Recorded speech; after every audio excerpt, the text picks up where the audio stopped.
The radiance of this day brings with it a new opportunity for the best of Southeast Asia to shine bright. The stage is set, my friends, as we gaze upon the final road to Valorant Masters Berlin. VCT Southeast Asia Challengers is now underway, and we are about to witness day one of the group stage. I'm your host, Vimnal, kicking things off with Dex and Black and Blue.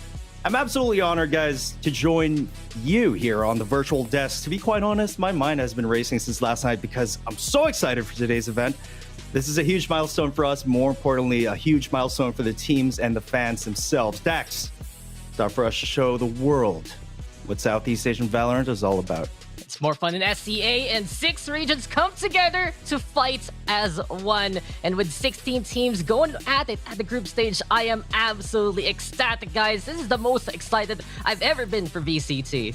Yeah, I think that's the tagline we're going to run with here for Southeast Asia. We're just as fun. And at the end of this, we're going to have at least 2 representatives to Berlin. That's the first time we're going to have this many faces for the C in the international stage. Yeah, absolutely right, Black and Blue. That's just absolutely exciting. But of course, all this action, this amazing spectacle, wouldn't be possible without our awesome sponsors. Don't forget that you can join global competitions, create and customize your own tournaments, and unleash the inner master within you through Esports Fight Club. Find out more at esportsfightclub.com. Also, winning starts at home with Globe at Home Only Fiber Up Powerhouse Bundle with Plan 2899. You all know how important it is to have a reliable internet connection so you can grind rank and clutch that win. Don't forget that you can summon your strength with Predator Helios 500, which is, of course, the future of gaming. Now, it's time to take a look at the group standings overview. Dex, what do we have here for our teams today? Well, guys and gals, this is the group stage, and from 8 we go to 16 this time in stage 3 because we're going to be cutting that down to 8 when we get into the playoffs. But guys, we're going to be looking at groups A, B, and C today. 2 games each. If you're fans of Group D, you're going to be able to catch them tomorrow instead. Black and Blue, we know we're going to be starting things off with an absolute banger. Definitely so. Kings of their own respective regions. Bren Esports versus CBT Gaming here from the Philippines and from the Hong Kong, Taiwan region respectively to start off the day. But right after that, we got another Group A match. We got Ego from Vietnam and Sharper Esport from Thailand. Arguably, the 2 very most contrasting kind of regions we got here. One, Thailand being the most experienced, the other being the most callow, being the most green that we got in Vietnam. So that's an absolute show banger for Group A to start off the day. You know what? I, for one, can't wait to get into today's games, but let's quickly gloss over the tournament format so you know how it's going to go down. 4 groups of 4 teams in a single round-robin format will take place. All the matches are going to be best-of-2 series, and teams from the same region cannot be drawn in the same group. Don't forget about that. Top 2 teams from each group will advance to the playoffs. So a total of 8. If I'm not mistaken, if I can do the math right. But for the playoffs themselves, upper and lower brackets are going to be best of 3. And of course, the grand finals match is going to be a best of 5 series. Top 2 teams from that will advance to Masters 3, all the way in Berlin. Hey guys, I think we're just about ready to talk about a couple of the teams we have for the first matchup of the day.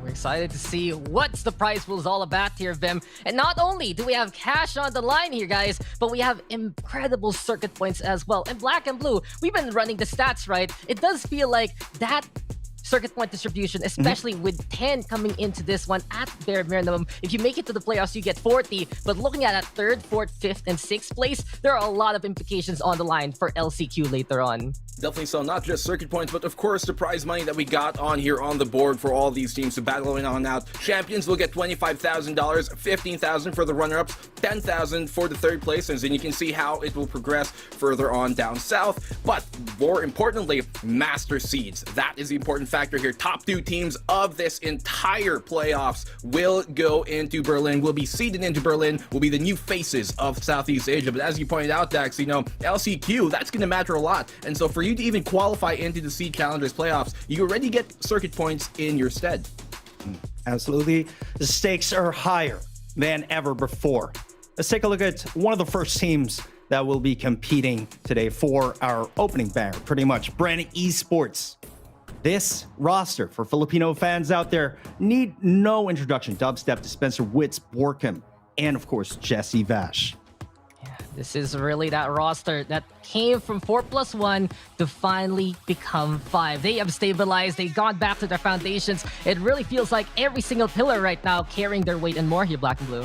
Definitely so. They look for the first time like a 5-man roster. The last time we did see them, they already had wits, yes, but they're trying some things out. They are the flagship of the Philippines, but so are CBT Gaming here for the Hong Kong, Taiwan region. They have been the kings perennially ever since the start of this whole shabam. Rainy, Berlin, Winner, Yuanger, and Float QQ. The thing is, though, a lot of their success was riding on their prime star duelist. That was Zimjik. They don't have him here this time around in these C Challengers playoffs. Will they be able to replicate the success and the dominance that they've had in the past? That posits a theory right there, Mr. Black and Blue. Old name, but new faces. And Yuanger, he's out of the bench and he's ready to play. So maybe he can fill in those shoes and a lot of additions here. But check out this head-to-head here, Viminal.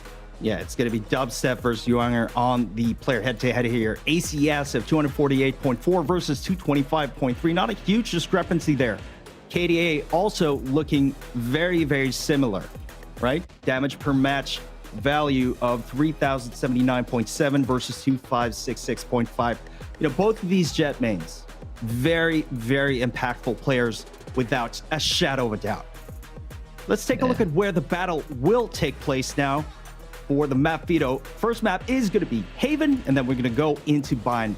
Dax, what are your thoughts, real quick, on these two maps? No surprises at all with this map pool, but let's tackle Haven real quick. It has been Bren's territory, and while in the local scene, it has been contested by names like SB Empire and the like, it's still something they're very comfortable in. They have so many set plays on a map like this, loving to play those flashes as well, and really, Bren is a map Haven is a map rather that Bren loves to play and loves to enjoy and loves to employ all the tactics that they have learned all throughout these months. Honestly, I think both of these maps are pretty good for both of these teams. Bren Esports and CBT are quite proficient.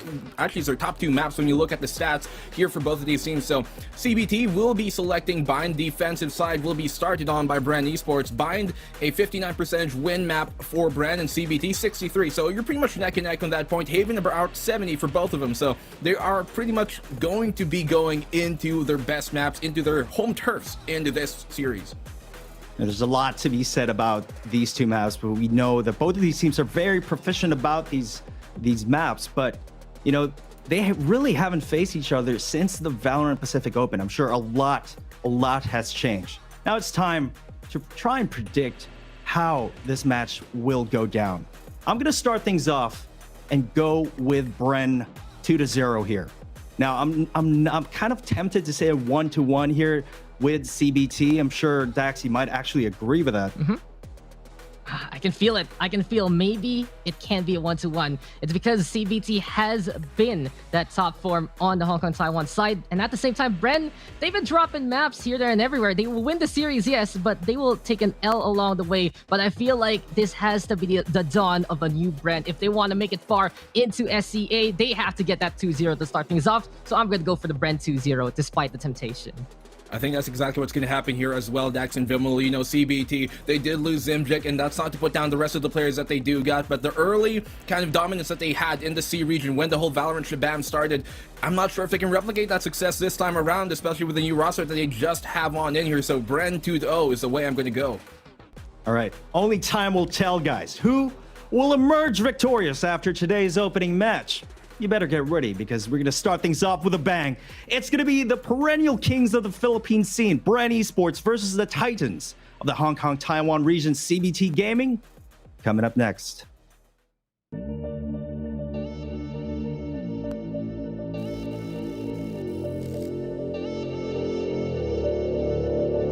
Another day and we just trying to make a way now. The hatred growing stronger every single day now. I hear these rappers, they ain't trying to talk about it, they ain't trying to get involved, and they would rather catch a wave now. But how cool is the gunplay when the strays will hit the playground, eh? But never mind about that, cause once you make it out, you think this world just don't affect you anymore, until somebody from your past come back to settle the score like pop.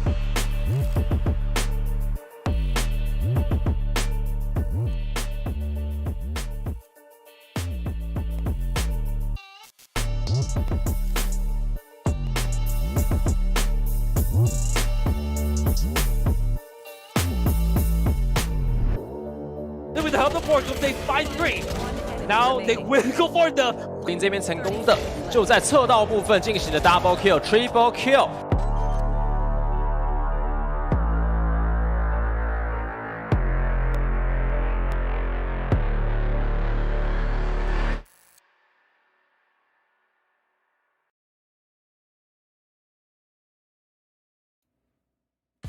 It's a bright sunshine day for some Valorant. It's finally time, guys, for SCA to kick off with the banger that we have been waiting for. Bren Esports versus CBT Game. Dax here with Black and Blue on the casting desk. And it's been a while, Black and Blue. I've missed this side of the desk. We've been doing the panel for quite a while on our local scene. We did it as the trio from before as well. But it's finally time to get down to the action, get down into the game. And I gotta say, these are two titans of their own region facing off. Bren for the Philippines versus CBT Taiwan Hong Kong side. They have been the top names for each scene for quite a while already. I'm going to start things off here by saying it's an honor to be back here with you, Dax, and for this whole shabam here that we got for the Valorant Challengers C playoffs. But it's an even bigger honor to be starting this whole thing with the flagship teams from both regions. For the Philippines, we got Bren Esports. We touched on them earlier. For Hong Kong, Taiwan region, we have CBT, of course, who has had a few roster shakeups coming into this one that we didn't actually see in the last time that they came up here in the C Challengers playoffs. And so, two players coming from KPC. You got Berlin there, you got Winner, and you also have a new stand-in with Flow QQ coming into this roster. Not actually a stand, but actually a new addition, and that was after they qualified for this whole thing. And so there's a lot of untested warriors here for CBT. Normally I might go kind of like 1-1 as we predicted a while ago, but I did go 2-0 specifically because of those new roster additions. Yeah, this CBT here, they need to prove that this roster is here to compete. And I gotta say, I like the adjustments so far from what we've seen here from CBT in their own local circuit. You got Berlin there flexing on over. No longer that raise one trick, actually playing things like the Sova and the Viper. In the meantime, the only standout from the roster formerly known as AHQ, Rainy, he has been incredible. And I gotta say, him whipping out things like the KO and the Sky will really benefit CBT as a whole. They picked Bind for that reason. They love to run that double initiator, and I wouldn't be surprised to see them whip that out later on. But looking at Haven, Bren Esports has been one of the best teams in the PH scene. In that map specifically, they have so many set plays for that map. They know how to go for the takes, the retakes, flash plays if they whip it out. But Black and Blue, I do have to posit this question right now. In Masters 1, when we saw Bren in their initial incarnation, then they were experimenting a lot and it didn't work out. When Masters 2, and rather Challengers 2 for SCA, we saw last time, Bren went back to fundamentals, went back to their base roles, been added in wits so they can really find their form, and it did have a good performance overall. But what do you think now? Will Bren bring out something new? Because it's been a while since we've seen Bren Esports play. I do think there's a hidden card up their sleeve, but I don't think they're going to pull it out just yet. And for the most part, they're going to stick to their guns. So you're going to stick to what they know. Even in the local scene that we saw in the Philippines, especially on Bind, we've seen them try some things that didn't actually work out for them for the first time in the pro scene. We saw, especially like on Bind, they tried a double initiator, no duelist composition, and didn't exactly kind of work out for them in that stead. And so when you actually look at things here, I think Bren Esports are going to go more for the butter that they're made their name on. I don't think we're really going to see too much shakeups. You're going to have everybody on their expected roles because that is when they are the strongest. Yeah, we'll see what they're going to be churning out there, and I really have to keep an eye out on some of the newer additions to the teams especially.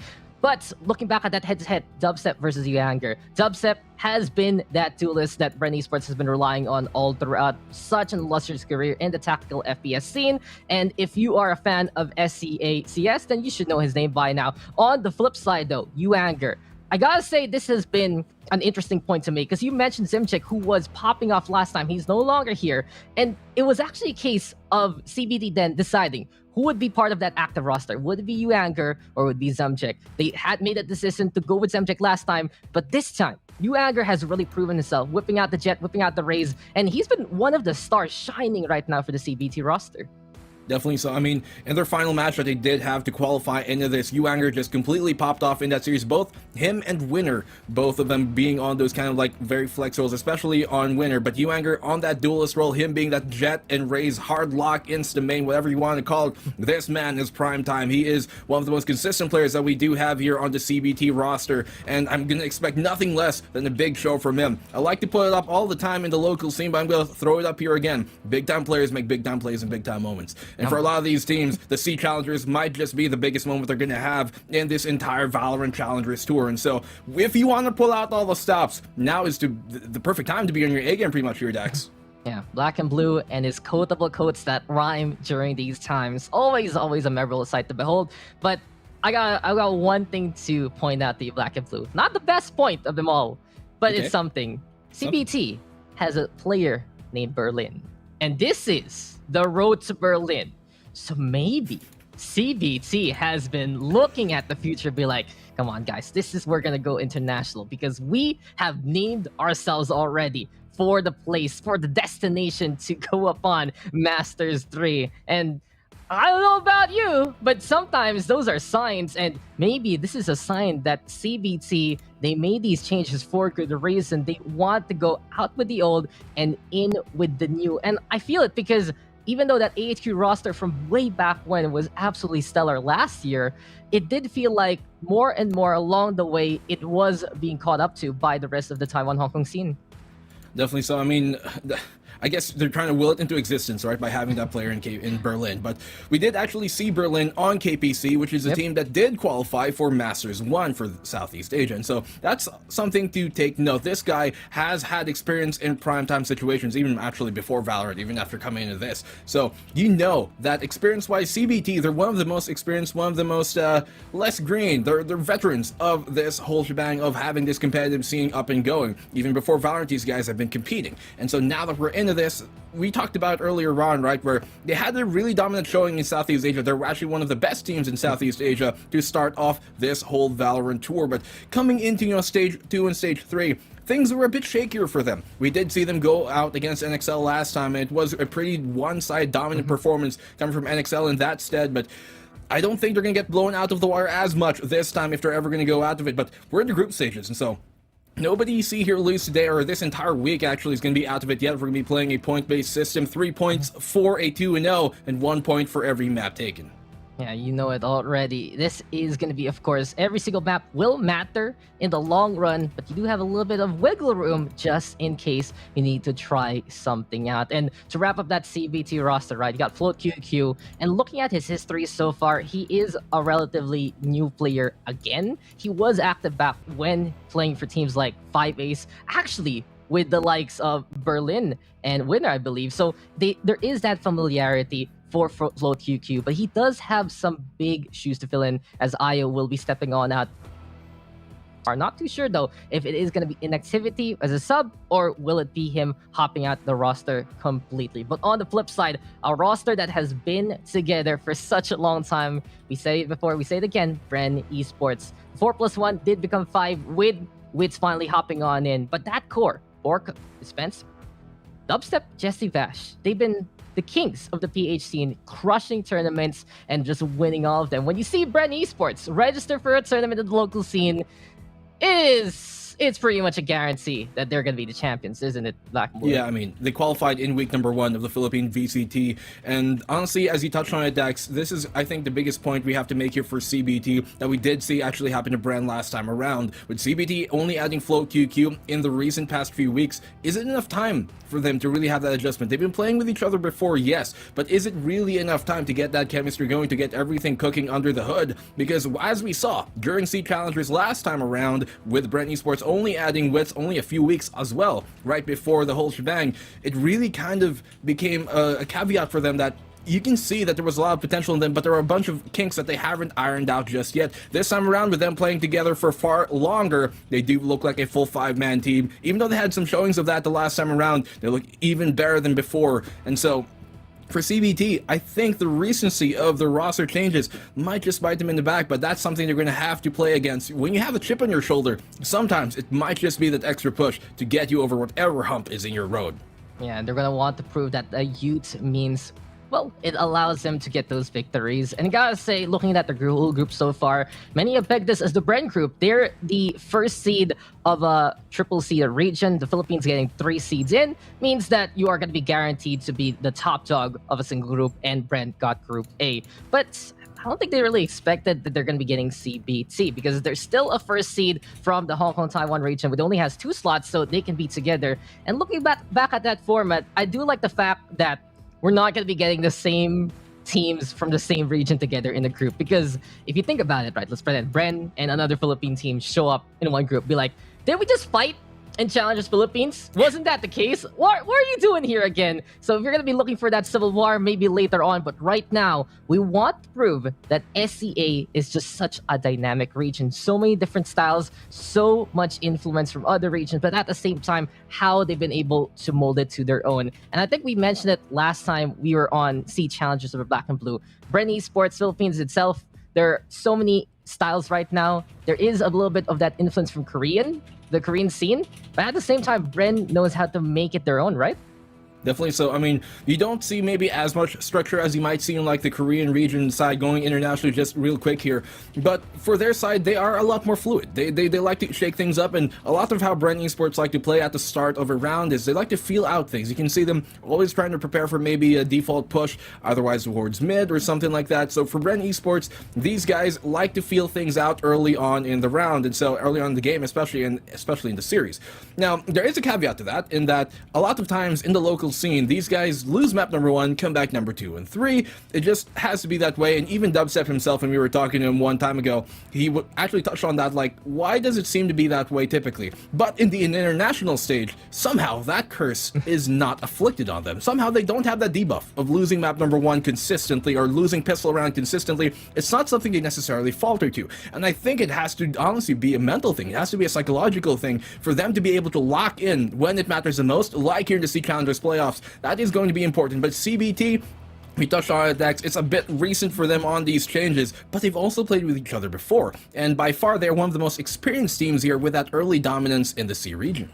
Yeah, it's just all about making that mesh happen here for CBT right now. It does feel like there is that familiarity playing with and against each other, but here in SCA, they need to prove it, that they can work together as a 5-man unit. And looking at Hong Kong, Taiwan as a region itself, there's a lot of that contact play, but CBT, they take it one step further. When in doubt, other teams in the Hong Kong, Taiwan region, they kind of sputter a little bit. Their engine needs a recrank. They need to get back onto their footing. But CBT, they push that envelope. They say, no, we're going to the back line. We're pushing even further and further. And if you've ever seen any game from Hong Kong, Taiwan so far, you know that CBT is a team that loves map control and is willing to hang that news on you as soon as possible, because it really feels like you're getting more and more constricted. If you ever hit a red light in the Hong Kong, Taiwan region as another team facing off against CBT, you better watch your back, you better watch the sides, you better look forward, because CBT is coming at you like a predator in the water. Sharks are coming, they sniff blood, and those sharks are CBT, my friend. Definitely so. They're still the top dogs of their respective region here, Hong Kong, Taiwan. They're kings of their own respective regions here. Bren Esports being that flagship bearer basically for the Philippines, and CBT doing the same for Hong Kong, Taiwan. But there are two kings, and they're fighting for one seat. That is the question here. Who can come out of this group stage? Can both of them come out of this? I think Bren Esports are one of the favorites to come out of this group stage. Yes, I think Sharper might be the other one, but I also think that we might just have an upset here, because when you kind of, have that dark horse in your group, when you have a team that maybe you're not too prepared for as you are for the others, they might just take you in for a surprise. And I think out of any team that we have here in Group A, CBT are the guys to make that happen. Absolutely. Group A, it feels like it's a big reality check for some of our favorites. Be like, keep an eye out on these teams lest you lose against them. Because you got Ego here as well, and the Vietnamese region, I gotta say, it's very, very green. You mentioned a while ago on panel, it's very, very new. And last time we saw them, wasn't the best showing from their representatives, couldn't even win a map. But this time, they finally had the time to truly prepare for VCT. And even though we know Vietnam, even before Valorant officially came out in their region so far, they were willing to have community tournaments and more. But it's still such a different feeling when you get into the official circuit, when you get into VCT. All eyes are on you. And sometimes that pressure is a little bit too much. And at the same time, you're going to get shell-shocked by what we see so far. But regardless of that, I just want to notice the fact that we have two SCA representatives this time. After everything is said and done, it's not just one team anymore, it is two. So double the fun from SCA heading on to Berlin. And looking at some of the progress so far, I gotta say, Bren might be one of the favorites. You can mention the usual guys, X10, Full Sense, Paper Ricks, those who have proven themselves in the regional scene with results from last time. But Bren Esports single-handedly raising the stock of the Philippine circuit, because every single time a Philippine team gets close to them, they just try to run away from that. They keep going further and further. The hurdles they set on themselves get even harder and harder. And the accomplishments that they've been able to attain so far, it really feels like they're building such a strong foundation here, Black and Blue. Regional success in the community circuit, local success as per usual. Bren Esports right now, I think as a team, has made sure that the Philippines is a place to notice. And because of that, every other team that showed up, especially our other reps, Galaxy Racer as well as Oasis Gaming, they see that example. They keep going on and on and on. And I think, my friend, we don't need to go on with these points anymore because we can get into the game. As the Philippine scene loves to say, my friends, start the game, casters! Yeah. Where's the game? Hit the Casters. start button already. Let's Start go. the game. Start Pick the the game. lobby. Let's get this going, Dax. Get in the game, press that button, and we're good to go. But Haven is a place on Earth, and Haven is a map. Here we have it, CBT on the attacking side, Bren Esports on the defense. So give me some thoughts here, Black and Blue, on the comps we get. Real quick, on the attacking side for CBT, you got that Cypher, you got Jet, you got Kaio, very interestingly enough, Astra and Silva. Nothing too fancy here, but of course, this is the first time we're going to see Kaio in the C playoffs itself. But for Bren on the defense, you're going to have Dubstep on that Jet, you got Borkum here on the Smoker with the Omen, you got Silva, you got Killjoy, and you got Sky. So double Initiator on the side of Bren Esports, and for CBT, a bit more standard. You also have double Initiator, but Kaio as an agent, you don't always see him necessarily be an initiator the same way Sova or Sky might be, as we're starting off already here, Dax. Pistol round to get things off. Yeah, you say Kaio, I say KO. Either way, that's the robots there on CBT's side. But something to note, it's Berlin the one on the KO here rather than Rainy. So that's something to watch out for. Both of these guys can play that initiator well. But at the same time, a little bit of a mix-up here for the side of CBT. On the flip side, Bren Esports is on a very tried and tested composition. You put Wits, your flex player, on that flash roll, but Uanger, he's off to a good start. He has gotten 2 so far here, and it does seem like CBT is going for that A take here, Black and Blue. Yeah, just immediately rushing it, no holds barred, and they've gotten control of the site now. It's a 3v5 retake coming in from Bren Esports. Wits going to be the postman, the front man for this whole push. Dubstep up top there and Heaven Flash on now. Nobody really crotched just yet, but that Kaio knife is going to definitely suppress him from doing much damage. And in this 2v5, what can they really get going? Wits, he's the last one left alive, and I think this might just be a pistol round for CBT. Yeah, Bren losing pistol was a surprise, but Wits, he wants to make sure that this curse is not going to be inflicted on them to start things off, but he's all alone, and he's very, very dead. CBT off to the races, and finding that A take, we mentioned a while ago, Uanger is the guy to watch out for, and it does feel like his anger is going to be something that will fuel him in many of these rounds. I mean, CBT, for them to start off with an A rush, just as its whole series is kicking off, to start the playoffs like this, means that they are here to bring their A game. They want no holds barred when it comes into this match. They want every single map for themselves, and you cannot blame them when you're going up against Bren Esports. And so, CBT, great opening pistol round, just completely catching Bren Esports off guard. They had no idea that's how they're going to start this whole entire playoffs off, and that's why they got the pistol. But now you can see them on this push on the A site. Not going to take those talents that way anymore, as Bren Esports are trying to stack the garage side. Yeah, a lot of stars, though, being moved around here by Winner. There are a lot of angles these guys can take, and CBT right now, trying to, at the very least, find the angles that Bren is going to go for.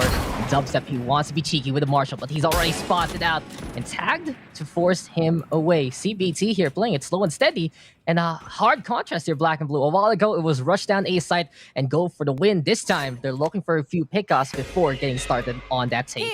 I really love this from CBT, you know, it's a very big contrast from what we saw on their opening pistol. This time, slowing things down a bit, trying to feel out what the defense might do. And a lot of times, a lot of these teams, after losing pistol round, like to make a push on that second round. You can see that CBT are well aware of that. They know that Bren Esports likes to do that, especially, and that is why they're going to be playing a bit more passive. But now, with the control that they've gotten on the C side, they can confirm this take. The plant should be able to go down, and there's nothing really much that Bren Esports can do to stop them. They can only delay things here. But at this point, they're delaying the inevitable. CBT look poised to take a second round in a row. Yeah, it starts with C, and it's on to T we go. Anchor now with the takedown onto board from the start things off. Gun advantage here for CBT. Berlin Rainy finding the frags as well. And Garage is no place to be in because Jesse Vash has to break that start. Float QQ making his debut. Dubstep does go down, and Vash also spotted out by the Cypher. Nowhere to run, nowhere to hide. CBT making it 2-0. Very clean so far. They've only had one death in these 2 rounds, and so for the most part, almost flawless here coming from CBT. Bren Esports, though, this is their first gun round. Wit's the only one able to pick off a frag in these opening 2 rounds, but now I think things are going to start to change as Bren Esports finally have some economy in their pocket to buy up into this one. You can see their defense has been kind of faltering in those opening 2 rounds, but the story might just change here as they're moving into the third. CBT looking to go for that bonus seal for the meantime. Not going to necessarily buy up just yet. See what they can do with the cards they've got. Yeah, a round I'd like to term as the third round turnaround. Perhaps Bren Esports can find their footing and get a point on the board. But CBT, they've been exemplary so far with the KO usage. And we mentioned a while ago, they're a team who loves to run it. They're reaching. They like to experiment with Mr. Robota there. And what we saw from Berlin, he's gotten 5 assists already in just the past 2 rounds. That's a lot of assists for a guy who's whipping out the KO for the first time here in SEA. But it just goes to show how familiar CBT is with the agent. They see the suppress, and basically for fans of MOBAs, right, it's a silence there. No abilities can be used. Get a little bit of that intel as well. Figure out what's going on, who's on that site. And from what I see there, CBT, as soon as that happens, they're off to the races, able to take command of the site they're going for.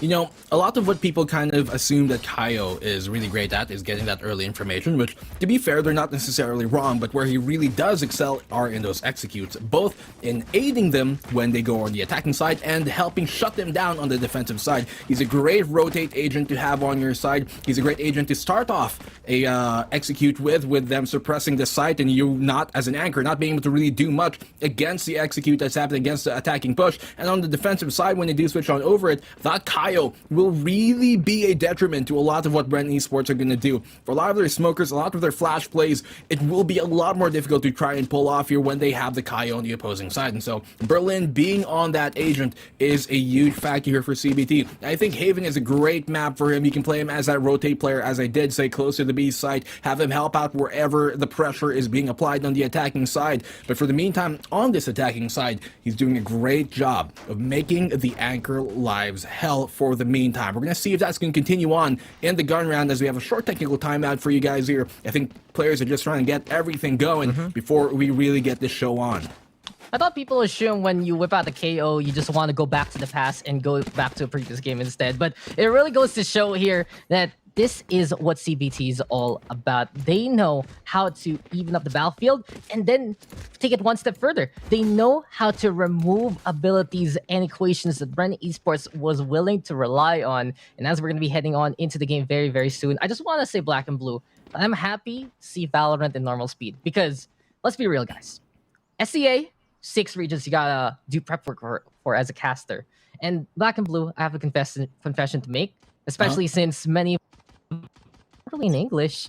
Sometimes I watch things in 1.5 or 2 times just to do the research. And seeing Valorant back on normal speed, it's a little bit something. But hey, it's Valorant, and I'm loving it. I'm loving what we're seeing so far.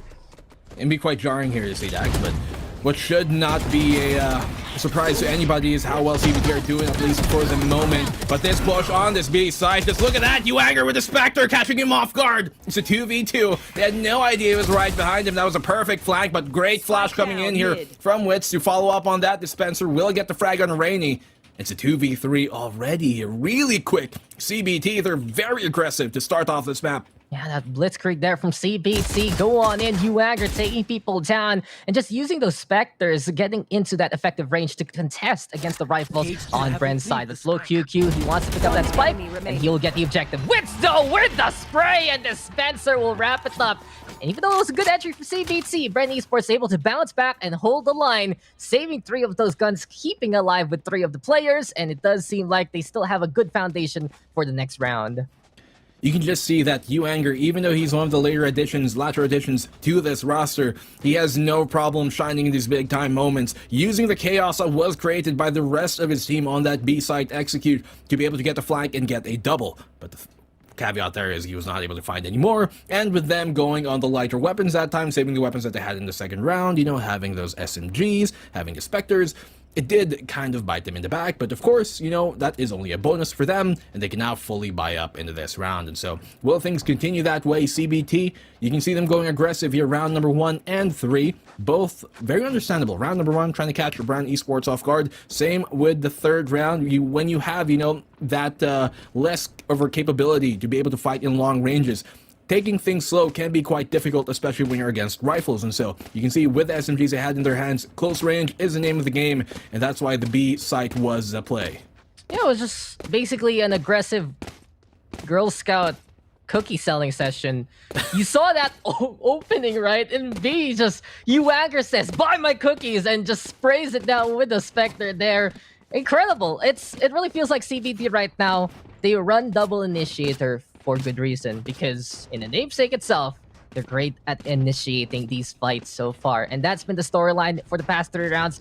We're back on the technical timeout as it's tradition SEA, but at the same time, this does give these players and these teams a little bit of some breathing room. It is pretty early on for some Valorant. It is only the morning here, guys. It's pre-lunchtime right now in the SEA region, and I don't feel like some of these players are really accustomed to this. Of course, they have that experience, but still waking up, there is that excitement, there is that buzz. But then again, you realize, wait, it's the morning. What's going on? Gamers don't stay up in the morning, right? Black and Blue, what time did you sleep? Don't call me out, Dax. We've had all our ample 8 hours, I'm very sure. None of us were anxious coming into this one, but you can see that there is no such thing on the side of CBT, right? They might have those roster additions, they might kind of change things up in the previous few weeks, but there isn't any shed of that, honestly, here coming into this series. For them to start off that pistol round very strong, and Bren to lose that one, well, it seems like the writing is on the walls so far. But it's only round number 4 as we're getting into things, a bit of a technical timeout once again. We want to make sure that everybody's, playing on the most even playing field that we can, even in the online setting that we do have here. Mind you, that is going to be one of the biggest facets and factors into this. It is just an unfortunate kind of factor that you have to deal with. It is the nature of the beast when you're playing in online tournaments, and so we're gonna have to wait things out just a bit. Apologies, guys. Of course, it is our fault as the casters for not starting this one just yet. Casters start again. Casters fix the internet. Those are the things. But really, this is a bit of a standard here in the SAA region, and hopefully everything is fine and dandy. We just want to see the best games we're gonna be seeing all throughout these weeks, and it's a destination here. Yes, it's still part of the journey. It's still a part of that road to Berlin. But we've been doing challengers in every single local circuit so far for SEA just for this. It's another challengers, yes. It's another tournament for these guys to battle on. But you can see the representatives so far. They are the best of the best that each region can offer. And it does feel like it's finally time for them to prove themselves against one another, prove which is the best region so far. And it's such an accomplishment, right? For some of the newer teams here that we'll be seeing later on that have finally made it to SCA, it's such a crowning achievement to them, added to resume, something to be so proud of. In the meantime, the usual suspects and the usual players, it's still something that they expect, but at the same time aspire for. And really, from what I see so far between Bren, CBT, and I'd say the rest of the group stage field, the rest of the teams, they've been working really, really hard for this. They've been working for so long just to attain this moment, and it's finally their time to shine. Yeah, I mean, for them to qualify into this, it's a big crowning achievement, as you said, Dax, for a lot of these teams who have been really trying to get their foot in the door. And for a lot of these teams, this is one of the biggest stages, or not the biggest stage, that they've ever going to play so far, at least here in the VCT. So for a team like CBT, who has had a lot of those births into these challengers ever since the start of things, and for Bren Esports, who have been doing the same for the Philippines ever since it was just a 1 slot, or rather 2 seed qualifying region, they are newcomers to this. But we're starting off finally here, round number 4, ult orb taken, and Anger's got his blades to get things going. flash on out. Nothing to be found just yet on the mid position. As Sova here, you can see on him that he's going to be Rainy. He's trying to be wary of this garage push if it ever does come from Borkum. I'm proud of you, Black and Blue, finally starting the game again. But here we are, guys. Both sides going to be whipping out the rifles. But Yuanger, he's been getting the frags for quite a while already. And he's confident with the Frenzy because the Blade Storm is available and out already. Ultimate is online. And let's see what CBT is going to do. They're scouting on around yet again. They have so many tools for the intelligence here between the KO as well as the Sova. The Bren Esports, they feel like something is coming on A site. And Dubstep up top the box looking to set the stage for himself. Now as the round continues on, the final few stages of this round, specifically 40 seconds left in the clock, Dubstep trying to initiate something here. He's got a bulldog in his hands, but will his bite be meaner than his bark? Making a lot of noise there on that sewers position as the jet here on Yuanger just dashes on in. The site is clear for him, ripe for the taking, and they should get another plant on off as the retake from Bren Esports is going to have to come in a tear late. Look at this patience play for Dubstep. He's waiting for someone to come, but Jesse Bash, he is already gone, and he's gone too so far. Bren Esports with a proper retake. They have gone for here, and it's all up the float QQ. But the only thing he can do is find a kill. Dubstep, he's seen, he's caught, but that's all the Cypher will get. Dispenser peeking, and Dispenser will kill. Bren Esports equalize with a proper retake there from Jesse Bash and co. Great retake coming in from Bren Esports. It seemed like on those last few moments that the plant was inevitable from CBT, but Bren Esports able to even prevent much damage from happening on their side. Great economy here still so far. Dubstep with him trying to, kind of chime on in on that short position there towards the sewers. It almost seemed like he was trapped between a rock and a hard place, but it was CBT right now who are in a tough position. Sheriffs abound. They might just lay down the law, but for that to happen, they're going to need a great round number 5 to get things going. Bren Esports, by all means, this could be and should be the round where they take the lead. Yeah, and this is something that Bren Esports love to do. Find that brand domination and just find a big win streak for them in a game to base the foundation of their victory later on. Is this the start of something new? Does it feel right to be here for Bren? We'll find out as CBT, they do have the Sheriffs and they're going to be believing so far. Another technical timeout. So if you guys are playing a little bit of that C bingo, we got 3 already. And who knows how more we're going to be getting. But then again, Bren Esports, they realize that if they just stay away from the initiate on the CBT so far, if they're able to get away from the reconnaissance, get away from the suppress, it does feel like that CBT is unleashing hell and high fury to absolutely nothing. Well, hell or high fury bound, the water is certainly rising here for CBT, and for them trying to qualify into C, well, they're going to have to bring a lot of their stops out already. Round number 5 on the Sheriffs. We've seen time and time again where a lot of eco teams like to kind of, in these eco situations, go for a push. But with the Sheriffs here being bought up by CBT, I think they're going to go for a very different approach. I think, by all means, this typically means that a team is planning to go kind of like a C split, if anything, as we've seen here in the C region. But for Bren Esports, they are in a comfy position, one that they love to be in. Both of these teams at about like a 70% win rate on this map itself, and so this is a great map for both of these teams. Very comfortable playing on this. By all means, this is their best map currently for both of these teams. We got CBT and Bren. But Dax, first of all, I mean, this round that we did just see right prior, I think it's a good sign for Bren Esports. For them to come back even when they lost a site and do that retake on the A site, which, mind you, is one of the hardest sites to retake in the game, that is a good omen for them. But second of all, Dax, when are you going to start the game? I don't know, my friend. Wait, I'm trying to find the start button. This one just gave me... This gun just gave me the power to go through ults. I don't think this is the right one. But what do these buttons mean? What do these buttons mean, my friend? I don't know. But, Black and Blue, I gotta ask you a question real quick. This is a very important question for me. Yeah. So, you're a absolutely well-respected caster in the PHG. That is a fact. That is a fact, okay? No contesting that. But when a player or a fan comes up to you and asks you for one Valorant tip, what do you say to them? What do you say to them? As we get a replay here of the retake. Honestly, work on your mechanics. Like, there is a strategy to this game. There is a lot of abilities. You got ultimates. And at the end of the day, someone's going to peek someone, and you're going to get peeked. And you can honestly kind of shoot your way out of a lot of these bad situations. Valorant, at the end of the day, is a first-person shooter, and that is the game we're on. As we are moving into round number 5, finally here, Pistols, Eco coming in from CBT, Sheriffs Abound. Will they lay down the law? This is Spencer looking to make first contact here in Garage. Yeah, we're back into the game, and you know, my tip is just shoot head win game, and that's the thing for CBT. That's their win condition right now. If they find the pickoffs with the hand cannons in hand, of course, they might be able to get some rifles up and go and steal this round away from Bren. But that is a task easier said than done. You feel the pressure when you have that Sheriff. Sure, you have the chance to get that insta-kill, but you have so little room for error in the first place. And Wits right now, he wants to make sure he has an idea what's going on. CBT spotted by the grass area in the middle. And Dubstep now avoiding the shots from Flow QQ, doing the Matrix and more, and getting the tap onto the Cypher.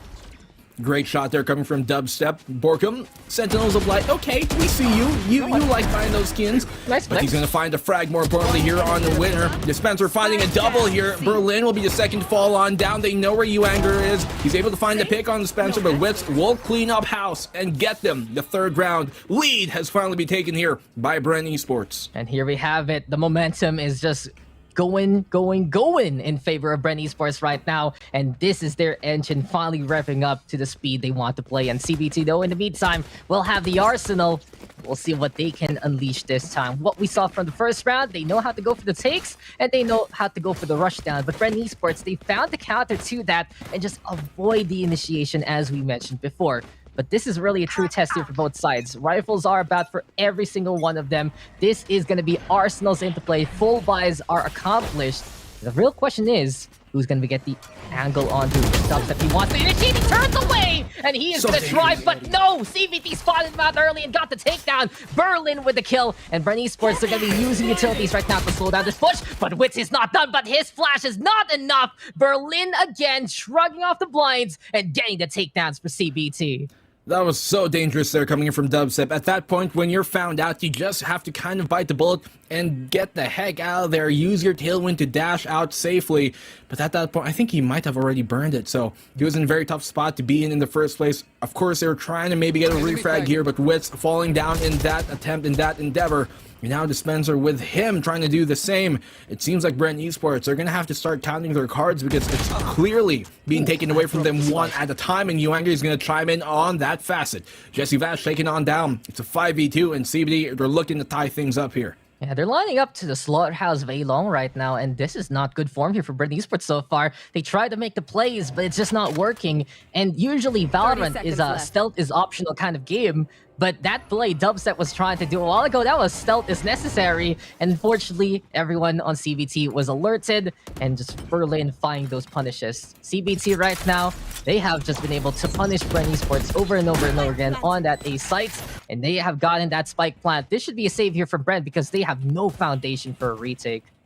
Yeah, I mean, you lost your duelist, you lost your initiators.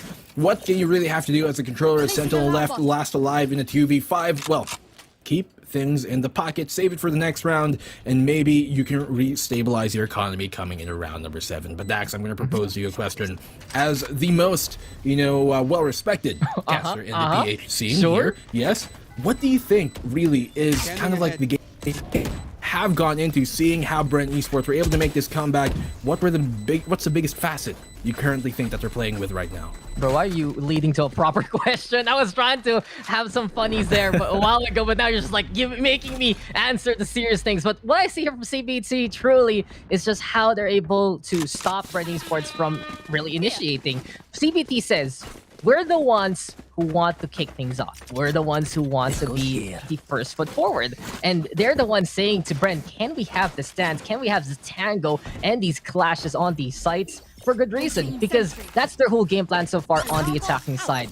And they're not going to let Bren set that tempo on the defense. Bren will need to react. They have done so already successfully before in the previous round. And they might need to respect that, but CBT, if their game plan is accomplished, then that's where they can take momentum on a map like Haven. Perfect answer, like a true professional. Don't worry, I'm going to throw you one of those... I'll throw you something more fun if we ever get to break, if we're extended once again in the technical. But, I mean, for the meantime, we have to keep things real here. gun round in by Bren, just barely able to buy on up. Operator come out by Dubstep. He does get a flash, a blinded on that, so there is a call out in that. Borkum trying to peek here from the garage wall, but not really finding much. Uanger quick and readily into the site, but Berlin is going to catch Wits, and Winner is going to find Borkum as well. A double opening pick, man, got a triple here for CBT, and Uanger finds a double for himself, and just completely shutting down any notions of Bren holding on to this round. It already seems like a wash, and it seems like CBT have taken a 4th round in their name. And again, CBT getting in the way of the plan. Dispenser crippled by the null command. He cannot set up that lockdown retake at all thanks to the pulses of suppression. You can see here CBT, if given the chance to fight, they will fight and they will smite down the competition. Uanger, just why was this guy benched?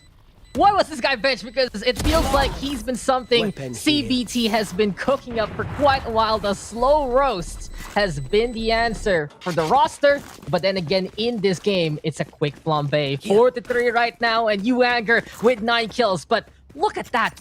We're 7 rounds in Black and Blue, and someone's already double digits on the assist, and his name is Berlin. Him whipping out the KO this time has really been something CBT has been working on. That's just why Kaio is such an important agent coming into this one. I mean, we talked about, you know, on Haven, you get so much early information, and as you saw there, and as the point I made, he's so important on those executes, both on the defensive and attacking side, and with that null command on him, you just suppress anything nearby. There's no way the anchors can do much to try and stop you on him. Pretty much the only ability they were able to let out were the Seekers there coming in from Wits, but as these, well, it's not going to land anything on that, really. Jesse Vash there coming in from the Hunter's Fury so far. He's going to get some damage on in, but not a pick-off. Does tag up Berlin and Rainy, which might help them in the later game, but for the meantime, you can see that CBT, because of that early damage being done and the reconnaissance found here by Bren, to go take things a bit slower, stepping on the brakes just a hair.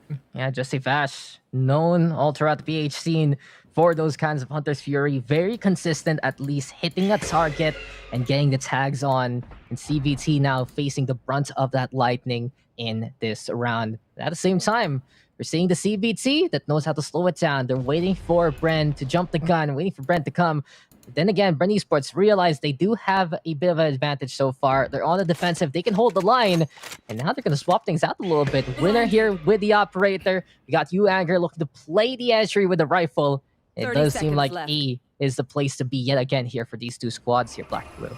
A-side has been, for the most part, successful here for CBT. Knife on that to suppress anybody in the side, but Uanger's going to get caught out in his own smoke, making himself his own tomb. Wits, he's been spotted out, but Dubstep's going to find a frag in the flow QQ, and he's going to find a second here, Wits, as they're completely shutting down the late side push here, coming in from CBT. Winner will get that pick off, but at this point, the round is done. They've taken the 4th, and they're going to tie things up. All the Winner can try and do here is hold out, and he does get that flick on the Wits. Gonna throw it away so nobody saves it. A great heads-up play coming here from Winner. An amicable one, too. A valiant effort from him, but Bren Esports tie up the game.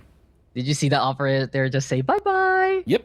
It just Adios. went, oh, adios, goodbye. See you later in another round where we buy it. But really, CBT, they're trying to initiate, but Bren Esports realized this time that they can just play possum here, Black and Blue. Passive play is something Bren Esports tries to stray away from. When you talk to them, they want to be the ones making the plays. They want to make sure that they're always mobile, on their feet, and just ready to shoot. But the answer right now is, well, they can just hang on back. Wait for CBT to come, but they do realize that they want to get a bit of the advantage there. A while ago, the Hunter's Fury was the tool for that, and they were able to accomplish it. This time, though, Dubstep whipping hard! And that was such an easy pick-off for him. That's the 1 out of 100 situation there from Dubstep. You know, 99% of the time, he will get a great kill like that, but seems like the odds are not going to be in his favor this time. Honestly, not to add fuel to the fire, but if he had a Phantom, who knows what might happen to that. No, not the rifle debate. Here we go. We're going on to C side. Uanger inside the smoke. And Borkum trying to play the guessing game. Realizes the jet is there, but Uanger with a takedown instead. Dispenser caught out in the back of sight. And CBT, they're on the rampage. They're moving on in and going for the takedowns. And now, Bren Esports, they might be thinking, what if we were able to get that pick off early on? Dubstep, yes, the lurk finally works out for him. But it's a little too late here, Black and Blue. CBT is already on site with a spike planted. Well, they've got lots of utility utility to still make this happen, and two players here are low. Wits finds Anger. That's a huge pick for them to actually get on here, and Bren Esports, they're making this happen. Winner goes down. It's a 2v2 right now. Flash is still out here about. He's got blades as well, trying to apply into this. He knows where they are. Will he go for the clutch? He is on the spike, and he does get the clutch. A 4K from Dubstep. It has more than enough time to get this clutch off. 5-4 on the board. Redemption! Redemption! Redemption! Hallelujah from Dubstep! In a single round, he makes a mistake, but makes up for it in the biggest and best way. 4 kills for Dubstep, able to get that takedown. A little bit of a spray there to Berlin, hitting the dome of the robots. And Dubstep, Dubstep, Dubstep. We said, 1 out 100, he whiffs it. And the thing is, he said, okay, guys, there's my one. This is the rest of them. Hitting the shots, getting the quad feed. And Dubstep right now, he's been the main duelist of Bren Esports for good reason. In moments like that, what allow you to remember that fact? Oh dear. Dubstep, play the music for him because he's keeping this beat going for Bren Esports. They got 4 ultimates on both sides here for CBT and Bren Esports apiece. So both initiators, the only ones without these ultimates up online. So you might just expect an ultimate dump coming into this round. The question is, who's going to pull that out first, and how will the defense react onto what CBT are about to do? It seems like CBT trying to take things full storm ahead. Flashes on out mollies as well to try and hold her and hamper them from the push. But Borkum and Dubby, they're going to find a pick apiece. Jesse Thatcher didn't find one of his own, but Anger, he's so good on these vertical plays. For him to play up above, he's been getting so many picks, and now it's a 4v2. That's the only caveat here. With the Seekers going on out, they know exactly their positions, where they are. So at the end of it, Rainies will be taken on down as Dubstep gets another round here for Bren Esports. Yeah, and Bren Esports, they feed off that kind of momentum. They see one player get the clutch, and then everyone is online and ready to go. Dubstep again, he's the guy you can rely on to recall the Bren form. And now everyone is on notice, finding out what CBT was up to, getting that takedowns. But something that Bren should keep an eye out for are those cloudbursts. CBT has been making similar plays with Anger time and time again from each one of these sites. And I feel like for Bren, they can take an even better opportunity here if they spray down that smoke a little earlier than usual. That has been, something that I think would be working out for them. We did see them that a lot of these times, and CBT, when they go for that B-side push, we like both smoking and mollying to double down on each link. And for Bren Esports, they realize that that's just basically their cue to answer on back, do the exact same to the entrance, and spray through the smokes that have been set by CBT. And for the meantime, I think it's been working to their success, especially with the Phantoms abound. Those lack of tracers will be a big factor, especially in the hands of Dispenser. Now, though, Witz, he's been spied on out. He's going to have to try and back off here. Luckily for him, nobody is inside that lobby from CBT to actually punish his position. Yeah, CBT here, at the very least, keeping an eye out on the garage instead, but the smoke here. And in the way, Borkum being cheeky inside the nebula right now, and just Cosmos inside that ball there. CBT is waiting for that to dissipate. Does seem like right now CBT is respecting that Bren momentum. They know that the opposition is just really, really hot with what they've been doing so far. And it does seem like they're going to be setting it up yet again. That's what the Astra is all about. Make the plays, go for the gravity wells if ever. But Borkum saying, peekaboo, I see you, Berlin. And it does seem like he's going to be able to step on the robot there. No more suppress going to be a factor here for CBT so far. Dash on in already from the Anger. But Bren Esports getting a bit of the raid here. Borkum now with 2 so far. Dispenser there as well. And it leads it to Dispenser getting his double kill at the same time. All left now into the hands of Float QQ. But really, here, Black and Blue, this looks to be his life looking to float on away instead like a balloon let go by a child. And there you go. His spirit will ascend to heaven as Dispenser will give him deliverance. Bren Esports now making it 7-4. A lot of the unsung heroes in these rosters is that backline, and that was around by the backline here of Bren Esports and Borkum. The Sentinel and the Controller respectively, showing things up. 3 for Dispenser, 2 for Borkum, especially on that opening push on Garage. Great kind of controlled aggression from both of these two, and they've just, the dual towers on the site, there's nothing really they could have done to try and flush them all out, because these guys are so good at doing their jobs that way. But we're moving into the final round here of things, and this will be the final chance for CBT to try and get a more even scoreline going into the second half. CBT, they need this one to make it 5-7, and at the very least make it malleable for them into the second half. But if Bren Esports wants that momentum to keep going here, then they're going to be trying to take this win. And Borkum, he's off to the races and off to a good start, getting that takedown. The Spencer dumps them, the D&D connection, making it happen. Borkum there again, and Bren Esports right now, they are just at maximum level here, Black and Blue. This is the Bren Esports experience that we know and love, and this is the Bren Esports that we are accustomed to. 8-4 right now, as Bren has a hefty lead against CBT. See, this is what we're talking about. Bren Esports, they typically will start off a map a bit slower, yes, but that's only because they are reading the defense, or rather, in this case, the offense. And as we see time and time again from a lot of the greatest players, a lot of the greatest teams, and even like boxers, like Mayweather, right? On those opening rounds, okay, you're going to kind of feel things out, maybe you're up to round number 5, 6, but when you actually finally read what the opposing team is doing, like in this case when CBT, they like to kind of set the pace, they want to go aggressive. Okay, you guys want to do that? Well, we as Bren Esports, we're great at receiving that, and we know exactly what to do. You've seen it time and time again, we live in...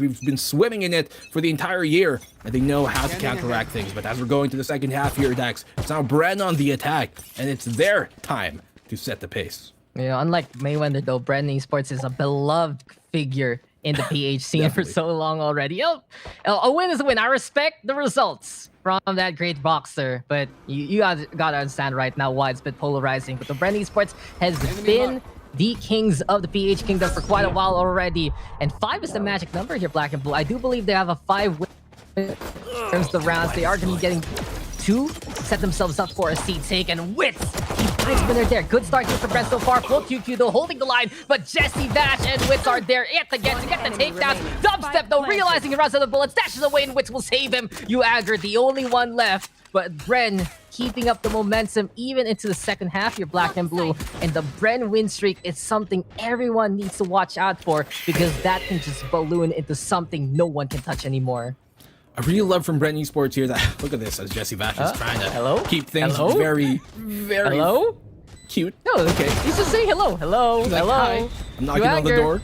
Are you there to say hello? Answer me. Dubstep will get the final frag at the end of things. But Dax, you know, on that push coming from Bren Esports, they didn't even try to go for that backside control. A lot of teams will try to flood the site and specifically fight for backside control, but you can see here that they just tried to anchor that on the half that they needed. They realized, you know, if we try to plant and they can hear us planting and we know they're on the backside, what they're going to try and do is try and peek out at us to stop that from happening. And something that a lot of teams are susceptible to, especially, you know, in your ranked games and even in online tournament settings like this, a lot of teams are susceptible to kind of that temptation. And Bren Esports, perfectly knowing that's exactly what's going to happen, just waiting for them to peak and capitalize on the trade game that they do have.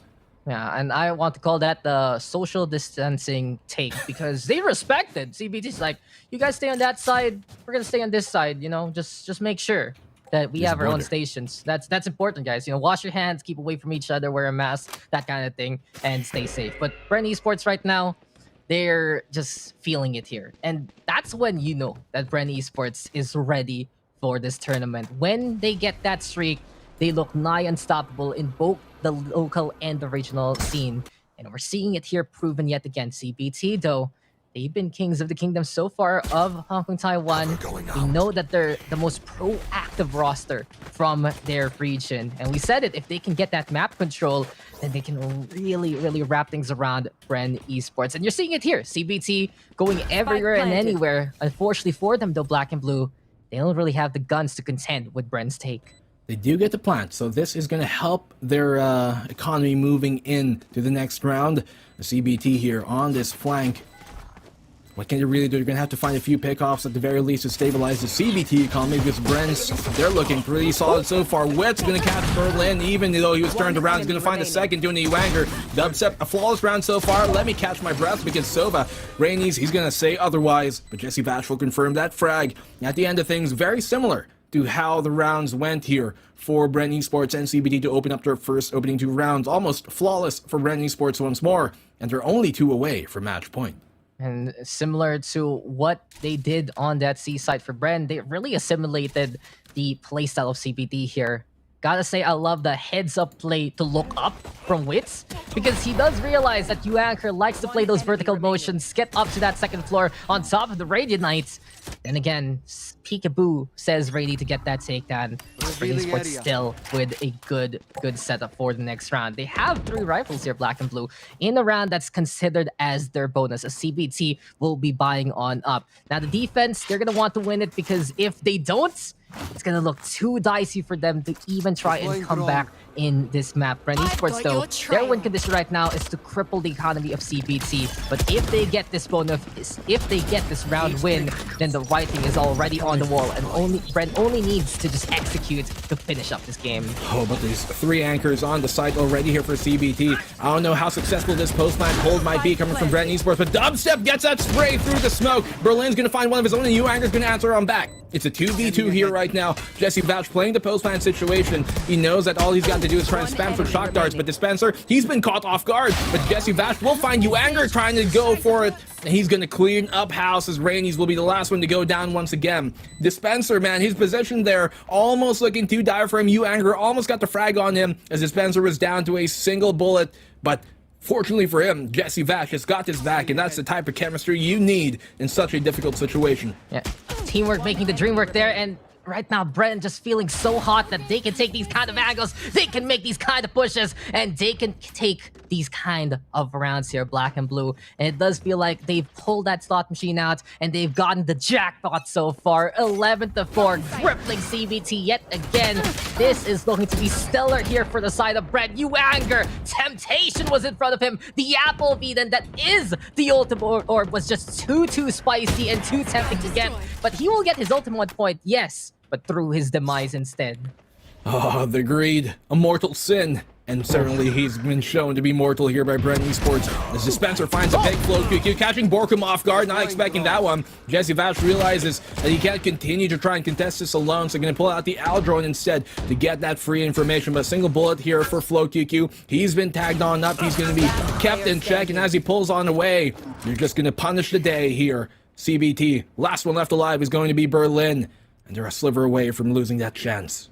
Wits is ready.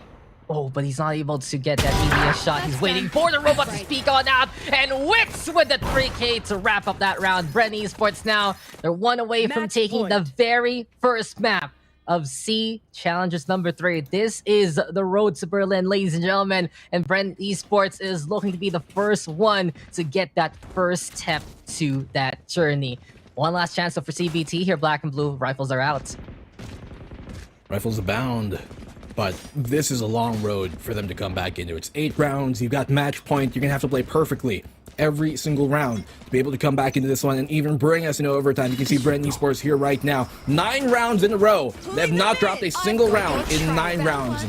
That is just already such a telltale sign of what's to come, I believe. I think CBT are going to have a bit of a shot here, though. They probably get a round or two, as winner will find Dubstep, and that's a good omen, a good sign for them. We've got some ultimates up online already to try and counteract this. But Berlin, as he finds a pick on the Borkum, Wits will get one of his own. It's a 3v3 here on the C site once again. Still could not confirm a plant from Bren Esports.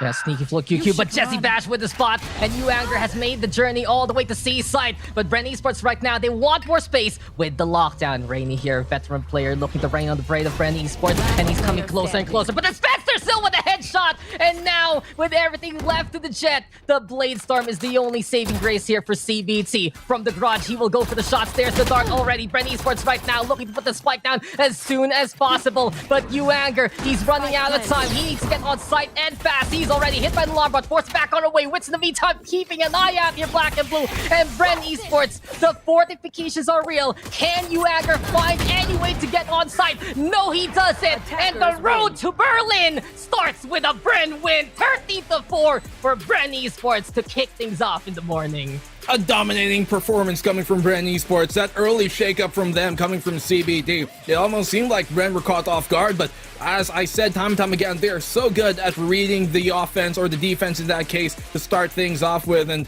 as CBT, it does look a bit dire for them already here, at least in this series alone, to go up into Bind, which is another great map for Bren Esports after losing Haven. Our 2-0 predictions are starting to ring true. What a match, though. What an absolute killer of a match to start things off. And I just feel chills after everything is said and done. It's great to be back on the casting side, and it's great to see SEA compete. So while I recall my thoughts, my friend, just gotta put this out already. Bren Esports, as soon as they started winning, they just never let go. And the Bren streak continues. It's not just a local phenomenon there, Black and Blue. Even the region has to take notice of how Bren takes control of a game. And one thing I really want to point out from that series is, a lot of teams like to pull out, okay, Dubstep, he had a great clutch, but the backline here, coming from Bren Esports, that's Wits, that is going to be, of course, Borkum and Spencer there on that backline for Bren Esports. They did so well. You can see Dispenser, even the MVP of that series. And just a lot of the defensive holds that they had were in part from that backline coming from Bren Esports, just so impenetrable once they finally got the read on how to play and how to counteract the aggressive attack of CBT. Now, CBT, they've had some great plays. Yuanger had some great moments as himself, but Dubstep, as you said, Dex, he gave you that one whiff, but he turned it up to 100 right after. And I'm doing the math here, guys. 10 rounds, I believe. 10 rounds in a row, including the first half to the second. Bren Esports just took win after win after win, not dropping a single attacking round as well. And that is the Bren domination that PH scene is accustomed to. CBT, though, they show us the brilliance of their initiation. But when Bren was able to figure out what was going on and just find the stopgap methods to put a stop to whatever was coming their way, they were prepared, they were ready. And multiple times I mentioned the heads up play from Bren Esports, keeping an eye out on the verticality, keeping an eye out on those angles, and keeping an eye out on what CBT wants to do. But guys and gals, first map was already incredible. We still got one more between Bren versus CBT. We'll be back in just a bit. A little bit of a break here for C Challenge.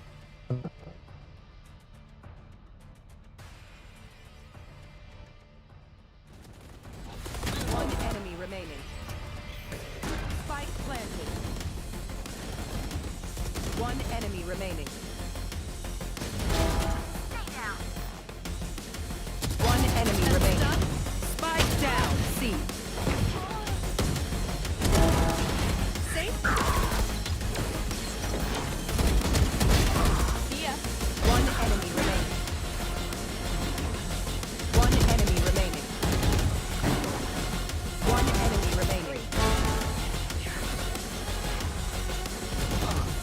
30 seconds left. Spike down.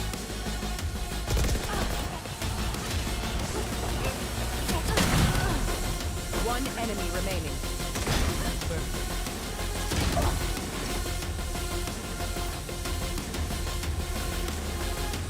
One enemy remaining.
Hello, I'm Dubstep, duelist of Bren Esports, and we are representing Philippines.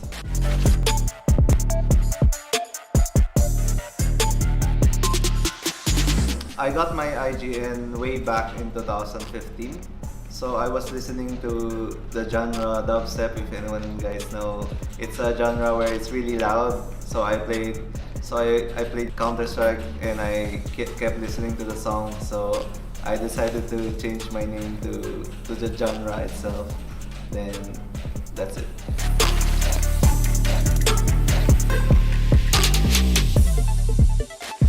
When I decided to switch to Valorant from Counter-Strike, it was a really tough decision for me.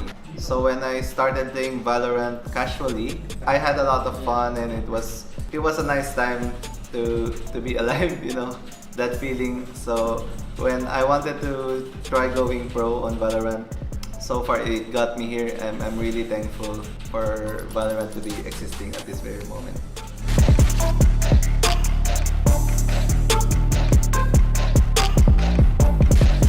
Honestly speaking, it's not a new feeling to us. It feels like at home. Like this is where we should be competing every time, and we have a lot of expectations on this coming VCT. So we're feeling really confident right now.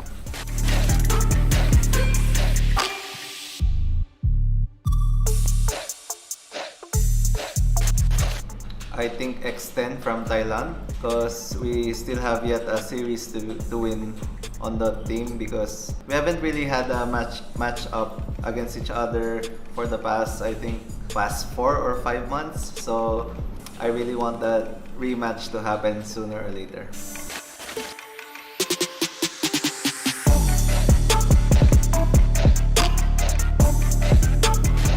The most exciting thing for me is, I think, to be able to have a chance to qualify for Berlin and to be able to be one of the top teams in Southeast Asia in this coming tournament.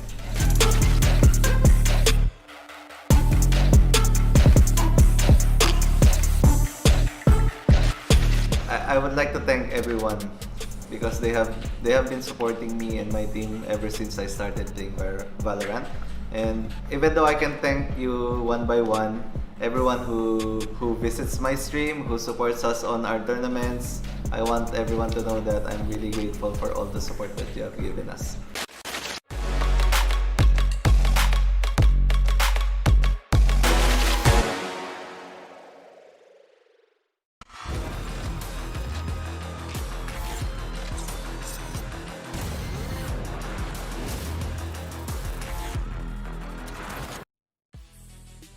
In Dubstep's words, I quote, "What a time to be alive."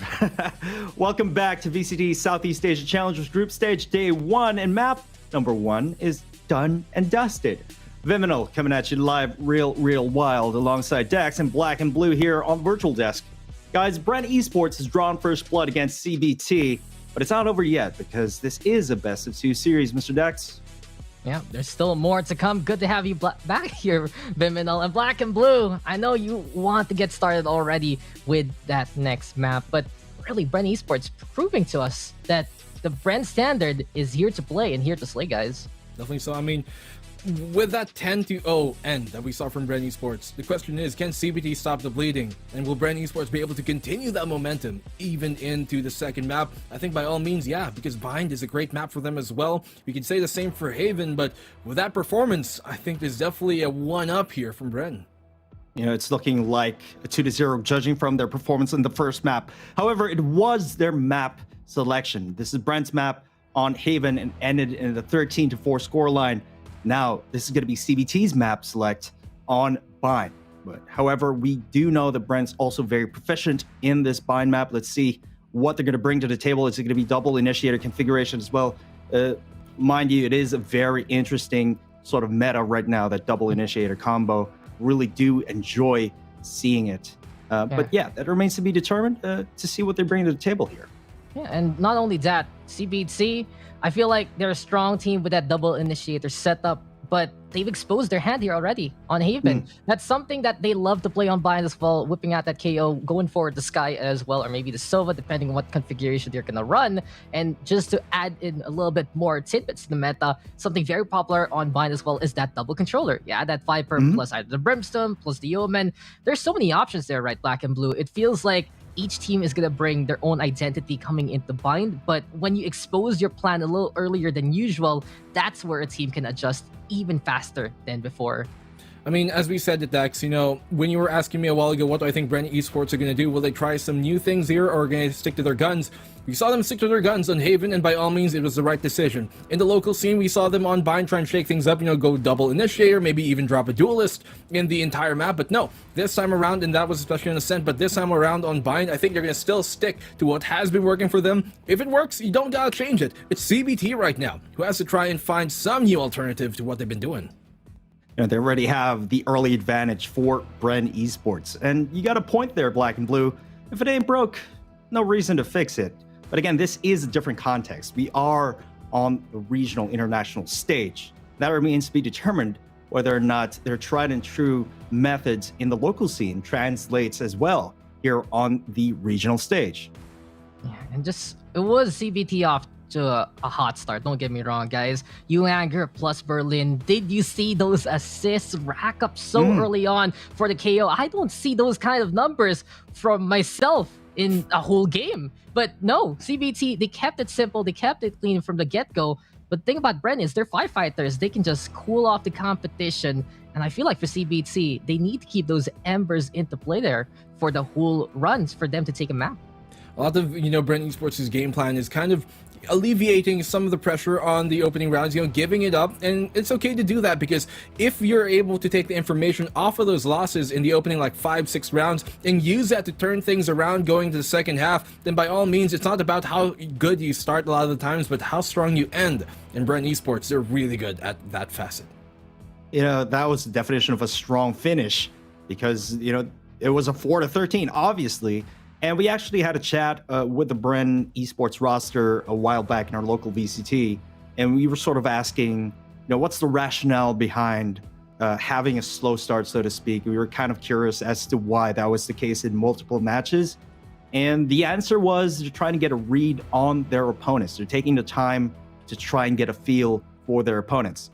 And less, they haven't really been relying on a lot of set plays, but they're relying on their ability to adapt on the fly.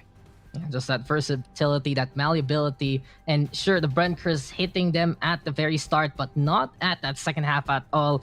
And it does seem like there is that evolution from Bren. They learn from their mistakes, and they learn very, very quickly. And on the CBT side, they had such a strong start, and I want to see more of that, because there are so many brilliant moments from CBT. It does feel like this young core has so much talent, guys, and as we're going to be getting into Bind, I wonder what we're going to get here. We're going to go into Agent Select. Dax, Black and Blue, we go again. The floor is yours. Well, thank you, man. there, Vim. Thank you, Vim, for joining us once again. But Dax, it is you and I this time again around on Bind. CBT on the attacking side, we got Flow QQ on that Sky, you got Raze, you got Viper, you got double controller actually there for the side of CBT. On Bren Esports, nothing too new to be shaken up as we're going immediately into the pistol. Okay. Yeah, we're already in game. This is what we want to see. Technical pause, stranger to me, straight into the pistol. This is what we want to do instead. But before we get started, Bren Esports whipping out that Breach. And the Breach has been an interesting pick in SCA for quite a while. It isn't as popular as the Sky option, but from the times that we see it, it's either a strong hit or a very large miss. It does feel like whipping out the Breach is a bit of a gamble, but right now, Dubstep gambling with a peak there and making the win happen versus Float QQ. Bren Esports getting that first pick off in the pistol round here, Black and Blue. Great opening start. Okay, Dubstep, he has been tagged on down, but fortunately for him, he can get some of that back. Look at this, though, coming from CBT. They still want to push their way towards the B site, especially after losing that opening shower's aggression.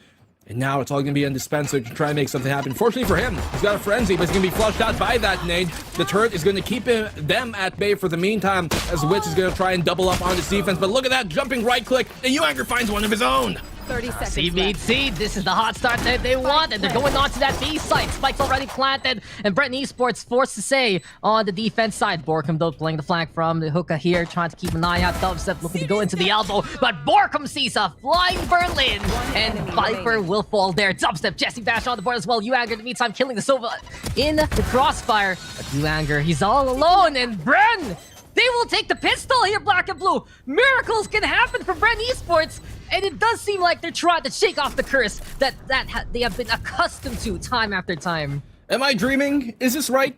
Is this even Bren Esports? Somebody pinch me. I'm not feeling anything, but Black you and know, Blue, okay. wait. Yes. I probably didn't wake up. This is a dream. I didn't wake up to my alarm. I missed the first game because these are incredible things and incredible sights that we have been able to behold. But back to your point, you were saying. This has actually happened to one of us, unfortunately, but I mean, you know, sorry, buddy. The burn. It's all right. It's all right. We love him, but we're not gonna drop names here. Bren Esports, though, I have said, you know, in like the local scene, it's typical that they lose pistol rounds, but that curse is not something that is necessarily afflicted to them as often. Surprisingly enough, in the international stage, it seems like when it goes to the international stage, like here in the Sea Challengers, they know that they have to be on their A game, and so there isn't even a warm-up period to these guys. They open up here with a great retake after that opening pick as well, and Bren Esports once again in the driver's seat. Yeah, retake ready, SEA ready. Bren Esports does get gun advantage here, but while we have the time, a CBT will be whipping out a single frenzy and 4 classics. It does seem like they are going to be whipping out their double initiator and double controller composition as Dispenser gets rid of Uanger on that single duelist. So in this kind of setup, you got Rainy on KO, Float QQ, though interesting enough, going to be on that Sky. I believe that's a debut for him on that Agent, and Berlin. Usually, when you see that name, he's on that raise from before, especially in the KPC days. But with Uanger playing that main duelist role, Berlin has really taken the mantle of the Viper, and working alongside his longtime partner with there will be on the Brimstone, of course, will go for the smokes instead. So can CBT make this composition work, because they already have the foundation from it in their local circle? Well, Borkum will say no as Berlin does go down. Float QQ with the blind, but Dubstep, Jesse Bash on the board. Rainy now getting in the way of the flawless of Bren Esports, but Wits, of course, is there to capitalize and get the refrag to make it 2-0. Bren right now, they're getting a good start here, Black and Blue. And if Bren gets a good start, and it becomes the patent-pending Bren streak, well, CBT will have to claw their way up yet again to try and get to the top of this mountain. Oh, I mean, honestly, when I'm looking at the composition here of CBT, they're kind of going up against the conundrum. They got the double controller. Why? Because yes, Viper is good on this map, but it can be quite hard to smoke the heaven position there on the A site, and so you kind of have to give up one or the other, either double controller or double initiator. In this case, though, they went for the Sova, and I realize that's because they went for the Kaio, and I realize that's because they really want to make, you know, the Kaio work. But the thing is, honestly, right now in the meta of Valorant, in the pro scene at the top level, Sova is pretty much a must pick, unless you're playing split. And so for them to have a little less reconnaissance to be made here as compared to Bren Esports, that is a big factor to be playing with. And I think CBT, they, you know, a lot of these rounds, it is decided by your composition and the map pick. And for this map, I'm not sure if the composition is exactly what they should be going for, as Uanger finds an opening pick on the opposing raise.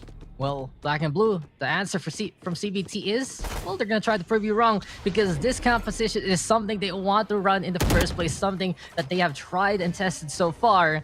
Let's see if it's going to work. Well, that's a good start, though. Dubstep going down. Battle of the Rays is something you see a lot of behind. Deny areas like the hookah, like the cubby on A side, like the showers as well. And CBT right now trying to get more and more of that space. But Jesse Bash with the spam. He learned that in the scent, and he whips it out on maps like Bind as well. Dispenser Knight now burning Float QQ as Rainy is able to catch out with Jesse Bash right now on site, trying to hold the line behind the tin can. But the Ares of all things, he's the god of war, and he's finding the fight before he falls. 2 versus 2 as Bren Esports will try to go for the retake. Berlin, though, waiting behind the smoke. Well, they bring the war to their own doors here. Spectre is in hand for Bren Esports. Gonna have to take these fights up close and personal.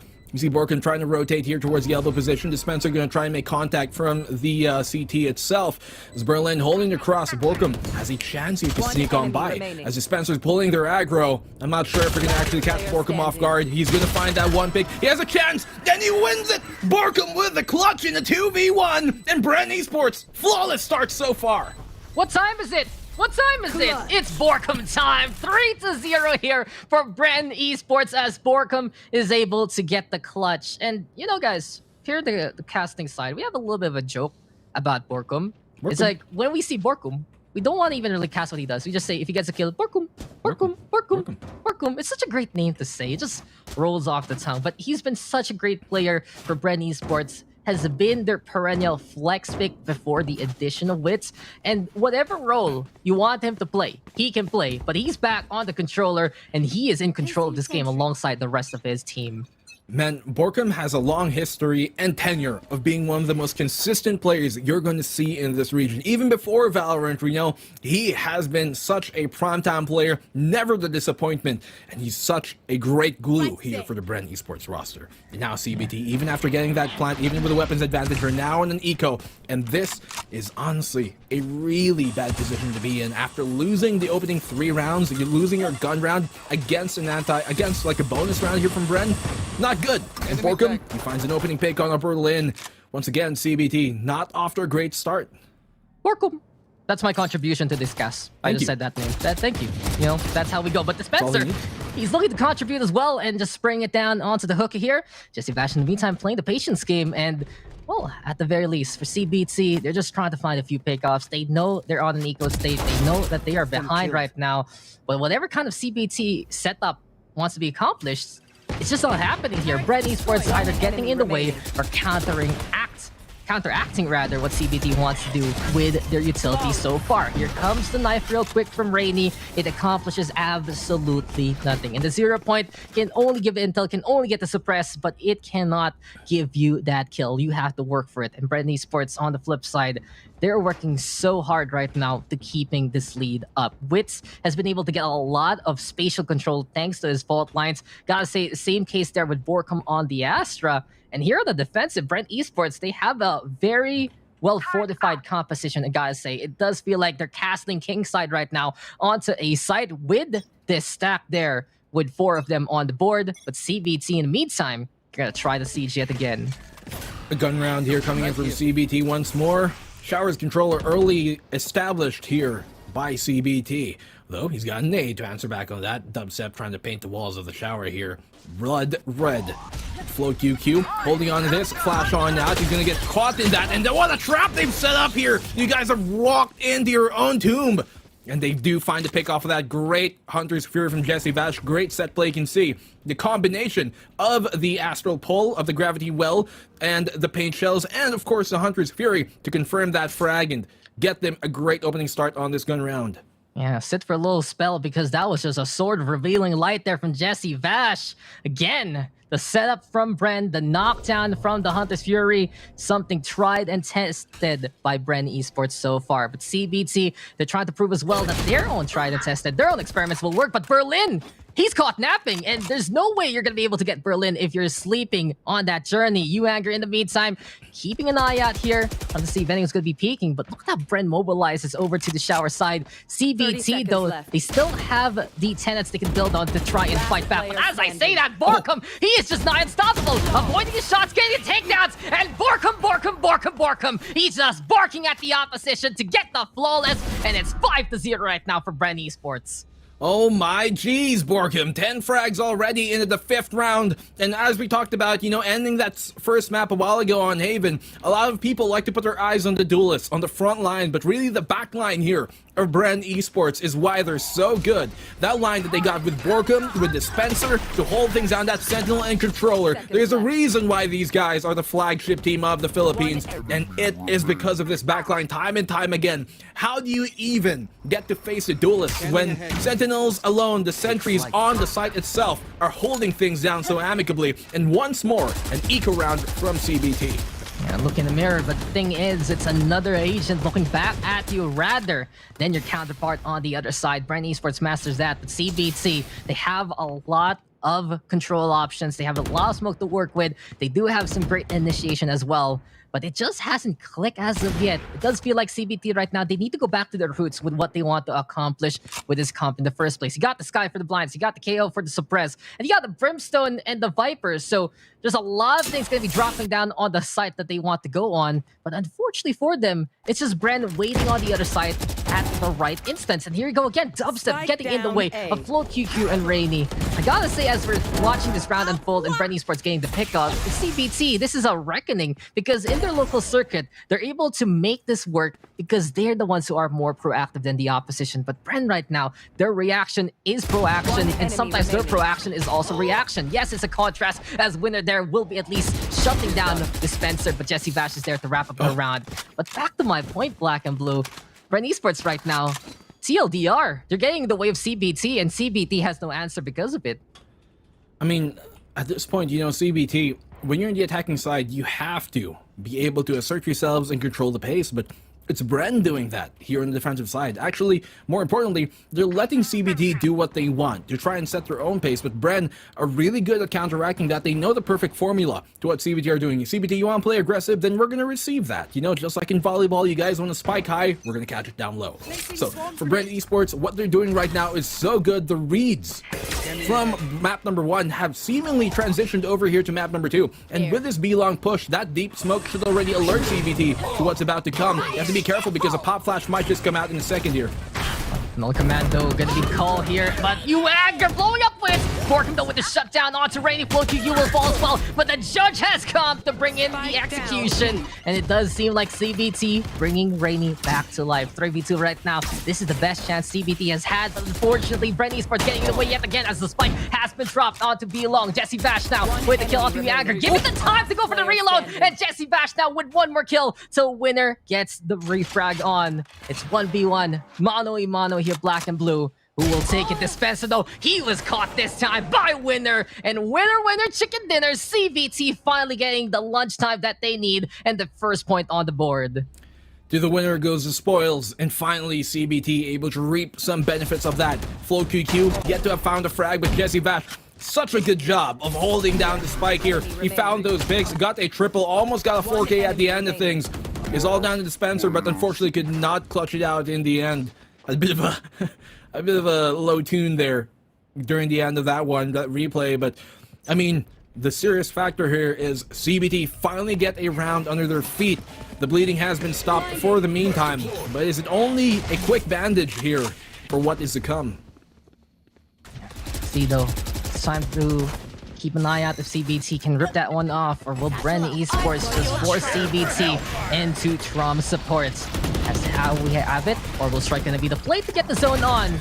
Seems like Uanger gonna be using that as a big smoke as well to get in the way, but Borkham right now spotting at Uanger. And that's the thing, Bren Esports, they're saying, spotlight's on you, CBT, what are you doing, why are you there? And those are the instances where CBT loses the balance they've been delicately working for. Dispenser right now with 2, as Rainy will catch out with Dispenser, trying to get one more, but Berlin and Flow QQ will equalize the odds. But as I say that, Borkham yet again, his time is now, and he's making sure CBT's time is nigh. Can Berlin make a play here happen, Black and Blue?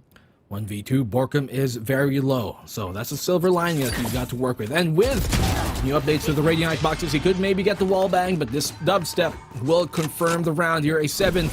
He did give up that 1 round right prior. But Bren Esports, they're back on track, and honestly, for them to get 7 rounds on the defense only in round 9, this is already a very good sign for things to come for Bren. And Esports, they are just in command here. Yes, CBT has broken the Bren streak to 6, but with a win here, this might be the start of another one from Bren Esports. They found that glimpse of for CBT. Not all hope is lost, and they still have a chance to make it 5-7, but with the arsenal so far, it's looking more likely to be a 4-8 if Bren plays this right. CBT though, you can see that their plan makes a lot of sense, Black and Blue. The blueprint is there. But unfortunately, Bren Esports, they're the Ocean's Bren right now. They're the ones saying, you know, this was our plan all along, and we knew that you had the blueprints to this map.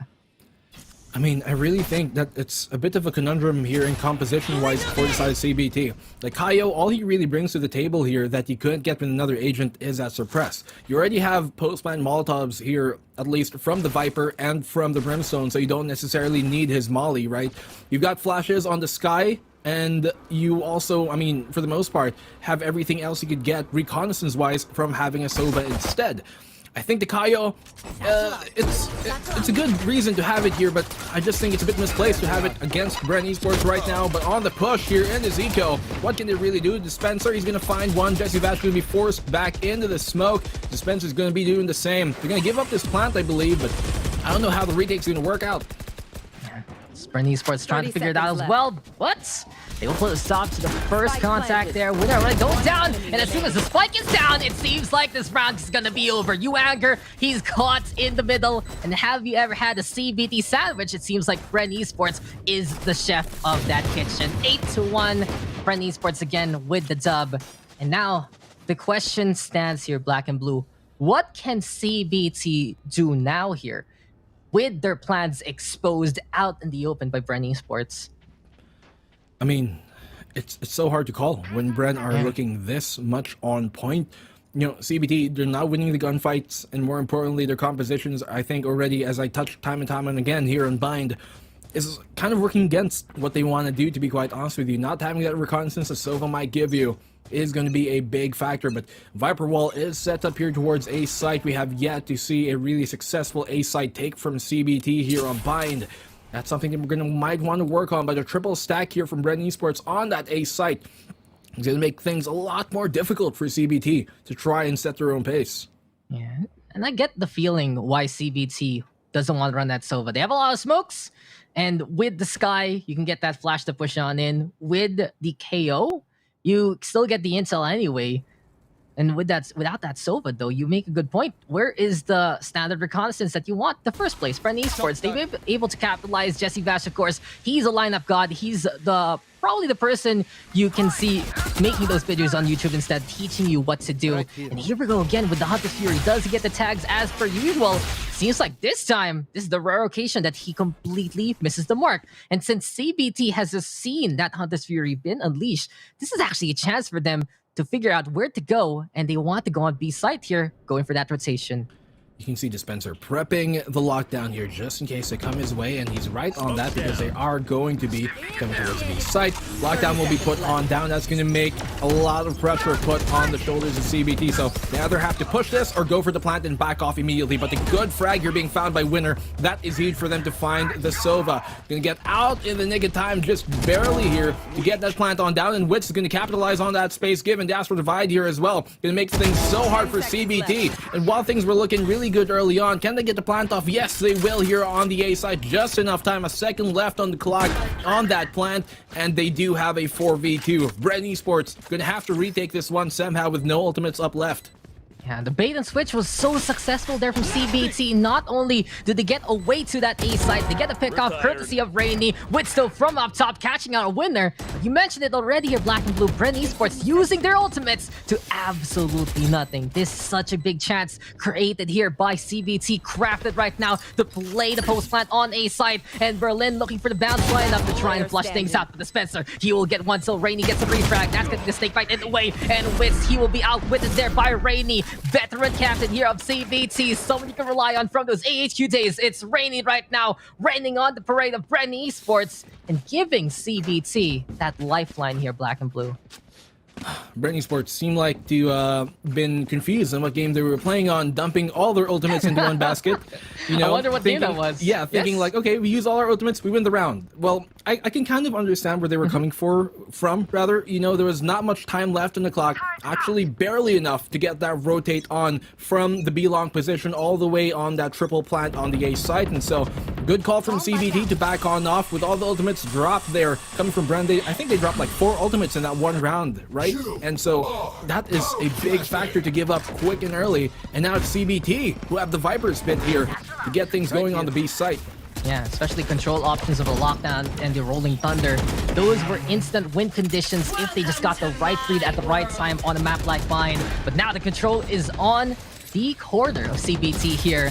The Viper Spit will just encompass the elbow with this shade of green. Call a doctor because that elbow looks very, very infected right now here, Black and Blue. And Bren Esports has to be precise with their surgical strikes to get back on site. Dubstep though getting the scans with some help there from Jesse Vash. Borkum with that takedown instead. Anger though playing onto the guppy here, trying to play the game. And here we have it, gets the lineup onto 2. Winner there along the way, finding the frags as well. And it seems like CBT, they made that kill box, and they can open that up for Christmas, as Dispenser is the only one left coming in from the Octagon. Here for the Gardens, he might bloom, or unless his body becomes fertilizer for these flowers. CBT again with a round Last of win. round in And the yes, half. it does seem like they're coming out of their coma and waking on up into this game.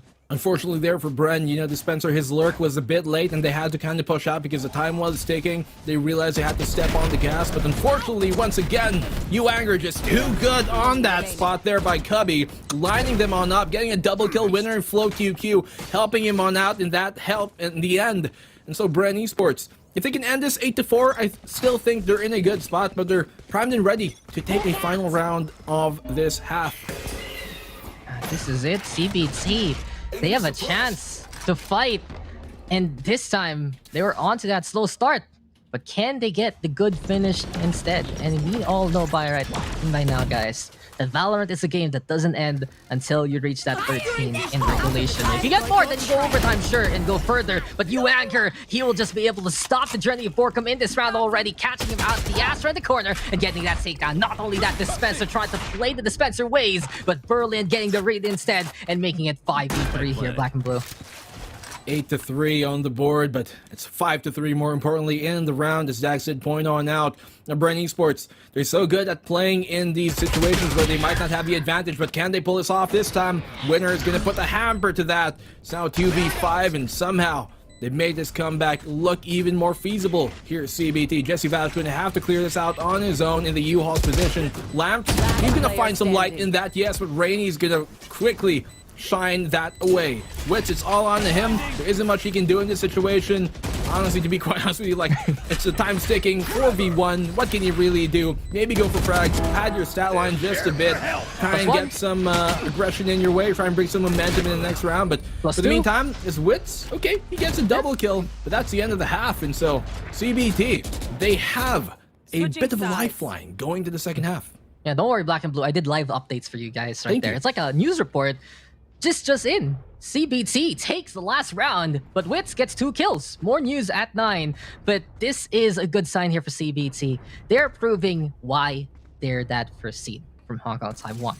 They are still fighting back. They are not giving up. And this is what we want to see from the SEA region. Competition can be fierce against these different regions so far. I said it a while ago. How many regions are there competing in just SEA? You got the Vietnam region. You got the FYSG region. You got Thailand. You got Indonesia. You got Philippines. And of course, you have Hong Kong, Taiwan, which we're seeing right now.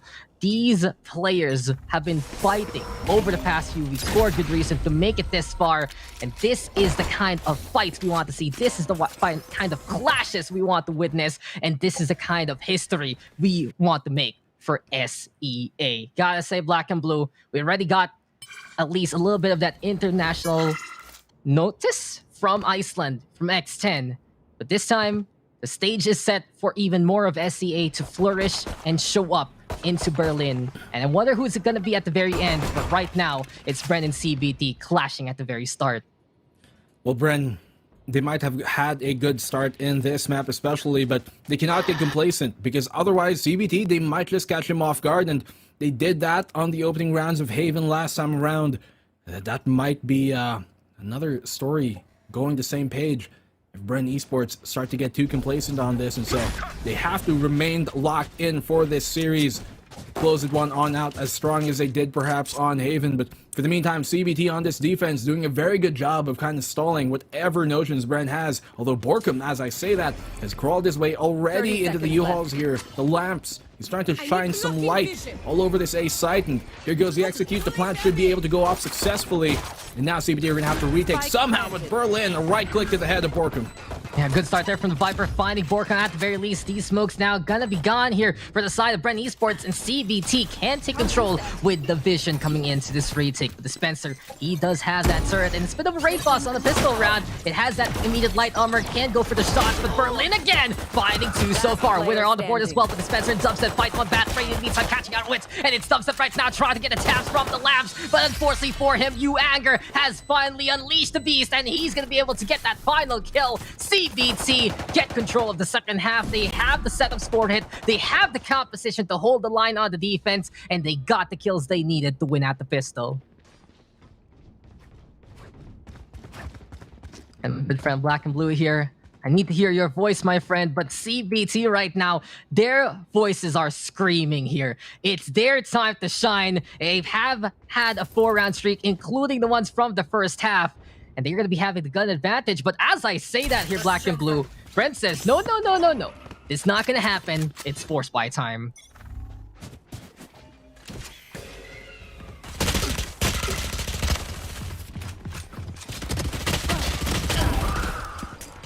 After you're there, dubstep with the kill right now. On to winner. Esports. Really getting the pick off that they needed. I'm back next. Time. We got CBT here at the very least. Fighting in the back. Trying to use their defensive fortifications. 4 degrees and Guiding Light is going to be into play. Black and Blue. Seems like Bren Esports wants to go for that B site.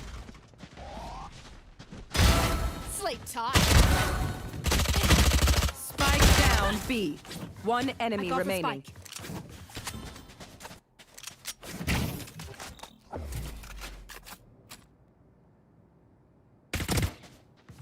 Ooh, Berlin putting you anger with that takedown, and CBT, they stopped the force buy. This is such a good sign here now for the side of CBT. They've gotten the wins that they needed. They've been getting the momentum that they've been looking for, and they just stifle the economy of Bren Esports so far. This is going to be Bren trying to withdraw some money from the bank and realizing, oh, we have nothing in our savings. This is not going to work out whatsoever. And Float QQ, the newest addition to the CBT roster. You can see why he's brought back into the fold, why he's fighting here for CBT right now. It does seem like he's SEA ready as well as the scoreline gets closer and closer. Great triple kill there from Float QQ to keep them afloat in this series. For the meantime, 2 rounds of a deficit CBT now have got under Bren Esports. As Bren on this eco that they're going to have to pull out since they did force the last round on out, means that they're going to give even one more chance for CBT to almost equalize the scoreline up. It's another 2-round deficit, as we pointed on out, as Borkum trying to go for the peak here on Showers. He's all alone, nobody to really support his endeavor. As Uanger is going to pull back a bit, the rest of Bren Esports, I think they're looking to split the A site here. Yeah, it does seem like that's the case between Bren right now and their positioning. You can see that they're stacking up on the short angle, going for the showers as well. And they're going to be catching out Rainy at the same time. Dubstep there with a ball bang headshot, but Uanger finding Dubstep at the very least, making it 4v4. Now CBT, they can just make that dance of death in the middle happen with that Spectre. And Uanger is putting on a performance so far. Berlin on the board as well. And Bren Esports, they're trying to play the patience game because this Spencer has found a Vandal in hand. Can he make the rifle work? That's the question. It's the big gun trying to make a lot of noise here, Black and Blue. And Bren Esports, they need some high impact right now from the Killjoy. They've taken that Vandal in his hands, though. The Spencer, can he do something as winner on hunting season here, finding Jesse Vash? They know where he is. Lamp's going to be given away. He's going to take that round, at least that pick, rather, on Berlin. Sort of stifling any notions here that they've got to win this one on out. All they really have to do, honestly, is run away CBT because there's no time left to work with. And Uanger up close and personal with a Spectre. Gonna make a ghost here out of the Spencer. 7-8, and Bren Esports, a single round is all their lead is. Yeah, just a little bit of a fun thing to see from that Sky, just delaying that Guiding Light half a second later while the Spencer tries to look on away instead. It's something that the Sky can control. And why is she so popular right now? Without the animation, plus the fact that you can control when that flash pops during the duration, you can really psych out the opposition, and those microseconds matter, guys. In a game like this, it feels like every little bit of time that you can buy for yourself to get that headshot on, it's such a big factor. And Bren Esports right now, they're realizing that CBT is a factor in this game. We mentioned it a while ago. Bren Esports, they've been incredible in the local scene, but something that they've been unable to do is to clean out rounds, to clean out matches rather, in a commanding fashion. It's been 2-1s, 3-1s when Bren wins. And in a group stage of a best of 2, you don't want to go 1-1 because that's not the scoreline you're looking for. I mean, yeah, there's, if you guys aren't familiar, as we talked about earlier, you know, if you go 2-0 in a series, that's 3 points for you in the group stage. And if you go 1-for-1, that's only a single point. And so that is something that's a big factor to really take into consideration as we're moving into this series, the latter stage of this series here right now. Winner His position has been given on away. You can see that Dubstep's trying to spam him through, maybe find him inside the tube itself. But for Bren Esports, they made their position known here on the B site, but the defense is not rotated just yet from CBT, being wary that this might be a fake out and they might rotate to the A side. But now the Kaio, as I said, 30 a great seconds left. agent to have be that rotate player. Jesse Vash, is he going to check the TP? He does! Actually, he does find him float QQ, able to cross safely, luckily for him, but Dubstep already shut down on this push alone, not able to get anything going. And float QQ, a great flash from him, as CBT shutting down Bren Esports, and they've tied the game up. It's 8-8.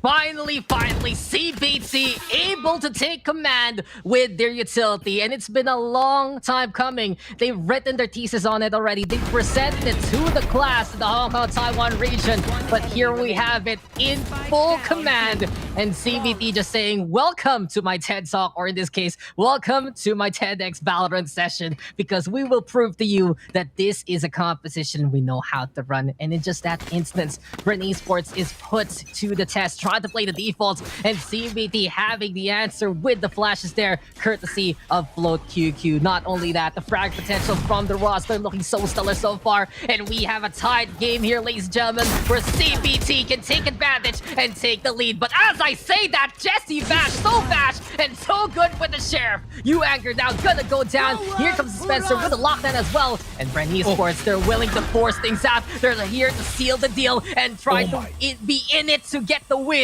Jesse Vash hitting that mark, and this is just such good ultimate value from Bren Esports so far here, Black and Blue. You know, Jesse Vash might not be the most flashy player on the Bren Esports side, but he is by far the biggest brain I think we have here in the Philippine scene. He is so good on reading what is about to happen on the opposing side and acting on that, and that's why he found those double picks. Great opening pick and great Hunter's Fury. But now the post plant here from CBT, they realize this. They're gonna give this one up. They know that there's no more time to go for this retake, and Bren Esports, a thrifty round if anything, to get them the lead once again. Yeah, I like the decision making here from both sides. Bren Esports committing on those ultimates, and we said it a while ago. That was the rare occasion where Jesse Vash doesn't get any value from the Hunter's Fury in the first half, and when he whipped it out here in the second, of course, it gets the kill. Signed, sealed, delivered. That's the Jesse Vash guarantee, the father of BH Esports, I gotta say, as a player. He's been around for many titles, internationally known through MOBAs, through other shooters. It does feel like that Jesse Vash is still here to play after all these years. But on the flip side, you know, I'm gonna give my props to CBT. You can go for the retake, yes, with the better guns, but do you want to give rifles to Bren Esports? No, you don't, for free. So now, Bren have to buy it up instead. Here you have it, CBT holding with the operator, a winner of all people. Big gamble for the Brimstone to be the one holding this. Yeah, not able to land a shot there on that operator going into the hookah position.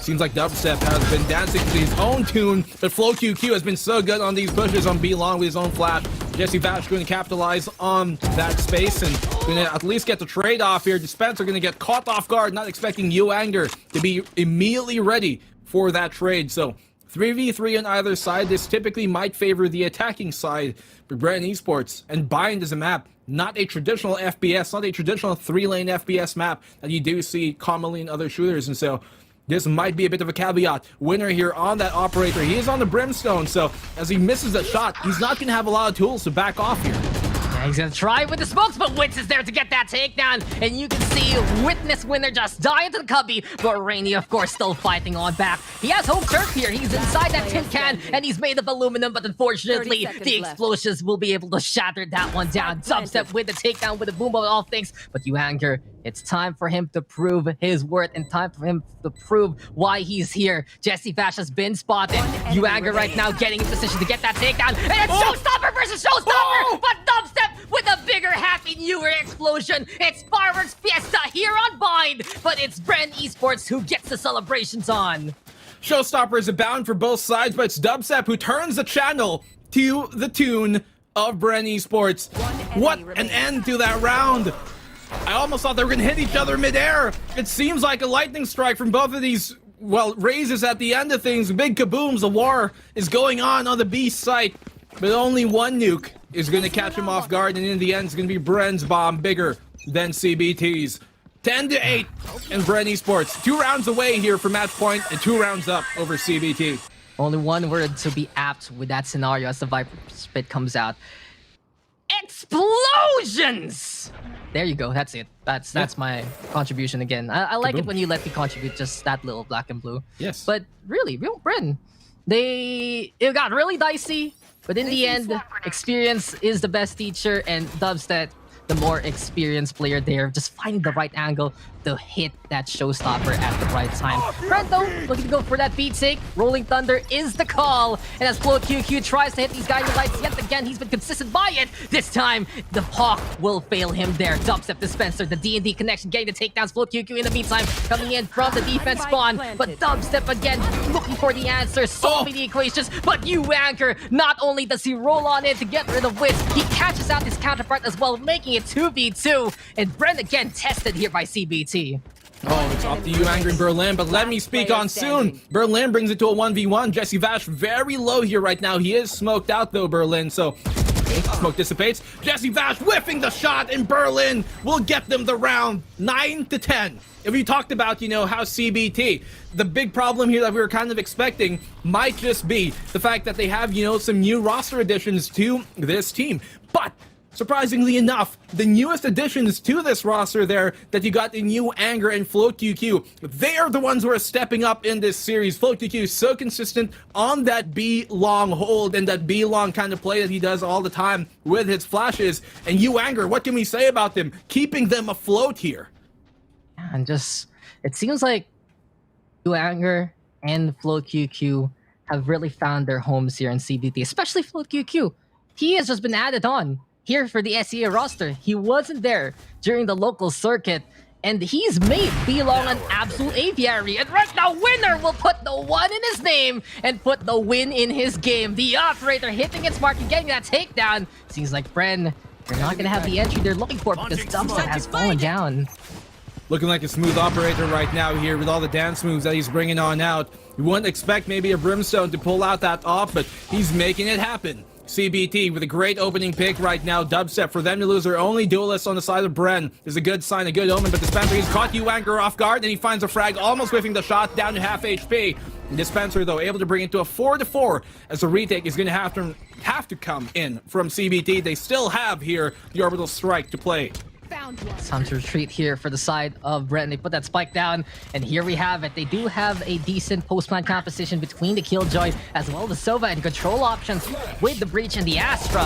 CBT, they're trying to find the contact, and there you go. It's a little bit of a touch and go here from Winner and Rainy, but they will get the takedown. Jessica slow walking to his demise, and CBT, they tie it up again. 10 is a magic number here, double digits for both sides, but Bren Esports, they feel the pressure right now from CBT. Look at those frags from you, Anchor. 20 takedowns, but from the KO again, as well as the Brimstone. 11 assists for Rainy, 7 from Winner. It does seem like right now that CBT are finally finding their footing. They're able to capitalize on how they're using these utilities at the right times and giving the assist points to the teammates that set it up. I mean, New Anger, he might have a hot head right now, but it's Winner who's got the hot hand with that operator, finding 3 kills. At the end of that, the triple for him. Will he continue this reign on that ace site, being such a detriment to Bren Esports' push with those opening picks? The sniper, the enemies are out the gates. The only Vasily here is the one by Winner himself. So Float QQ, he's been really good at making this play here towards B-Long specifically. Bren Esports can have to play an anti-flash position. Otherwise, it might be caught off guard once more. It's high time right now to keep an eye out. It's eagle-eyed. His name is Rainy. He's the one who finds that pickoff, and as soon as the smoke drops, it's still that small glimpse that CBT got, and that's one thing they've been exceptional in doing in many of their games, and we're finally seeing it here. They're so quick on the trigger finger, they're so quick on the reactions as soon as they pop their own smokes, and it does feel like not only do they control the battlefield with the sightlines, but they have an idea of what's going on the other side, thanks to the intel they're able to garner beforehand. Bren looking for this B-side push, but 3 defenders here for the side of CBT. They're waiting and ready to counteract this push coming from Bren Esports. They do have a lockdown to apply, but I don't think it could be the right decision to use it in this round specifically. They're going to have to try and give up a lead or do something fancy here. Flow QQ, Rainy, they're going to chime on in. And Flow QQ this time, it's his time to shine. He gets a triple kill at the end of things here. And once again, that B-long position has been his home, turning the gardens into his own aviary. The greenhouse here for Flow QQ. And on that sky, with all the animal kingdom right behind him, he is certainly looking like the king of that B-site jungle. He is the Crow Father. He is the Hawk Whisperer. And he is basically Steve Irwin of CBT Gaming right now. Just keeping an eye out on those angles and just controlling the animal kingdom. But Bren Esports, they know now that the shoe is on the other foot. They're the ones trying to climb back with so little rope to work with, and they will go for the timeout. And we mentioned this a while ago, Black and Blue. In the best of 3, Bren Esports, you can rely on them to get that series. In the best of 1, you can rely on them to get that win more often than not. But looking at them in a 2-map set, there's a concern that Bren Esports, they do have that tendency to drop a map in a long series, be it best 3 or best of 5.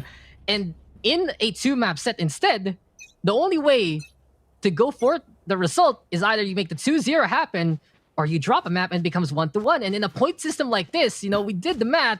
Bren Esports does not want those 1-1 scenarios. If they want to be the top seed of their group, if they want to be in a good position for the playoffs, they need some consistent and convincing 2-0s just to make it happen. But CBT, they refuse to lose here. Mind you, friends, folks, far and wide, only 2 teams will qualify into the playoffs from every group that we have here. That's going to be 8 in total. So from the 16, we're going to cut down half. For the meantime, Bren Esports, they, surprisingly enough, here, with them being the most veteran team of the Philippines, still that stamina in an international stage has not been working out for them at the very least. CBT, they do have that Viper and Sky on Berlin and Flow QQ respectively here on the B site, looking to anticipate what Bren Esports is about to throw at them. As Bren taking a bit of a slower approach here. Jesse Vash a single point away from his own ultimate there in the Hunter's Fury, but Dispenser, he's got the lockdown to apply. I think they might just use it here right now. Yeah, the fangs are still there, but it does feel like they're less sharp compared to before. Bren Esports, though, playing in a careful manner to go onto B site. The Trailblazer is coming to say hello. And Bren Esports already shooting that one down. Bash now with the plant here. Bren trying to set things up yet again. So spikes planted. CBT acknowledging the scenario, willing to go for the retake. Dubstep, he's taking a step further than that. Flow QQ now going to go down. Seems like the aviary is out of business here for this round. Doesn't have much utility on him aside from his own blastbacks. And with that orbital strike, that's going to hamper his elbow push. But Anger with a judge. The jury is out and the execution is going to be the order here from Anger. Now the lockdown will be placed on for the post-plan. 6 seconds left on it. They have to push it. Otherwise, Rainey's going to get shut down. Dispenser's going to find one of his own and a double from Borkham here. Now it's a 1v4. All on to winner. Can he bring the dinner home with his game? He's going to get that operator pick off on the dubstep, but he's conceded the round. He knows he cannot do it in a 1v3. Dispenser going to try and follow him on forward, but Bren Esports tying up the game just barely in the nick of time. Make-A-Wish C fans, because here we are all tied up 11-11. One of these 2 teams shall take the victory if they can get that 2-round streak. If not, we are going into overtime. And what a way to kick things off here, Black and Blue. We're closer and closer now to a potential overtime. This bind map has been incredible, showcasing the talents of both sides. And this is just the very start. You guys are in match number 1 with so many matches to go. We'll be doing 6 matches every single day for the next 4 days in the group stage. And of course, the playoffs next weekend. The question now is, who will take this map? Will it be CBT defending their land and defending the map pick? Or will Bren Esports be able to make the 2-0 happen? Does seem like, though, that in that last round, Black and Blue, CBT let Bren Esports walk all over them. And that hasn't been the answer for CBT in this game. Yeah, a lot more proactive in this round 23. You can see them opening up with that smoke very deep there on B-Long to try and establish some control. But with the flash, the bird, the guiding light to check if there was anybody actually there, he does get that information that Bren Esports, there was at least some sort of stack happening on that fountain side. For the meantime, though, Bren taking things slow. I'm not sure if this is the right decision to make, at least to continue on for this B site, because There are a bunch of defenders already waiting for that entire facet to come on forward. Bren Esports, they could potentially go for a quick wraparound towards the showers, but I don't think that's going to be the decision. It seems like they're really poised and really marked up for this B-side take. Oh, Dart just gets stared at, and winner right now gets dubstep there. Great shot from the Brimstone, and we see it a lot. Him on that operator, it's a gamble for the agent he's on, but he's able to hit those marks, get those takedowns. And the thing is, he does have a way to get out if he can deny the push of Bren. But Jesse Vash now pushing the limit and catching out Float QQ. That's a takedown onto the sky. But Bren, they're running out of time. They have to go through the poison. Can they make it past that snake bite? Berlin catching out Borkum after the shots from you, Anger. And that's done. CB explosive finale, taking the lead and going for that match points. What a great play there from Uanger, and that's kind of the problem when you're not able to, drain out the utility on the opposing side. If you're going to go for that last second push to the opposing site, in that case, from B, they went to A, but they were not able to drain out the utility from those A site defenders, and so they were able to just dump everything in the last few moments, and there wasn't any time left for Bren to get a breather, to even get a chance to post-plant afterwards. And now, moving into the final round of regulation, Doboruichi is what they like to call it. Bren Esports gonna have to pull out all the stops here, and they're not on the best buy, mind you. Dispenser and Borkum, the backline here of Bren on Spectres. You're gonna have to teach me more fancy words like that, Black and Blue. Sounds like a spicy thing to add to the vocabulary. But in simple English, CBT right now, they are just one away from that win. I don't think that's what that actually means, but I will just go with the storyline I've set up so far. CBT right now, they're getting set up here by Bren. There's Wits already with the fault line. Bren Esports now looking to get on B sites, and they are going to go for that standard split push, but Winner is there to get that takedown. Dubstep though blowing up Rainy. Here comes the invasion on the elbow, and it seems like Bren trying to go for the backstab. Winner though, he might get caught here in the middle. Wits right now is trying to set things up, and this operator, not the best gun in this close quarters, but Dispenser's still going to get caught, and Wits is there to catch out Winner in response. 3v2 right now. CBT, they have a chance to go for the retake, but Bren is making this very, very dicey for them, Black and Blue, as Borkum now playing peekaboo, but he'll back away from you, Anger. Good shoulder peek there from Borkum, realizing that all he really has to do is find information to confirm where they're going to be coming from. He doesn't have to continue to fight that. He has a Spectre in his hands, and he knows it, and he finds a kill. Anyways, Borkum, Uanger, in a 1v2, he finds a good shot on the Wits, and somehow Jesse Vash will bring the match into overtime. We're going to the first OT in the first series of this entire playoffs. Overtime. So much pioneering, and this is just the first series. 12-12. We are not done with Bren versus CBT. And this is both a testament to the efforts of CBT right now, fighting on back against a titan like Bren Esports.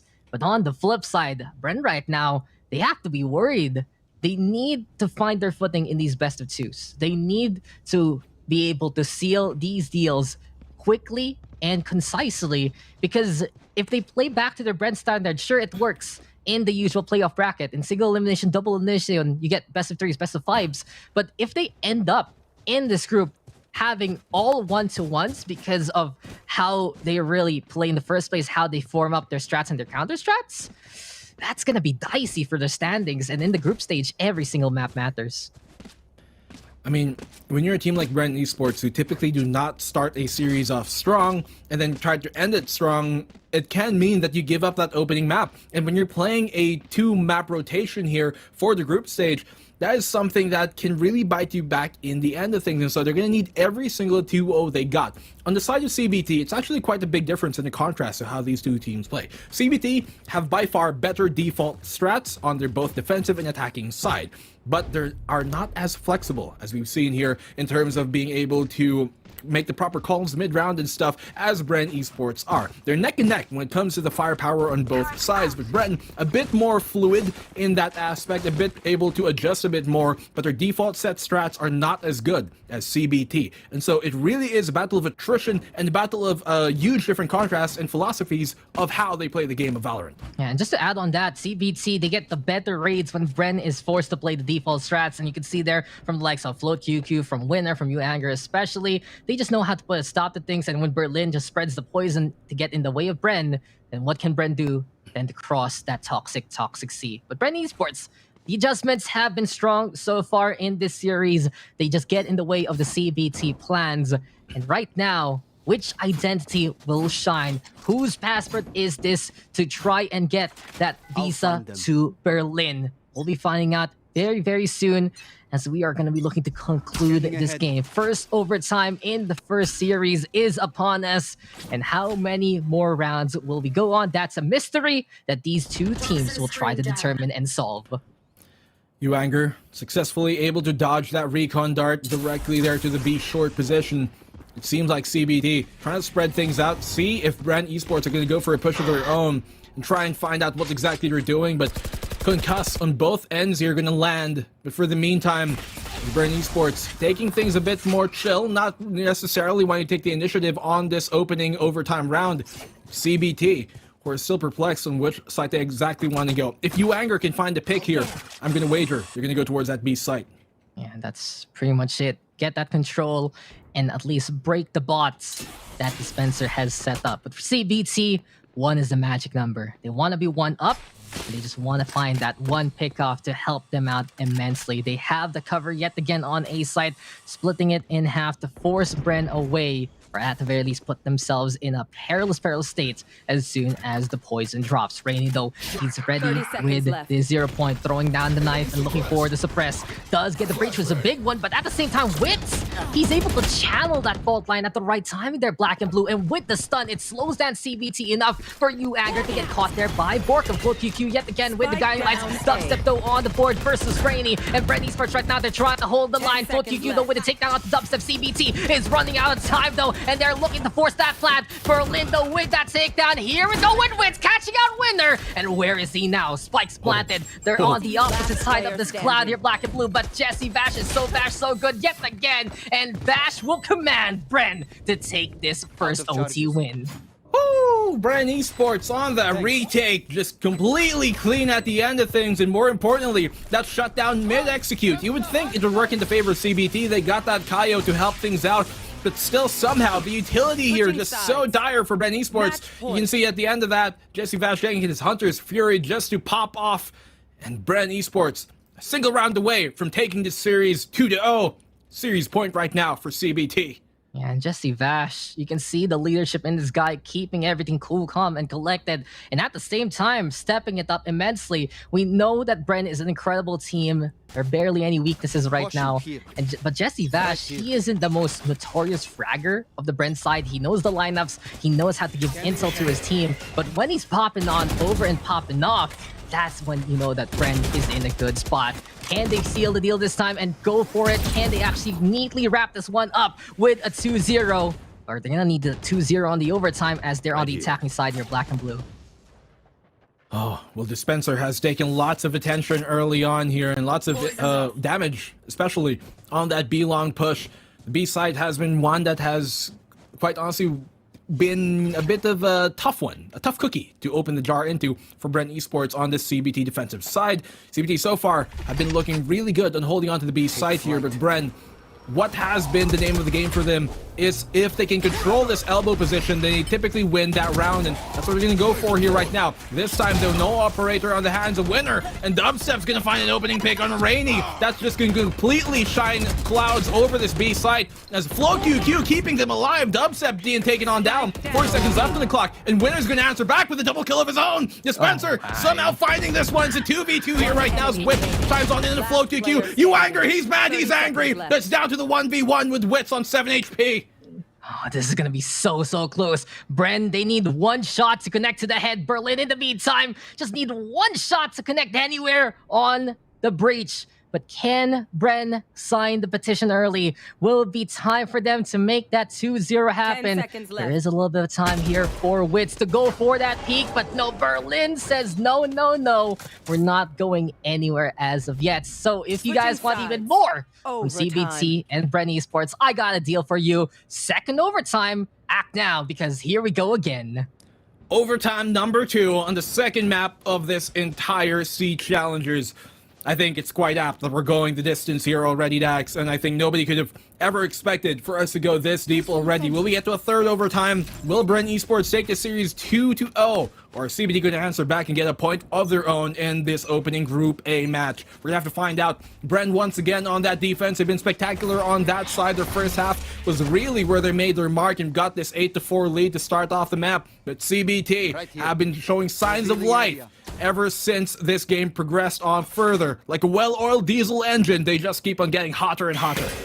And this is a map pick that they love to play. I gotta say, between CBT, maps like this and Ascent are the territory when they can go for that KO play and just try to go for the suppresses and the flashes at the same time. It's something that CBT has been able to accomplish, I gotta say, to make this composition something they're very comfortable with. That's something they want to try and play time after time. And they just love going for those suppresses. They love going for those flashes for good reason. Get the advantage in, I'd say, a familiar manner. Maybe their background's helping them out in the first place, but CBT, this is their identity, and we are seeing it here. Bren Esports, though, they're going to need to cause more chaos. They're going to need to put a stop to the shining brilliance of CBT right now if they want to get this win, because it did seem like Bren Esports had the advantage. Spencer, though, getting tagged from past that wall, and he's able to play it patiently to catch out Anger. But Berlin, not one but two. Even the snake bite catching out Jesse Bash, and CBT right now looking for this B take.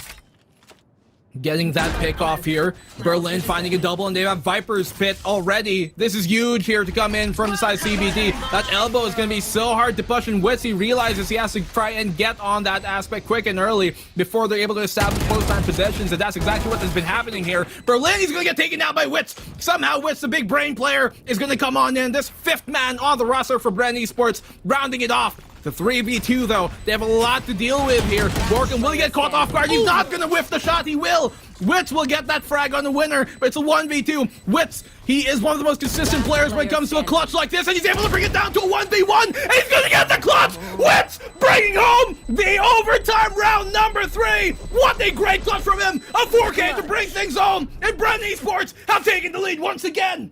Go, go, go, Wits, go! He finds all those markers, and he's able to knock them down like dominoes and breach and clear, because Wits is here to make the win happen. Bren Esports, this is why they added this guy to the roster. Simply put, this is why he's been that fifth pillar of Bren Esports, and this is why we say that Bren is a true 5-man roster right now. Bren as a whole, their core adjusting just to fit in Wits for good reason. Illustrious career in previous tactical shooters. A bit of a experiment as well as a journey into the Thai scene as well of Valorant. But now he's back in Philippine shores for good reason. And this is why Bren is happy to have him. Let's be honest here. Before coming to Valorant, he was the biggest gun on that Bren Esports CS roster. And once again, he's looking to show that same primetime, showtime Wits we all know. Dubstep here on the U-Haul Slams position. Holding it down, that judge is so difficult to flush out when you're inside the lamps. Molotov will kind of force Dispenser out, but he will get the plant at the end of it. Very low on him. He's been taking the brunt of all this early damage, but he's been doing such an amicable job of kind of baiting everybody else to look at his own aggro. Anger, though, he's very angry at this. Berlin's gonna answer on back. Looks like we're going into a third overtime, Dax, because CBT are not giving this up quite easily. Dubstep left alone here, and it's confirmed we're going into a third overtime. CBT staying alive. We're not done. And shining brilliance yet again from CBT and Compass, and just exemplified by that flawless hold. We go again, and this time we gotta take notice of how Bren's winning some of these things. They're just playing the clutches and going for it. CBT in the meantime, it does feel like they found their footing immensely, especially as the rounds have gotten longer and later. What can these two teams do? How will they hold? Will Bren finally trip up on the clutch? Will CBT fail to execute yet again? It's time to find out. As you mentioned, Black and Blue, OT to the 3. Oh dear, man. What a way to start off this series. Such a great opening already to get this entire C Challengers started. CBT holding onto the lifeblood. No team giving up anything just yet. It's now Dubstep He realizes with that information, looks away at the wrong moment, but still finds a frag somehow. Anger being taken on down. That's each raise finding one piece, but still, Dubstep. How does he do it time and time again? He might give you those one whiff every now and then, but when it matters the most, he's gonna matter and he's gonna land the tough shots as Dispenser does the same. The D&D connection, these two have been a duo even before Valorant, and once again, they're coming up in these big time moments. Borkum in the lamps, he knows one is close. He has to be careful here, and he's still gonna find the frag on the winner. It's a 5v2 Dex. Bren duel equals Bren win. It does seem like Anger, that was heartbreaking at the very start. He had the advantage versus Dubstep, but he failed to hit its mark, and that was just pretty much the first step to this. Every single time CBT tried to fight against Bren, it was just a sucker punch in that round. And flawless meet flawless, well, it's looking lawless here as we're getting into another round of bind, but Bren Esports, they're the ones on match point, and can they finally stop this game? Can they finally get the 2-0 that they're looking for? Or will CBT still breed and still fight to that bitter end? Unfortunately for CBT there, Dex, the guys kind of got picked off one by one. And that's something they really have to minimize here, especially when their backs are against the wall. You have to play as a team, and you can see that initially happening on here, on this B-long position especially. Take that ult orb to get the Seekers up online real quick. They're only 3 away from that coming up here. Dubstep already pushed his way into the lamps. They've been really good so far controlling lamps when it comes on these pushes. With the flash, Anger, great heads up play by him to shut that down, and Berlin's gonna find Borkum as well. Are we going into a 4th overtime, Dex? I don't think this day is ever gonna end, because right now it's a 5v3 in CBT's favor once more.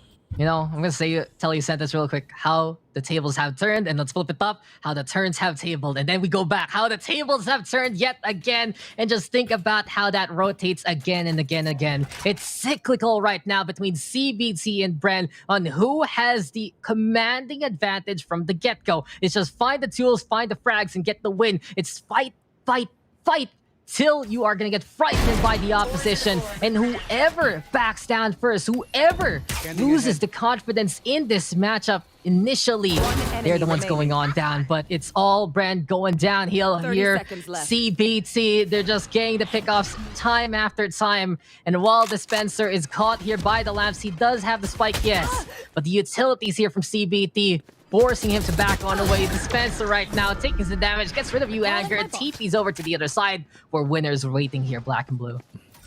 He's gonna have to do something to make this happen. Winner, we confirmed the round, and CBT stay alive once more. We're not gonna end this day ever, Dax, not even this entire series, because, if it was ranked, maybe they could vote, you'd try and, settle for a draw. But we're here in the Seed Challengers, and everything is on the line. They both want to get this series, at least close it out in their favor. If Bren can't get the 2-1, the 2-0 rather, then CBT would happily take that 1-1 at the very least. And so, let's see now. CBT on this attacking side so far. Whoever has been on the attacking side here in overtime has been struggling to really win that round. It's really been the defensive side diff here for both of these teams in overtime.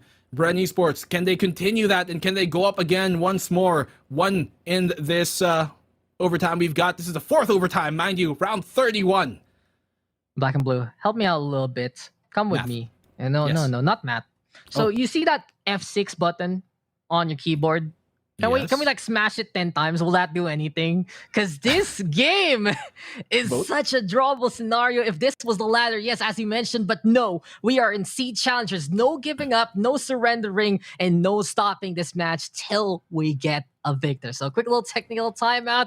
We finally got one at the very end of everything, but this has just been a matchup to remember so far. It's the first one. You mentioned it though. The defense is where it's at. Whether it's the clutch or the command, it's whoever's defending is getting that dub. And I feel like the only way to break this chain right now is to win that attacking side. Whether you go first or second on the attacking side, if you're the one who gets the win on the attack, it will just be so immense for the OT itself. And in this scenario, since it's CBT on the attack yet again, it does feel like that they can be the ones to command the tempo of this series, the tempo of this overtime conundrum. If they get that win and they're the ones moving into their defense with match point. But only time will tell how this will go on. The teamwork, though, between these two teams have been exemplary. Multiple assists from the likes of the KO as well as the Breach on the opposite side. And it's all about the setup and the knockdowns here from both teams. But they're bowling for that perfect 300, Black and Blue. But someone has to miss a pin sometime soon. Thing is, who's going to land the home run? Who's going to play perfectly on both of these halves? That's the big defining factor here. How consistent can you be on both the attacking and defending side? Now, Bind, one of the more equal maps that we do have, but it is kind of defender's sided at times, and you can see just the full effect of that here in our overtime round. The team who's on that defensive side in overtime have been consistently winning that overtime round. And so Jesse Vash, early information he's going to be taking here to find winner playing on that fountain. It still seems like CBT, even after giving up that spot, they realize that they kind of seem to want to go towards the B site once again. It has not really been fortunate for them so far, but one caveat here is that there's only 2 defenders ready to kind of receive this attacking push from CBT for the side of Bren Esports. And so Bren, especially with Jesse Vash playing on CT, what Dispenser has to do here is maybe go 1 for 1, but for the most part, honestly, just hold on back. I'm not sure if this is necessarily a playable position for him. If he gets 1 frag here, I'm not sure if that's going to be enough. And Anger, after finding that one, Jesse Vash on the tray, he's going to find a double! And Berlin brings it back. It's a 3v3. 30 seconds Yeah, left. Vash not done getting 2 there before he falls in the hand of Berlin. With going to meantime trying to come on back from the elbow, but Berlin again trying to play to his namesake and go to that location. That's the Viper getting a kill on the board. It's a big one there, controlling the elbow. Winner, though, in the meantime, being tagged a little bit to 67 HP. player But Dubstep is coming, but Winner able to step on Dubstep there instead. Borkum, this is his time. It has to be now. Can he do it in a 1v3 situation? It's looking very dicey, and as soon as Berlin peaks, Borkum will get the takedown instead. Reversal of fortunes in that conundrum, but Winner will be able to seal that one yet again and just get that chicken dinner one more time. Switching sides, CBT, they finally breaking the streak. Black and Blue, it's broke, it's stopped, and they have put the first OT win on the board. Is this a sign for them to get this victory? An attacking round here, finally won by CBT once more. And now on the defensive side, by all means, they have the advantage if we're going to go the way things have been for this entire 4 overtimes that we're playing on right now. Bren Esports, it's up to them to make a play. It's up to them to show up here and bring us a show. Will we go into 5th overtime, or will CBT take this series 1-1 and tie things up equally? That's the question we're going to have to find out. We might get our answer at the end of this round specifically. But Bren Esports, they cannot get picked off 1 by 1, which has been happening for them during these attacking sides that they've had so far. A lot of times, Bren Esports on the overtime, they like to play this one slow, and they can't do that. Not against Anger. He's ADS, and a quick tap away to find Jesse Vash. But this game is going on because we were saying we press F6 and that means continue. But right now, CBT, they want to conclude it instead. And Berlin with the win, getting 2 there. Dubstep in the meantime inside the last. But Bren Esports, they know they're running out of rope right now. They're running out of time to work with. And they're running out of players so far with Dubstep with a single bits of HP here. Black and Blue. Now CBT, here we go again with them trying to get closer and closer to Bren Esports so far. And in this small bit of timing, Dubstep is given a chance to plant, but now CBT confirms where their victims are. Well, Dubstep is down to 1 HP. Maybe if he had more health on him, there could be a slight chance here, but CBT, they got Anger low as well, both of the raises here, but they do have that man advantage, and look at this double push coming in from the back line. Actually, that single flank coming in from FloQQ instead. And the triple push coming in from CT. I'm not sure how good they're going to be able to play this. The time is ticking, yes, but Dubstep has to find a pick, but he's not. Borkum down to a 1v3. He's so good on these clusters, but can he pull it out in this chance? Nope, they're going to line up for him. Will he be able to find the frag? He's playing out the time ticking here. There isn't much time left. Borkum has to do something. The time will be stuck. Do they have enough time to defuse? Will it be successful? No, it won't. And the clutch coming in from Borkum. 0.12 seconds left on it, and Borkum, the teammate of Witz Farmer from Bren CS, they're doing it here, and Bren Esports bring us to 5th overtime. 0.12. 0.12. That's a different kind of Borkum time, and that small sliver of time he was able to buy for Bren Esports continues his game. We're not done. We jinxed it, Black and Blue, because we were saying press F6 so much. But that's continue, and we're not done because of it. The conclusion is not here whatsoever. No draws will be at stake. Someone has to win. And in this scenario, CBT and Bren have shown how much of a gladiator they are, how much of a battlefield Bind is, and we are just not done with this game. I got 2 more series to cast after this, you realize that. So for them to continue this on, they're really giving me a run for my money, because Bren Esports, oh boy, how did they do it time and time again? Earlier on it was Wits, and now Borkum, that old guard. These two have been teammates for such a long time. But Yuang are gonna get shut down there. Nadon not prepared for that fight. Dubstep looking to play really close, and Berlin's gonna get spied out as well, but a quick trade up from Berlin. Great job from him to shut down Dubstep. But the 4v4 here right now, CBT, they're all quite low as Wits finds a pick on the Flow QQ, who has been one of the most consistent performers in this map. Now CBT in a 3v4, the time is ticking for them. CBT, this is why they're that first seed. They are still fighting even more, but they are down by 2 members. Gotta say though, this has been such a extraordinary performance from CBT. The questions were asked that can this roster actually work, especially with the latest edition of Float QQ? Well, Berlin is trying to make this work, and we've been big fans of the CBT roster ever since they showed up, even with the KPC days with some of them. But CBT right now, still holding that line and getting that post-plant scenario on. Brendo trying to come closer and closer. Here comes Borton right now looking for that fake. Dispenser though with that take that. Here comes Witz as well. And it's all up to Rainier right now to bring in the Thunderstorm. Can he just rain on the spray yet again? No, says Witz. And we are not at Wit's end whatsoever. Bren Esports solve the puzzle and win out on the defense. Bren Esports getting another defensive round in the way to pop off there at the end of things with the Rolling Thunder. They're definitely bringing the storm. Wits, 20 frags on him. He might be at the bottom of that scoreboard with Jesse Vash, but I'm going to tell you, the value that they're getting out of these 2 players is so much more than the scoreline might suggest and their leaderboard might suggest. As Bren Esports take the lead once more, CBT, now on the defensive side, have another chance to stay alive in the series and bring us potentially into the 6th overtime. You know, they have accomplished it. They've accomplished it multiple times before. And from what CBT has accomplished so far in their careers is something to watch out for. Look at that history from CBT, man. Just consistency in Hong Kong, Taiwan region is incredible that they've been 2-time reps. And if you look at their whole roster, they technically have players that were there in that Masters 1 Birch as well from KPC.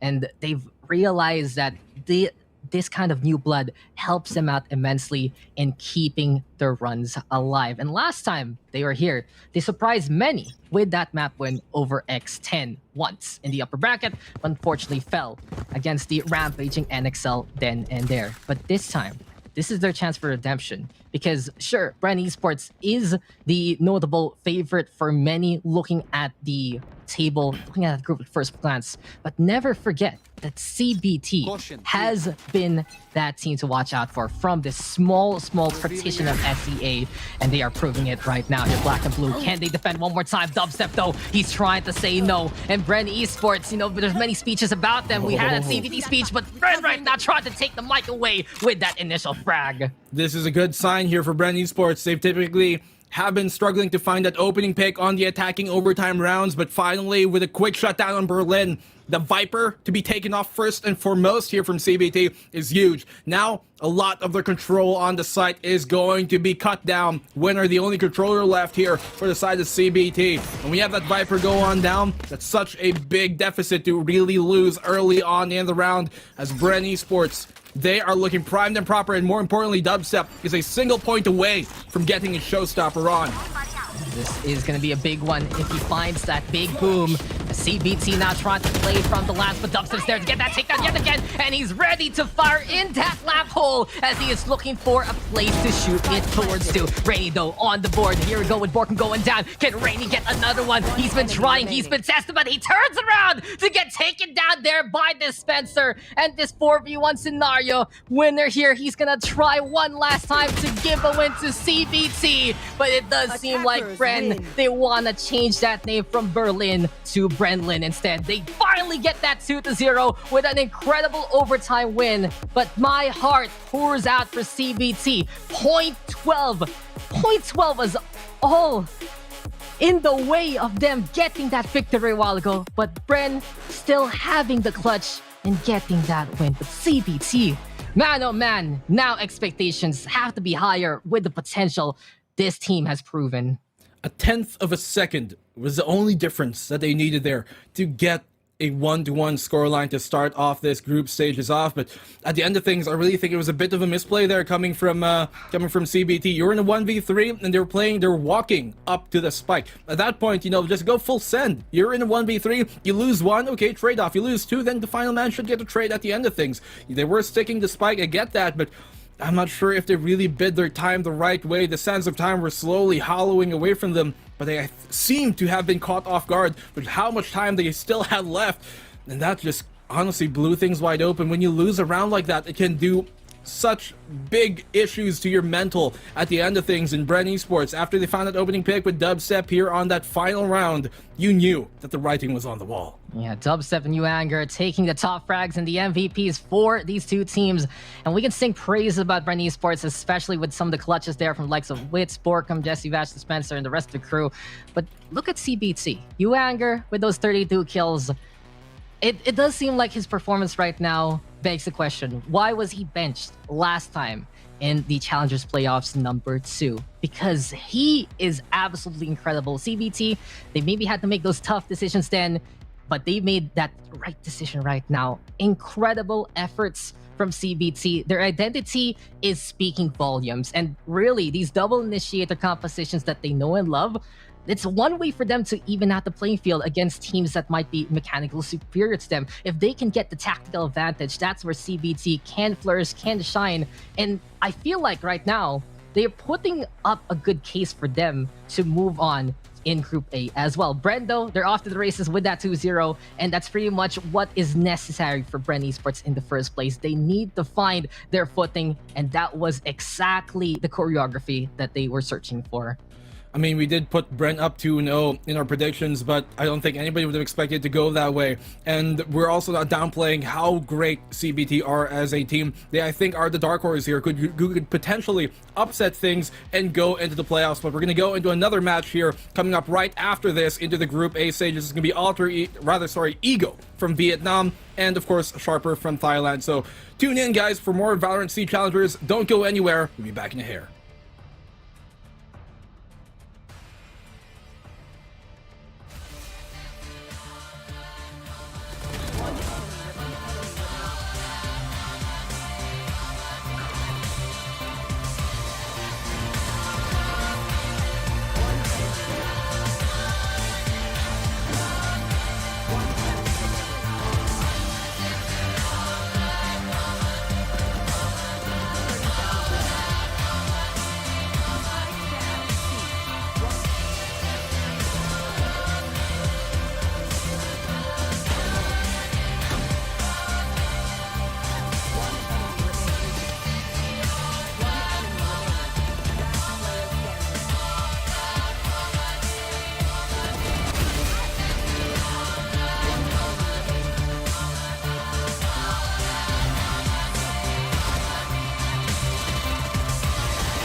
You're tuned into Valorant Challengers Southeast Asia. This is day one of the group stage, and we just saw an epic start to the day. Man, oh man.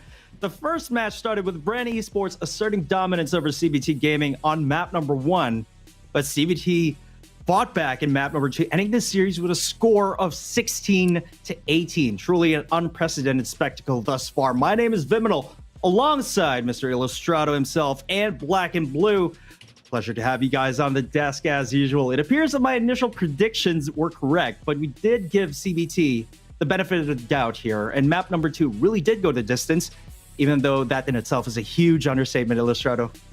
I was really thinking that it was going to be 1-1. That was my prediction here. When it started going like, all right, 8-4, they're starting to make this comeback. Bren should still have it. But then we started hitting those overtimes, and I think everybody started losing their minds just a little bit. Everybody was on edge, and by the end of it, proving to be a very, very high bar to live up to for the rest of the day and for the rest of the tournament as well. I mean, you guys heard me on it. I was just absolutely losing my minds. I thought we were going to go into a 7th, 8th, 9th overtime as well. Maybe if this were a ranked game, they could settle on a draw, but nobody giving things up too early just yet. Absolutely. I mean, at that, it was just a complete toss-up over there until the final round. So taking a look at the group standings here. Again, Group A, starting with Bren Esports, getting a score of 2-0. So they are getting 3 points in that. CBT Gaming with a score of 0-2. Again, even though it was 0-2, it really didn't feel that way. Isn't that right, Illustrato? No, absolutely not. I definitely feel like that was a full 3-game series that we just witnessed. Went the extra mile and then some. But it must be absolutely heartbreaking for CBT to come so far, make a massive comeback from the the scoreline that they had at the very beginning of the match, claw their way to the very end finish line, and then just fall short at the very end of it in an unfortunate manner. You got to feel for those guys, but what a fight that they put up. Definitely. I mean, it's such a valiant effort that they put out in the end of things, but after you saw that they gave up that 0.12 second defuse clutch, you can tell the energy levels were going a bit lower. They were starting to play slower, and it just seemed like the writing was on the wall of what's to come. Bren Esports in, what was it, like 6 overtimes, I think? I lost count at this point. I lost count, man. I think it was 6. I really think it was 6 overtimes that we got. But otherwise, at the end of things, how can we even close it off? We can only look forward to what's to come. It definitely set the bar, and I'm really looking forward to the rest of the day. But what I'm really looking forward to now is this next roster that we're going to be talking about. Ego, all the way from Vietnam. Check out this incredible roster. We got Mof, Nizzy, Nico, Real B, and Duct. Now, Illustrator, I do believe you have something to say about this roster. Yeah, so the thing with Ego is that, these guys come from a region which is relatively newer to the scene. This is why they have 1 extra seed to the VCT SEA Challengers right now, because they didn't get a chance to go on to the first one. That's why we actually have 3 slots for them now. And being in this position where they have just so much to prove, it puts them in a little bit of an awkward spot, and hopefully they can do that later on today. Well, looking at the rest of the teams that they're going to be going up against here, Alert Beta, Pinocchio's, NotXD, and Neffy. It's really a big contrast of what we got from these 2 teams. You got the most callow, the newest, the greenest region here from Vietnam going up against arguably the best or the strongest or the most experienced region that we got in Thailand. And so how will that necessarily play out? It's going to be such a big contrast between these 2 teams. Absolutely. Yeah. It's sort of like the young guns, who also have a phenomenal pedigree, by the way, but relatively to sharper. It's just a lot of experience under the belt. So taking a look at the player head-to-head here, we got Nizzy versus Beta. 265 ACS versus 184. Now, these stats, you got to take it with a grain of salt, because this is a very stark contrast. You got a Viper on the other side for Beta, and then a Jet, a very high impact agent on the other side for Ego. So you can expect to see a huge discrepancy here, but of course, impact of both incredibly undeniable. Let's take a look at the map selection here. First, we got Ascent, and then we're going to head over onto Bind. What are your thoughts, guys? Look, man, just the maps for both of these teams, they're very, very similar. They're favorite maps. Ego has a 69% win rate on their favorite map, which is Bind. Almost the same thing right there for Sharper, who has a 68% win rate. They're virtually the same thing. And the rest of their map pool, they're virtually identical, as they like to play Haven, they like to play Ascent. So really, at the end of the day, it's gonna be all about who can play these maps better. What's interesting to me is that Sharper picked Ascent, when Ascent is technically a 50% win rate map for them. Meanwhile, it's 73 for Ego, seeming to have something up their sleeves, I think. Otherwise, they're going to be taking Ego on what is their best map here to be going off by Ascent. So, defensive start from Ego, the more favored side. I'm not sure if this is necessarily the right call from Sharper, but knowing the experience that they have on their side, well, it's going to be a battle of attrition, a battle of map picks, and especially playstyles, which are very contrasting. Again, I'm going to echo your statement there, Illustrato. Very similar win percentages on these map selections, very proficient in both these maps, but very different play styles from very different regions. So I'm going to start off with my predictions here. It's going to be 1-1, I do believe. What about you guys? For me, it's got to be Sharper all day long. I think that they're going to take this in a 2-0 here. It's going to be very clean from them. It's going to be a pretty big upset if Ego can actually take a game from them, in my opinion. I have to agree. I mean, Sharper, by all means, they're the favorites to win this series. I think it's clear-cut. 2-0 is what we're kind of expecting here. That's not to put down the great effort coming in from Ego, who, mind you, by the way, have a Thai import on their side, and that's Nico, who has been such an outstanding performer as well for them. But I'm not sure if it's enough to get over the full Thai roster on the side of Sharper. Yeah, I mean, like I said, phenomenal pedigree on the side of Ego as well, but will it be enough to overcome that threat from Sharper Esports? So here we go, guys. We go again and move further down the long winding road to Valorant Masters Berlin, right here on the Southeast Asian stage. This is only the tip of the iceberg, my friends. Get ready for match number 2 between the gatekeepers of Thailand and what many consider to be a wild card, Sharper Esports, and the formidable Ego from Vietnam. Who will be the victor? Time to find out.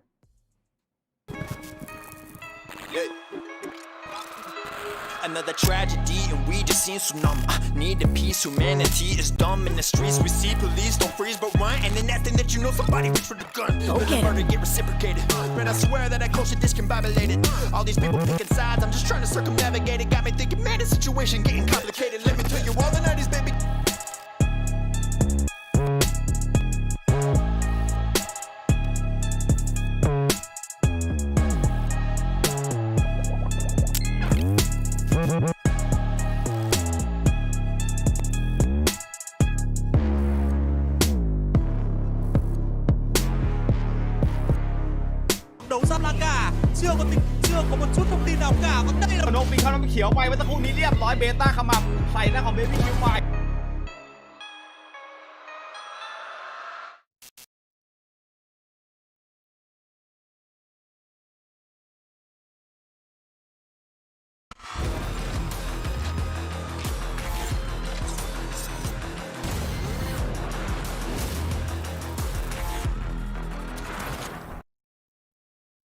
Series number 2 coming your way. I have no idea how we're going to follow up the first one after that 5th overtime or 6th overtime. I can't even remember. But we're hoping that game number 2 is going to be no different from what we just saw earlier. My name is Illustrato. Alongside me, Black and Blue. We're going to be your casters here today. How are you feeling, Black and Blue, after that banger of a game that we just saw?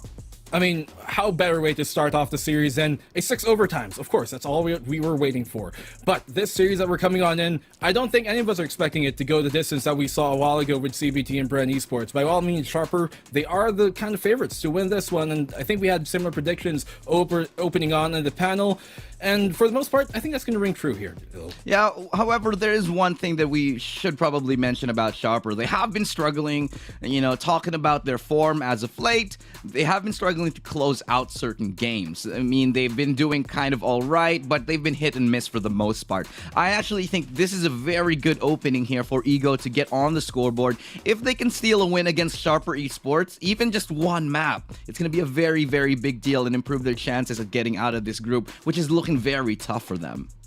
I mean, it really is a bit of kind of a group of death, at least here for the side of Ego. They are by all means not the least favorite team to kind of come out of this group, but that just goes to show that if you get complacent and if you let a team kind of slip under your radar, then they might just put you in for a surprise. Yeah, let's be honest here. There's a couple of teams that we feel like might do better than Ego. I mean, Sharper is one of those that we expect to see get out of the group stages, but if Ego can actually manage to sneak away into the second spot here, I think we're going to be, seeing a lot of shakeups coming into the brackets. I mean, we all made our predictions, Black and Blue, but at the end of the day, when you got matches like that last one hitting you in the very start of the day, it just goes to show, man, sometimes you never know how these things go. I mean, I don't think anybody could have ever expected that. Even with the 2-0 prediction, I didn't think it was going to go that way. But, I mean, moving on into this series, as I said, this should be a bit more of a one-sided affair from the side of Sharper, but that's not to downplay what Ego got to bring to the board. They've got some very good players, and then both of the duelists on the side here from the side of Ego, namely especially their Thai import on Nico, and of course, we cannot forget about Nizzy himself, the homegrown talent for the Vietnamese squad that they got on that head-to-head a while ago. They are such primetime players. They're showtime, if anything, and if you're going to want to see an exciting match coming in from Ego, this might be a great start for your hopes. What's interesting, I think, about Ego Black and Blue is that these guys have found more and more and more and more success as they have developed as a team. Ever since that they had their, Thai import player coming in, they have a whole new roster sort of built around him. They've kind of been experiencing a little bit of a renaissance where they're finding more and more cleaner wins. They're performing better and better in their matches, and they're not losing rounds that they should lose. I mean, there are hiccups here and there, but I feel like the growth of this team is exponential to the point where I can say I will give them a chance at actually taking away a map against Sharper Esports. I don't know if you feel the same here, but just looking at the trajectory at how Ego has been going over the past few weeks and past few months, it's a very, very positive outlook for these guys. I mean, I have to agree, there is a chance. It's possible, yes, but is it probable? I have to kind of infer the other way around. I'm not sure if it's necessarily the highest probability of things we're going to have this weekend alone, but I don't think probability-wise anybody was expecting a 6-map OT a while ago coming into our first series, and so I mean, looking at Ego, I really don't want to kind of downplay the kind of efforts that they've had, because by far they're one of the more callow regions that we've had here. Vietnam, they're one of the newest regions, the greenest ones as compared to Thailand, who have been time and time again the top performers of the C region. And so it really is, and I hate to put it this way because it's so drawn out, David and Goliath kind of in a way in terms of the experience that both teams have on their side. Look, I think at the end of the day, Nico, that there is a disparity, and we would be remiss to not acknowledge that, because the Thai scene has been a very strong scene from not just the Valorant community, but from any FPS community. They have been staples of the Southeast Asian, scene for the very longest time, with good reason. They are to the point that they are sending out imports to other teams in other regions, and to come close to that, to bridge that gap, it's possible, but I don't think that we're going to see it just yet. Yeah, I think there's, they need a bit more time in the oven here for Vietnam. I mean, as a region, they are, as I said, the newest ones, and so they have less experience in terms of having this whole pro circuit be included in their region than compared to any other region we might have here. Now, Vietnam, at least in other shooters that we've seen, they have been really good performers, but has that necessarily transferred over to Valorant? I think the answer is not yet, but soon. Yeah, I think so. It's getting there. I mean, we had a little bit of a discussion about this where VCT, the whole Challenger series, you kind of hypercharge a region when you introduce it, to the point that a lot of players get so much better, you get a lot better games, and then it's just a more progressive and overall a better infrastructure for developing Valorant in whatever region you're coming from. Now, having said that, Vietnam hasn't had the longest time being able to compete in the VCT and things like that, but still they are putting up some great numbers. We're starting to look at their performances, historically speaking. Cerberus, and obviously the other Vietnamese squads, they didn't do too well in the last time that we saw them in the Sea Challengers. They won, I think, 0 out of the 6 maps that they actually played. So it's going to be a little bit of an uphill battle if any Vietnamese squad can actually surprise us here today. I'm hoping that they'll break the curse of not winning anything internationally. Maybe they'll pick up a map. This could be the day, but we'll have to wait and see and find out whether that will be true or not. I mean, when you're in Ego's position and you're punching up, it only means that you're aiming for the chin every single time, and that's what's gonna have to happen here for Ego to catch SP off guard Sharper. But now, looking at the composition-wise, what do you think about the Sharper side as we're gonna go through Egos? You got that Sova, you got the Jet, you got Omen, Phoenix, and Sentinel on that Killjoy for Duck. Nothing too fancy, but on the opposing side, what do you think here that Sharper got? Honestly, I'm liking the lineup. It's a pretty straightforward lineup that they have. I do like the double initiators. It gives a lot of, I think, mobility and not mobility, like information gathering and the ability and flexibility to go and play aggressive even on the defensive side. So you got that 1-2 punch combo with information, with flashes that you get from the Sova in the sky. That should make, you know, retaking and taking sites that much easier. And with a map like Ascent, there's just so much great real estate to take, so much map control that you can take with those double initiators, I think it might work out for them. I do kind of like what they're already showing on here, and you know, a lot of times the battle begins before you even get into the map. It begins with your map veto, it begins with the homework, and it begins with the composition that you choose to counteract what you expect from the opposing side and play to your strengths. And in that case, I do think Sharper are playing to their strengths here, and so are Ego, to be fair, and that's what they have to do when they're punching up in this case. But as I said, they're aiming for the chin every time, being that underdog. The thing is, will their bark be better than their bite, or will it be the other way around, and will they actually finally get something done here? Well, I'm hoping that it's going to be a close game. It's definitely going to be a good one, as this is really one of the first true tests of, I think, how Vietnam has come along from their region in the past couple of months here. We haven't really seen them perform, you know, historically. They didn't really do so well in the previous Sea Challengers, like I mentioned earlier, but if they can change things up right now, if Vietnam can prove to be a very strong region and show a lot of improvement, it's definitely going to shake things up in the groups, because a lot of us are not really expecting, I think, the Vietnamese to advance in the groups, but there could be some upsets if they prove to us that they are, you know, able and capable of, you know, rocking the status quo.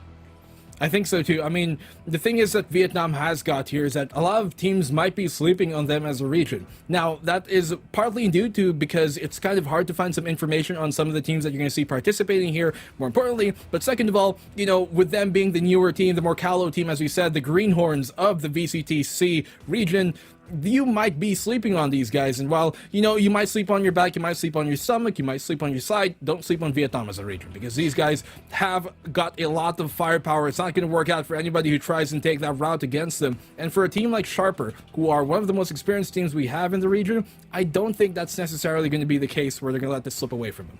Yeah, well, let's go ahead and talk a little bit about the groups here. I mean, the odds of Sharper going through, I'd say, are pretty decent. They don't have the easiest group. Let's just get that out of the way here. Sharper, they're going to have a little bit of an uphill climb. Sure, they are one of the favorites to get out, to maybe take that second seed. But at the same time, if we're talking about Vietnam here, you got Ego in, you know, from their region, from the Vietnamese region, coming into the bracket. It's going to also be equally difficult. But what about you, Black and Blue? I know we touched a little bit on the brackets earlier on the groups here, but what are your ideas on how far these guys can actually go in this tournament? I mean, to be quite honest with you, Elu, I don't want to put them down, but I don't think they're the favorites by far to come out of this group alone. And even for Vietnam as a region, I don't think they're the favorites to represent Vietnam in general. And so for a team like Ego here, I'm not trying to punch down on these guys because I want them to kind of prove me wrong. Honestly, I'd be happy for them to prove me wrong. Imagine if they take this 2-0. Imagine if they bring us 1-1. That would be so good for the Vietnamese scene, especially being the newest scene here for the C region. But by all means, they have the most to prove because they have yet to prove really much so far, especially against a team like Sharper and the other teams we have in the bracket, CBT and Bren. They are by far the underdogs, but that just goes to show that as an underdog, you have a lot more to prove and a lot that you could bring as a surprise. Yeah, because we talk about Group A, and at the end of the day, I think the recurring idea is that this is Bren Group. You know, Bren has to make it out of here with one of the cleanest records. But if there's any indicator, I mean, if game one was any indicator of how the rest of this is going to go, we're probably in for a little bit of a roller coaster ride. We're in for a couple of upsets here and there because, you know, let's be honest, that game number 2 should have ended much, much sooner. Bren definitely, I think, lost a lot of steam. And if we're following that trend, Black and Blue, then maybe Bren group might not be as clear-cut as we think. I think so too, and I mean, we kind of wrote off, a while ago to be a 2-0 in the favor of Bren. We were expecting a close game, but CBT were 0.12 seconds away from taking that series 1-1. And so, no matter how much we might think it might be a lopsided affair going into a series, we can't count any of these teams out in ego. I think with that chip on their shoulder, it might just be the X factor to bring this series even closer. Yeah, well, let's go straight into the game. We're ready to dive into it. Game number 2, series number 2, excuse me. And game number 1 here, we're going to be seeing Ego go up against Sharper here in the VCT SEH Challengers. Again, my name is Illustrato. I'm joined by Black and Blue. For those of you who are just tuning in, prepare your butts because they are about to get rocked in this one, just like the last one. I'm hoping for a little bit of a surprise here, Black and Blue. We're going to be finding ourselves on Ascent yet again here. These two teams, we talked about this a little bit earlier, Black and Blue. Both of these teams love to play Ascent. They're very much comfortable on it, and it's all going to be about whose play style can prevail, which team has the better fundamentals, who has the better aim, who will be the overall better team in general to come out of this on top as the winner. The winners, we're going to have to find that out exactly here. While we might be touting Sharper already as, the team to take the dub, we can't count this before it starts. We can't call the action before we actually get that action. And as we're going on to Haven here to start things off, rather Ascent, sorry, to start things off, this is a good map for both of these teams. Ego look pretty confident on this map, but as we're starting on the pistol round right now, Ego on that defensive side. Default for them so far, 2-1-2 split. They have that Jet on mid as a side of Sharper here, trying to take things a bit more calculated to start off the game. Yeah, just a little bit of a slow and steady approach here. No one really getting too crazy on, but as we get into game number 1 here, just some pressure applied towards A main, just to get a little bit of a feel about how this goes. But there will be a smoke to sort of obscure the vision, to obfuscate what it might be. It will not stop the attackers from peeking through that one way, however, as it was set up there. And, Black and Blue, I like the fact that these teams are playing a little bit more slow. It does show a little bit more restraint, a little bit more respect, because these teams, they haven't really played each other before. When it comes to these regional tournaments, this is the first time they're getting a feel.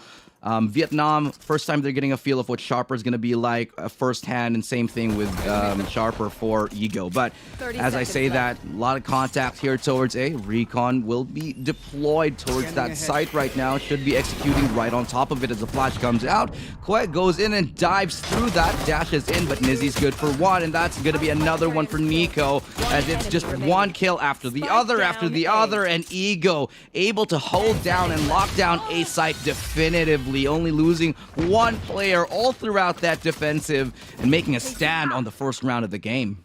Completely flooding the site, and Sharper, I think they were caught off guard here the same way Bren Esports were earlier on in that opening pistol round from CBT. So, Ego, they're punching up, and this time, well, they're hitting right on the chin of Sharper, catching him off guard and taking a swift, quick round number 1.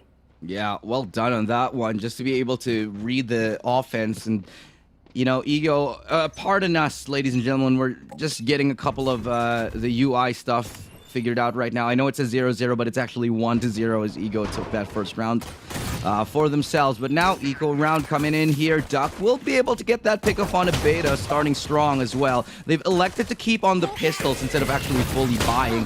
Nizzy will get fully flashed, unable to get a kill, but Pinocchio's finds 2 with the classic, and they've made this relatively expensive, but Sharper, they're going to be left with only one player standing, and Pinocchio's, despite him getting 2 kills, so the classic will go down towards that mid. Still, they make it expensive, however, for the Ego side, and they'll be happy with the kills that they've managed to pick.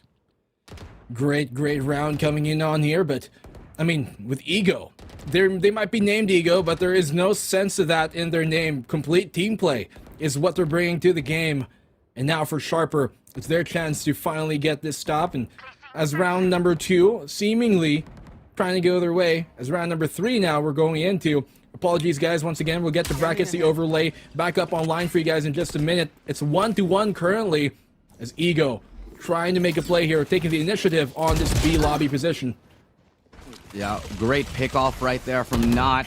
XD, he gets that kill onto Nizzy, and we're looking at Not as one of the bastions for his team. He's been around for a very, very long time. He's always able to put up consistent performances, showing that he can be defensive and aggressive as that Sentinel. But as I say that, Alert and Kwe, they pick up a couple of kills for themselves here as they swarm towards that B site, pinching in from mid here. But Betta's looking to collapse here towards that mid as well, leaving that area completely vulnerable. Real B goes down as well, and this is a very sticky situation right here for Ego. They're looking like they're divided and conquered, but as I say that, Nico will get that pick off for now. He knows he's still vulnerable from mid, so he's gonna slow down the pace in this 1v3.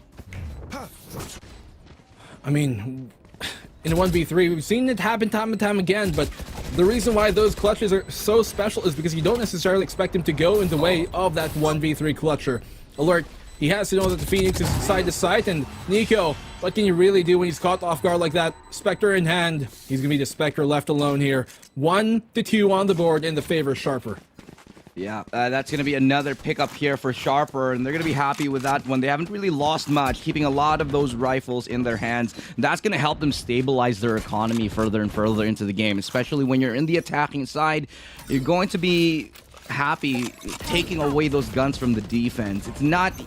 You know, when you're on the defensive side, you want to build up economy because you will normally lose the initial picks or peaks and then hopefully go for those refrags. But if you can keep those rounds clean, if you can keep the guns in your team's hands, then you'll be able to build up a strong enough, a robust economy that can last you for quite a few rounds to come here. But as I say that, going towards mid, a lot of pressure here as Nizzy goes down relatively quickly there. The double swing out from Link is able to provide them a little bit of a tactical advantage for the meantime. No, but I mean, look at this mid control that they're seemingly trying to seize away. The problem is when you have that Killjoy so deep there at the bottom of mid, he might just go for a one and done. Those are the type of positions that you're going to really have to commit to because there is no backing off of that, especially as a Killjoy. So for the meantime, though, on the rotation here coming from Sharper, seeming to want to take their talents towards the A site instead. B has not been too successful for them, at least in this round. Let's see how they're going to exactly play this one out. We've got 4 members creeping up towards A here, and they're leaving a player to lurk towards mid. So both the Killjoys will be very much within spitting distance of each other. As Ducked right around this corner, could go around it and get caught off guard. It's actually going to be not XD, doesn't hard check the corner, and he pays the price for it. Good flash from Nico, but Pinocchio's lining up a double. Well done on him to get one, but it's Mof to trade that off. Still a 3v2, and still a man advantage here for Sharper as they do go into this retake scenario. The bomb spike will go down here as they do commence that retake here, still leaving us in a 2v3 currently. Odds a little bit advanced, but don't you worry about that. We'll get that sorted out in just a second. Pinocchio's finding a third kill, but he gets traded out eventually. And now in this 1v1, it's Alert going up against Mof here, the two Sobas. Sorry, 1v1 right now as Beta finally does go down here. The time is ticking away, so they will have to be decisive about it. And that's going to be the recon dart as the tap on the spike will come in. He doesn't get a tap. And it's going to be a nice shot by Alert in the end to seal the deal on the round. Alert, having all the utility he needed at the end to clutch that one on out in the 1v1. He had his recon up online, and he still had 2 shock darts. So no matter what Mof did there, he was in for a rough time. Apologies again, friends, with the UI, the overlay we got. It's going to be fixed. Don't worry about it. We're going to get this going. But for the meantime, the main factor you guys have to really take into point here is Sharper are up now 3-1. Great opening game from them. They did lose that pistol, but coming back onto it, they knew the adjustments they had to make immediately, and that's why they're up now in this series. Well, they have managed to get a leg up on the competition for the meantime, but we're now looking to stabilize this a second, play a little bit more control, and I'm liking the fact that Sharper, they're happy to take mid time and time again. They will fight for it. They go ahead and take, because they do sense that weakness. And in the first round, they were able to take mid and use it to capitalize on taking out B site. So they're on the other side. Ego, however, very, very much giving it a lot of the time. However, towards mid, though, From a short, Nizzy does manage to get a pick off onto Pinocchio, who does drop, and that's a great kill with a Sheriff. And this leads us into a 4v5, instantly shuts down Duck. However, there, Nizzy does have enough for the Blade Storm, so he'll pull that out, catches Beta completely in astral form there. No chance he gets out of that one. Unfortunate. Seems like he was trying to project astrally. Gets caught off guard in his dreams. Mof shutting down Q on that push on in. Recon Bolt on here, but he's gonna get caught off guard as well. Not XD, finding a double alert. Gonna keep the alarm on up as Nizzy gonna be taken on down. So 1v2 here right now with Ego trying to make this retake happen. Phoenix ultimate online. He's gonna get run it back here for the meantime. Not XD. He's gonna need a 4K clutch to win this round out. And he does get it. Nice tap right there from Nico. He closes out that round and showing why he is the bastion of his team, one of the people that they can truly rely on. Like the idea to go for the run it back at the very start of it, just to make sure he gets all the information he needs to inform him of where that player is, and from there was just a matter of isolating the 1v1 and winning the duel. Not obviously not a very simple thing to do, but executed clinically here by Sharper yet again, as they now manage to get another round on the board. Actually, sorry, excuse me, Sharper, they do get reset here. They lose all their money. They will probably be on an eco here. I do see a Spectre coming up. It doesn't look like it's going to be the cleanest of semi-buys here. They might even have just classics for now. We're going into round number 6, and Blades up for Q at the very least. That's going to help them out in this kind of forced buy situation they got. As you pointed out, Elu, double Spectres, Sheriffs Abound, and the duelists here, Niffy especially, he's got that Blade to try and apply into this round. But Hunter's Fury will come on out. Nothing to be found so far by alert, as the alarms are going to be set off once more. But Q somehow snuck his way here into the tree. Yeah, look at how much space AE is giving onto Sharper right there. They've given them the whole site, and Sharper on this quasi-buy, they've managed to take out 3 here. There's 2 people on 5 HP, so it's still pretty much doable. It's essentially a 2v2 if they can land the shots or even get some good utility usage in here. But Alert gonna be throwing out that Aldrone just to be able to clear out that close angle here, as the utility should be flying in. There is an ultimate Hunter's Fury from both of the remaining members here for Ego. Can they actually get the pickoffs right now? Alert's gonna swing out wide and get that pick off onto Duck here, but it's all up to Mo, who has information onto 1. He's gonna be blind as bats right now, as he's gonna get tagged down through that wall here over the heaven side. And I think he's just going to decide that it's just not worth it anymore. They've lost too many players. They'll get the hell out of there and maybe save that gun for the next round. Unfortunate for Mof, put in that position again where he has to clutch the round on out, but the thing is, the cards, they're not in his hand, and right now the dealer is telling them something isn't right. Sharper take a 3rd round here, a thrifty one at that. A good job for them to play with what little they got and really make the most out of it. 3-3 on the board as Mof, he's been the top performer so far here from the Ego squad, but Sharper, they're looking sharp as ever. Indeed, like very much like they've taken a whetstone to their gameplay and just completely went to town on it, because they are definitely looking razor sharp for the meantime. They have lost a couple of rounds that were concerning, but when you win an eco round like that, where you don't really expect to win and just instead do a lot of economic damage, that's a very big boost to your morale that just allows you to sort of get some momentum and shut down the momentum of Alter Ego. And so Sharper will definitely be happy about the progress they've made, and especially because they have bolstered their economy just by so much here. Aggressive peek right now from Nizzy over into top mid, not gonna let him get anything for the meantime, and for somehow, some way, he runs the gauntlet from top mid across catwalk and makes it into the safety of A short. What is this? An episode of Wipeout, it seems? Because he would have won the grand prize. He would have won Ninja Warrior almost at the end of things there, but Nizzy, he will eventually confirm the frag that has been eluding him this entire round. Not XD gonna be the first victim of that. And Alert playing this one really close, but he's really also in a very dangerous spot, playing Russian roulette a bit here, but he finds a double, somehow a triple kill for him, as Real B gonna get caught off guard. It is an anti-eco triple kill, but still very impressive. Yeah, just hoping to get the timing on that, and the swing out from Real B just a little bit off center. And now Spike will go down. Sharper will be able to set up their post-plant situations right here. It's up to Mof and Duct. A little bit of questionable use on the Hunter's Fury right there from Mof, but I suppose it's because there was a call that there was one person low. At the end of the day, it's still an eco round, and that's all she wrote for now for Anne to alter ego. Pinocchios will close that one off, and Sharper are yet again looking like they are not missing a beat. There are a couple of shaky things that we're seeing from them, but they pick it up when it really matters. Some raw steel be put out here by Sharper. Looks like they've really taken a liking to the furnace and the anvil, as these guys have completely ironed out whatever problems they might have had coming into this Sea Challengers.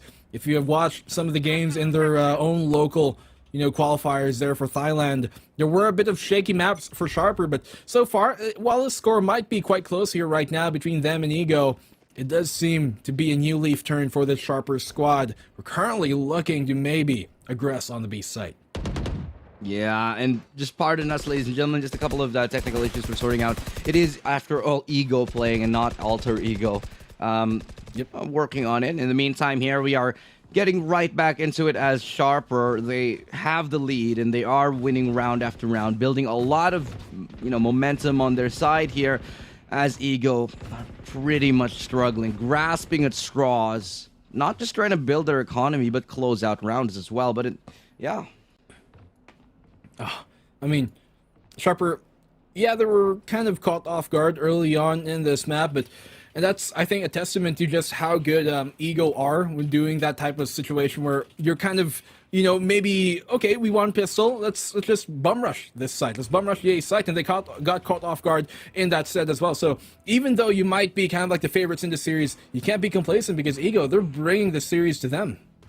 They are indeed, and Sharper on the attacking side, they know how to pull it back when they're getting a little bit too aggressive. They know how to counterplay the aggression from Ego. And it's overall just a pretty good read here from Sharper.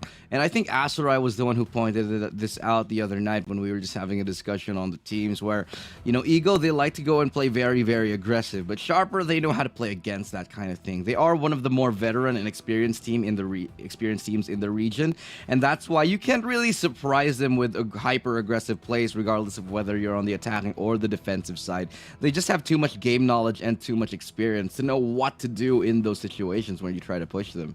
Yeah, I mean, like a well-oiled volleyball team, these guys know how to receive. You guys are going to aim up high, we're going to receive it down low. And so that is what they're so good at, to be able to make those adjustments, not even mid-game, mid-round is what they're so good at here for Sharper. And while Ego, they've got a lot of firepower on their hands, as we talked about a while ago. The two duelists on the side here of Ego do a lot of that fragging work, to be quite honest with you. The thing is, though, as I say time and time again, it's a very good way sometimes, a very flashy way to win a map, but not the most consistent way to win the series.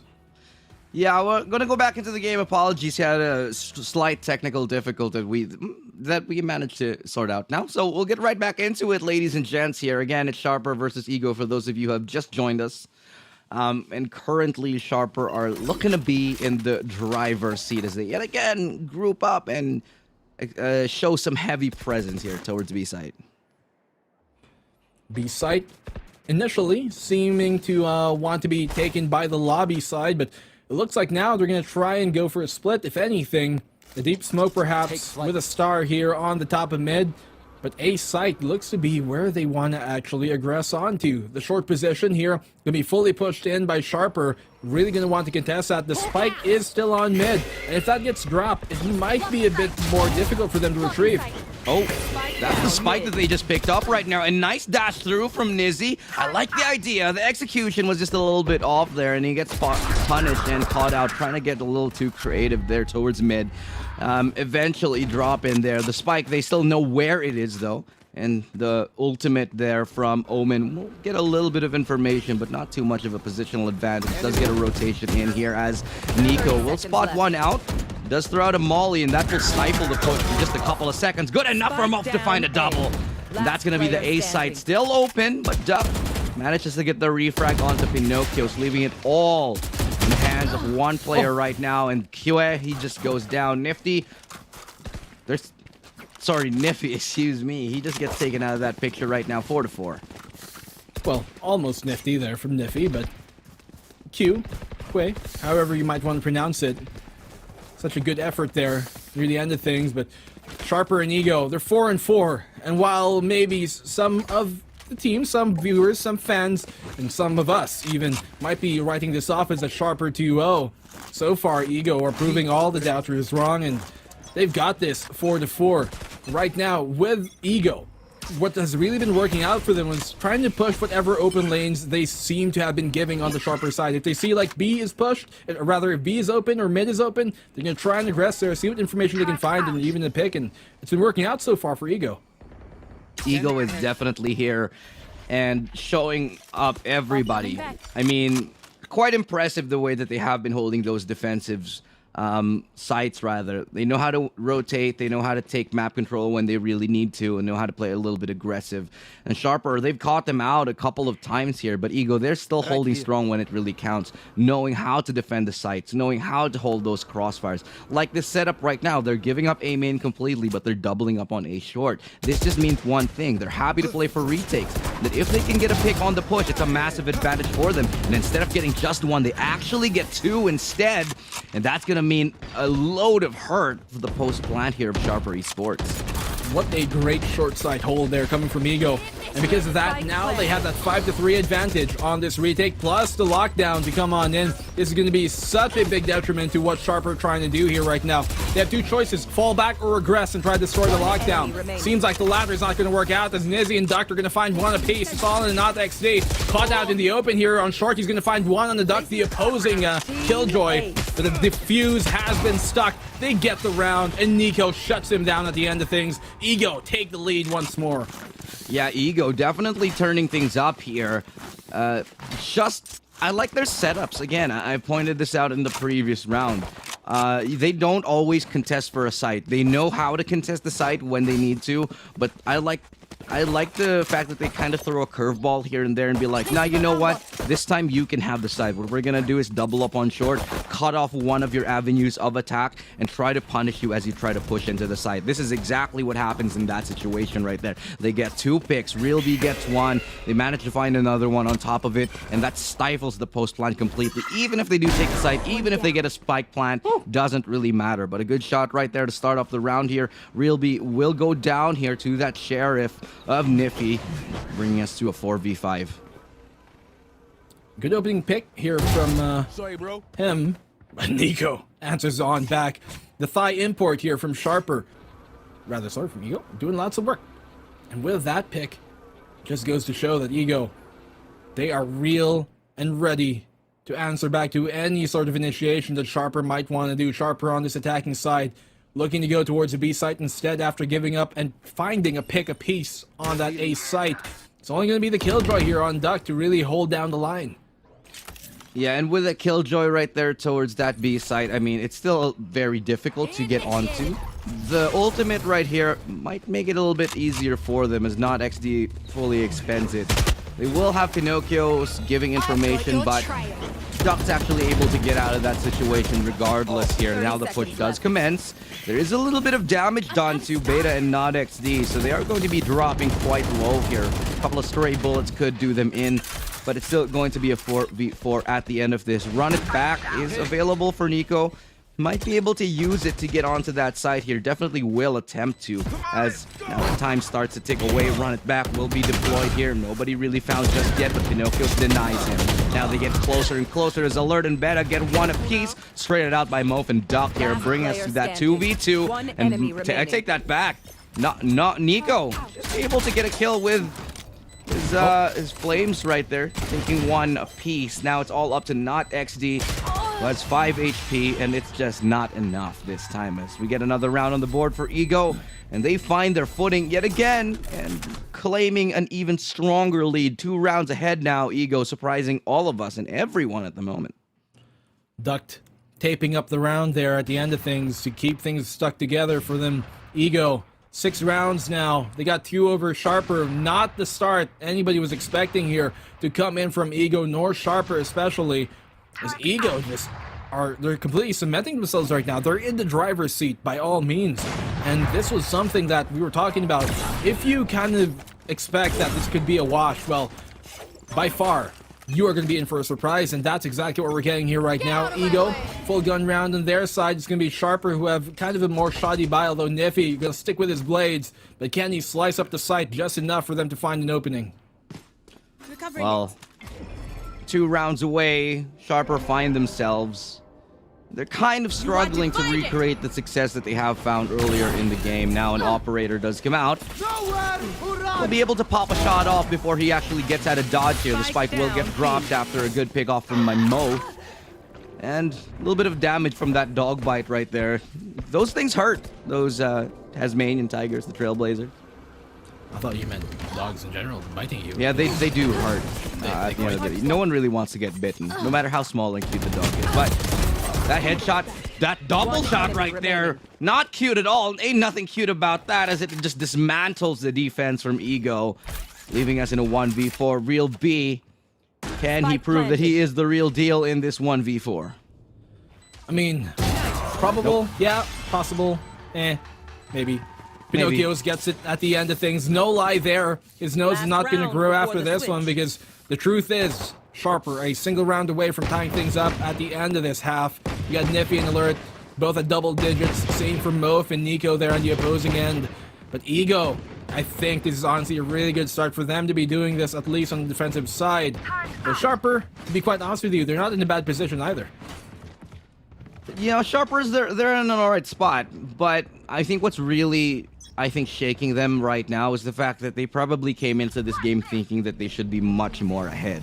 Ego are surprising everybody with how well that they're currently playing and they're performing. And this is definitely a breath of fresh air and a beacon of hope for the Vietnamese region, who previously very much struggled to get out of the qualifiers in the group stages last time here in VCT SEA. So this performance from them, definitely a change of pace right here, as Mo, he actually does manage to find the kill onto Not XD. Great ultimate from him, and that's going to be a good tag, but not the frag yet again. And Nizzy with another double somehow manages to find a good couple of kills right there with the Blade Storm, really making those worth it at the moment, as Ego currently looking to take charge. A third kill with the blades from Nizzy, and he finds a fourth. 4 kills from the Jet here of Ego, the Vietnamese Jet, currently rocking house and making Sharper Esports on that one look a little bit blunt.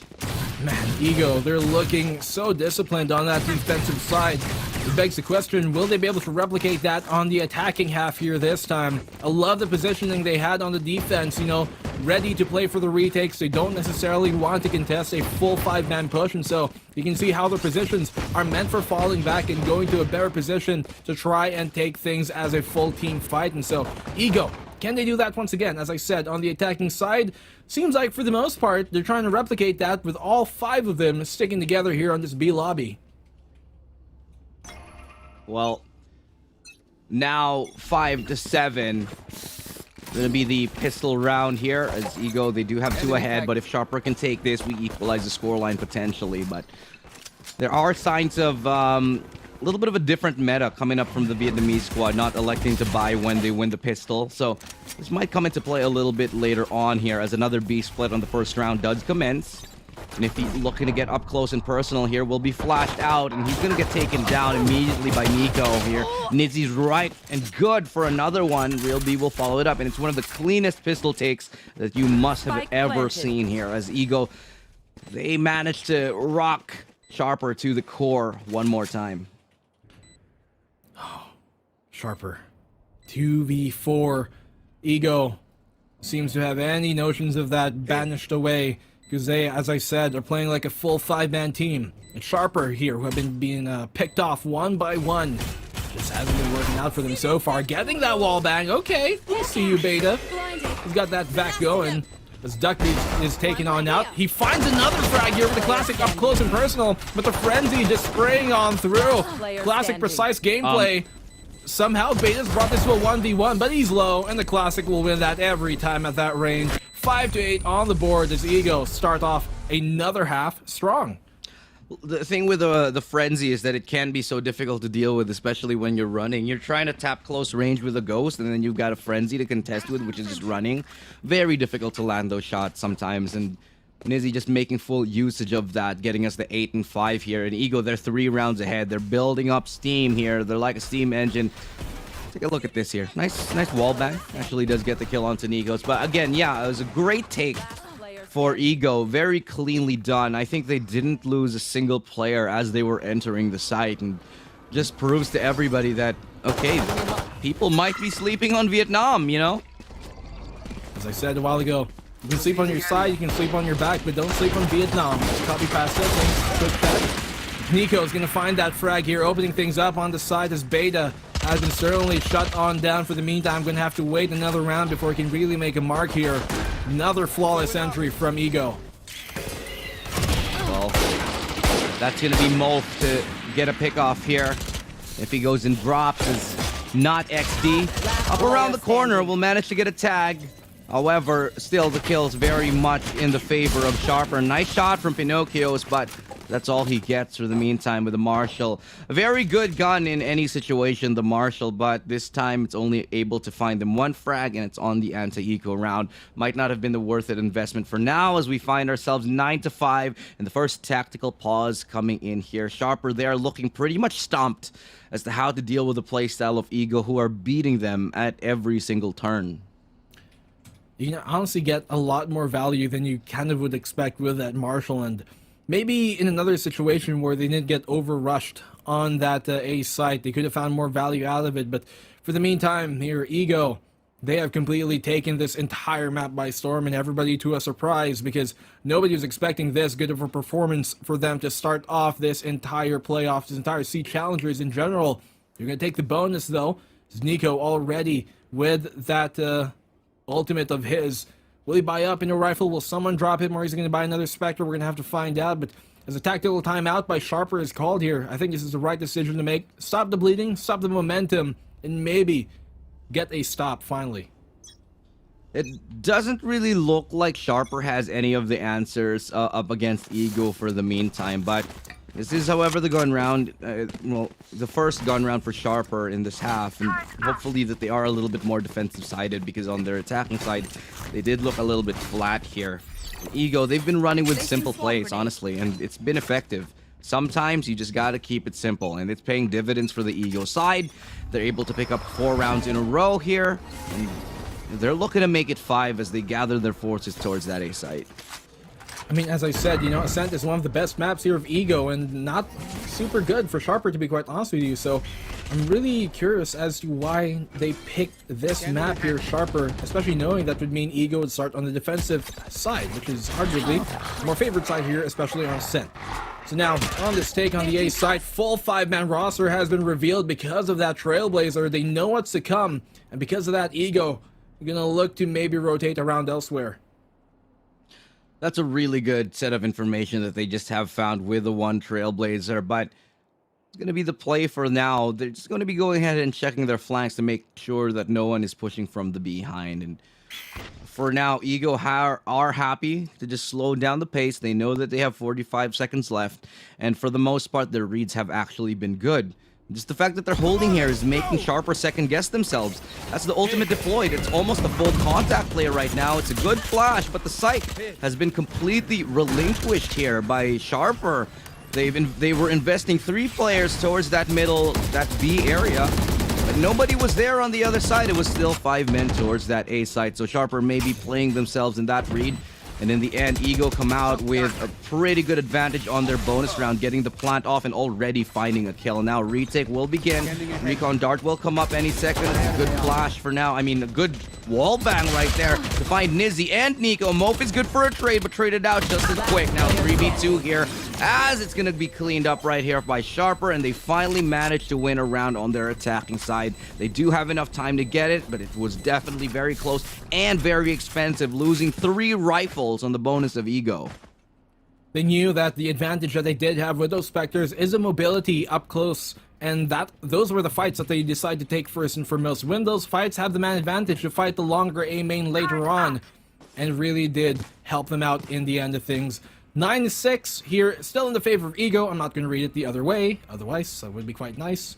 But for the meantime, I mean, Ego, they still got some economy in their pocket. They can still buy up on here. Full economy for them, full utility, and more importantly, a Sharper.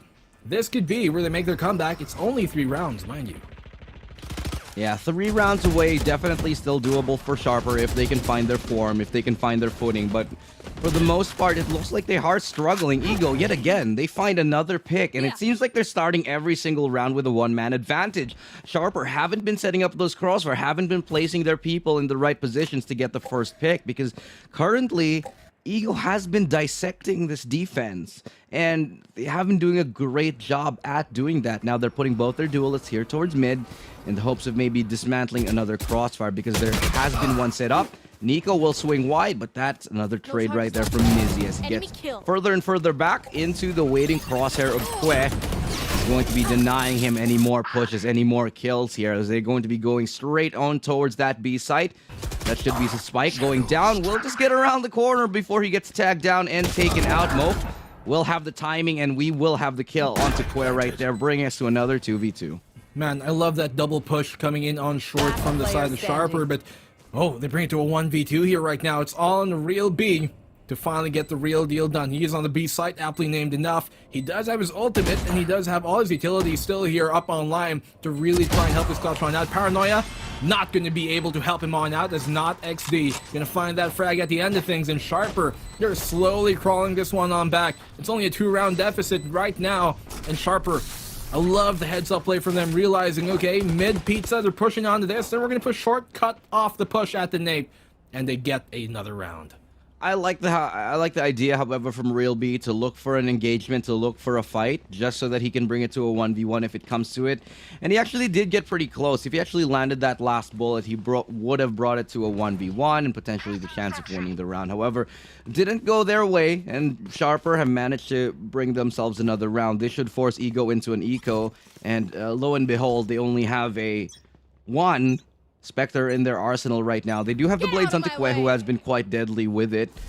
And they're just going to gather everybody up and party together towards A main. They will be flashed out, so that's some information garnered here. Going to be Nizzy, stunned and actually rocked right now as he gets that dive onto towards that A site. Knows where one is. Beautiful shot right there onto bed as it lands here. That's a follow-up, traded out by Kwe, but it's a little bit too little too late as through the wall, through the floorboards, Alert finds Nizzy here.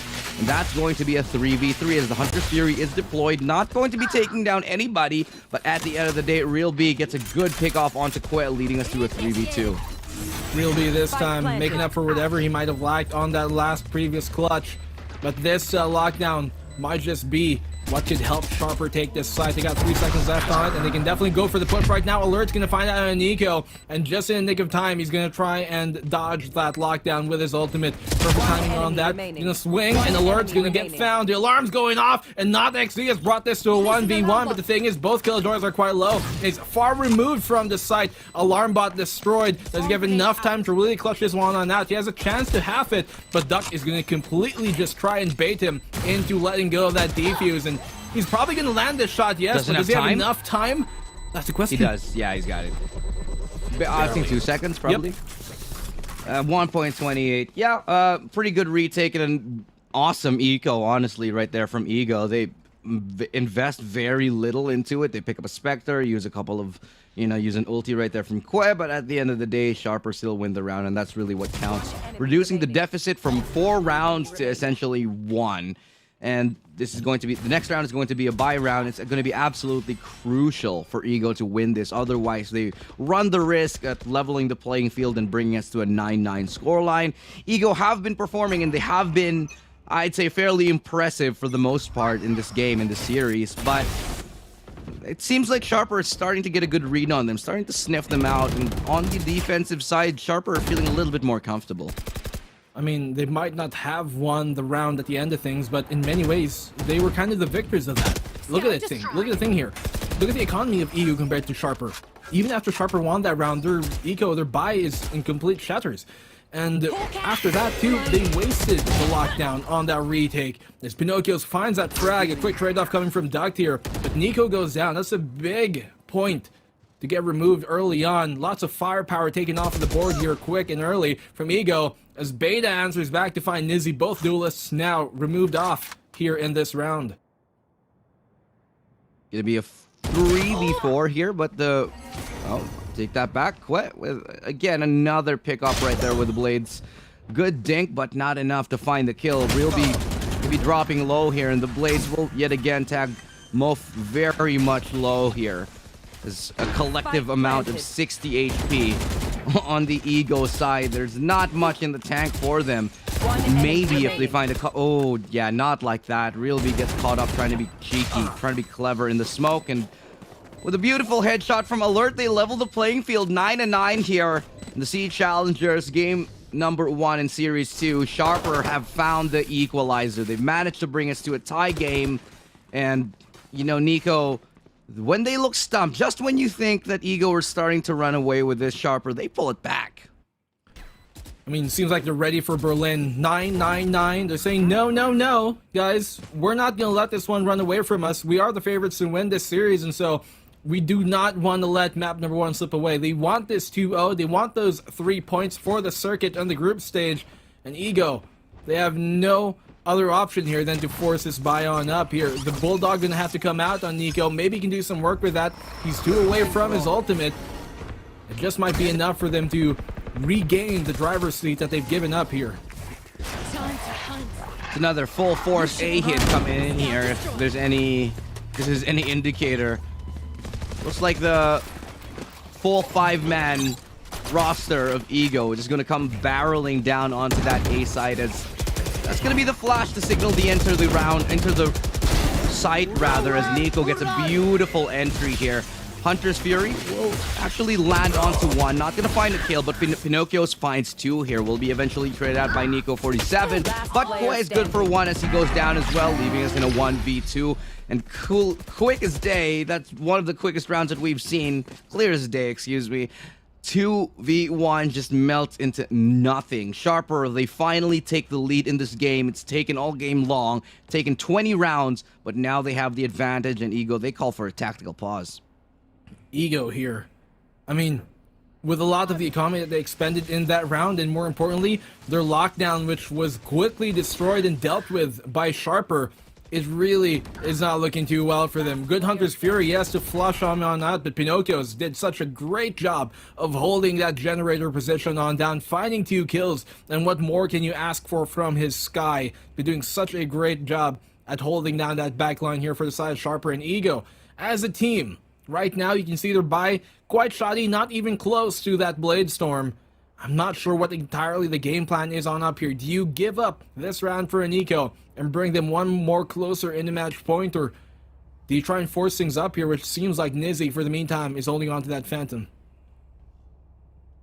Yeah, it's about time that Ego, they go ahead and call for this tactical pause, because Sharper have been running away with the rounds. It was 9-5. So this is definitely 5 rounds in a row already for Sharper.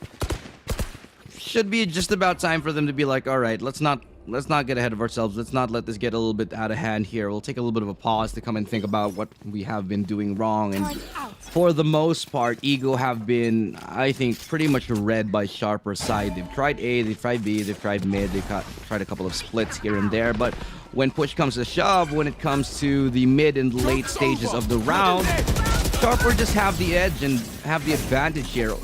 It's gonna be the run it back. It's not really gonna get any value off of it. The Seekers will be deployed as well, and now they're getting pinched on from every direction up and towards mid as well. They've got 3 players from Sharper. They have that mid control on lock right now, and I don't know if there's any way to get through it.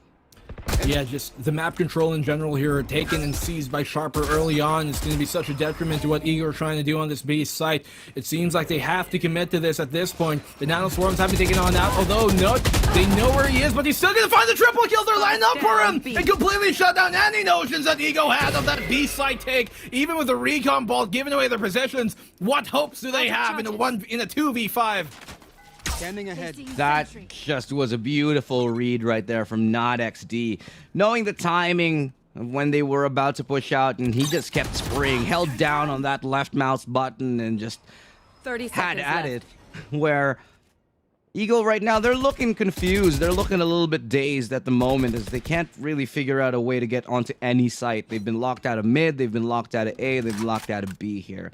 And they, even when they go for a slower approach, when they go for those picks, it just seems like Sharper have a much better sense at how to 10 hold seconds on to left. these rounds, how to hold on to each other and keep each other safe here. The crossers have enemy been so remaining. good, the setups have been on Spike on down. form. And even the shots have just been landing right now. Real B, the last man left standing, unable to even get a single kill with Koyan to 2 HP. They still manage to find themselves that much more ahead, and this is already starting to get a little bit scary now. 11 rounds here for Sharper, and they're this much closer to actually claiming game number 1. There's a reason why doorways, entranceways are called the fatal funnel. And you can see him just mag dumping into that B main position. There's nothing they could have done to stop him at that point. I mean, they got the information he was on logs, right? And they had enough utility to flush him out, but I don't think the call was made quick enough and the adjustments were made quick enough to really punish him for that very one-side position that he had. Quick, early information found, he's going to confirm the kill on the real B, and Pinocchio's will chime in for one of his own. This is a great example of Sharper turning up the heat when they have been playing very passively. Nice shot right there from Nizzy, but not really going to amount to much more for the meantime. But yeah, like I was saying, this is a great example of why Sharper can be so lethal on their defensive side. They don't just sit back and wait the whole time. They know when to change things up. And with peaks like this, they're just going to make things that much easier for themselves as they secure map point right now. And one round away from securing game number 1. And that 1 point that they do so desperately need to get out of this group. A good effort there from Nizzy at the end. He got a triple with that Sheriff in hand, but he was going to have to get an ace clutch to bring it home. 12-9 match point already, as you said, Elu. And seems like the light is already at the end of the tunnel here for Ego. They finally will be able to buy on up, but this is their last chance. They lose this, then that's map number 1 thrown away. After the good lead from them, it would be a heartbreaker of a loss, especially when they are punching up in this series. But Sharper regaining their confidence, regaining control of this map. And once again, Quail looking to initiate things here on the defensive side. He's going to find that pick and back off safely. Yeah, dashes away to make sure that he isn't traded. Even brings out the Bladestorm, sees a shoulder peeking out, unable to find the head. But again, this is Sharper just showing so much composure at the moment, just showing so much finesse, that even though that they lost so many rounds in a row at the very beginning of the game, it doesn't get to them, it doesn't have them phased. They're able to regroup and calm themselves and say, all right, we'll come back into the second half. And sure enough, they're able to find match point this quickly in round 22. Close and personal. Right click from Kwe, backed up by NotXD, and that's going to be 2 kills again for Sharper as they find themselves in prime position to take this series. This game, excuse me. You can really feel the right click nerf there. If it was maybe a few patches ago, he could have definitely trained a second right click to get those multi-blades connected. But the 4v2 right now, Ego, once again, in the situation that they were in the last time. Last round was a 4v2 as well, and they were unable to find a single pick in that one.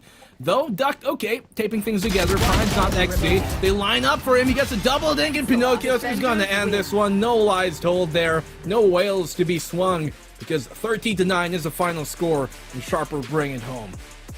What a great game right there from Sharper, just showing why they are a class act, one of the best in their countries. In their region, and actually in the entirety of SEA, because of honestly how much composure they had. There were a couple of instances when they could have let the map slip away, but instead they held their ground, they stood firm, planted themselves like a tree, and said, no, you move. Just one of the reasons why Sharper is very much the Sharper team in this game. That was a Captain America reference, I think, that you put out there, so I'm glad you caught that. I got you, but what we have to really catch here is how well Sharper are at regaining their composure. Earlier on, they were looking a bit shaken, but not stirred was a more important factor. Looking at Sharper here right now, I mean, you can just see how much of that veteran experience that they do got does matter at the end game, at the end stages of things, keeping their composure, as I said, and making the comeback happen for the win. I agree. Just one of the best performances that we've seen from Sharper in recent memory, because if we look again, we said this at the beginning of the broadcast, they haven't been, I'd say, the most consistent team here, but with signs like with game asserting their dominance over a top team in their region, Ego.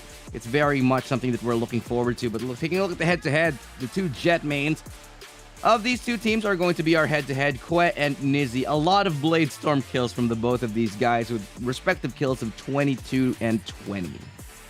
Great performances from both of these teams, honestly. Nico did such a good job. Nizzy as well on that Jet. It will be the story of the Jet anime battle at the end of things there with Kwe, also a top performer. But you can see here also even, you know, with the headshot percentage of Ego in that game, you might have thought that they would be out fragging the enemies, the opponents here on Sharper a lot more effectively, but it just wasn't the case because Sharper, while they might not have been, you know, as mechanically on point, their team play is really what brought them that win. The whole kind of adjustments that they made coming to the second half, coming into that, especially with that kind of shaky performance at the start, really did help them out in the end of things. I think Ascent is one of those maps which really highlights the fundamentals of a team. And they had it in spades, Sharper. They just had it that much better, and it showed on their defensive side. And before we go and break down this map anymore, we do have to take a little bit of a short break, because when we get back, we're starting with the second game of the day in this series. Anywhere, this is Illustrado, and I'm with Black and Blue. We're your casters. We'll be back in just a second, so don't touch that browser.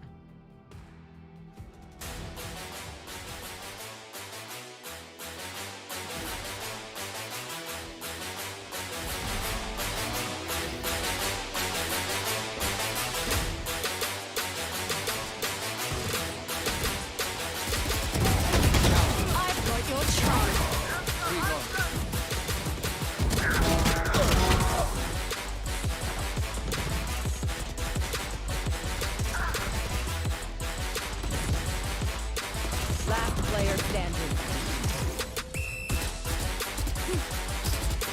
One enemy remains.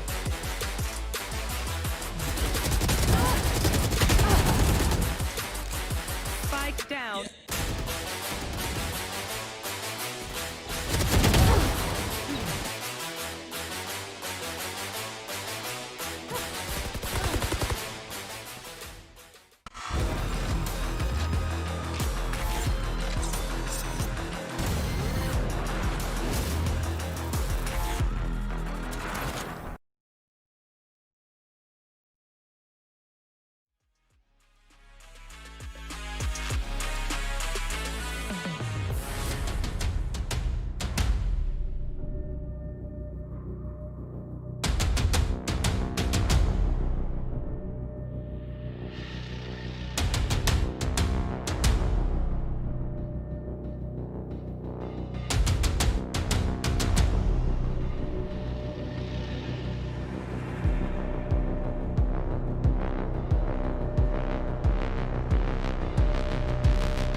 Welcome back. Oh, sorry, Hello I there. thought it was on.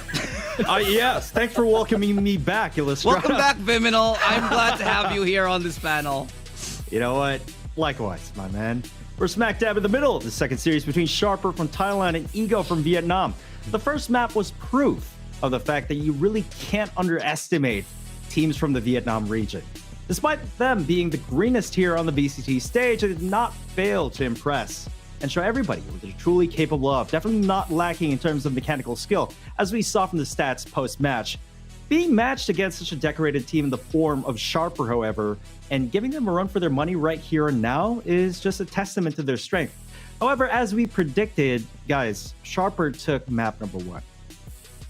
Map number 1 was very much an interesting one because at some point Ego looked like they were going to start really running away with it, and they looked very much clean on their defensive side. However, when it came to the other way around, they kind of looked a little bit lost as to how to break through Sharpers, and I think that really took a toll on them mentally because they seemed to just start, it seemed like they just started losing their duels and they started losing everything that came their way.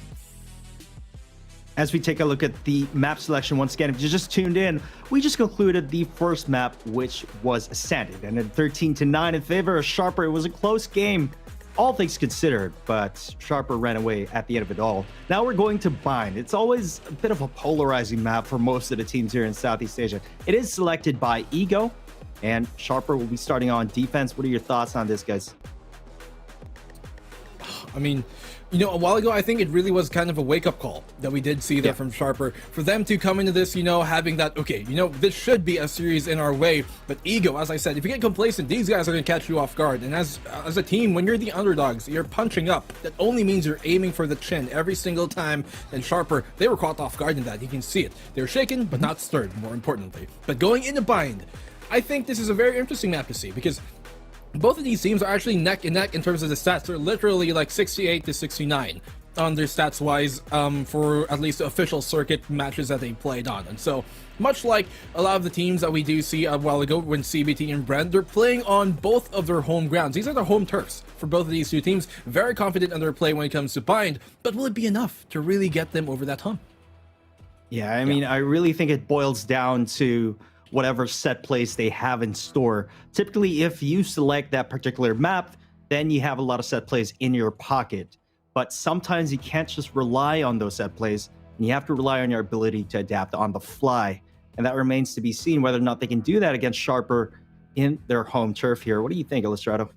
I definitely think that this is going to be one of the most expository games that we have, especially of the true power levels of Ego, because as we know, this is Ego's one of their best maps. This is probably their most successful map here. If they get stomped on this by Sharper, then it's really going to tell the tale of how much they are either they have improved or how much they're lacking in the upcoming game here, and how much they've changed over the course of their current VCT.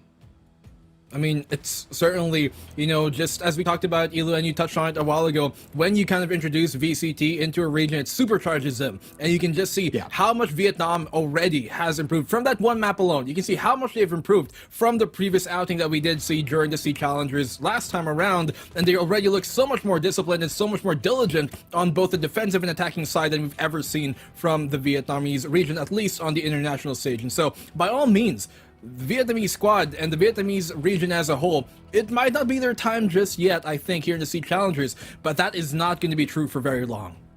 You know what? I'm going to echo your statements right there. You know, I've said this time and time again, even on a local VCT broadcast, that the VCT format, the VCT environment itself is so conducive. It's basically nuclear fuel for just about any team participating in it. It is an incubator in which rapid evolution takes place for the team. They improve so rapidly.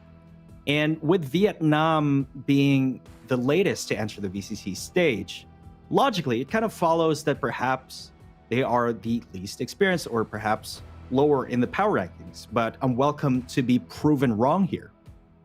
I definitely think I disagree with you on that one because personally, for me, Vietnam has a very good esports infrastructure in general. True. I mean, you look at teams like Cerberus, who have been around for a very long time in multiple esports.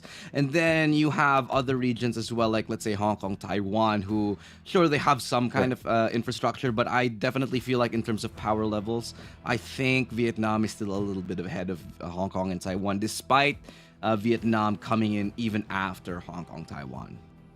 I think I have to agree there, Elo. I get where you're coming from. You know, they are mechanically as on point as almost any other region we got here in C. I just do think there is a bit more time in the oven needed for them as a Valorant country. They have lots of infrastructure, as you said, lots of big name organizations, especially in the Vietnamese region. But I do think at the end of things, you know, everybody else has had more time to get their international experience as compared to, you know, the Vietnamese region. And so I only think it's a matter of time before we might see them at the top.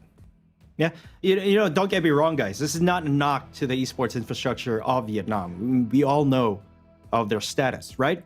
But again, it all boils down to the Valorant ecosystem in particular. The fact of the matter is, other regions have had more time in this competitive space. But again, this is not saying that Vietnam can't surpass them in a shorter time span. It'll just remains to be determined. And this next map will definitely tell that story.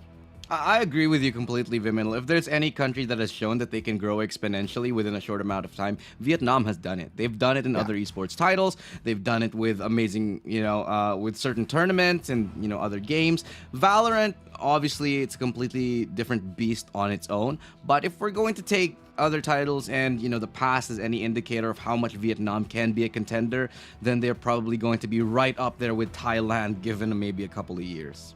Yeah, as you said, you know, they might be the most fresh here. They might be the greenhorns of this whole VCT program. They certainly are the callow ones, but that's not going to continue for on too long. And, you know, as a region, Vietnam, we've seen them prove themselves time and time again in many other shooters and many other titles, not just FPSs, but they've yet to really do that here in the VCT, especially more importantly. And so, for the meantime, we're going to give them the benefit of the doubt, but as we're moving in, it seems, here into map number 2, Bind once more. I think we're in for a showstopper of a match, guys.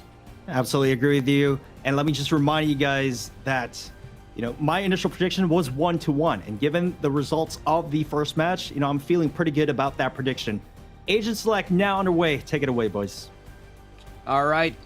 You know what? We're taking a look at the composition here, Ego. They're going with a double initiator yet again. And on the other side, it's going to be a little bit more of a standard bind lineup here. One of the more meta picks that we've seen here. But we'll go into the game itself.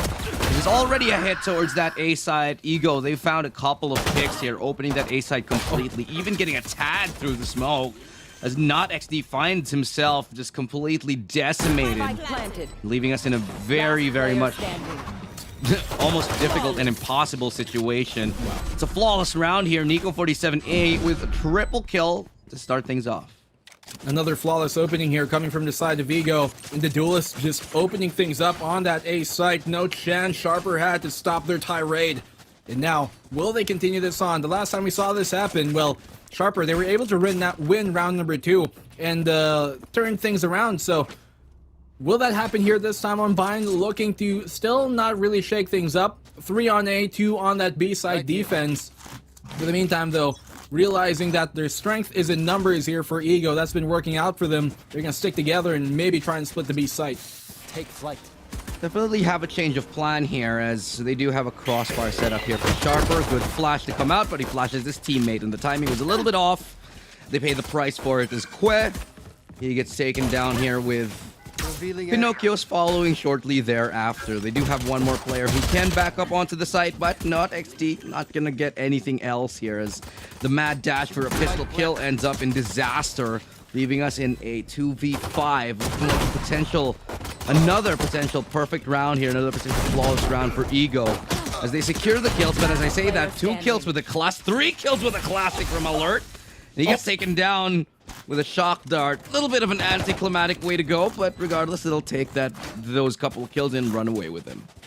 Shock dart to end things off there. Shockingly. At the end of things, though. Okay, so round number 3 coming on in. Sharper, maybe this is where they can stop the bleeding once more. We see them do it time and time again in their local scene. While they might lose those opening 2 rounds, this one, well, after that comeback performance happening a while ago on the opening map, I'm not sure if that's really going to play out the same way, because Ascent for them was a big telltale sign that these guys just need a bit of time to warm on up. As Ego, once again, starting off really strong. Can they continue that momentum and close off just as powerful as they did, honestly? Yeah, but like, you know, on the other side of the coin here, I bet a lot of the other teams in their group are probably looking at Sharper and saying, okay, they kind of start off a little bit slower, a little bit more weak. And so this might be one of the areas of improvement that Sharper have to address immediately, because there's a lot of teams in this group who just don't let go once they get warmed up, just like Bren. Just like what we saw from them earlier on the first game here today. And so if Sharper are looking to make a run for Berlin, this is one of the things that they'll have to address in the near future. Oof, great pickup right there from Alert as he gets that kill onto Nizzy. Going down without a fight. Still 3v4 here as... Sorry, 4v4, excuse me, as the members of Ego try to swarm their way towards A site. They haven't really cleared out bathrooms completely, so this might be the linchpin that they're worried about. However, as I say that, Nico making short work of not XD, who was hanging around on the back site right there. Now it's a 3v4. Now it is. The bigger factor here is that Sharper has still yet to really kind of get a foothold. The cement for them has been quite wet so far, not really hardening for them. That recon bolt, okay, is going to give Nico his position away, and they're going to try and molly him out of position, but that incendiary is not exactly going to do much. And the Cloud Burst is just enough for him to get some concealment in this position. Not able to back on off. The Blade Storm will be dispensed, fortunately for him, quick early, so he still has that for the next round. But for the meantime here, Ego, with these lineups, there's no chance for Sharper to defuse this. This should be, even though it's half, a done round, and Duck will confirm it at the end of things. Ego, a 3-0 start. The two players, the two agents that you probably do not want to have alive on the post-plant situation. It's a Sova and a Viper. Just the lineups that they can have, the recon dart for information. One of the worst things that you can have, because they just get so much control over the map, and they can come at you from so many angles in so many ways here. Either from attacking in terms of, you know, a lineup, or just straight up using their smokes and recon for information. So Sharper unable to deal with that. They get forced into a reset. And yet again, Ego start off strong with a 3-round advantage. Sharper, I mean, they're on this eco once more, which has not really been working out for them. They haven't been too thrifty with these, and I'm not sure if that's going to change anytime soon, because for the meantime, Ego, they have a great push on this attacking side on Bind, have yet to falter in any sense of the word. Quay holding on to this hookah position, but I mean, even if they just 4-man push this B long position, they should by all means have the advantage. Look, this is already a much better attacking side here for Ego, because in the previous map, they couldn't even get one. I think they got like 2 rounds on their attacking side last time they stepped up to the plate, but this time this is that much better here. Getting an opening pick onto Pinocchio's. What a strong way to take on the B side. Hunter's Fury will be deployed, will stave off the plant for now, but no one's really falling for it this time. However, Nico trying to push through that smoke will be denied, and not XD, with a great usage of that ghost, is able to bring us to a 3v3. The teleport play now comes in, and they've already secured so much map control here because Duck has already plastered his way towards this C site. I mean, the A site, excuse me, towards CT. That's going to net him another kill, bring us to a 3v2. In many ways, this Viper wall is going to be so difficult to deal with. Alert's going to find that frag in the duct. It's a 2v2. Both of them got rifles picked up and retrieved here by Sharper, but they cannot win the fight just yet. Real B holding on to that short position. Sova pushing on up on Mope. He's getting his position on the way. Recon Bolt there. He's going to be given away too on what they're trying to do. Alert will find that frag. Real B, he's going to find it. He's going to try and stick it here, Beta. He has just enough time, and he peeks it at the last remaining second. Real B barely whiffing out on that one as Ego, they get the last kill, but Sharper, they take their first round here finally. Well played right there by Sharper, just to have, you know, no fear in defusing that spike completely. I don't think that many people would have expected that to be stuck, for the defuse to be stuck like that. And so Ego, they took a gamble, they come out of it on the short end. However, still very expensive as well. So this is definitely a very big win for Sharper. Not only did they shut down a lot of the economy for Ego when they should have came out of that cleanly, but they also boost their own buy, winning a round which they had no business winning. Now this is a 3-1 scoreline still, and there's a couple of rounds that they have to clamber their way over. But it's a very great start to come back into this by Sharper. 3-1 The Sharper finally get that one on the board, but they're still looking to maybe continue this momentum that they bought up in that round that they finally successfully taken. Nico on that peak there towards the elbow. Quez has been given away, but they're going to smoke it off so he can retreat into safety. But he's going to go into the gardens instead. As right now, Sharper looking to retreat into the A site. 3 defenders here waiting to receive that push from Sharper. More importantly, the Viper as well here, and that Brimstone. So lots of Molotovs they can throw out to try and happen this push. Will be a full contact as they finally deploy their utility to get towards that A site. Even the Cosmic Divide will come out here still in this 5v5. Nobody has dropped down just yet. There is a flank coming in right there as they do have 2 players from Sharper looking to come from the back lines, and they will be punished as they will be teleporting yet again towards that B site, and they will leave 1 player towards that A. It's gonna be Nizzy holding up on that angle. He does get the pick off onto Not XD. Will go through the teleporter, but will he expect Pinocchio's on the other side of it? Pinocchio's only at 10 HP, so he's got to be careful. Hunter's Fury, they'll sneak around it, and somehow Sharper have found their way on site. Oh dear, Sharper is somehow just over flooding things, and that's the thing though, when you pull out that Hunter's Fury, which Mof did, I realized he was trying to force him back away from that CT position, but you're also kind of opening up a hole here that Sharper can push into, and realizing, okay, they have a single gun down, Sharper just flood into the site, taking the gunfights that they did. You can see it happening exactly here, like midway through that Hunter's Fury that just gave his position away. They're able to flood things, just go on the flank, and a great retake coming in from Sharper once more.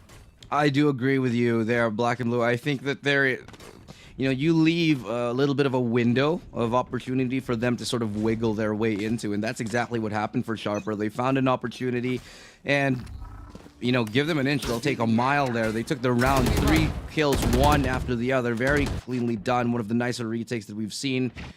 And Ego, they just weren't prepared. I do think it was a little bit of a misplay. I do think that they could have had a little bit of a better post-plant position, but with Nizzy getting caught off in a little bit of an unfortunate spot after getting through that teleporter, it made things just so difficult for them. The difficulty of the situation here right now once more for Ego is that if they lose this, they're going to be in a pretty bad spot economically. And Sharper going to be able to equalize theirs, but Duck finding that opening pick here in the Quez, such a huge find. Bulldog in hands of Not XD as Beta's going to find one, but the quick trade-off from Nico as well to keep things going here in the favor of Ego. Molly out that Viper's poison is going to be such a detriment to the quick push that they seeming to want to take. So, in the meantime, going to have to hold off on that. Not XD playing really close to this smoke. He could potentially deny this as Mo finds a double opener here in the showers, completely opening up the site. Great awareness right there to know that there could be 2 players on both the left and the right. It's a pretty much an off angle that Not XD was holding, because you don't really often see people holding towards that spot, but still he gets checked anyway. Just showing the due diligence that you have to have if you're Sova, because you have the information a lot of the time, and it kind of gives you a false sense of security sometimes if people can get around your recon, but not for Moth. He checks both angles hard, and he wins both duels. That nets his team a very, very good chance into this half right now as they once again reset Sharper's economy. As take a look right now, Black and Blue, only a Marshall really is the true weapon here for Sharper Esports. No kill. He's got that in his hands. He's gonna have to go on a hunting spree, if anything here. I mean, we've seen it happen where, that Marshall can be a big difference, especially when supported by the upgraded pistols that they got, the Sheriffs, the Ghost, and the Frenzy. Will it be enough to clutch this round on out? They're going for that triple A stack for the meantime. Looking to play the rotate there with a Sky, but as Not XD gets taken out. Nizzy, a quick double tap to find 2 kills each. And now the A site is once again ripe for the taking. One enemy This is remaining. looking, again, a lot better from Ego, as their attacking side have just been so much more cleaner. And you can see that they're just so much more comfortable playing on a map like Bind. I mean, earlier on, they were fine earlier on in the previous map, but here on Bind, they truly do feel at home. But there is a reason why this is also one of Sharper's best maps, because on their attacking side, they probably have just as many aces up their sleeves as Ego do. However, Sharper, they're not able to respond on their defensive side because they're kind of struggling to deal with whatever Ego is throwing their way. And right now, it feels like Ego started off on the right side starting on the attacking side, because it's forcing Sharper to adjust to them. And currently, Sharper, they just can't keep pace. I mean, Sharper, you know, maybe they have to scale things back a bit. Go back to the anvil, go back to the hammer circle, because it really has been kind of running away from them here, Ego. A lot of these rounds, Sharper honestly had a good chance of winning, but Ego, they're much better at closing these rounds on off. Even when Sharper get a good start or gets some sliver, Ego are good at playing even with a deficit and coming back at it. And so, Sharper, you gotta take a book out of the Ego, take a page out of the Ego book right now, because that's one cover you can certainly judge by the looks alone. So Ego up here 5-2. That already tells you how much of a discrepancy nobody was expecting for Ego to start off this strong. Indeed. I mean, that's the same thing that happened in the first game, though, because Ego, they won pretty handily in the first half of the first game, but they kind of let them slip. And so it's all right. Viper's Pit will come out almost immediately at the very start of the round, and this is a little bit of a, I wouldn't say a desperation play, but it shows you that Sharper are willing to invest heavily into their ultimates at the very beginning of the round just to accommodate the aggression that is being brought out by Ego. Viper's Pit popped here on that A short position, the common one to be holding. And now this will make things more difficult if they continue to go towards the A side, but seems like Ego, they're not deterred! And Nizzy's gonna find that opening pick on the Not XD as well. That should drop the Viper's Pit right now, and by all means, that's exactly what they wanted. Getting the timing again, finding a way through the Hunter's Fury. Ego, they're just managing to find the right timings for whatever they're going for at the moment. They do leave Duck behind with the spike, so this just tells us that they're probably going to double back all the way towards A. They could double back towards A. Well, I take that back because they're going to go ahead and towards B now, and there's only 2 players per site on the side of Sharper right here. If they can get those flashes, if they can get a clean entry right now, this could be a basically a 6th round for Ego. Oh man, Showstopper not gonna land there, but Pinocchio somehow finding that long nose up hand. Real B's gonna find one, but Quay on the quick trade onto him as well. 10 seconds left on the clock, the time is ticking. Beta's gonna find one of his own, but Quay's gonna answer on back. He's gonna get a triple kill off of that, as Duct will not be able to get things going. A round finally here for Sharper. Some life has been breathed into them. It's taken a minute for them to find their 3rd round here, and they've definitely looked like they've been struggling, but Sharper, they make the good read at the right time here. I do also have to, you know, give it to the fact that a little bit of a weird, I'd say, push right there from Ego. Despite the fact that the Showstopper went completely wide, the kills didn't really go in their way. A heroic hold from Quay to get that triple kill and keep their team still in the running. They're 2 rounds apart, mind you, Black and Blue, so it's still very much within spitting distance of making a tie right now. So they're gonna change the pace. No more playing slow this time. They go straight on ahead and attack that A site. Spike has yet to go down, so they're biding their time for the meantime, as they want to find a pick off before they go ahead and plant that spike right now. But the picks, they're going to Sharper's way right now. Neek was able to trade one, but still they're at a man disadvantage, and that advantage is getting even greater as the map goes towards the later stages. 2v4 and a Viper's Pit that they have to contend with. Things are not looking so good for Ego. The controllers here for Sharper living up to every title that their agents have. Just using those mollies, the Incendiary and the Snakebite, to really delay the plan from happening, and with that, Beta finds another. Great job by him, and I told you, man, the controllers, it's their round this one, as Alert will ring the alarm bells. 5-4, Sharper, within a hair away of tying this game up. This is the point when Ego need to start worrying a little bit, because they started the game, again, very strongly. And this is sort of like becoming a trend here for Ego when they start off really strong, but Sharper eventually figured out how they play. Now Ego needs to come up with something else. They need to come up with something special, because what they're doing right now, very easily readable by Sharper. Their push towards B didn't work. What do? They go for a fast hit towards A. And instead of doubling down on the passiveness, what they do is go the opposite way and play aggressive. But the thing is, we said this at the beginning of the game, Sharper's ready for fast pushes. They're ready for aggressive plays here from Ego.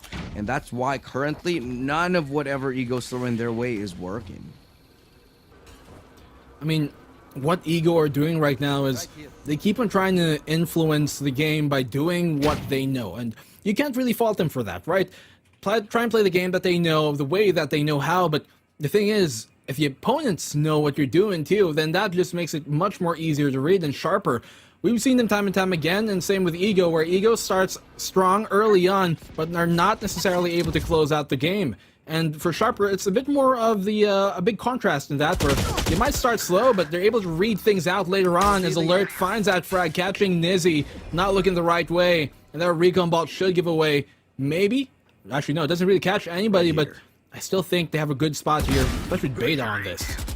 You get one here, and it's going to be a trade right now by Mof as Snakebite actually stops them from getting that plant off. Still a 3v4, and 30 still some seconds time to left. work with 30 seconds. Still has time for a rotate, but very risky up until this point here. Spike will finally go down, but the smoke is going to be fading off at the right Last time player right now. And a standing. 3v4 will quickly fall apart into a 1v4. Ego yet again looking stumped, but Real B, just when you think he's going to line up a second, he only gets one. And Sharper tie things up.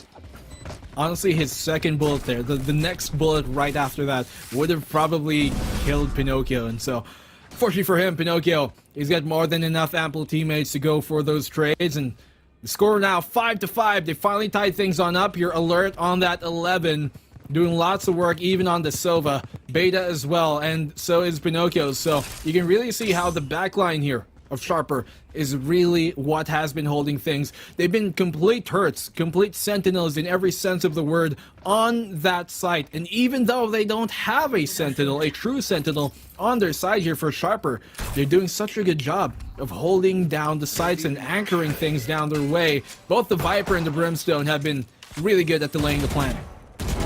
Yeah, this is what's happening right now for Ego. Despite the fact that they have two duelists and a Sova to help them get onto that site, actually they're running the double controller. You know, Ego's still struggling to find their positioning, still trying to find those frags, because Sharper, they're just ready for whatever comes their way. And right now, it's going to be another hit towards B. They actually get on it. The spike should go down without a hit here. I take that back. The orbital strike will come out and do a little bit of damage. Some tags right now coming in, but no frags, nobody going down. Beta will be isolating one of those players right now. Still a 4v5, but Alert's good for one. Now it's a 4v4 as Nico, he drops down, and they've still got time ticking away in their favor. Ego, can they stall out enough time for the spike to go explode? Or will Sharper just bite back and take this round definitively yet again? Well, the big thing here is that Mof still has his Hunter's Fury as Duck is going to find Beta. He's only one inside the site, Duck, but still somehow Alert finds a triple kill on him. Mof, the last one left alive here. He does have something, rather so it's a 2v2. Mof still has his Hunter's Furies, as I said, and that Snakebite perfectly landing on time to find him. Alert taken off guard. And Pinocchio, he can kind of stick to defuse, but what can you do against a Sova in a post plant like this? He's going to have to go for the frag instead, and Mof going to successfully clutch the round off. 6-5. They're one away from ending Last this. round in the half. Really great discipline on Mof not to use the Hunter's Fury. He could have, but decided that the Snakebite was just enough to force enough time away. The moment that somebody died to it, it was pretty much the end of the round here. And like I said earlier on, the post plants are just so difficult for Sharper, because once, if you have Ego alive on that post plant where they have that Sova and they have that Viper, again, this is the worst people, the worst agents to have on the enemy team when you're going for a retake, because they can just maul you out, and that's exactly what we saw in that last round. Well, Sharper, what we have been seeing from them in general lately, at least in this, like, in the second stage, the second half of the first half, has been a lot more confident from them. They've been able to read what exactly Ego has been doing. Ego finally getting around in their way, but Pinocchio's, I love the initiative here from him. He just goes at it. You think he's a Sky initiator, but more like a duelist right now, seemingly. Nico finds a pick of his own onto the actual duelist there on a Que. It's still a 4v3 though. Still have an ulti, and Sharper still have a man advantage. So unless Ego can get a pick very soon, it's gonna be a pretty tough struggle here if they can get onto the site. And Want the spike, sure they might be able to do something, but right now they're locked out. Can't get in towards A, they're locked out towards Hookah as well, and so it has to be a moment of decisiveness and a little bit of brilliance if Ego wants to come out with a 7-5, because with the way things are looking, 30 Sharper are seconds left. pretty much dead even with them at this point here. And Alert, will he get the timing right? Does have a recon. It's gonna slow them down for now. The plant comes here.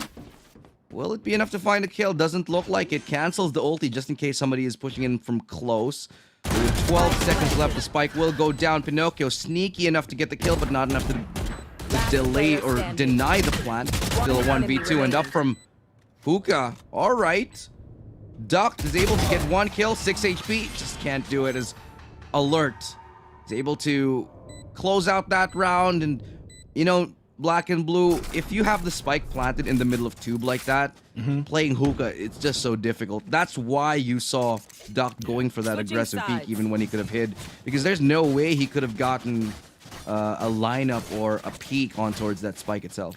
Yeah, I mean, it's just impossible. Like, there is no lineup to snake bite the middle of the tube itself from like Hookah or even from long, and so you can kind of get it if it was on like the outer edges of the tube itself, but right smack dead center in the middle, there's nothing you can do as a Viper, and even low HP, his only choice there really was to try and maybe get the lucky peek in and win the fight. So 6-6, we're equalized all up again.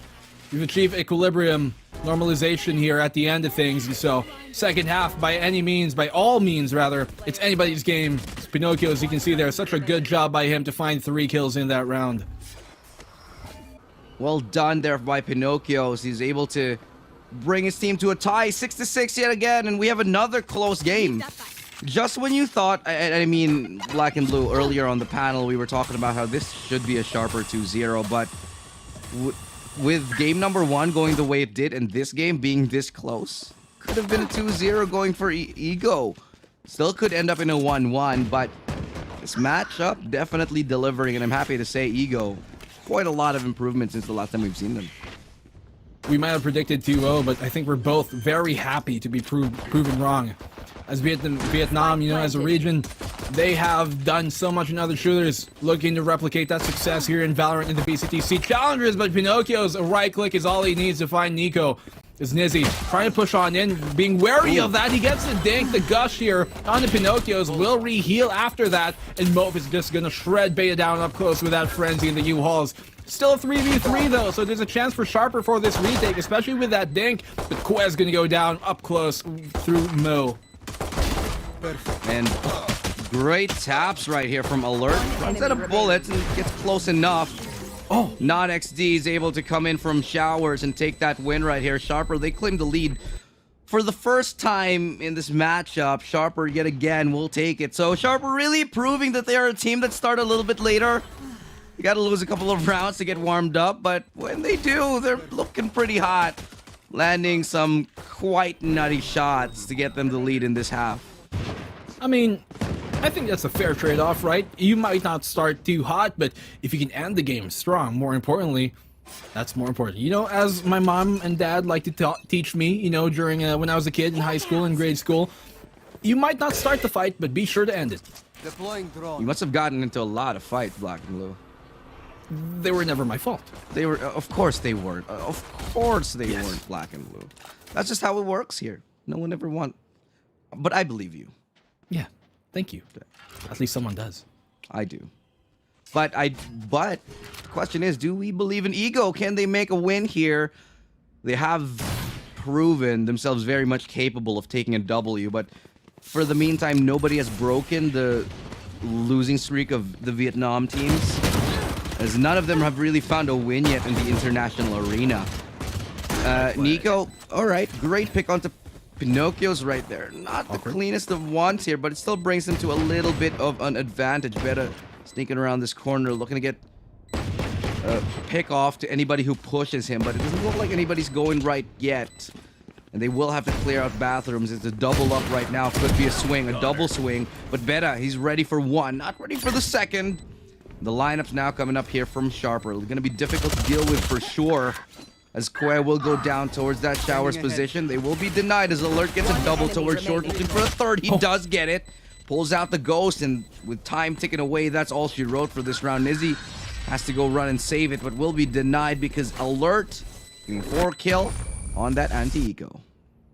Okay, they take the second round, which was kind of expected since they did win the pistol, but this round is where a lot rides on for Ego. They lose this one, they're probably going to give up the round right after because they're going to be in a bad spot economically, and so they have to win this gun round. Otherwise, Sharper, they could easily make this, 10-6, and after that point, at that point, they can start to run away with things. And so, for a team like Ego, any sort of anxiousness has to be shaken here right now. This is the round that they need. 10-6 is definitely a scoreline that Ego want to avoid, just because late into the game there's just little room for error.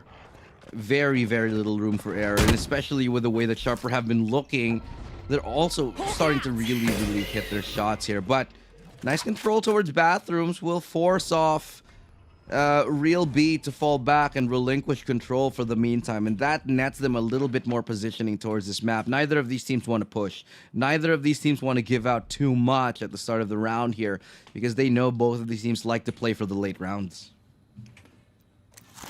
Late game has so far been something that Sharper have been masters of compared here to Ego. Ego, really good opening starts for them on both of these maps, but it's been Sharper who have been consistently upping the pace and upping the performance as the game progresses. Not XD finding that opening pick here in Eco, and once again telling that same story. Even with Sharper here on the bonus buy that they've got, holding on to the 2 SMGs that they're bringing on over. Still looking pretty strong, though Nizzy gonna shut down Not XD in that very forward position he was holding. Great pickoff to bring themselves into an equilibrium in terms of the score, in terms of the player advantage, but it won't last for long as Mo, he finds another pickup towards Beta, and still it's looking like it's got to be a Sharper round with 13 seconds left. They cannot get that spike down here. Ego are looking like they're in a good spot.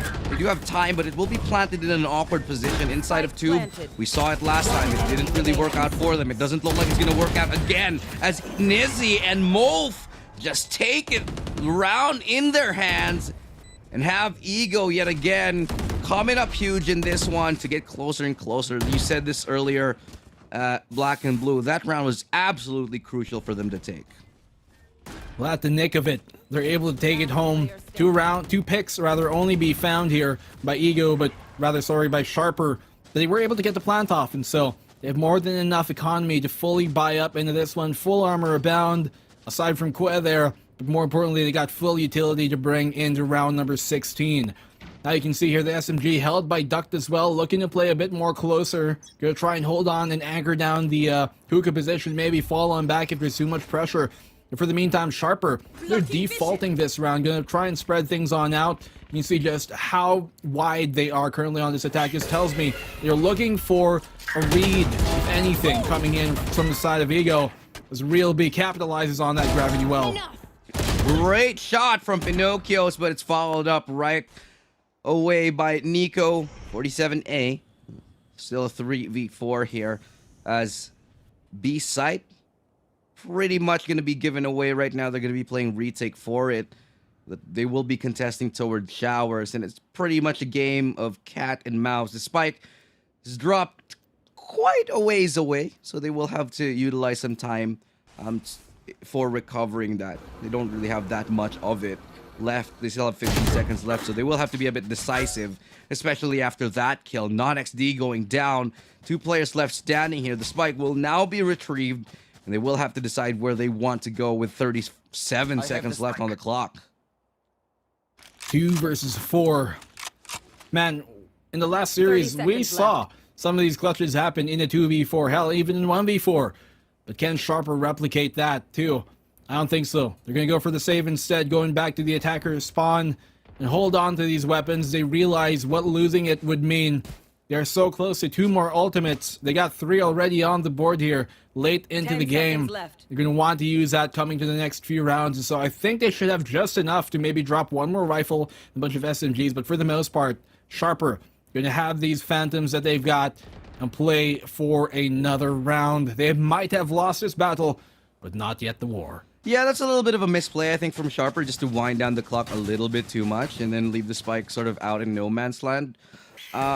It's good for maybe the first, like, 30, 40 seconds, but then you kind of have to be a little bit more affirmative with how you're going to take these rounds here, especially with Ego pushing you. They're good for the 1-2 punches, the trades right there in showers. Ego finding a little bit more form here. It's not like last game at all, when come second half, Ego just lose momentum completely and just let the game slip away. Ego are proving to us right now that they are still in this. They want that 1-1. They want that 1 point. They want to shake up the bracket, because right now, Sharper, they're looking to be the team that's going in second in this Group A here. But Ego, they just won't let things go that easy. I think what this series tells us, Elu, is that, you know, as much as we might be predicting things, you can never really guess how these maps are going to turn on out. Ego, they brought 8-8. By all means, they can end this series 1-1 apiece and get a point for their way in the group stages. And so, right now, Ego on this defense. Nico has a great spot to shut this on down, but he's bypassed him. Gonna land that opening shot to find Not XD. The Viper goes down. He's gonna find the follow-up on that, but the Alert's gonna shut Real B down from the showers.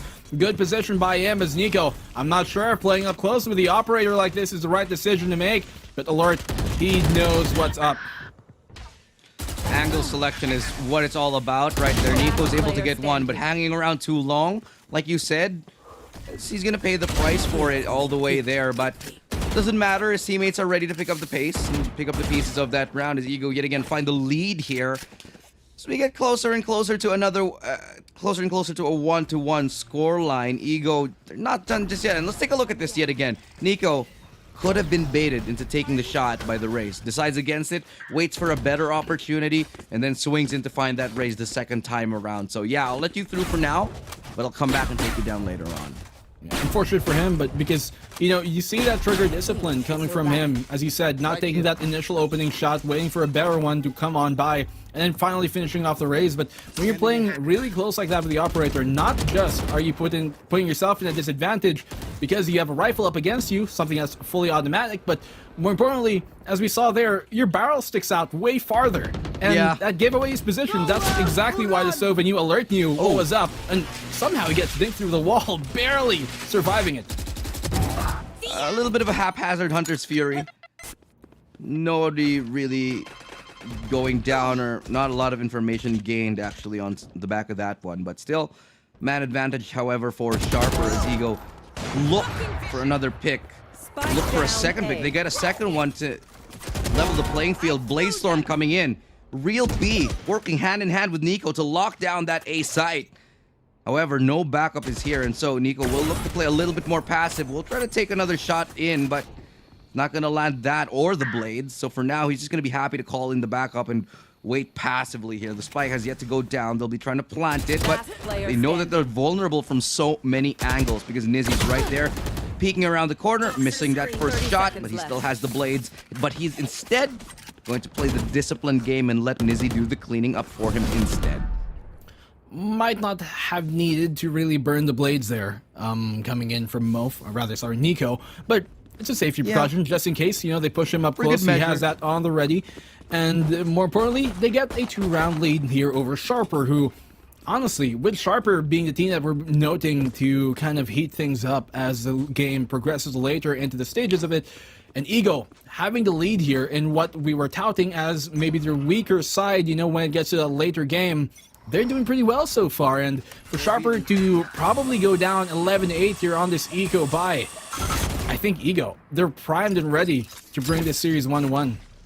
Yeah, indeed. And I think Ego, if they can keep playing the way they're playing, going for those aggressive peaks, catching off Sharper off guard, playing together and going for aggressive map control, they could just be in the running to take this 1-1. I mean, they already are, but even more so because right now, Sharper, they're unprepared for it.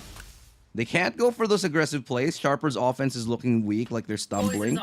their executes are a little bit lackluster, and the defaults are getting dismantled. So honestly, Ego, the way they're handling this defensive side, it's absolutely pristine. Like how they're dealing with this right now. They're having 3 players invested towards that B long angle, having a little bit of a crossfire and a bait and switch setup towards A also.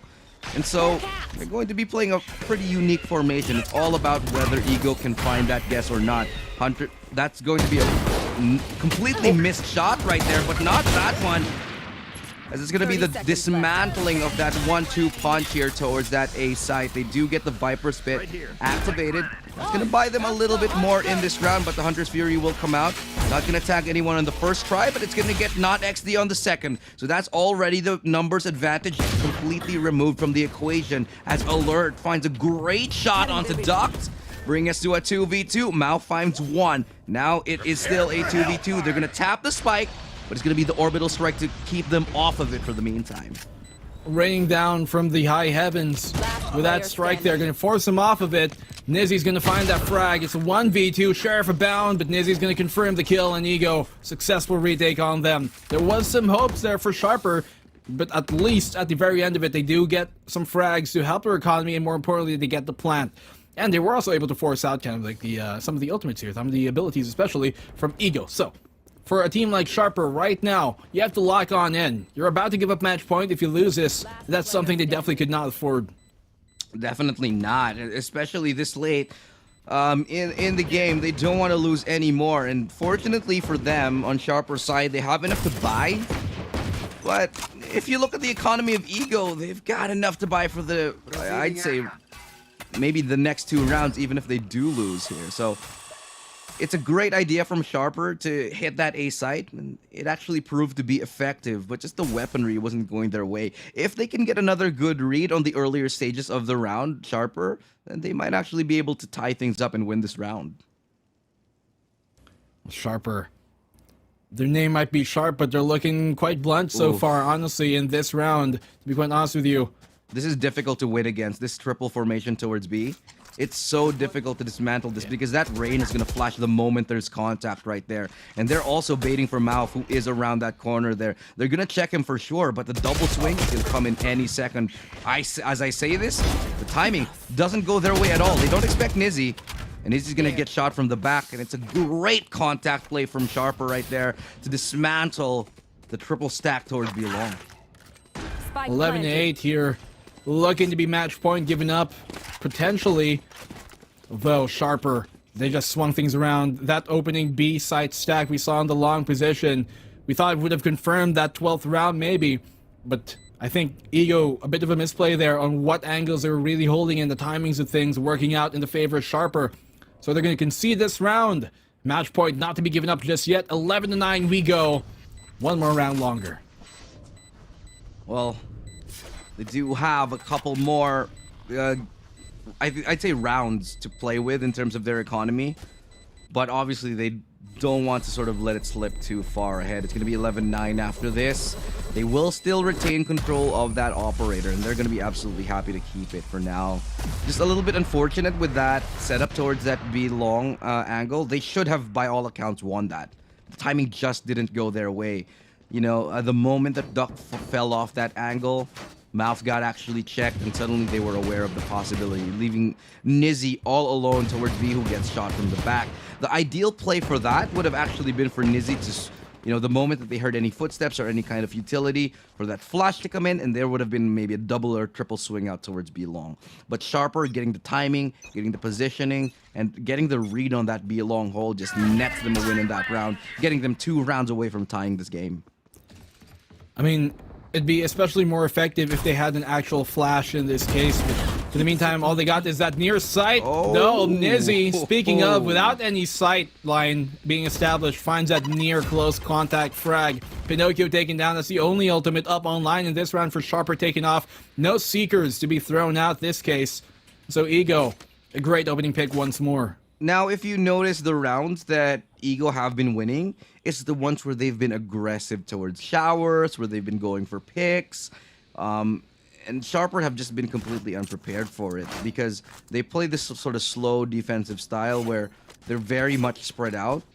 And Sharp and Ego are happy to capitalize on that. Now, with the fact that there's a Viper's Pit deployed completely towards A, it allows Sharper to invest 3 players towards that B site. It allows someone to passively watch showers here. And however, they're going to be pushing into the Viper's Pit. Not the most advisable, but still it's enough to get them 1 kill in the end. Knows 1 for 1.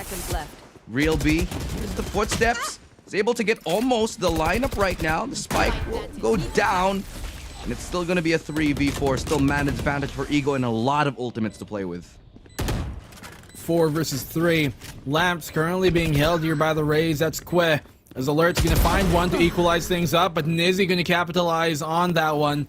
Just heal himself back up online here. Alert will find Nizzy somehow up close. They're both down to 30 HP, 60 collectively. And the spike has been pinged. They know where it is, but they do not have much utility to try and defend him off guard here. Nico gonna stick that one. They do get the half defuse up online. Not XZ is gonna find the trade-off on Nico. He knows it's towards the shower's position. Just spray through the smoke here. Not gonna land it. The wall will come down, and Not XZ playing that perfectly. No snake bite online, no problem for him. He gets the clutch, 11 to 10. A little bit weird that he died after the explosion. I think he would have made it to the teleporter, actually. Regardless, it was well played by Not XD, just dropping the wall perfectly. And honestly, Mouth getting a little bit flustered by it, knowing that he had very little time to work with. The spike was half, sure. But at the end of the day, you got Duck to worry about. I'm sorry, excuse me, Not XD to worry about, who's just throwing the wall up and down in your face whenever he needs it. So, a great round here from Sharper. Literally the round that they needed to stay alive. Otherwise, they would have been reset yet again. Oh, well, what is a good sign here for Ego once more is that they got Nico on that operator who's been doing such good work on it whenever he gets to have it in his hands. Nizzy finds one of his own, takes a life in his hands to heal up, but Beta's gonna quickly make short work of him on that refrag. Good job by him to equalize things up 4-4, but Duck's gonna get caught out in the open here. Beta just punishes him. What was he doing? So out in the open. The idea for the re-aggression honestly wasn't that bad, but just the execution of it, just a little bit unfortunate because he gets tagged up through it and just gets swung wide as he misses the shot. It could have been a 1-for-1, but instead he just loses the duel.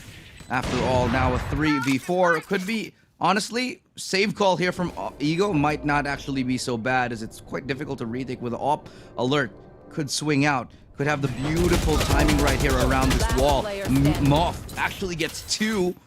Real B gets a trade up right now, but it's still a 1v2 that he does have to deal with, and he also still has to contend with the possible lineups. Again, with the Viper and the Sova, there's no way you're getting this defuse. Yeah, there's no chance, honestly, in hell. I mean, you have the Hunter's Fury, and you have 2 shock darts as well to rain on down. He realizes what conundrum he's been placed on. Just barely able to escape. Timing does fortune him for the meantime.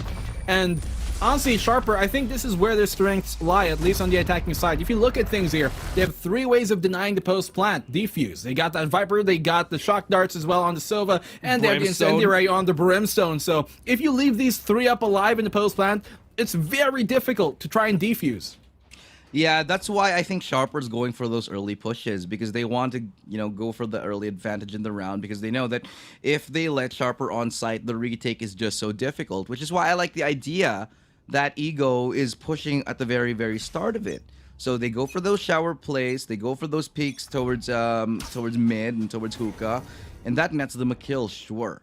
But Sharper, they're wising up to that. They're playing passive, they're going for the buddy system, and that's really allowing them to get the trades in their favor and allowing them to get the later round towards that sweet, sweet post-plant position that they're so looking forward to. Yeah, the game here really for Sharper is to try and make it into that post plant, get the defuse, get the plant off it. Alert! Oh, alarm bells off board. He's got this going for him, but Real B, he's a real G to find those double kills on the showers position. 3v3 right now. They cannot plant because of the fact that they know that Real B could potentially swing out here from the showers. That is a conundrum for them. Now the Viper's Pit, the Snake Bite will expend. And they will send an incendiary out to try and confirm it as well, but Beta will find the frag. It's a 2v3 here, Elu. 14 HP right there onto Beta, and he has the spike. They go for the teleport call, sure, and they might beat him to the punch here, and that might allow them to get through. But they still have very, very little HP to work with. Oh, the shock dart doesn't go the right way. Misses twice. Beta could have gone down there, but instead he's alive and breathing for a second longer. They're going for the recon dart onto tube. Nobody to check here. NotXD working the flank already this early on here. Beta gonna get taken down here. 2v2 still remaining. Alert gonna swing out wide to the corner, but they still have to deal with a flank from NotXD. Nice shot right there from NotXD, and Alert will pick it up. Getting at what Sharper? They managed to take match point. They've stolen it away from Ego at the very last second. Oh dear. I thought for sure that would have been the frag coming in there with those dual shock darts, but not able to land them. Real B holding down the Shower's position here. You can see what a problem he just proposed to that attacking side to Sharper, but Sharper somehow, they got a lucky break, to be quite honest with you, on that plant there on the B site. They were fortunate that the shock darts did not connect, because by all means, I think 9 times out of 10, Mof would have landed those, but fortunately for them, fortune did favor them once again. 12-11 right now. Sharper, match point seized here, but can they take the map itself as Ego? Man, they have been taken for a bit of a stir. I think we saw someone with like 30 kills already. I'll have to double check on that, but this early, I mean, 30 kills at this point. Really amazing performance right now. Kwe missing the timing on the kill, but he's able to get away his paint shell for a second longer. Unfortunately, will not yield him any kills or that much damage for that matter. Still 4v4, and in the end, this does somehow favor Sharper. Again, on the attacking side, any 1-for-1 trade you can get is still you know, something that you are looking for, because you want to break through the crossfires of the defense. Now, they're working their way towards B, and it's going to be the right read, because there's only one person here for Ego, and it's Mouth. How can he hold off? How can he stave off? Have the Hunter's Fury here. Not going to connect onto any... I take that back. It's actually going to land and do quite a bit of damage onto Alert here, but B-side is already in their possession. A little bit haphazard and a little bit premature on the usage of the Hunter's Fury here. But Viper Spit now will as well come in here, and it's going to help Sharper a little bit. There is a flank here coming up from Nico. He's booking it. He's running his way all the way towards B-Long. He knows the time is of the essence, and the sands of it are slowly slipping away as Alert finds a frag here in an Eco. That's a lot of firepower removed on the side of Ego. NotXD and Beta find the final kills, and Pinocchios will close off the series here. 2-0 goes the favor of Sharper, and they take a 3-map group stage, a 3-point group stage opening start. Little bit of a heartbreaker right there, especially if you're Ego, to have come so close 2 times to taking away a point, but unfortunately coming short in the very end of it. Just not able to hold on to their performances. It's going to be heartbreaking for sure, but still a lot of improvement from the Vietnamese squad. However, a win is still a win, and Sharper will go ahead and claim that 3 points, netting them a current tie with Bren Esports for the top of the group stage. I mean, we predicted 2-0, at least I think almost all across the panel, but for that to be that close, Ego, they are coming into this with a lot to say, a lot to prove, and it just goes to show that you cannot get complacent against any one of the teams that we have here in the playoffs at all, even in the group stages alone, because they might just catch you off guard, and for Sharper, it almost happened twice. An amazing run there from Sharper. You know, just showing so much mental fortitude, just showing so much tenacity to be able to get completely shut down in both games at the start, and then completely coming back in the latter half of it. Alert with 31 kills. An amazing performance from that Sova from Sharper with a 2.6 KD and a 317 combat score. I mean, he's one of the players, Black and Blue, that we were thinking about as the, I'd say, the pioneers and the leader for this team. Alert and Beta. Just these two guys have been the bastions for this team over the past few months. Yeah, and it's such a big telltale sign with your Sova. who is going to be MVP at the end of the day on how your team is structured. They're not a team that just likes to go in guns blazing. There is some structure into their side and discipline, a lot more discipline on the ego side especially, and diligence that we did see during the opening C challenges last time around. And so for Vietnam as a whole, you can just tell how much this VCT program has heightened the levels of competition, the performance that these guys can bring when it comes to the international stage. Yeah, I agree with you 100%. But of course, we do have to take a little bit of a break here. We are going to be going through a long day because, you know, all of these games have been delivering everything and more. The first series, we got to see a 5 overtime, 6 overtime, I think. This one almost went the extra mile as well. And if this is any indicator, well, we're going to have one banger of a day here in the VCT SEA playoffs. Again, I'm Illustrato. This is Black and Blue. We'll be back shortly for the third series of the day, so don't you go anywhere.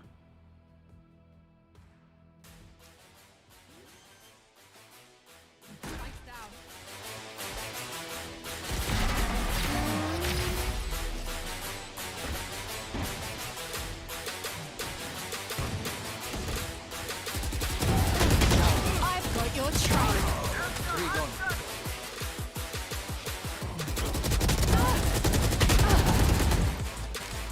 Spike down.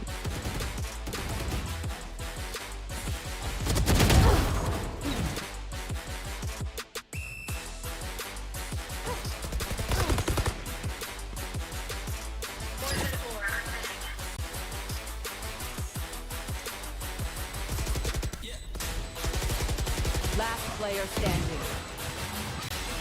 Player standing. One enemy remaining. Thrifty.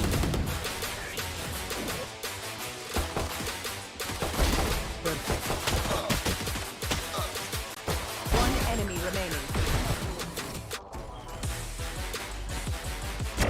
One down. Party's over.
We just finished a hotly contested matchup between Ego versus Sharper, and when it looked to be the first ever Vietnam region win ever in VCT history, Sharper just able to take it away again and again. Welcome back, ladies and gentlemen, to the Valve Challengers SEA Group Stage. I am Dax. I'm joined here by Asrai and Black and Blue. And guys, come on, Asrai, welcome. Finally, you're on broadcast. Gotta ask you though, what you think about that last game? That last game, I honestly had very much high expectations for the Ego roster.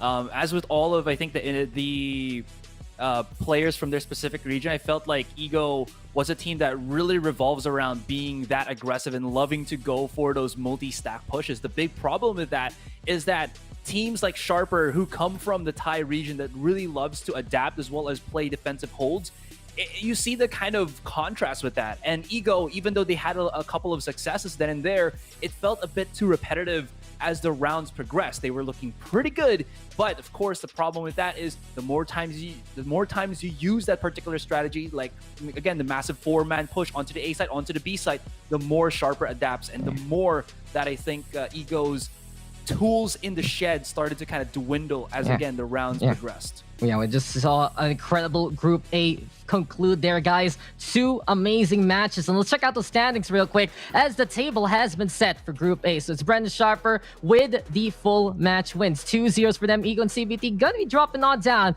but there's still tomorrow to try and get retribution. But we are gonna be going next into Group B, and we're gonna be starting things off with an incredible matchup. Onic Esports versus Full Sense. Black and Blue, this matchup looking very, very spicy, doesn't it? Definitely so. I mean, to start off the B group here, honestly, one of the most hotly contested groups that we're going to have in this entire group stage. That is definitely a spectacle to see. You got Onic and Full Sense, both top dogs of their own respective regions. You know, Onic, nobody really expected them to be doing this good, but they got hot at the right moment. And for them to come into this full steam ahead, I think every single team has to watch out, because Onic, you can see it. They got the hedgehog as their logo. They might just be in for a spike if they're not ready. And here we have it, Onic and their roster. Asra, you were mentioning actually backstage that you know about their playstyle and their hyper-aggressiveness is what lets them shine as a team. Yeah, Onic has been one of those teams from the Indonesia region that really loves to just challenge angles here. For example, one of their bind maps during their grand finals, I believe it was Monye and the 2 other players from Onic just kept charging out from showers, making their opponents always play on their toes, and the trades seem to just come naturally for them. The big problem with that, I think, is that that might be just the one thing that they're good at, but you know what? We'll see. Well, what we're going to have to find out here is the battle of playstyles coming in, especially from Full Sense. Chalalala, John Olsen, Lammy Snacks, PTC, and Superbus. These guys need no introductions because they were grand finalists the last time around during C Challengers, or a few months ago, versus X10. It was a double, fire representative grand final. And for a team like Full Sense, who were able to beat Paper Rex in that case, they are coming into this looking as one of the favorites once again to represent Southeast Asia. But the head-to-head we got here is going to tell you a lot of what's to come. Yeah, and here we have it, Monyets, the newest addition to the Onic roster. Everyone's been waiting for him, including his team, skipping out Stage 2 to play in Stage 3 instead, and he's on that jet with 8.9 ACS. On the flip side, the PTC, usually see him on the duelist role, but lately he's been flexing things up with the things like the Sky, 246.1 ACS instead, 1.6 to 1.7 KDA. But guys, we all know right now that the battlefield will be selected by these 2 teams, and we're going to be getting 2 maps in this set. Onic, though, and Full Sense to win battle, and that's right, it seems like Full Sense will be starting things off on Haven. That is quite interesting, I would say. I think this could be a good map for Onic just because of the fact that Monye is the main duelist for the Onic squad, but not only that, he has shown to be a person that has put the time in to learn more than just playing the jet, as you saw in the head-to-head. He also is a really proficient Raze, and I think in this Haven map could be a good Phoenix picker. And again, Phoenix not being the most traditional of duelists, still have a really, really good utility usage to that. And Meunier having proficiency with that particular agent could have an edge going into the first Haven map. You know, full sense, they're one of the teams that I picked to make it out of this group stage, and Onic not to be one of them. But I do think Onic have a good chance of winning this series, especially because of the map picks that we got here. Haven is by far the most equal maps that they do have from each other, but Ascent is also a map that is quite heavily favored on the favor of Onic, and that's why they pick it. This is one of their best maps. Meanwhile, full sense, about 50-50 on that map, and so that's the caveat here. Onic, I think they're really good in this matchup, specifically against full sense. Yeah, this map pool looking very interesting. Both sides can take it away from each other, I gotta say. When you look at Haven, and it does seem like full sense to want to run around with it, but Onic can't contend. In the meantime, Ascent has been a battleground for full sense time after time. Not only the real scene, but also the local side closing out the gap versus X10 all the way back in Challengers 3. So it really goes to show they know their mettle on a map like that. But knowing all that, guys, it does feel like we're going to be needing some predictions. And personally, I feel like this is going to be split in half. This has to be a 1-to-1 for me because Onic has proven to be a big beast coming out from Indonesia. I would say also the 1-to-1. I know I always play the safe game, but I really think that at Onic as well as the Indonesia region have so much to offer, and I think that this actually might be a shell shock to other teams that haven't really experienced the Indonesian style. And Onic has been that team that has flourished in their own region, and now we're gonna see that come into play right now with Monyet at that lead. Well, full sense, it might be one of the best teams that we got here in the region as a whole, but I do think Onic, they're getting hot at the right time, right perfectly for the C Challengers, and so, by all means, my prediction is going to go 1-to-1. We saw a banger of a match earlier on with Bren and CBT. I think we're going to get another close overtime game.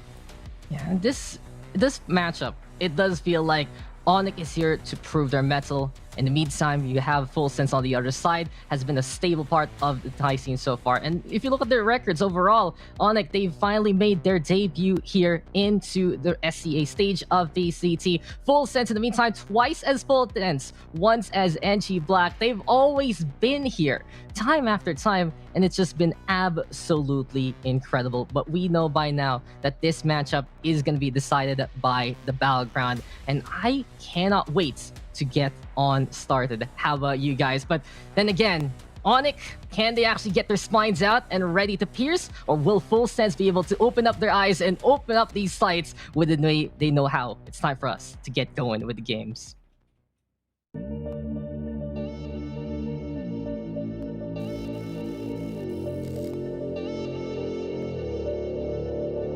Another day and we just trying to make a way now. The hatred growing stronger every single day now. I hear these rappers, they ain't trying to talk about it, they ain't trying to get involved, and they would rather catch a wave now. But how cool is the gunplay when the strays will hit the playground, eh? But never mind about that, cause once you make it out, you think this world just don't affect you anymore until somebody from your past come back to settle the score like to go back.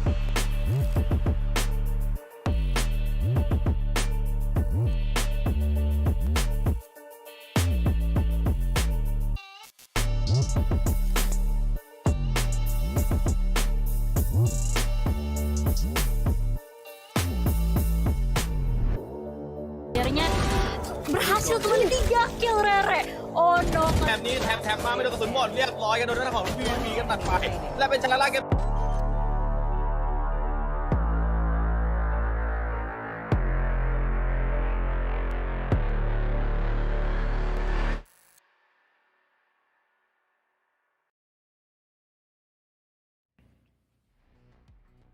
And we're back, guys. We're here now for the second or the next series that we will be having. Series of 2, Onic G versus Full Sense. And when we were talking in the panel, we were mentioning how Onic, again, coming from that Indonesia region, we've only seen really BAAM flourish from that particular side, maybe NG Black, but now Onic has stepped up to the plate. Can they fill the shoes that BAAM and their former predecessors have done? Or maybe just, innovate on their own. We'll see as this game will be commencing in just a few. Anyways, my name is Asteroid. With me is Black and Blue. And my man, it's been a while, but we're here casting with each other again. I'm honored to be back here with you, of course, Asteroid. The cringe levels are about to, I think, exceed once again as we are both put together on the same spot. But The thing is that we have to kind of keep in mind here is that Onic, it might be their first time, you know, coming up on the international VCT stage here at the Sea Challengers, but they are by no means a slouch in their own respective region. These guys have upset almost every single team that you might expect to qualify in week number 1 of that Indonesian qualifier, as Onic took everybody by storm. In full sense, if they get complacent here, it might happen to them as well. It definitely could. I didn't have the time to actually talk about Full Sense as well, who I felt we kind of focus a lot more on the player PTC, who is their duelist main, but one of the players that I also wanted to kind of brush up on definitely has to be Chalalala, who has been that player that has anchored sites incredibly well. If we talk about how Bren loves to play in Haven, I think Haven is also the stomping grounds of Full Sense just because of the sheer anchoring ability of this particular man. I mean, the whole lineup here, the whole roster of Full Sense is star-studded, honestly. You got Chalalala, yes, you got John Olsen, you got Lammy Snacks, all great players in their own rights, and Super Bus here, one of the first few times we're seeing him on the international stage. Very nice to see coming from this squad, but now Onic, look at this, the aggression, the fight is going to happen towards C-Long, and they go for a 2-for-2 trade. Well, 2-for-2 trade, but Super Bus, as the dust settles, a bit dinked down to 29. This hampers a bit of Full Sense's ability to just take the side because they have long lost at least their info gatherer in that sky. Maybe they do still have a little bit of flashing here, as we did see on the pickings that they did at least opt to go for this breach as well as the sky. This is going to be really strong, really good. And I think this is what they wanted to do against Onic, who, again, loves to go for this aggressive angles. Fault line will be used now, and Chalalala heading the charge. There will be to use on the gravity well, but no one on the side. It's all going to be on the retake, but Onic, they have a plan in mind, and that is to go all the way around to catch the rest of Full Sense off guard. Initially it seemed like that, but I think they're just gonna settle on this like double garage push instead and have their Silva and Shiro maybe push from the CT side. ANF, he does not have much utility left, actually 0 on him, no flashes, no mollies to try and get his hot hands going, but he's still gonna find a triple kill here. PTC on that trade off him, Shiro confirming it with a shock dart. It's a 1v2, and Shiro, with this advantage that he's got, he realizes, okay, he can kind of get the half defuse here. Super Busto is well removed from the situation. Oh no, he's biding his time a bit too much. He went for the fake, but pros never do. Shiro will get fragged at the end of things, but Super Bus giving that round 1 away. Onic, take it.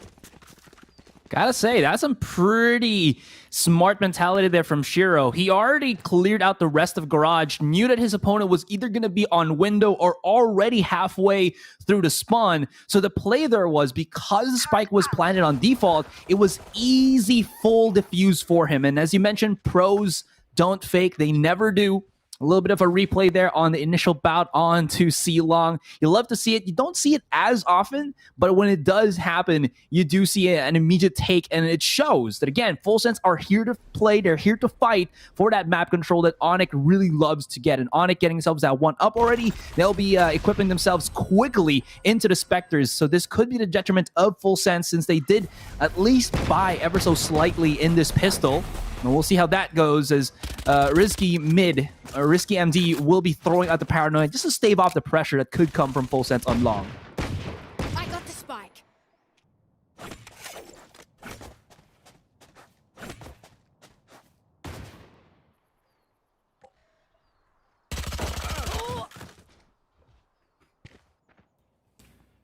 Hey, NF saying hello.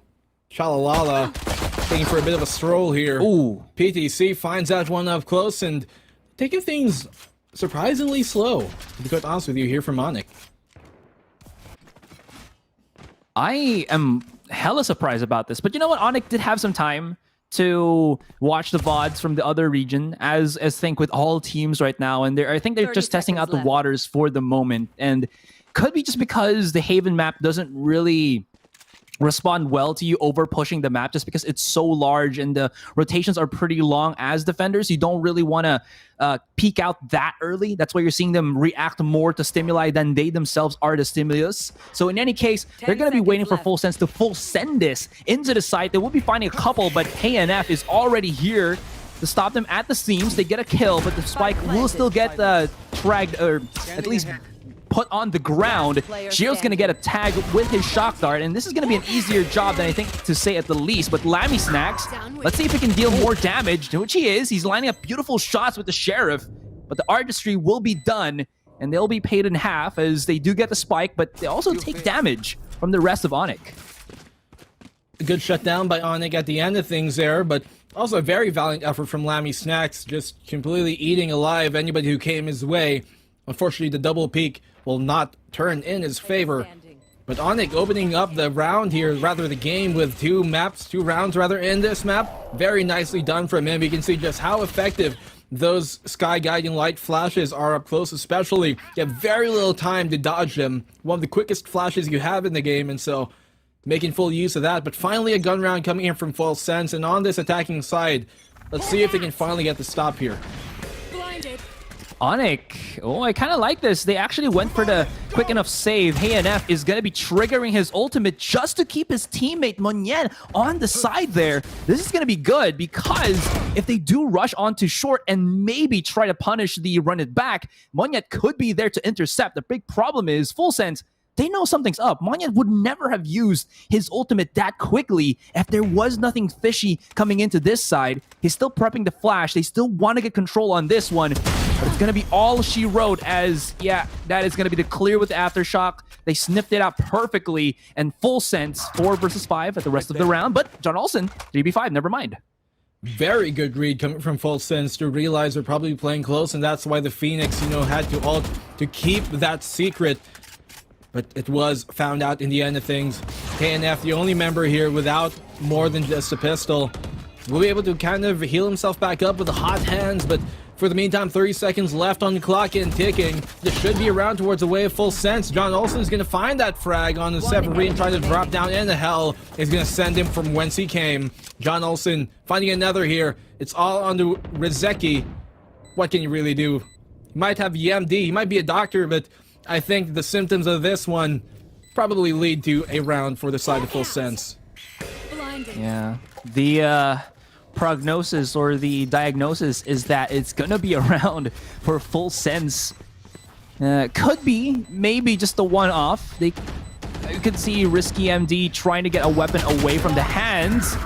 He does get spotted as there's still John Olsen playing on high heavens, and that is going to be a flawless round, as of course the announcer has mentioned. But this is where I wanted to pose a question for us casters and the viewers as well, Black, that Full Sense's comp going into Haven, even though we don't have, let's say, the Sky / Sova here, the Sky Breach combo is actually damn pretty good for clearing out corners where usually you'd see people actually hiding there with a Judge or a shotgun and just, mowing them down at close quarter. But because of the setup that they have, it makes it easier for Full Sense to make this possible, and their full stack with a 5-man push is even amplified because of the selection that they've gotten. And again, I'm weirded out by the breach, but players from C making it work.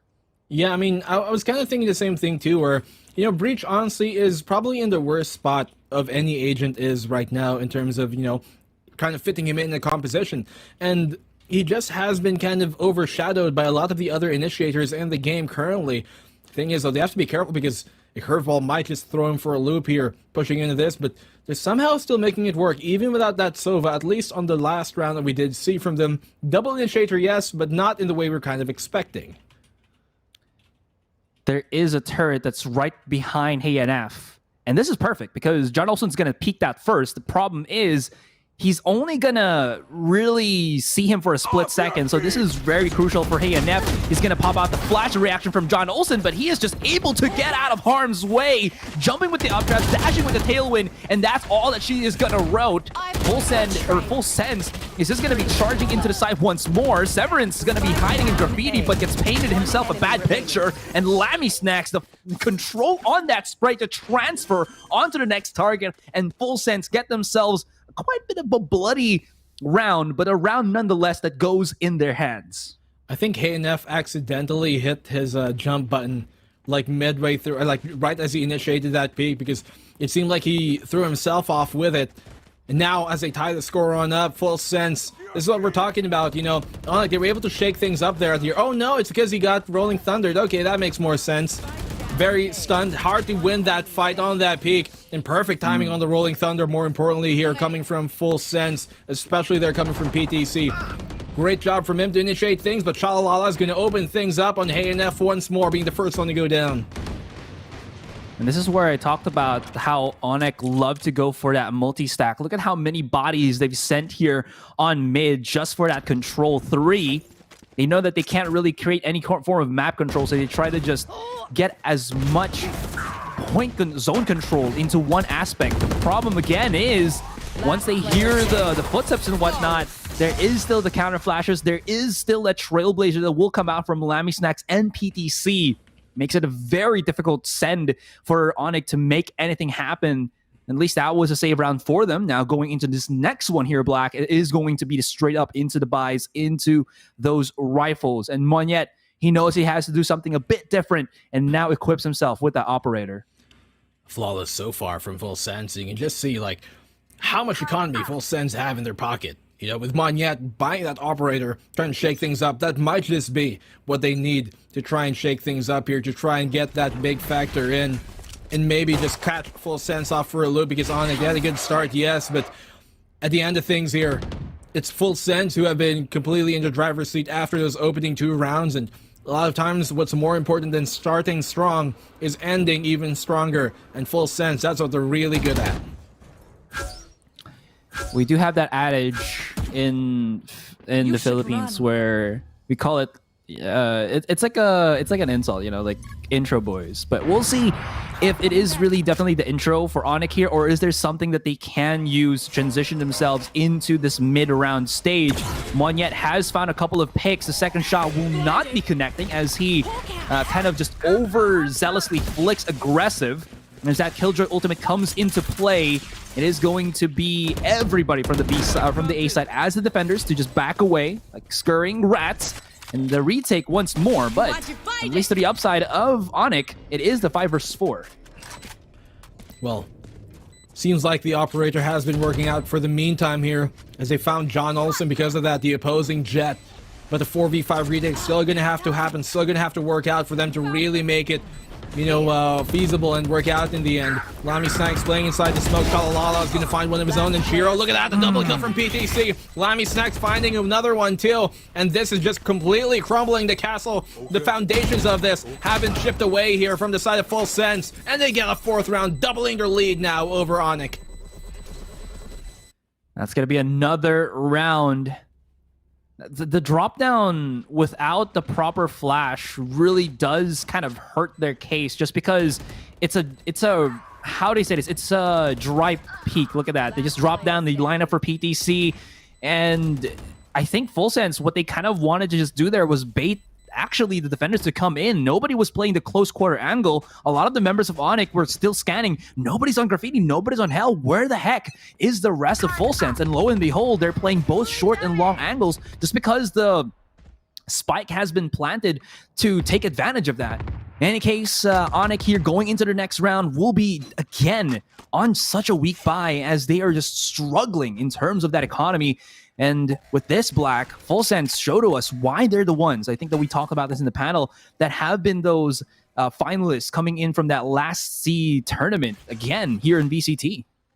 And these guys are so hard to try and get in their heads, you know. Paper Rex, during that elimination match that they had in the last C Challengers versus Full Sense in that lower bracket finals, they were up in that series, Paper Rex, 1-0, but Full Sense, they came back to win it 2-1. And that just shows you the mental fortitude that these guys have. They might be shaken at times, yes, but they're never really stirred in the way that they're going to lose it. And so, Full Sense, by all means, every single sensory for them at full capacity for the moment. Onic, they have a tough cookie to deal with here. Well, you know, cookies do crumble depending on how you go about it, how you bake it. 30 seconds left. Well, we'll see if the shake and bake for Onic can work. They're left again to just escape the A side. They're defenders, but they're escaping it just because of how Full Sense has been well utilized with their abilities. Defender Killjoy will be using her ultimate lockdown, locked and loaded. But they have the weaker weapons. There still is time for Superbus to line up a couple of the frags here, which he does. It's going to be Monyet picking up the, I believe, the Vandal as well, and they're trying to catch him off as soon as possible. Monyet just dashing into A long, reckless abandon, and Chalalala is last left to try to go for this clutch. He's going to be coming from the spawn. 1 versus 1, and Monyet, he has to bait him in first. And who's going to hit the headshot? That's going to be Chalalala with a great enough clutch. They didn't know he was going to be wrapping around, but still they fumbled in one after the other. Gun out at the last second. Still lands a shot there. Chalalala singing all the praise that you might want to have, because this man, he's prime time. This entire roster of Full Sense are showtime.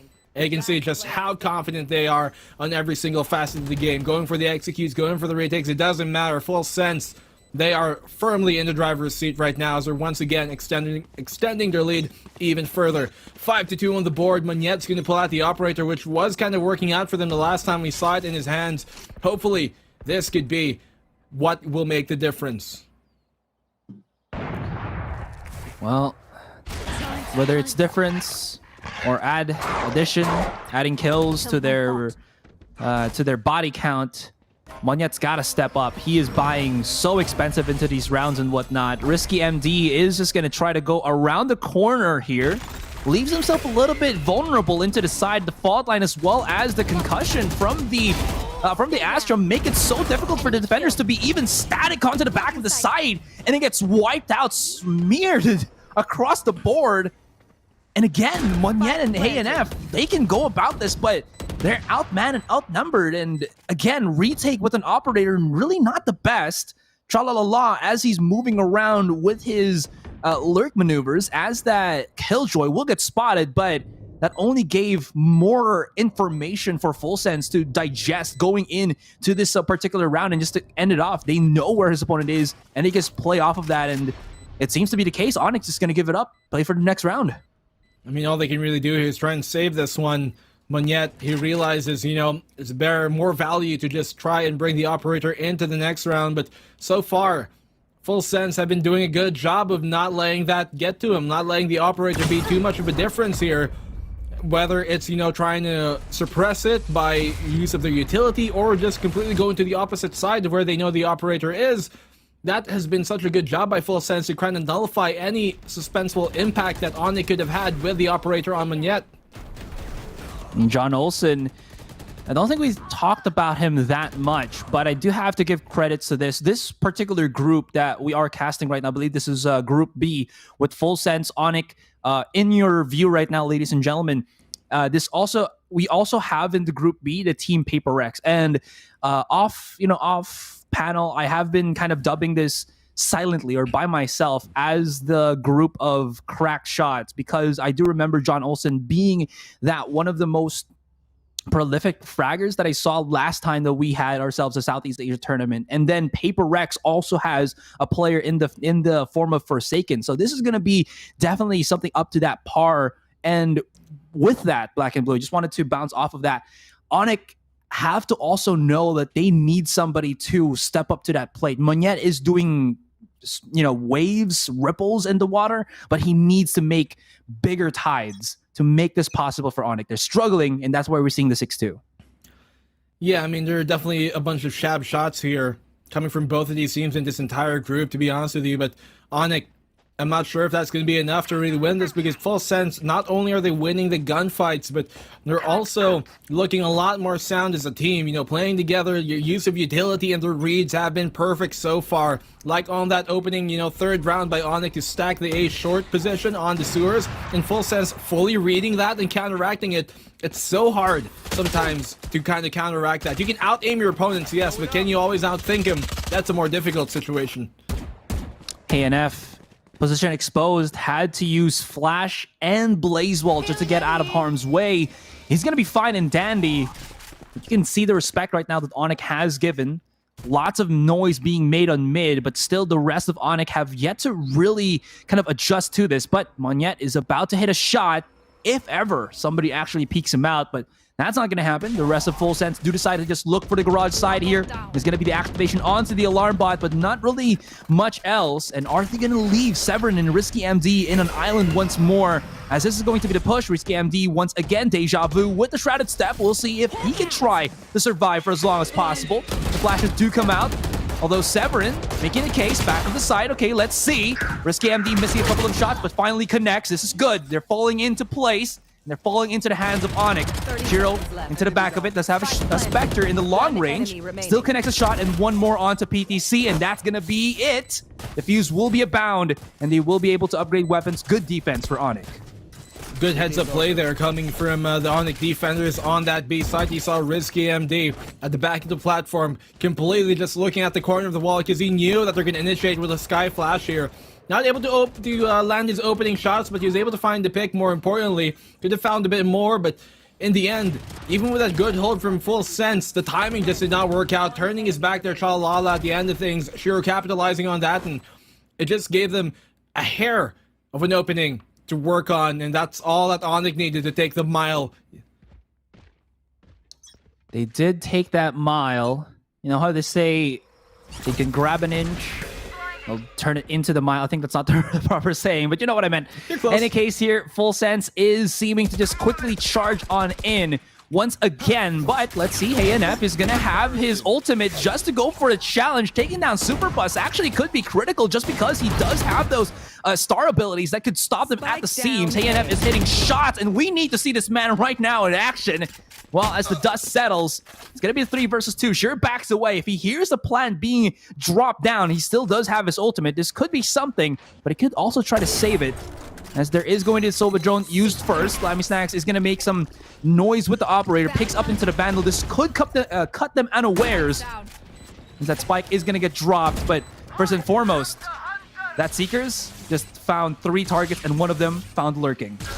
Oh, okay. Lammy Snacks giving away as well. Okay. Risky mid. MD rather capitalizing on that. Good spray control from Chalalala.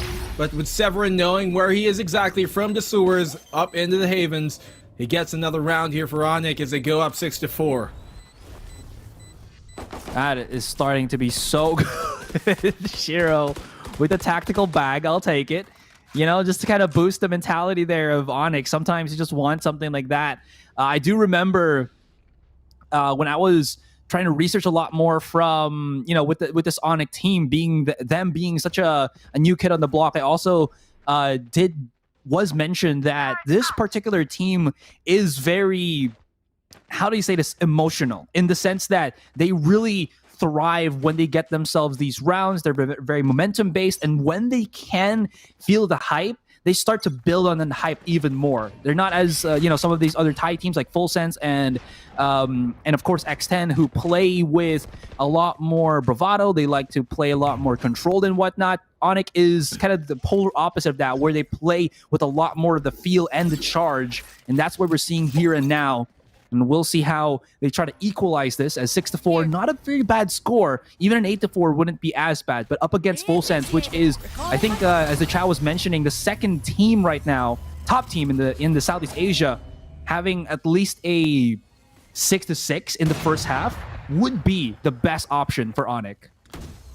Well, for a team like Onic, who might quite often get hooked on a feeling, they gotta start believing in themselves, because they are right at the cusp of tying this game on up. If they can get this round, then the economy here of Full Sense are not going to be in a good spot. So, counteracting here with the lockdown of their own on this take. Bladestorm up for Manette. Can he cut the site up the way he wants to? Paranoia Hadouken ready here just to keep them anxious. You're going to be forced out off of the site. They can kind of stick the defuse. Look at all these post It's still a full 5v5. Rolling Thunder to get the storm snorting. And Lammy Snacks will find that on a Shiro. He's going to find one of his own. Onic, though, with that lockdown looking pretty damn good, but the problem is they don't have eyes at the back of their heads, and it seems like the double flank from Full Sense will save them. It's going to be very close. HNF, does he have the magic hands, the magic touch, and point 36? Man, damn. That is going to be another clutch from Onic. Very risky, very expensive, but they still get themselves around nonetheless. Oh my goodness, that could have been so bad for them, but you know what? They dig themselves out of their own hole. Onic here, finally getting that round. This is another nail biter of a defuse. A while ago, we had that win, obviously coming from Bren Esports with you know, having 0.12 seconds left. This time 0.36 was the difference of that defuse. Onic, if they were able to delay a second more, actually half a second more, a split second longer, they could have won that round. But Full Sense, in the end of things, still up in this half, 6-5. But Onic, they've been looking really good so far in the later stages of this first half. And they continue this momentum. I think by all means, they're looking primed and ready to do so. Ooh, John Olsen, he peaked thinking that he could maybe break the Sova drone, but Onic, they're sprinkling in some extra steps in these. They're going to peak with a utility. Somebody's going to be peaking with that. It's working well in their favor. HNF, again, this is also the beauty of having a Phoenix. I've said this time and time again. When you have a Phoenix, win, kill, die, lose a round, as long as you're a duelist Phoenix, you can always stack up your ultimate so quickly. And how many times have we seen him use that running back? About 3 to 4 in this first half alone. And it has really helped Onic get themselves that really nice amount of map control. Still though, Full Sense will have themselves the great enough control onto the C side. Shiro's going to be blinded to high heavens. He's just going to be, well, needing a pair of glasses as we go on to the next. Monyet is going to be playing around the corner here, and PDC gets himself another board, or another face full of lead, as Onic and the rest keep that 6-6. This is looking pretty close here, Black. Look at how much of a team effort this is coming here from the side of Full Sense. Most of them on double digits, only one single player who isn't. I think that was PTC, but on Onic, you can see a lot of the front load, a lot of the load here, fragging-wise at least, has been a bit more front-loaded. So, for Onic, they're doing pretty well so far, but I'm not sure if this is the most consistent way to win a series. And for Full Sense, they really got to lock in here right now. Onic seem to have found their pace, seem to have found their breath. If there was a second wind that they had in their lungs, well, they might just be on it already. They cannot get outwinded, though, at the long stages of this, because Full Sense, they are a team that are very, very experienced when it comes to playing long, drawn-out matches. So, for the meantime, Full Sense, on the attacking side this time, equilibrium has been achieved. 6-6 on the board. Let's see how this opening pistol goes for the second half. This is going to be something.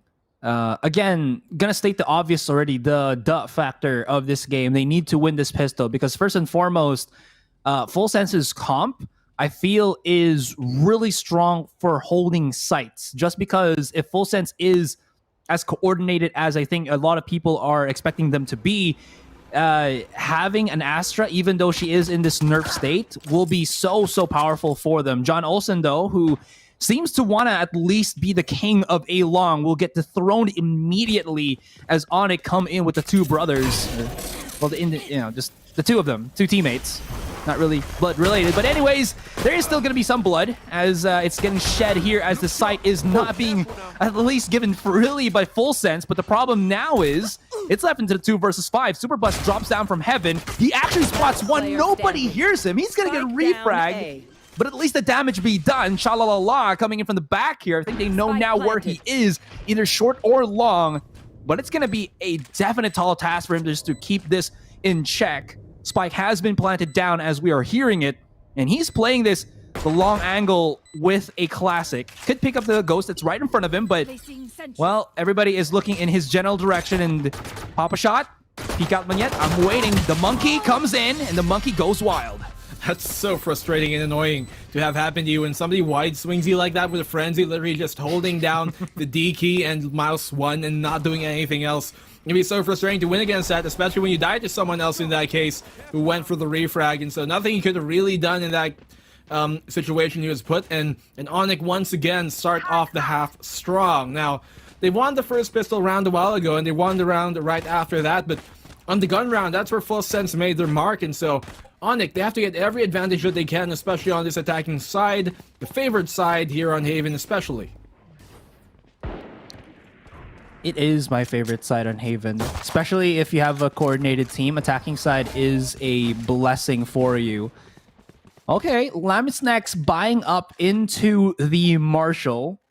So he has himself some jurisdiction on the A side, but that's not going to be the be-all, end-all. John Olsen also equips himself with the Sheriff, and I think now Onic is just trying to figure out what Full Sense has brought to the table for this round. They should be on the save. They're thinking about it. but they're also wondering if Full Sense wants to get the catch off on them. If they're not careful, by Onic I mean, they could be in a load of hurt. Because again, the problem with this map here, Black, is the point where there is that angle where there's just people stacking up, pushing in just to take the side itself. And that's where I think Onic, or rather, sorry, excuse me, Full Sense are looking to strike.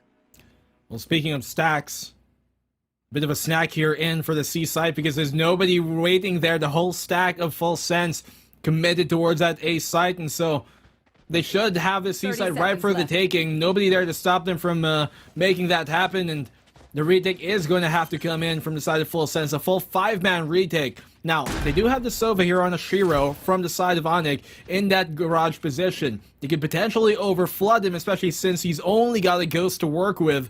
And this might be where they can find a silver lining, but they're taking things quite slow. A bit slower than I'd expect, honestly, on the pistol round retake like this. An eco round, rather, retake like this. Yeah, well, I guess they want to overwhelm and whatnot. They do have the numbers, they do have the flashes, so I think that is kind of the 1-in-1 put together. KNF is taking a full brunt of that guiding light, but they're coming into the meat grinder here, Black, and Severance is going to be holding the flank once more. Lamisex and Chalalala left in garage to try to operate things, and they do get themselves a couple of bodies. This is good. They put it on the board immediately, but they also have to die to the spike, just because, again, to remind those who are tuning in who might not be aware, if you are on the losing round, or if you're going to lose a round and you don't die on that particular round, what is up with my words right now? You will only go into the next round with 1,000 creds, and that's no bueno when Full Sense want to go for the full buy. Yeah, and especially when you lose a pistol round, you know you're going to have a 2-round loss bonus at that point. It will be more favorable to just die to it. And so there's no point in holding on to whatever armor or weapons you might have coming into the 3rd round. Now Full Sense, they know that. Okay, moving into this one, guns abound. Onic, can they win the 3rd round here of the half? That is something that has kind of escaped them on the first half. Full Sense winning that round number 3. Can they do it again here? They're going for this plant on the B side. That gravity well is super annoying. Fortunately for him, he's a jet, so he can dash on out of there. I wish he could dash on out of all gravity wells in every game, but in this one at least, he's safe for the meantime. Safe, but not really healthy. That is the big problem. So Manyet has to play maybe the backseat on this one, or he could go to the other extreme, which is to basically Leroy Jenkins charge into the side by himself and, you know, be that, how do you say this, punching bag, as the rest of Onic needs a bit of bait to go into it. If you're going to at least tread in dangerous waters, might need something to keep the Sharks preoccupied for the moment. But still, with 40 seconds, they do have some options, although Guiding Light be the bane of existence for people who just want to lurk, as a blinded means that somebody has been sighted. Yep, if you guys are unfamiliar, well, if you blind somebody, there is an actual sound cue that plays out from Sky herself that lets you know somebody is blind. And same way with Sova, actually. If you double bounce and destroy some utility, they'll tell you that you just did a trick shot. And so John Olsen here on the dash would not escape enough time. Shalalala is going to find one, but I'm not sure if that's really going to matter at the end of things here. It's still a 4v2 now. At the very least, 2 members here for the side of Onic are quite low. That's the only silver lining they got to work with. They do find HeyNF, but as Manyet gets the trade on Shalalala, it's on a super bus. I'm not sure if he's on the right transit to get this round, though. It's a 1v3. Well, he does have the weaponry and the HP, but not the numbers to his liking. And yeah, that spike is starting to tick away ever so slightly, and he just exits on out of there, knowing that there's not really a big chance that he can be able to deal with 3 and then go for the defuse on that spike. If ever he does even get like 2 kills, there's still going to be that one Onic person who's just going to try to play spoil sport, I would say. But even then, Onic strike back 6-9. Very nice scoreline for them as they come back with this, with the fury, and looking straight into the scoreboard here. Black HeyNF actually is the one that is stepping up to that play. 20 kills on his Phoenix, and again, as I mentioned, those kills add up to something, and one of those things is having that run it back almost up, and once again, lo and behold, it's up once more.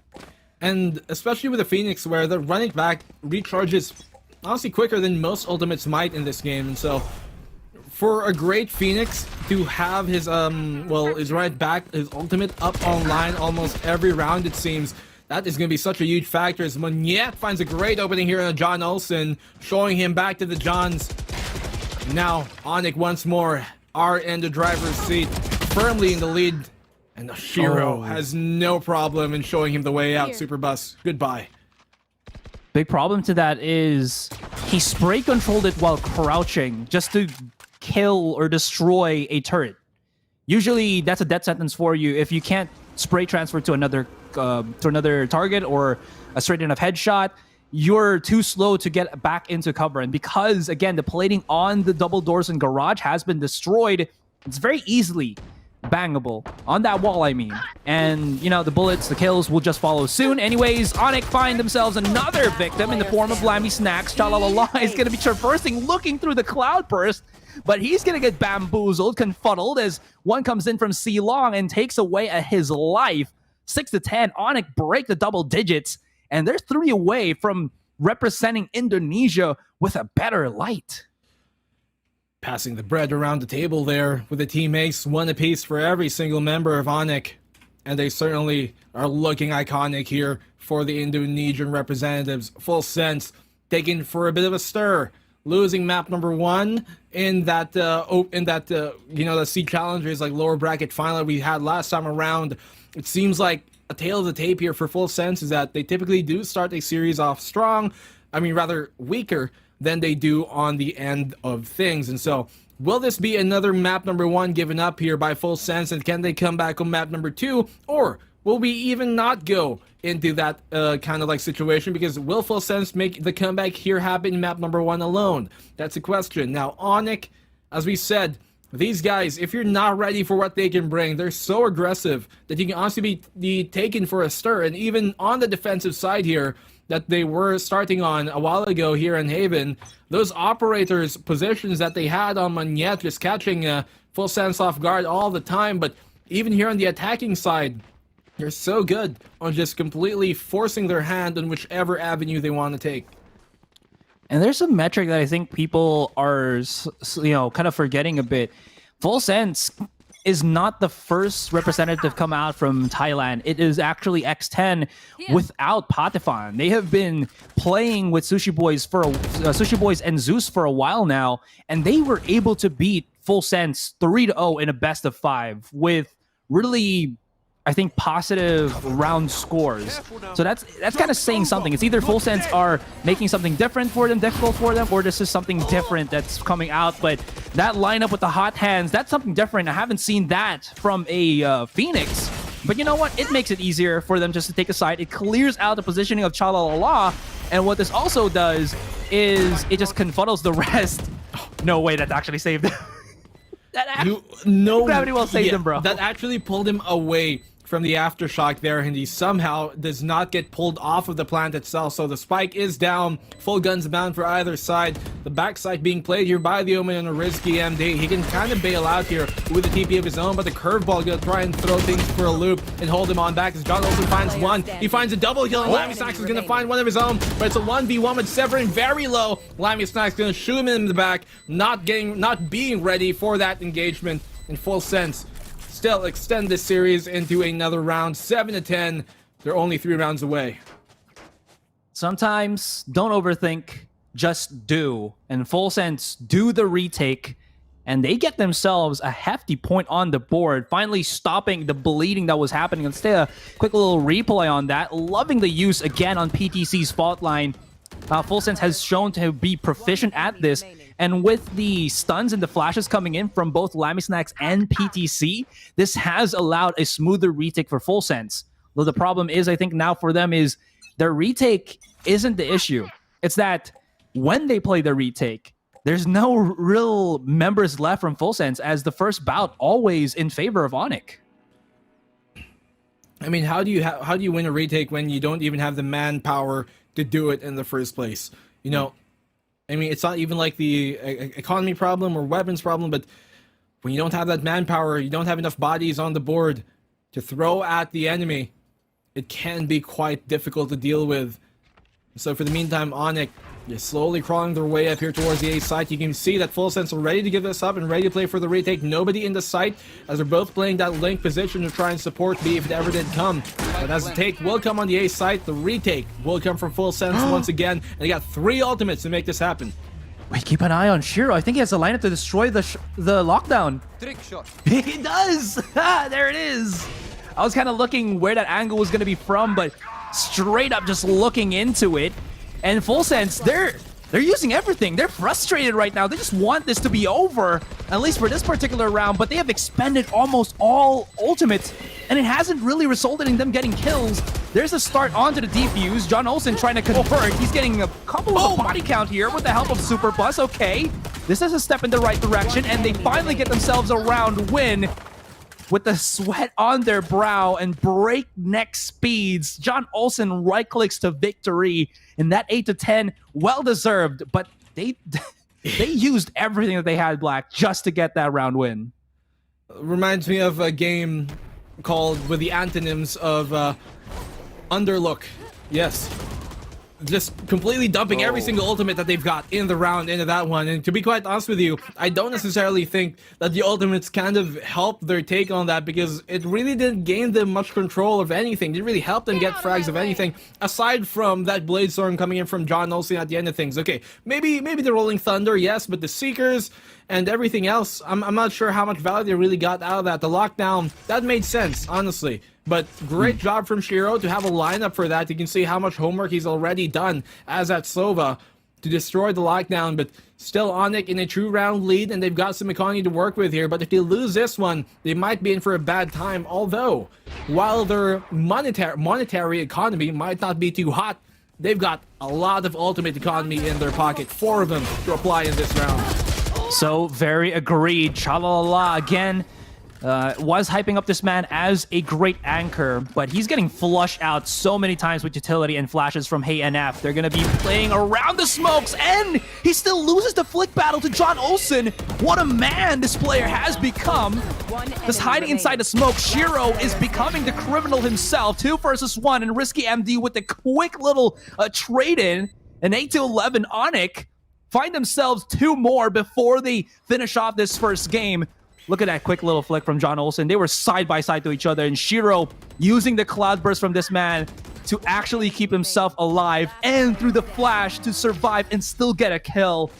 What, how do you say this? What environmental and utility awareness from Onic right here, right now. He could smell him coming through that smoke, and you can see it was, even though he wasn't really prepared for it, he was like, his head's up. He knew that his instincts can bail him out of that situation, and he just lands a shot perfectly.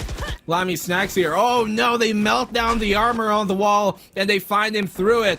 Judge dropped. They were kind of banking on that to maybe get them a pick or 2 here in this round, especially on the eco, but Onic, man, they're looking primed and proper for this round, although John Olsen answering back. Okay, Moniette taken down, cannot retrieve that rifle. A bit out of their reach here, but they do bring it to a 4-4. Well, this 4-4 is still them being underpowered. Onic, I don't think we've seen them ever go for a B-side take. Maybe this is the first time. Maybe this could be something.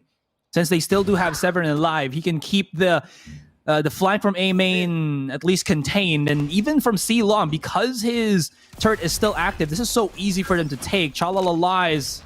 That's unfortunate. He could have maybe hid onto the smoke itself, but now it's a double fake here, Black, or actually just single flake, and they're going to go straight to the A site, but there still is a turret and the alarm bot, but I mean, even looking at it, positioning-wise on that minimap, no one is in close counter to actually capitalize. Maybe just Cha, but we'll see if he can get himself a couple of heads here as the push ensues.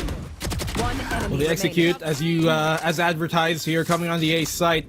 Severin finds a triple. Super Bust, what can he do but continue this momentum maybe? Save the rifle, save that Phantom, and try and keep it on for a next fight, for a better day that could come. I think, is he trying to go for exit frags at the most here? That's probably what he's going to do. There isn't really anything you can kind of do in this situation but give up that match point unless he really wants to go for that clutch. I mean, there's a turret in his face, there's an alarm bot as well. He might have some stars to work with, but I mean, 1v4, they're flanking around behind you soon. You kind of have to just maybe keep him on the site and die with the spike or just save the phantom. That's all you can really do, but Risky MD still wins that fight. That's why he banned the battle. Wait, that was the distance for the... what damage was it again? 145? Yeah, I think it's like past, what? 7 meters or something? 15, I think. Or 10? That's... I think it's 15. I think it's 15. Anyways, by that we mean, again, if it's the Phantom that you have in your hand, if you're not in a close enough angle, it's going to be 145 for the next headshot damage compared to the Vandal that has 150 headshot damage at all ranges. And that's why Black mentioned, you know, but Phantom still does have its uses. Really good flick there from Superbus, but that flick's not going to be the saving flick for Full Sense. And with that being out of the way, ladies and gents, or rather inhabitants of Middle-earth, look at your upper screens now. 8-12. Onic is one more round from closing this first game off, and they're silencing all the doubters, my friend. They're silencing everybody as they have a non-stop bonanza on this defending round on Haven. It's party time for them, for Onic here, and I mean, we talked about that Haven is a map that they're both quite equal on, at least stats-wise, in their performances and how many wins they have to the losses. But when we go over to map number 2 later, that is actually a map that Onic are quite a bit more proficient at least statistically, compared to Full Sense. And so, for Full Sense, if they lose this opening round, this opening game rather, of this group stage B, it's not going to be a result we expected, to be quite honest with you, but Superbus somehow finds a double kill. Okay, Shalalala chiming in for a third, but HNF and Severine, great trades from them. Still, though, a great flash to counteract that, run it back. He blinds his own teammate at the end of things, but Severine trapped between a rock and a hard place, cannot shoot his way out of it. John Olsen will confirm the final kill on the HNF, saying, hey, we're still alive here. Let's go another round. Let's go another round. C not really agreeing to Onyx's push there. Too many flashes, lots of blotting out smokes or walls that were being thrown out as well. And it seems like through that confusion, Full Sense get the better.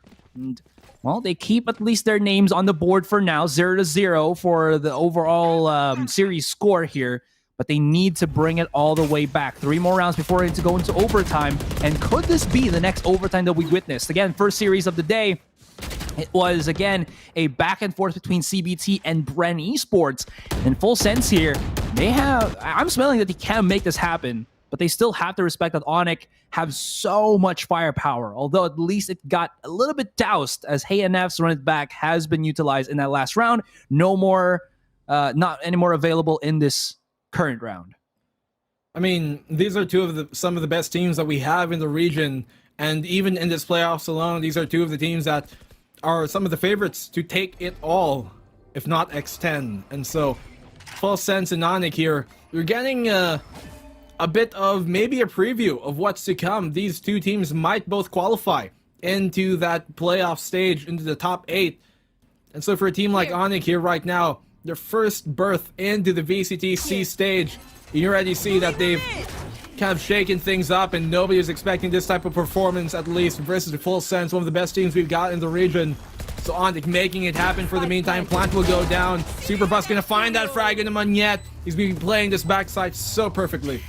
You should run. Oh, he played his opponent like a fiddle. First and foremost, nobody actually spotted him because that recon dart, for some reason, just did not actually get the pulse at the back of the side. But you know what gets pulsed is my heart as Lammy Snack is chasing for it. My God, these flicks are just hitting non-stop. Ultimates are being stopped right now. Risky MD going on top of the site. He needs to stop the defuse right here, right now, but he doesn't hear it because of the Cosmic Divide. And Full Sense, once again, it's the loss knocking on their door, but they hold on. Shalalala almost takes away Risky MD, but survives, saves the weapon. But Full Sense, they're bringing it back slowly but surely. I like that play there coming from Risky MD. You know, for him to use the lockdown to his advantage on that Omen and try and push it when they least expected it, and then TP on top of the box there on the B site. It's a good heads-up play for him, just unfortunately not able to work out because, as you said, that Astral Divide did muffle the sound of the defuse, completely suppressing it. And so now, With 2 rounds left to go, full sense, if there's any team here that are capable of doing this comeback, playing perfectly for 2 rounds, it's them. But they line on up, and somehow Severin finds that frag. John Olsen, he's going to get one, but the quick trade-off from Risky MD. And this might just be where the castle crumbles for full sense. PTC nearsighted but not blinded as he gets himself a nice little takedown. Still, that does give Onic a control on the A. Good crossfire here. He should know something could be happening, but oh, Risky MD, where did he actually try to go to? Trade for trade. Knows now that one is on hell. If Superbus can isolate, this could be a winnable situation for them. But you know what? We don't discourage, we don't discredit Monyet. He hits those, and that is going to be the first game into the pockets of Onic G. What a performance! HeyNF and Monyet once again stepping up to the plate. Great plays coming in there from the side of Onic. You know, this is a team that we might have not seen yet in the international stage here, especially representing Indonesia, but these guys, they mean business, and as I said, you can definitely not take them for granted, because these guys are going to throw you for a loop. They might surprise you. I think everybody here is surprised on just how dominant they looked in that second half. Of course, Onic, they're a great team, and we knew that coming into this, but for them to win this very handily versus a team like Full Sense, it shows a lot of what's to come in this Group B alone. Yeah, and again, I did mention about how their aggression was, but I never expected it to be this effective up against Full Sense, who, again, we know has a pretty good record history as a defending team. They have really good lockdown plays and whatnot, but Onic, you saw some of the setup plays that they've had. They've done their homework. They've done everything that they could to prepare for this first match, and it seems to work out well for them. It's not the most dominant, but still 3 rounds ahead of Full Sense and winning the first map, which is, again, arguably a good Full Sense map, Haven. That's still something to be respected, and they put themselves a score on the board. Look at this. I mean, 23 headshot percentage there for the side of Full Sense, but still could not make the important fights matter. Yes, they were cracked shots, but the objective wins, more importantly, were in the favor of Onic, playing those post plants very well at the end of things. And just quite difficult for Full Sense to kind of get some momentum going. They get a few rounds here and there, yes, but never really able to string much in a row consistently.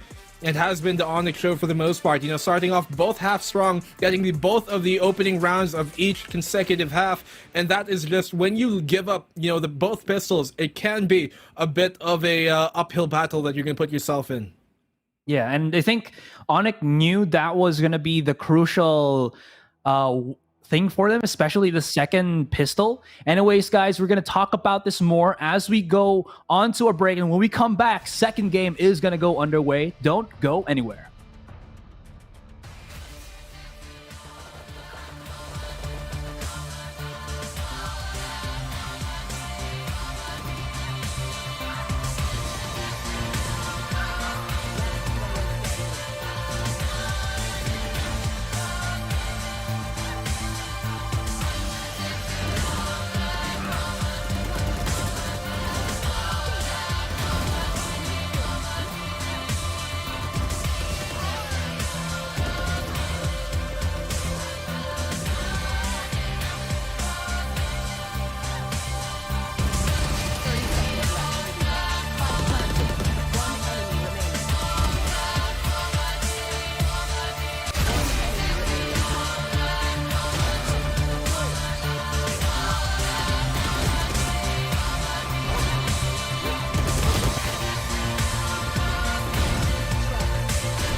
The money in the bank. Hit you with the 808.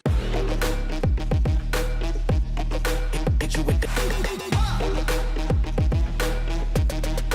Hit you with the bank. Hit you with the. Hit you with the 808.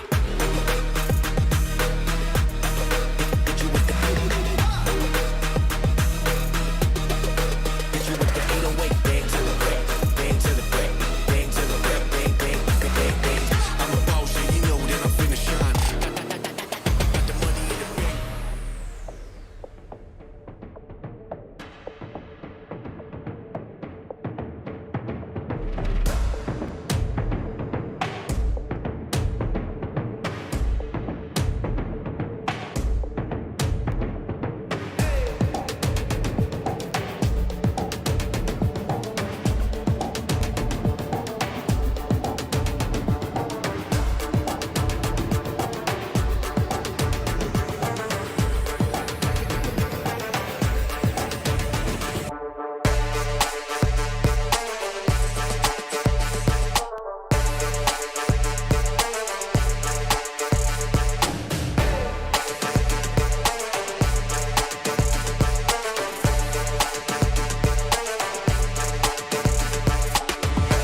Hi, we are Onic Esports, the first representative from Indonesia.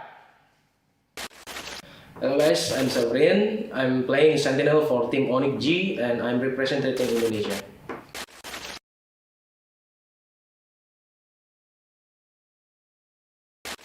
My main agent is playing Sentinel, usually playing Killjoy, and my role in the team is in-game leader.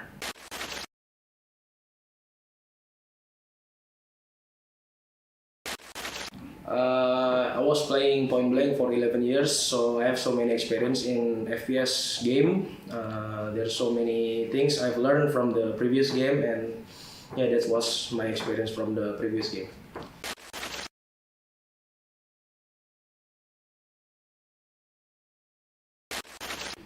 It feels great. We can actually compete in SEA playoff, and hopefully, because it was our first time in SEA playoff, we can do much and give the best performance representing Indonesia for our country.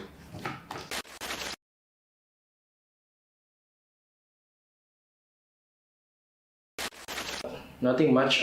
We do a normal scrim like usually. I think more team bonding with the others and making a new strat and new playstyle that we can develop together to be the best performance in SEA playoff.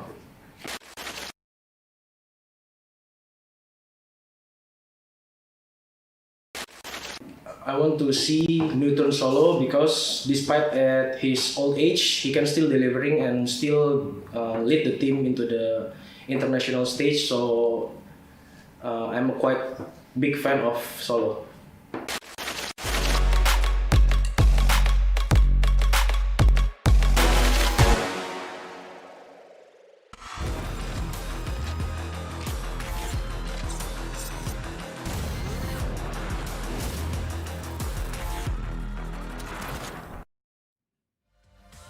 We just concluded map number 1 of series number 3 of today. We're barely halfway there, guys, but welcome back, Dax, Asteroid, Black and Blue all together while we can talk about what just happened. But guys, Onic taking the map win over Full Sense, and that has to be a bit of surprise at the Full Sense because they come out the last time they played on Haven in the Thai Challengers with a 13-0 victory when they qualified here for VCT SEA. But you can see here that Onic, they're trying to prove that they belong so far, and it was just a stellar sight to behold. But you can see here, it is that map results. It was Onic taking that victory 13-10, and now we're going to be moving over to the map pick, but it does feel like Full Sense, they've had some history on Ascent as well.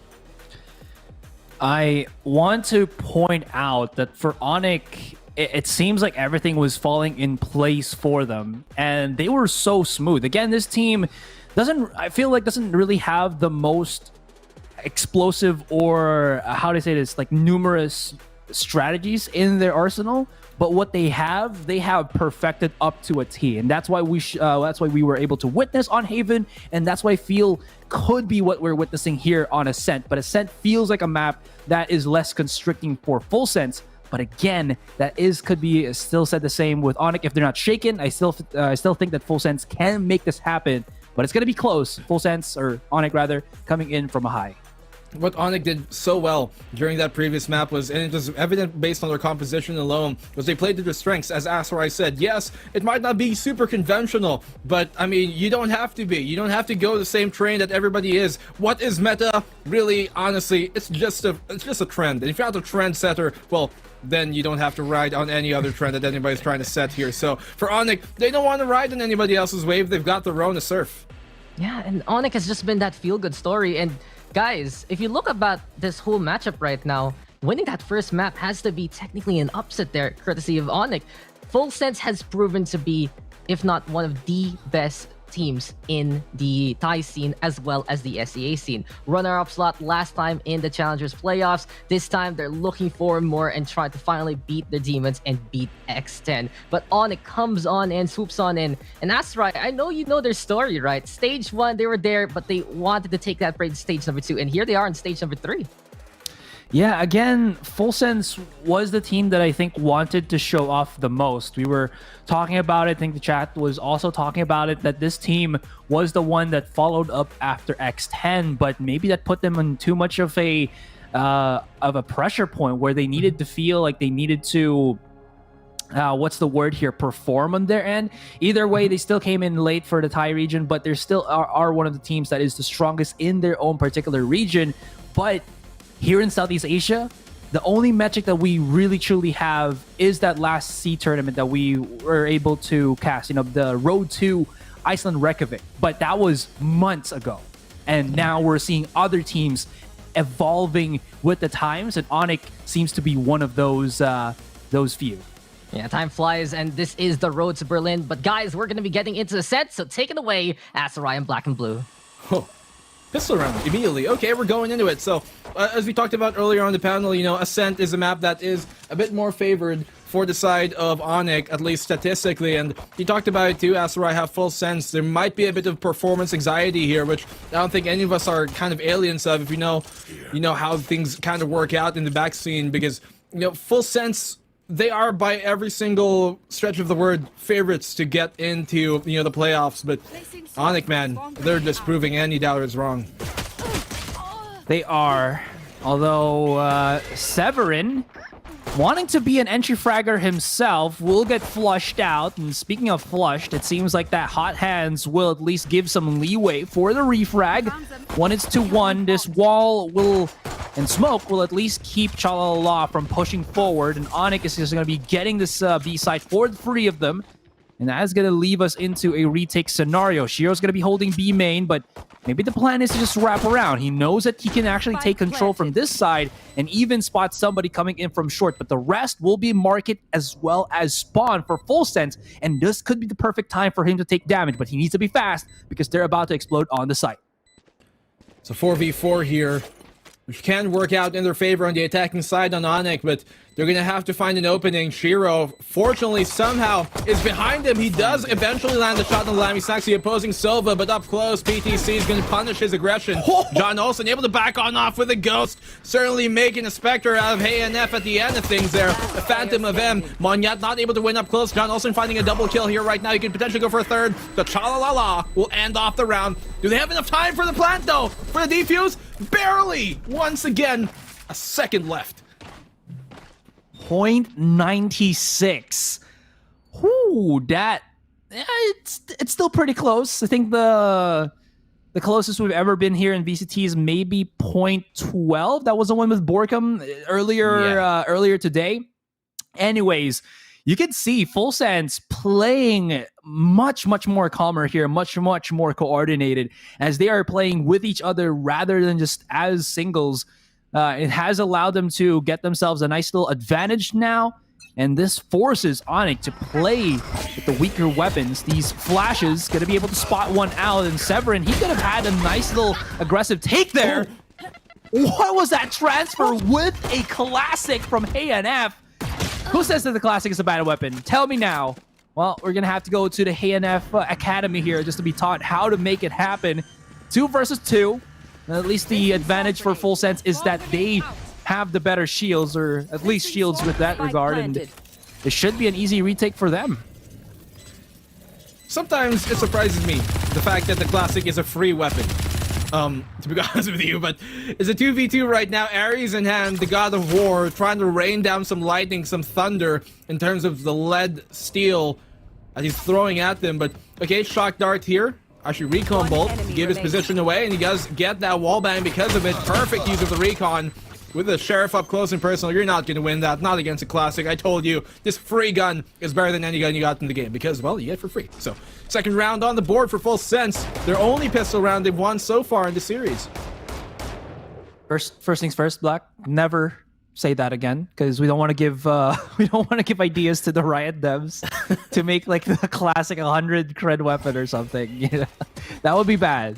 Look at this transfer though. Before we talk about anything else, oh my goodness, that's the lovelies right there with the classic. Oh, okay, production. Thank you so much for that replay.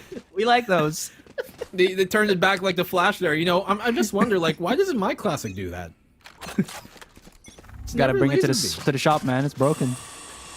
Seems so. Or you know, maybe you need that radiant aim. That is true. Anyways, going into this next round, Gotta give it to the full sense. They still do have a lot of usage with their utilities and waiting, knowing that they still had time to clutch that round out.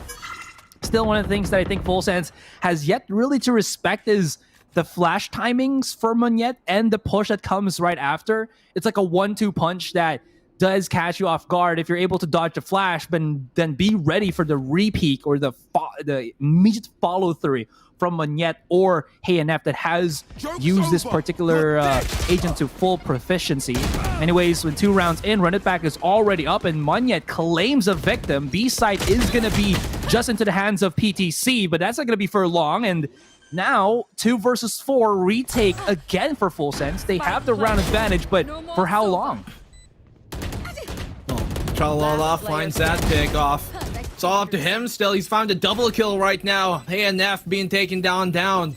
Here, Arnold, he might have the same because they're throwing it back at him. A Severine gonna sever any ties of this here. As full sense goes down, Onic take a round.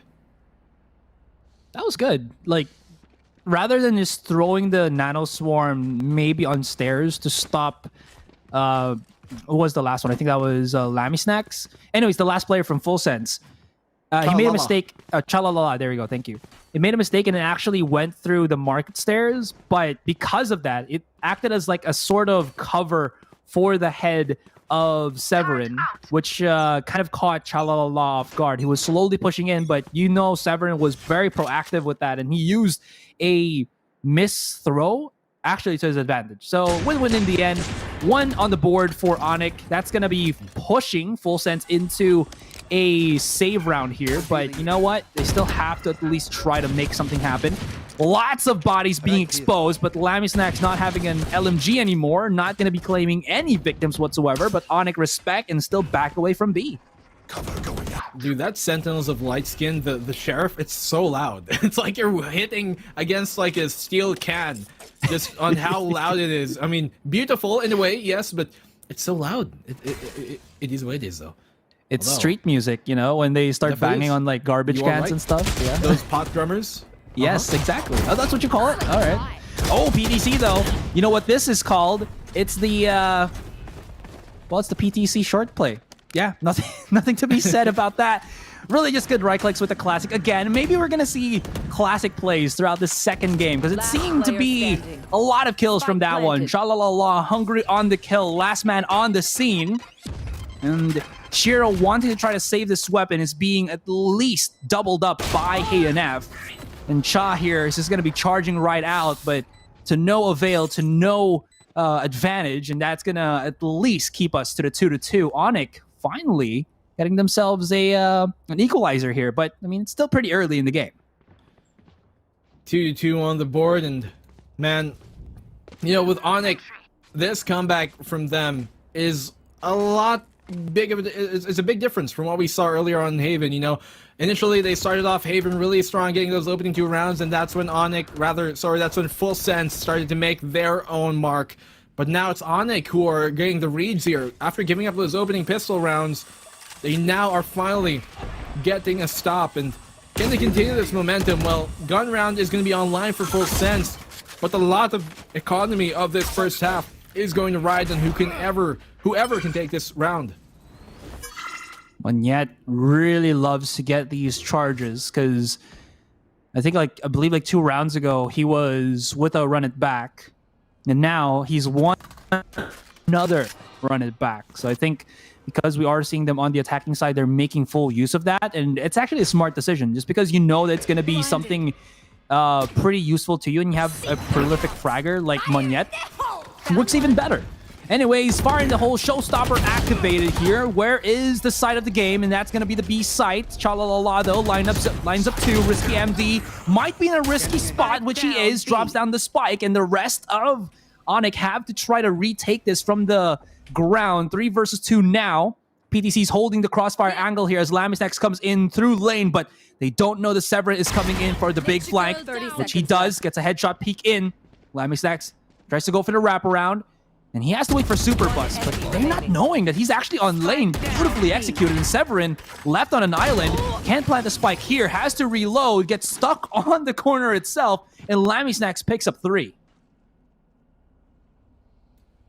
The triple done and deal as Full Sense finally get around once again after giving up 2 in a row. Onic answering on back, and once again, as I said, these guys are iconically paving the way for the Indonesian scene right now. Just completely shaking things up, catching everybody by surprise. As Full Sense are finally getting a stop here. We know that Onic, no matter what kind of buy situation that they're in, which, to be fair, they're in the full gun round now, but, well, there is that one Spectre and HNF. No matter what kind of economic situation they're in, they're really good at making the most of the cards they've got. The hand that they have doesn't necessarily have to mean that it's a done deal.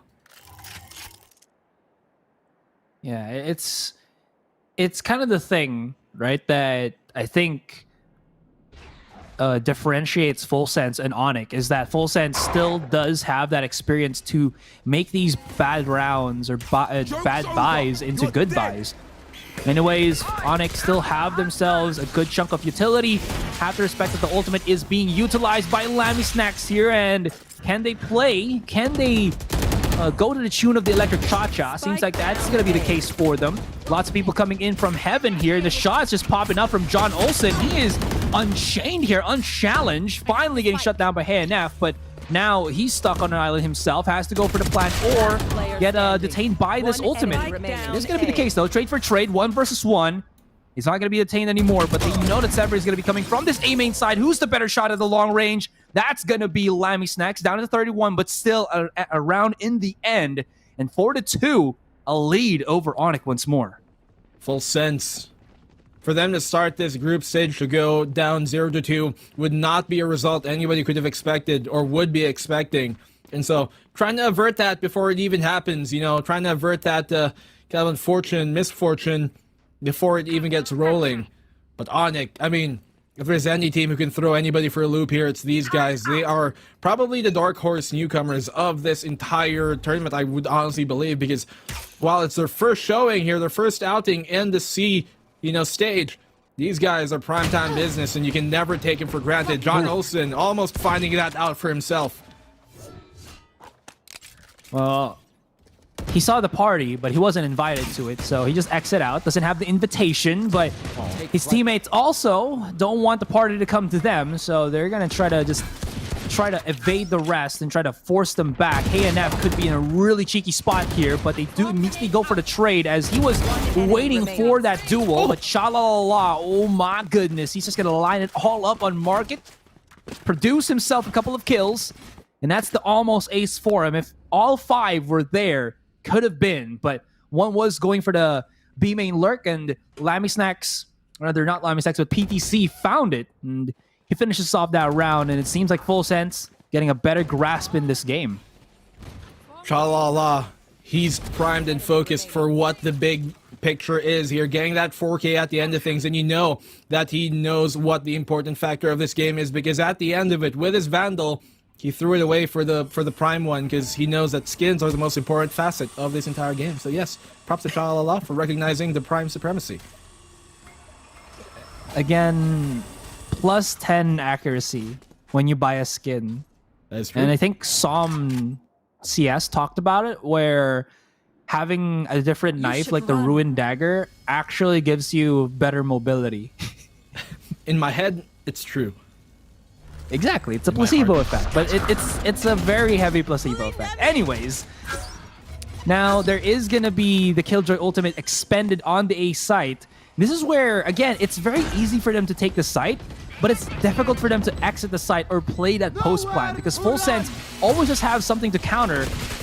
Well, Shiro's going to be throwing out his ultimate here just to make sure that he can destroy that lockdown. This leaves HNF and the rest to actually get themselves some hefty little trades in the advantage of their roster of this Indonesian team. 2 versus 2 now. There is a lot of post-plant scenarios here. Shock darts being utilized as well. Shiro left to the 1, but they're charging in. Chalalala first onto the contact. Not going to be able to get the first. Second will come out. But PTC on this angle has already looked up at the Shiro, but the double peek still goes through. And the accuracy from PTC reigns supreme. Certainly showing him that the conference here from PTC is definitely one that Onic don't want to necessarily attend, because he's the teacher, he's the leader of this entire brigade. what they're really bringing in right now. Chalalala at the top of that board, the Sentinel of Light. He does seem to be for full sense, showing them the way, guiding them all throughout this entire series, and PTC's trying to do the same there on that Sky. He has the Seekers on now, so the Jellyfish are going to be swarming on by, just squirting their way through and maybe finding some information here and there, but they also got the Astral Divide. Now, for the side of HNF, they do have a Showstopper who I don't think they're going to open up this round with, but if he can get a pick or two, they might just use that to maybe try and seal the round in. Speaking of sealed, John Olsen, fate also sealed in as he was not able to get out of harm's way, playing on the short cubby. It's spotted. That's going to be a weapon picked up here, and that's, I think, what Onic needs now, because they're very much struggling in that weapons department. Superbus is going to at least try to play the closer angle here around the corner. Will be at least blanketing himself with the stars just to give him a little bit of safety, a little bit of security. He wants to peek back out, get more information. You do know that their opponent is going to be on the weaker buy, and that weapon has still yet to get picked up. This flash is going to open stuff, and they try to blanket the bullets with the Seekers, but it's not going to be enough. HNF also finds another victim, and this thrifty buy working in Onyx's favor. They bet what's the wording here? They baited Full Sense to just try to charge right in, but wait a moment. Chalalala, Lammy Snacks hitting one tabs as well as the lineups. And this gone topsy-turvy. This should have been a thrifty buy, but they've just charged in. Onic losing their minds a little bit here. And they have to respect this 2 versus 1. HNF planting the spike down, but he's outnumbered and unmanned, outmatched. The tables have turned. And suddenly, it's Onic who are in the man disadvantage 1v5 right now. He's got armor, he's got full health on him, but he's going to take down to 5 HP. Okay, underhand throw just to try and fend him off in case he was going for an aggressive push. But Onic! Hey, NF, they call his name. NF stands for Nasty Flick, because that's what this guy's got. Landing Chalala through the Radiant box, finding his head, and Onic somehow come out thriftily. It maybe was not as clean as it was initially looking at, but more important factor is they get the round on the board. I wonder who actually called the timeout right now. Oh, it's going to be Onic, even after a round win. That makes sense, since they're the ones playing catch-up here, and that was not supposed to be a round that they lost more than just the one. They charged in again one after the other, and that's not really how you want to play around that thrifty round by. You know that you have the numbers already, so why not just try to play a much more passive angle, knowing now that their opponents are going to be on not really the best retake agents. They can get that information. They can use their utility slightly, but if you play it in the proper angles and refrag positions, should go into their favor. Anyways, Full Sense still do have that 3 rounds, looking mighty damn fine. I think the problem now is John Olsen's reaching too deep in the honey jar, and he's getting bit hard by something inside that pot, and he's got to be careful because he's been caught out multiple times already here, Black. I mean, maybe if you're Winnie the Pooh, you can stick your whole hand into that jar, that honey jar, but otherwise you're going to be taken for a loo here, as the only win you're going to get is the smooth poo right after, because, you know, honey does help your digestion. But 3 to 6 on the board. That transition, what? I did not know that, though, still. Right here. At least we get that info, you know? Yeah, I mean, that's what I'm here for, to tell you guys about the important facets of life and the important information you need to know for this broadcast. But for the meantime, Lammy Snacks on that Sheriff. Shock Dart on now to just tag him up of hair coming here from Lammy Snacks. But, I mean, he's doing an apical job, considering he only has a Sheriff here of really kind of doing as much damage as he can. Come on, let's go! Sheriffs, if you can at least go through those walls, will be quite beneficial for you. Run It Back has expended most of the utility on the B site. Smokes as well.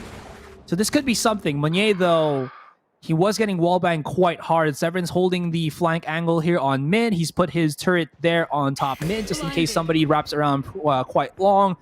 Full Sense, since they do have PTC, he's been throwing out some guiding lights there just to kind of give them a bit of understanding as to where their opponents will be playing. But it seems like B is still going to be the case, but Market is where everybody just exits out. Lamisak still at the back of the site.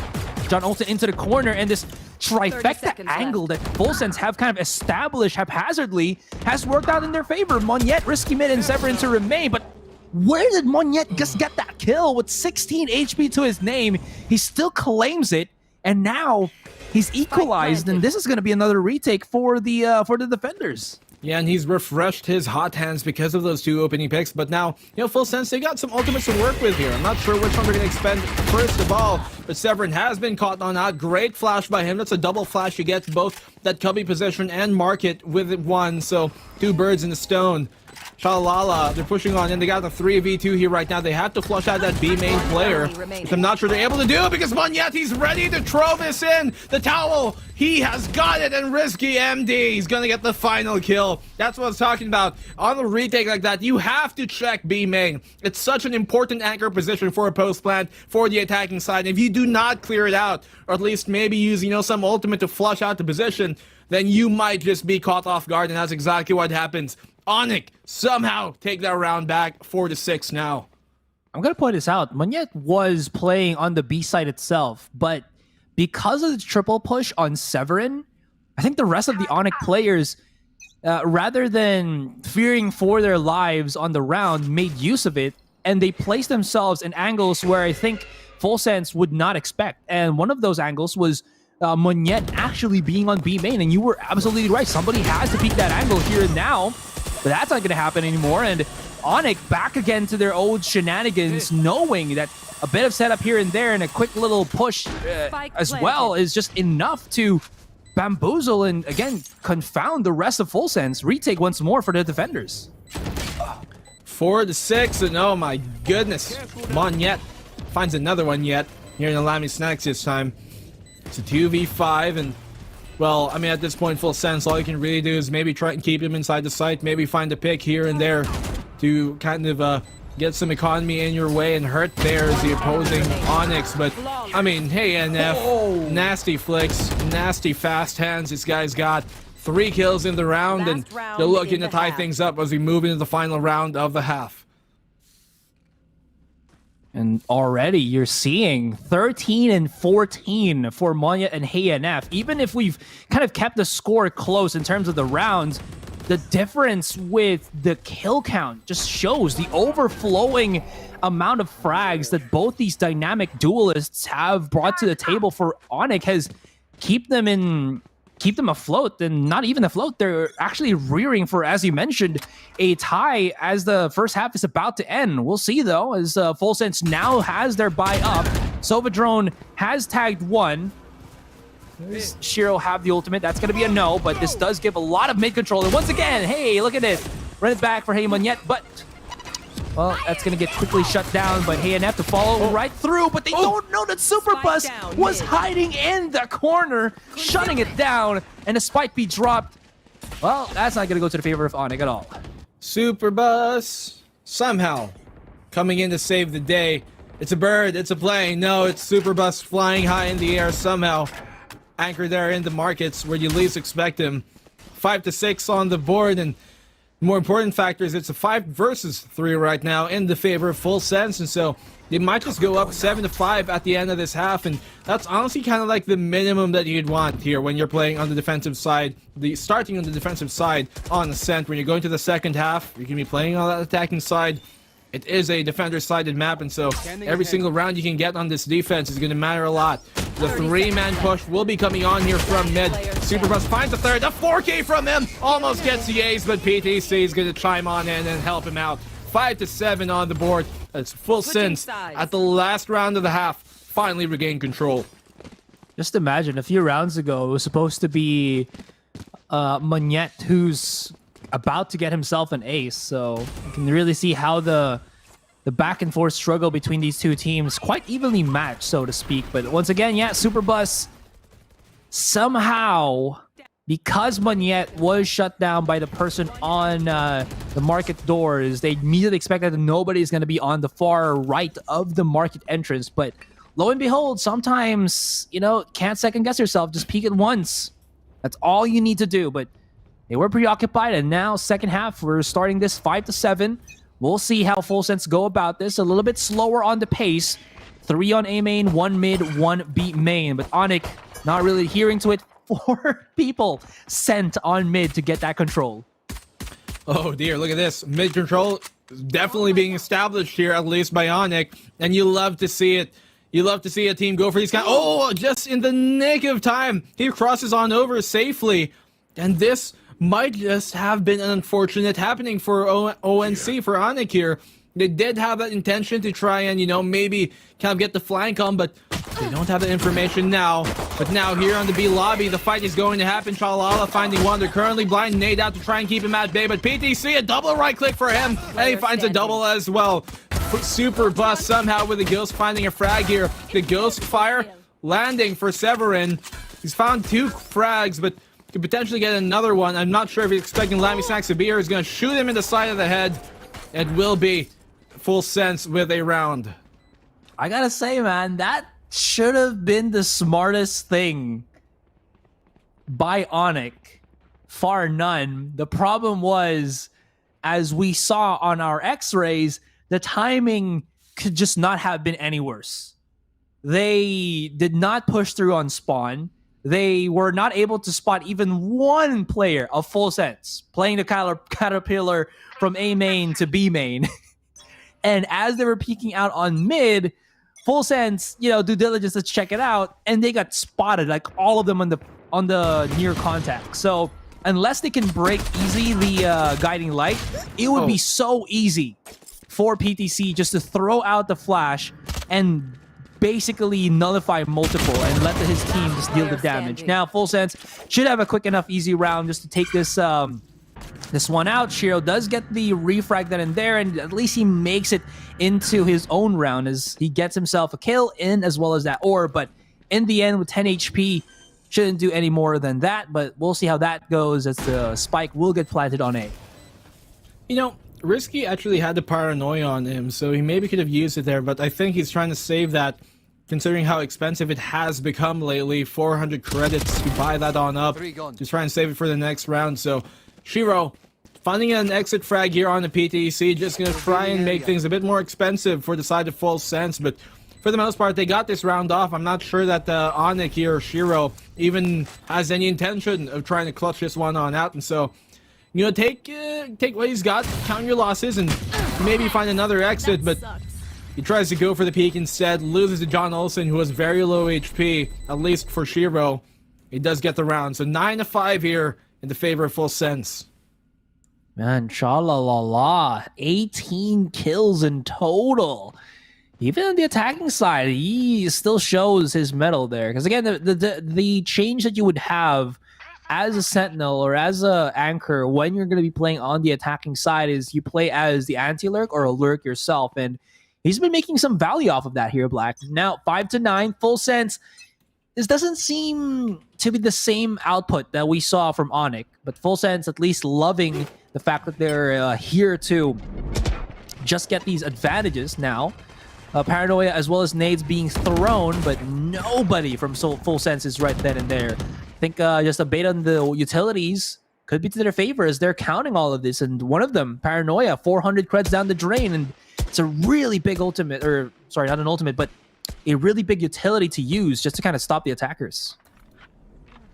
You know, Onic here, I mean, they could potentially get their stop, and they could potentially maybe try and get the comeback happen. They were able to take the opening map of this series 1-0, but full sense are looking to return the favor and bring it 1-1. It's going to be our first 1-1 of the day if they're able to accomplish that here, full sense. And so the push coming in from John Olsen, first one on in, but Super Bus is going to find the opening pick. Monyet here, no monkey business from him. He's going to get that trade off on his Super Bus, and it's a 4v4 on the retake here coming from Onic.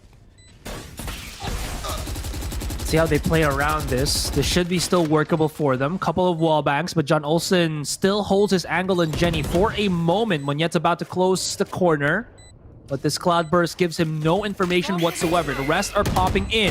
Flashes to be thrown out by PTC, but that doesn't stop anything from coming as full sense are here to play. 2 versus 2. Is there any form of post plan? That's gonna be a no, so it's all about the repeaks. And PTC's down to 8. Oh, the timing. He just knew what was up. Again, 7 seconds needed. So all he really had to do was hear the audio cue and time it properly. No need to peek out too aggressive. All you have to do is line it up and go for it when you know that time is right. And he does. 5-10. if we're gonna call a teabag a tactical crouch, what do we call when you just spray at somebody's body after the round? Tactical spray? Perhaps? Because that's what PTC did at the end there. Seemingly trying to get any nerves out of his system. But full sense, well... Sprinkling on the lawn. Okay, we're gonna shower things a bit. Okay, I get you, Asarai, but 5 to 10, more importantly here. And full sense, they got the gun round. Eco coming from Onic.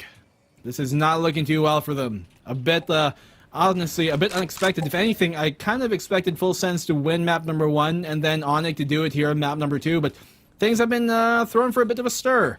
Not in the way we were expecting. Look at this spread around the map by Full Sense. They know that they have the weapons.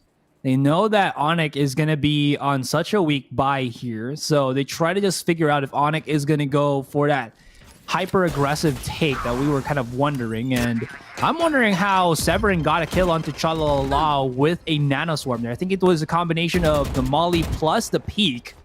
That's not the...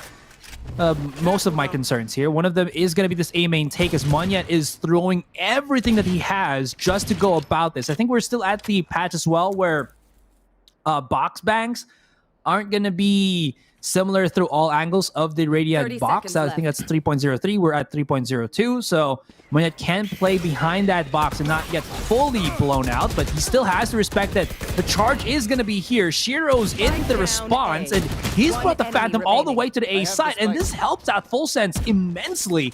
2 versus 2.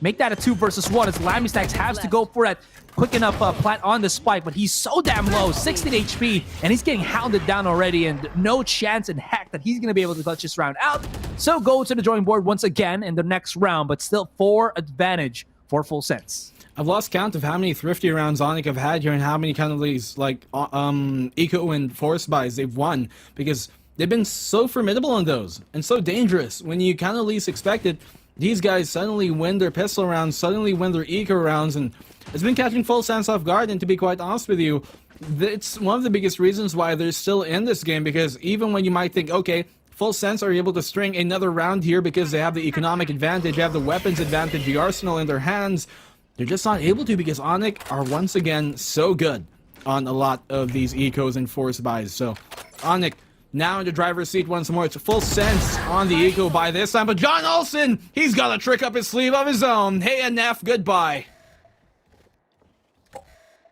Through an almost flash and 2 targets.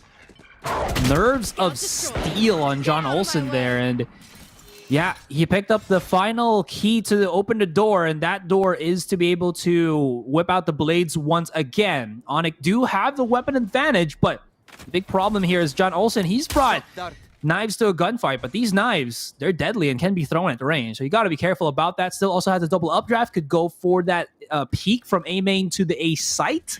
Not really advisable because he needs more mobility just to take the site for Onyx regard, or not Onyx, but Full Sense's regard. But we'll see how this goes as 4 stack. Monyet is in the corner, run it back here and now, and he's just lining up the body count, although he needs somebody to help him out there, and that's going to be risky MD. Oh. John Olsen comes in from the side though. A couple of blades here and there, impaled into the heads of his opponents. And the transition, Lammy Snacks throws out his spike just in case, and John Olsen is bringing this back because of his blades. Slicing and dicing, but John Olsen has got the Vandal in hand this time. Owls abound, hooting and hollering.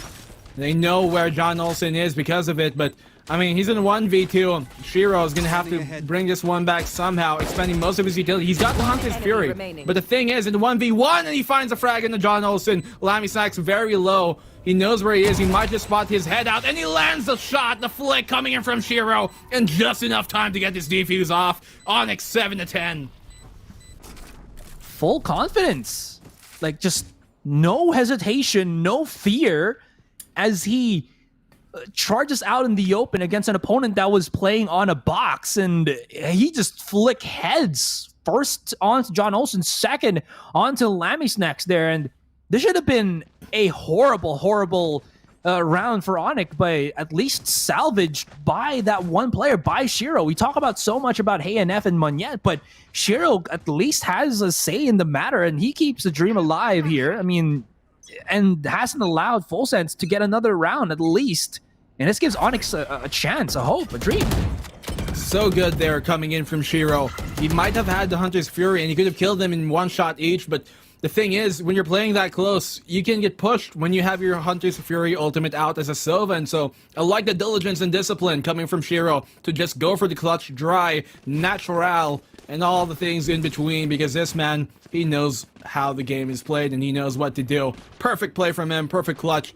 As Onic, there are still have some life in them breathed into because of that clutch, and honestly, as I said, a lot of these rounds where they might not be expected to win, a lot of these rounds where they might be at a disadvantage, that is where somehow they play their hand the best. Superbus breaking the boom bot here. But this could be... Oh, wait, hang on. Okay, PTC has made some noise. Movements coming in from all over the map for Onic, now knowing that B could be the next victim. Superbus is still holding on top mid here.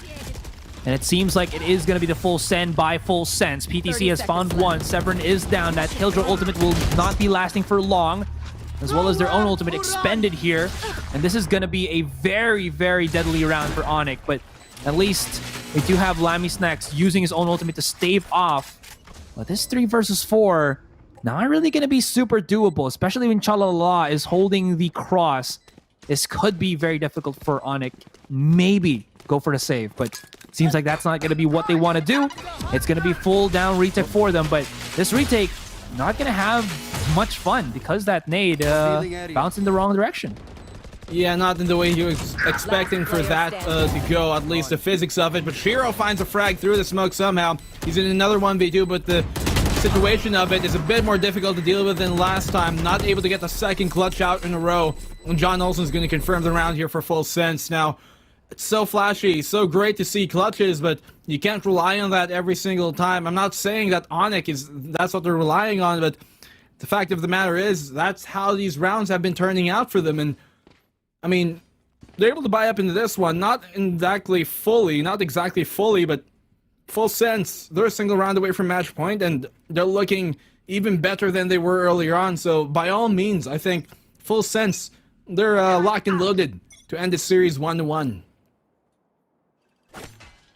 I could agree with that, but I won't, because I feel like Onic have a good enough shot at this. The big problem with them now is they've kind of abandoned the mentality of getting more information from the map. If they don't hear anything, they just back away. But maybe it's because of this fact, and Monyet is stuck on the wall.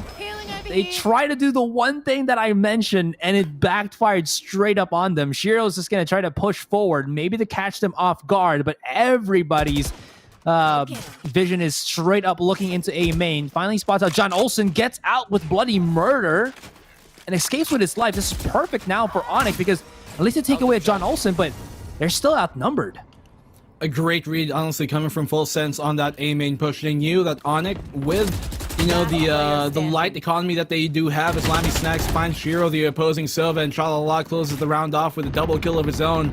They knew that Onic like to go for those aggressive pushes when their backs are against the wall, when they don't have much economy left, and when the rounds are starting to dry out against their favor. And so you can just see that they were ready for it. They knew what was going to happen. They played the perfect counteraction to that. They had the gravity well there just to suck him on in, and they had some flashes as well to counteract any sort of push from Onic.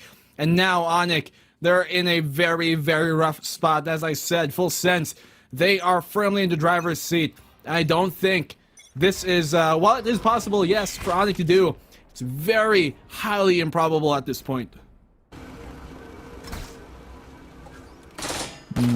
They don't have the weaponry anymore. ANF still does have a showstopper, so that could at least be a hope here for Onic. Shiro just making a habit of getting that orb just in case, and John Olsen is scanning the close enough corners here of the A main side. It seems like the choice for Full Sense is try to go for that A once again, but this could be something. as Onic still do have that ultimate in tow. Rest of Monyet as well as Risky MD will be looking at short here.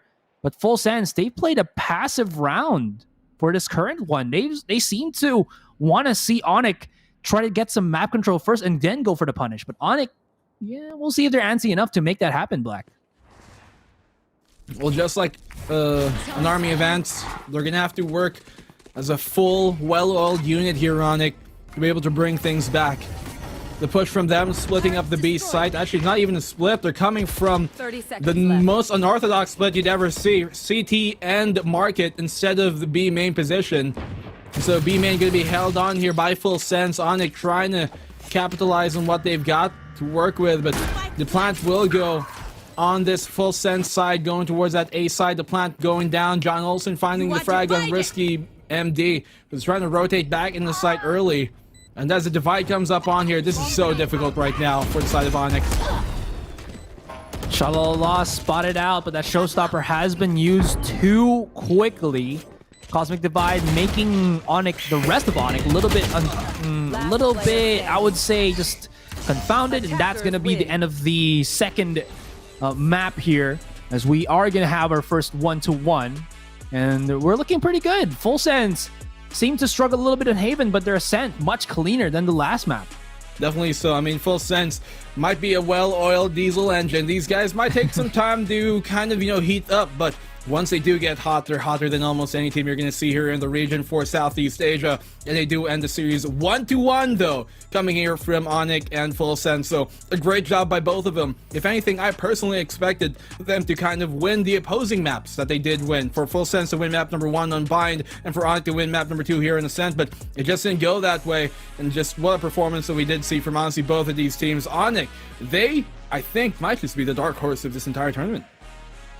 That could be something.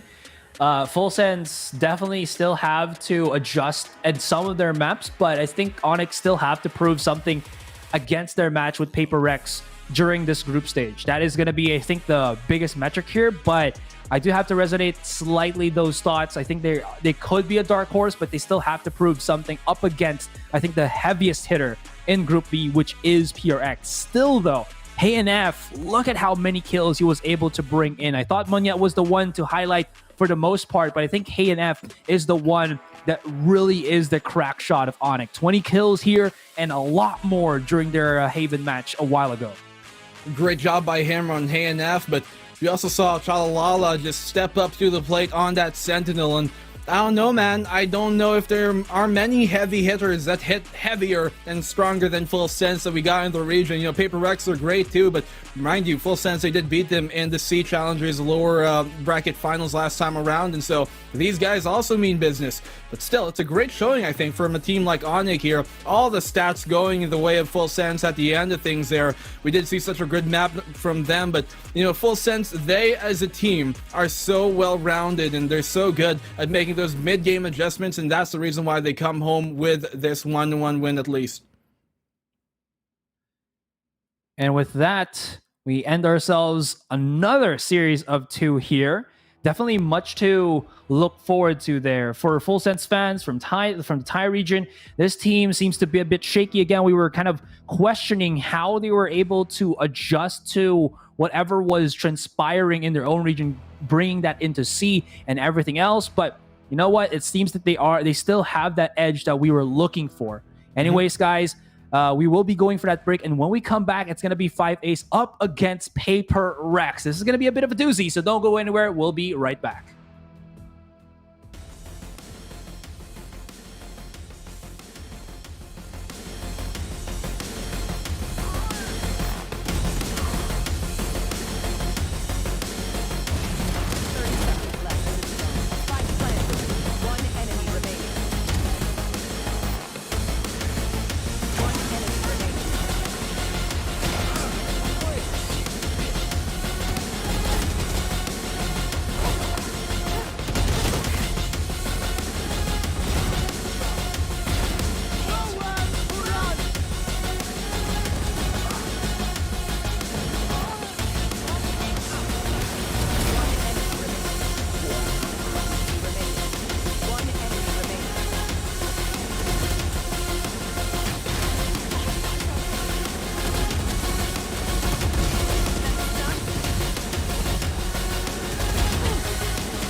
witness Onic and Full Sense draw it up by taking maps away from each other. And in the end, they're going to be able to at least make a foundation in the group. But I'm joined here by Asarai and Illustrado, the inseparable duo, going to be back together for our next one. That's going to be 5 Ace versus Paper Rex. So Group B is still in the motions. But I got to ask you guys, what do you think about that last game? First things first, did you say insufferable or inseparable? Maybe both. Maybe, but I'm good with both. All right. Make Okay, your I'll points. take that answer. Anyways, with this one, again, first and foremost, I think there's a lot to prove right now for 5 Ace. They came out of their own region only following after CBT Gaming, and I felt like 5 Ace is a team that still has a lot of things that they need to improve on, as well as I think they still are such a fledgling team that got into the Southeast Asia tournament. So there is so much for them to try to do right now, especially up against Paper Rex. So I'm going to actually answer Dax's question since you completely ignored him. I thought the game was really good. Onic started off with an amazing run. None of us expected them to take the first game the way that they did. And it just goes to show that sometimes when you pay attention, things really can go your way. Isn't that right, Asarai? Yes. Well, that's why I'm single, bro. So, you know, it's...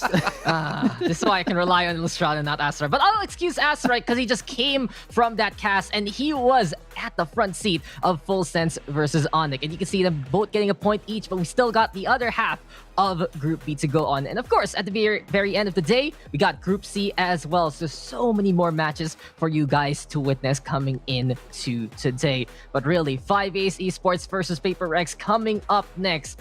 And I gotta say that this is gonna be a matchup to watch out for because it really feels like for Paper Rex, it's been a long time coming for them to get into the group stage, but it took them quite a while. And in the meantime, you know, 5 Ace Esports, which will be showing up on screen very, very soon, it's all about a matter of that identity. Who are they coming in to the VCT SEA? They have become that Taiwan-Hong Kong second slot, but what is going to be the showing they're going to give us for today as we get the roster here, Asarai? Man, there is so much stuff to talk about with the 5 Ace roster. First and foremost, again, this is a team that has, I feel like, again, the right pieces, but the problem is they haven't had that much time, I felt, together that has allowed them to really mesh well and, you know, turn this into a working cognitive machine. They do have some really good players in the form of, I would say, Spring, which is obviously their duelist, and Amenhola, who plays as the controller, so that could be something. On the other side, we also have Paper Rex, and these guys are the team who have been, you know, they have a long-standing roster and have been in the scene for basically a while now. One of the most stacked rosters, I think, in the entire SEA because you got Forsaken, Divai, and of course Benkai with their new addition Shiba, and of course Mind Freak. It's just these guys are pretty stacked. But a lot of the time, they can be very hit and miss. It feels like they either dominate or they kind of just drop the ball for the most part. Yeah, and Paper Rex, such a household name by this point in the NYSG squadron. But here we have it with the head-to-head Spring, pretty much the most veteran player of the 5 Ace roster, formerly from CBT. In the meantime, Forsaken on the other side, and we know what he's able to accomplish on that jet. 247.6 for Spring versus 279.6 there for Forsaken instead. 1.7 to 1.9. And they're just such high impact duelists coming in to their roster. But really, 5 Ace, they're trying to prove their mettle. They were able to build around the roster over Amenhola and add in 3 new players, plus of course the oncoming Spring. But we got a map pool, guys, to watch out for. It's Icebox selected here by 5 Ace Esports and then split by Paper Rex. Asaroy, what do you think about this map pool? They have used this, specifically 5 Ace have used Icebox as their kind of stomping grounds when they went up against Lightning in their grand finals for Stage 3, Week 3 in their own particular region. Wasn't really the biggest fan of it, but they still did make it work to a certain degree. The biggest problem, I think, right now for 5 Ace is even if they do enjoy Icebox, their mid control is something left to be desired, and that's something that could put them in the burning bridge if they're not able to compensate for it, you know, during the break that we had before the Southeast Asia tournament began. I think that this map selection, these two maps, this is a completely Paper Rex favored side. First of all, Paper Rex, they got their favorite map, which is Icebox. They have a 75% win rate on it, 21 wins and 7 losses. It's really a miracle that 5Ace let this slip through. And at the same time, we're getting some of the worst map. I mean, the best maps of 5Ace have been banned out. Those are Bind and Haven. So the way we're looking at the map right now, the fact that we got Icebox in and Split, I think this is going to be a landslide right now for Paper Rex. Well, with that being said, come on, guys, quick predictions. I feel like Paper Rex is such an overwhelming force right now, and they are here to play and slay, as I always say. 2-0 for me for Paper Rex. 2-0 for me for Paper Rex if they're feeling it. You know, I might have in another world went for a 1-1, but after seeing the maps, it can't be anything other than a 2-0. They got too strong. Icebox is way too strong here for Paper Rex. 2-0 Paper Rex. Yeah, and guys, the question now is, posit, will this be 5Ace forged by a trial by fire, or will Paper Rex burn bright and show up today? We'll find out as we get into the game. Another tragedy, and we just seem so numb. Need a peace, humanity is dumb. In the streets, we see police don't freeze but run. And then that thing that you know, somebody reach for the gun. Let the murder get reciprocated. But I swear that I close it discombobulated. All these people picking sides, I'm just trying to circumnavigate it. Got me thinking, man, the situation getting complicated. Let me tell you all the 90s, baby.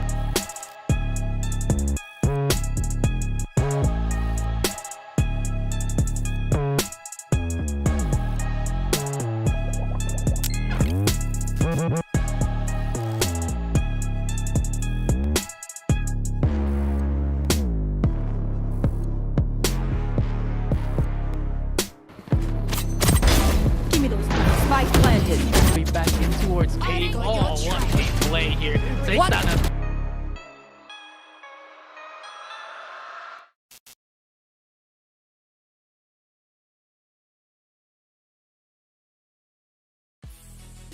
5Ace versus Paper Rex, the staple of the Malaysia-Singapore scene. Paper Rex going up against the second and sometimes third best team from the Hong Kong-Taiwan region. It's going to be a tough one for the upcomers, 5Ace, but they might be able to hold their own. Again, my name is Illustrato. Joining me today is my partner, Asarai. We've had a lot of close games here today. Do you think we're going to see a little bit more of the same, or is this going to be a little bit of stompy stomp? Oh, these... We're halfway done. I feel like we could have some close games, but this might not be one of them. Again, don't want to be too hard on the 5Ace roster, but there seems to be I felt like, again, there seems to be a wide gap between 5Ace and the top team in their particular region, which is CBT. They have never won against CBT, and CBT has been a team that struggled when they were still HQ up against Paper Rex, so that could be something that is an indication that 5Ace might not have a good showing here, but it's not transitive property, so there could still be a chance when they go in the series of 2. I honestly think, again, I'll go back to my point on the map selects. The best maps that Paper Rex have are simply Breeze, which they have like an 86, I think, % win rate on it, and a 75% on Icebox. Now, the best maps of 5Ace, Bind and Ascent. Both of these have been banned out.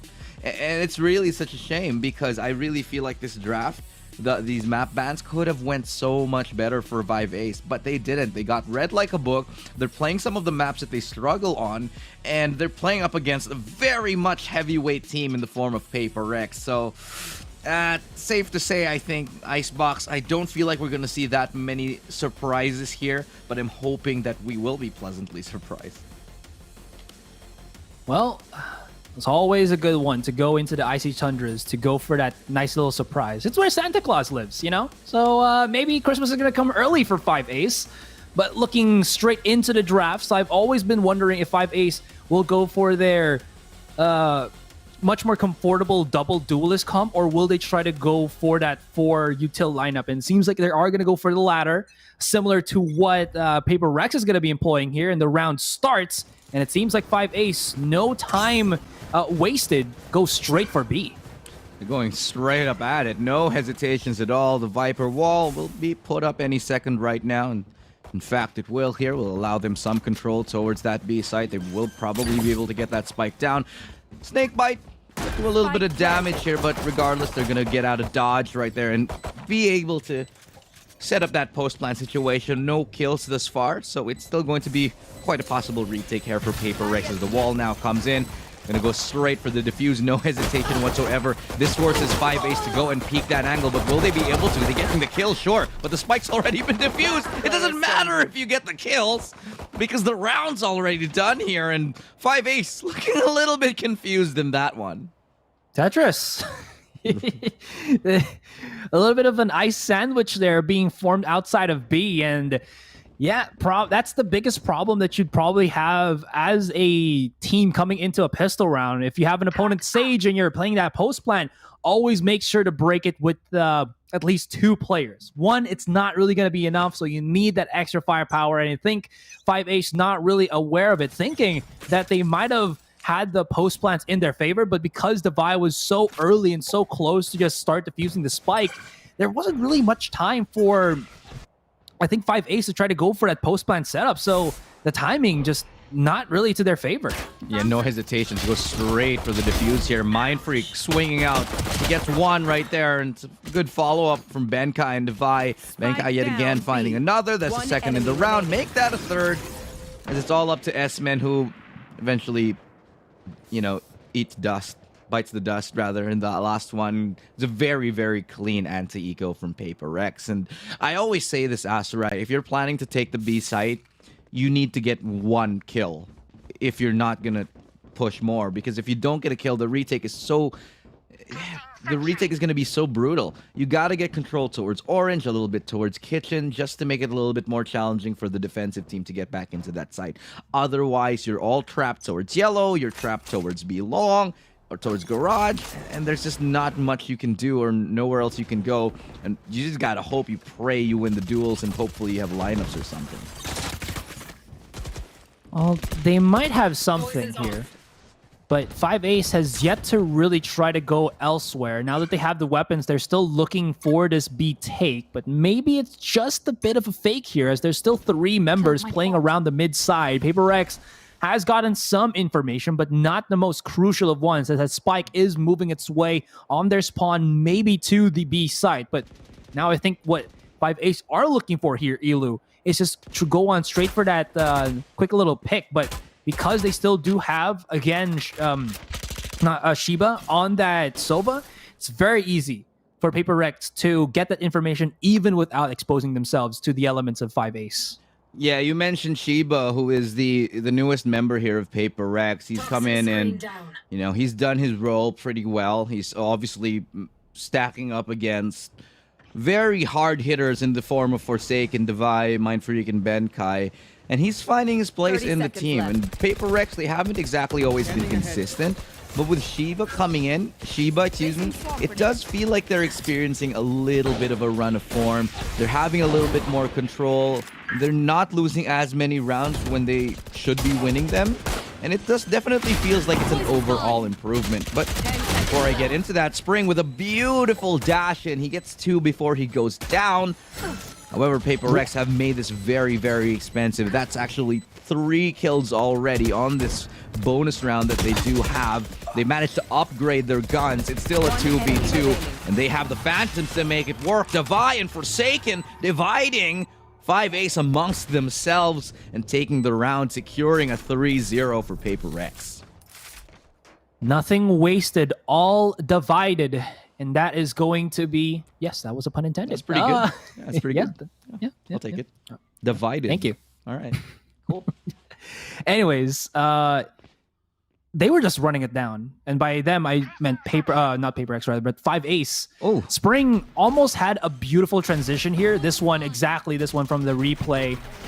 Get a second onto Benkai, but the problem there was his teammates just could not follow through just because there's so much blocking their path for that quick little refrag, whether it's the wall or the smoke. Spring was left to his own devices there just to try to make something happen. And even though it was a moment of brilliance, it was a bit too quickly far shut down. Yeah. I do want to remind everybody watching, 5ace, the last performance they had, here on Icebox was actually up against CBT in the grand finals in their own VCT qualifiers, wherein they did not really do very well. So I'm a little bit surprised again to see the fact that we are going into Icebox, because this isn't even a best of 5.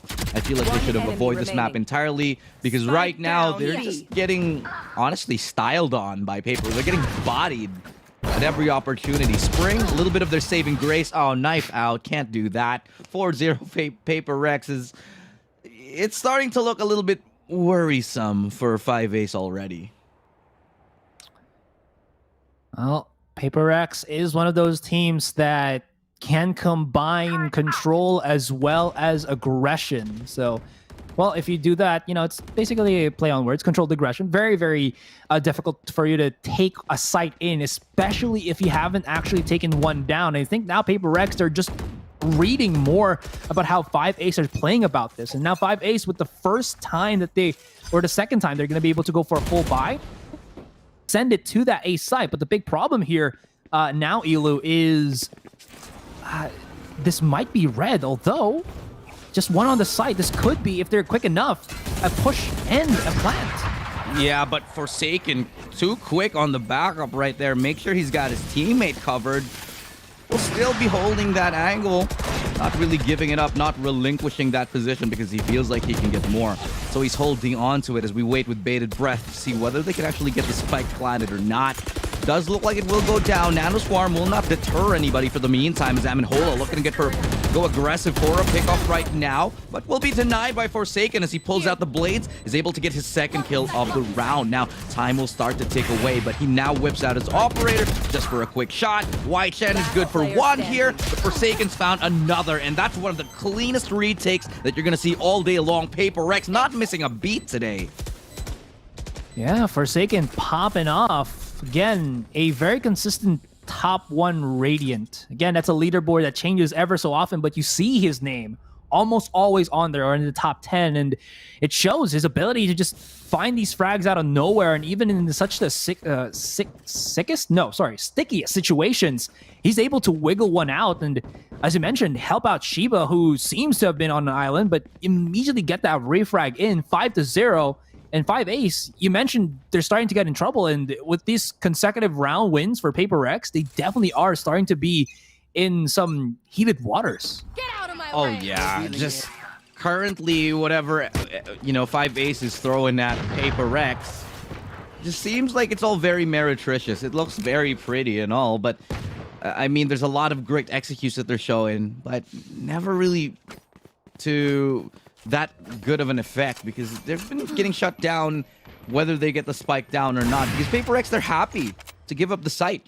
Fine, you take the site, we'll play a retake. We're going to save our utility, we're going to keep our members alive, our teammates alive, and then go for the retake and shut you down from there.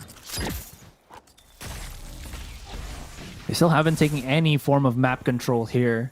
Maybe just a little bit, but they're spreading around this map rather than clumping up together. And this is where it becomes incredibly difficult to find any picks whatsoever, because they're pushing through utility here. And they're getting caught.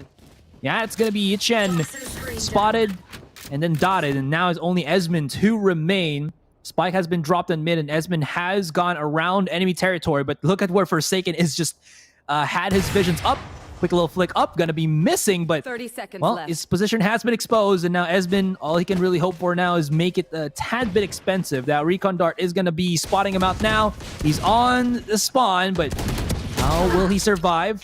Third shot will connect. Refrag. Oh, not gonna happen. How is he surviving for this long? Not long enough, but still a bit of shake there. Yeah, a tiny bit of economic damage, but at this point, really, when you're 6-0, you're not too worried about the guns that you lose, more about the rounds that you claim. And Paper Rex, they have them in spades at the moment, finding themselves 6-0. And 5-Ace, I really think that it bites them in the back when 5-Ace is just so happy to play on Icebox, when the stats, you can't fool the stats. They're not very good on Icebox. I think their win rate on Icebox was like 35% here, definitely less than 50. And so the fact that we find ourselves on Icebox yet again when 5-Ace clearly struggle on it, It's really not a good sign. Definitely a bad omen here. As Forsaken getting another pick here towards mid. Spring's able to find one, sure, but you know, the res, it's available. They can go for these all day long. We're gonna try to peek mid here, and Forsaken, just add salt to the wound. Taking down Nick Pan as quickly as he gets up. In 4v5, somehow we managed to keep the numbers relatively even after all of that scuffle towards mid, where they're going to be making their way towards that B side. To be fair, they both Sages used their ultimates. Yeah. And then there was trades even after that, so... Yeah, which is why I'm surprised that there's still 9 people alive on the server right now. But, that's disgusting from Forsaken, finding 4 with the operator all the way from Snowman, and he's having a field day on this snow day. Could find another lucky opportunity here. Could this be the 6-round kill 30 seconds left. game? 6-kill round. Nope. Forsaken just gets taken down there. Close enough. Well, somebody said close enough to me, and that's not really enough for them. But you know what? It's going to be enough for Paper Rex as Mind Freak blows the heads of the rest of FA, and that is going to be 7 for Paper Rex. They're looking nigh unstoppable here, Elo, and one of those reasons why is Forsaken just gets these. Enough said. That's just disgusting. One enemy remaining. Forsaken's Last player standing. obviously just having the time of his life right now. And taps like that from Mind Freak, just a little parting gift as they close out that round here. But 7-0 is where we find ourselves. Asarai, any hope for FA for this one? Like, not FA, they're trying a lot of things, but these things haven't really accumulated to them getting peaks, because it's more of, I think, placing themselves around the map rather than setting stuff up properly around that particular angle. In any case, maybe it's going to happen if they have an off angle or something, but Paper X is feeling it today, my man, and that's an indicator. It's going to be very difficult, and Davai, first pick. Look how aggressive they're getting.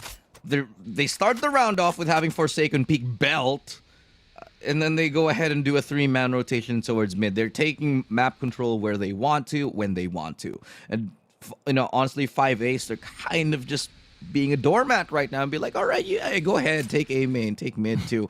Because there's really nothing they can do about it at the moment. They're just sort of being choked out of every single position that they try to get themselves into. Speaking of choked, with that Viper pit, I don't like where this is going. I was just about to describe the Viper pit, man. Okay, well, you know what? If anybody can choke me, maybe it's gonna be... never mind.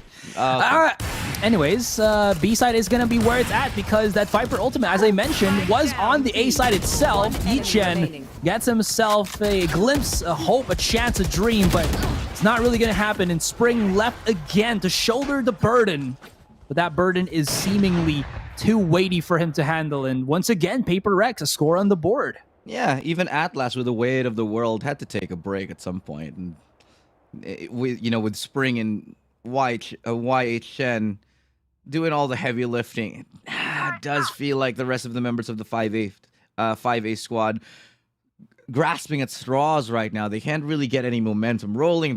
They're being forced into this eternal cycle of buy eco, and they can't win around. Paper Rex are just mauling them at the moment, and there's just no way that 5Ace can find any response. They're trying to get that response. They're trying to get that control, but these stacks with the utility that Paper Rex have used, it's quite difficult. Although, presently surprised on Kitchen. Okay, a bit of a recipe for disaster here for Paper Rex. That's going to be something picked up, but Forsaken is the master, and he gets controls in the halls right then and there, Elu, but the blades have been whipped out, and his flicks are just that crispy. And with all that information given that there were 3 people in Kitchen, the moment that kill came out, 5A should have done a little bit better, ran into a site because their positions were exposed. They held too long in Kitchen and they got punished. They got peeked from every single angle. They got peeked from everywhere, and there's nothing they could have done. There is truth to the saying, Asarai, too many cooks in the kitchen. And that was, I think, a sterling example of that. I could never say there's too many cooks because you can always, enjoy delicious food. But you know what? If it's Forsaken that's cooking me a meal, I'll take it. Yeah, he's pretty good with the knife work, I hear. Makes a lot of fine juliennes. Well, Asarai. I don't know. I don't have any rebuttal for that, man. Yeah. Because you're Are you about to call me an uncultured? No, maybe. Anyways, I'm seeing double here. We got double Killjoy ultimates and double Hunter's Fury being thrown out into the board. And as the dust settles, spikes get planted here, Elu. They do get the spike down, but again, will it matter? Will they be able to hold on to site? Will they be able to get even one round? Look at how much utility Paper Rex still have. Fine, they got one kill onto Benkai. It's a great start right now. The Viper's Pit proving to be a little bit difficult to deal with here for Paper Rex here, but still the kills starting to go their way. Devi finding Nick Pan, but it's a good shock star to find Shiba. And Spring working his way through the Viper's Pit is able to... no, it's actually Amenhola who does it, and this is the first round on the board for 5-Ace. It took a lot of work, and it took a lot of time, and a lot of ultis, but they finally get themselves on the board with one. That's risky again, because the first thing that comes into our heads would be, can they have done that without the Viper's Pit, which really helped in that particular round? Are they going to try to go for another A here where it's not going to be as clouded with the smokes? And Forsaken is already going to be there on the case once again, playing on the boosted angle. Seems like at least as we start this next round, they abandoned the take on the A site, maybe thinking that Forsaken is going to be on A now. But B could still be something. But Spring has to find his first target. Yellow is the stomping grounds of Mind Freak, and if they can take him out, this could be a beautiful B side take. But Crossfire is being used, rather. Sorry, that's gonna be the 1-for-1 in terms of the trade. Good enough for the take towards that B side, but will they be able to get the spike off here? Not a lot more utility to deny it. We'll be slowing him down. They do have a res available, so this could actually go 5-Ace's way when push comes to shove here. But with shots like that from Shiba, oh no, the wall is coming in yet again. Are they going to go for the same play here? No, they're going to be denied for the meantime because the Nano Swarm forces him off the spike. And Benkai is going to be able to find YH Chen off of it here. And now, still a 4v2. Things are looking grim here, but FA, they're picking up a couple of kills here, all up to Amenhola. And there's just the hola in the back of his cranium after that shot from Shiba.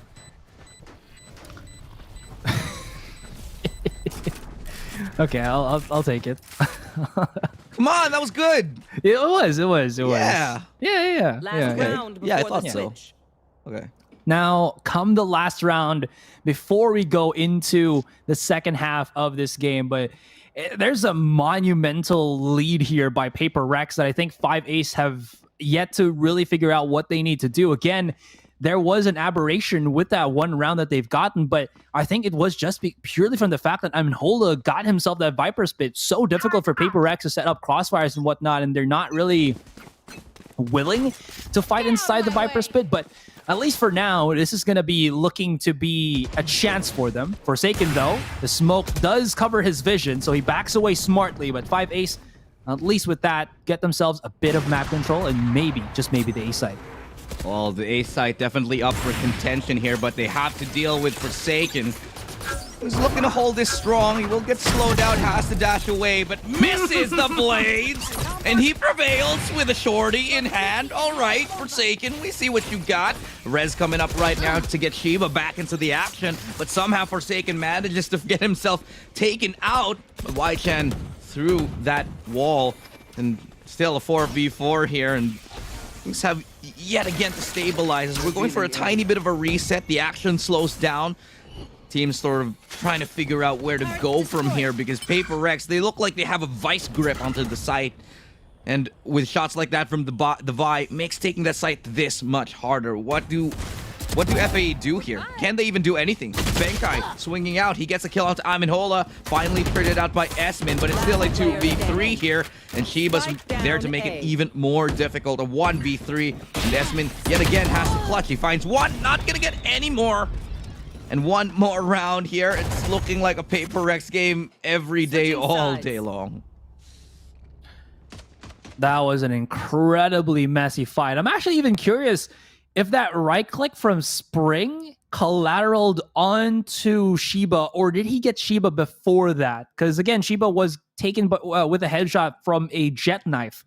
So I was kind of wondering with that. Maybe you can get a replay or something or confirmation, because that was a little bit weird. But in any case, still the difficulty of 5-Ace to secure the site. As you mentioned, vice grip on any form of map control here for FA when they were still on that attacking side. Thankfully enough, we do have the flip of the switch, the change of the side, the change of where now 5-Ace are going to be defending. This could work for them as they do commit that mid control. 3 being sent there.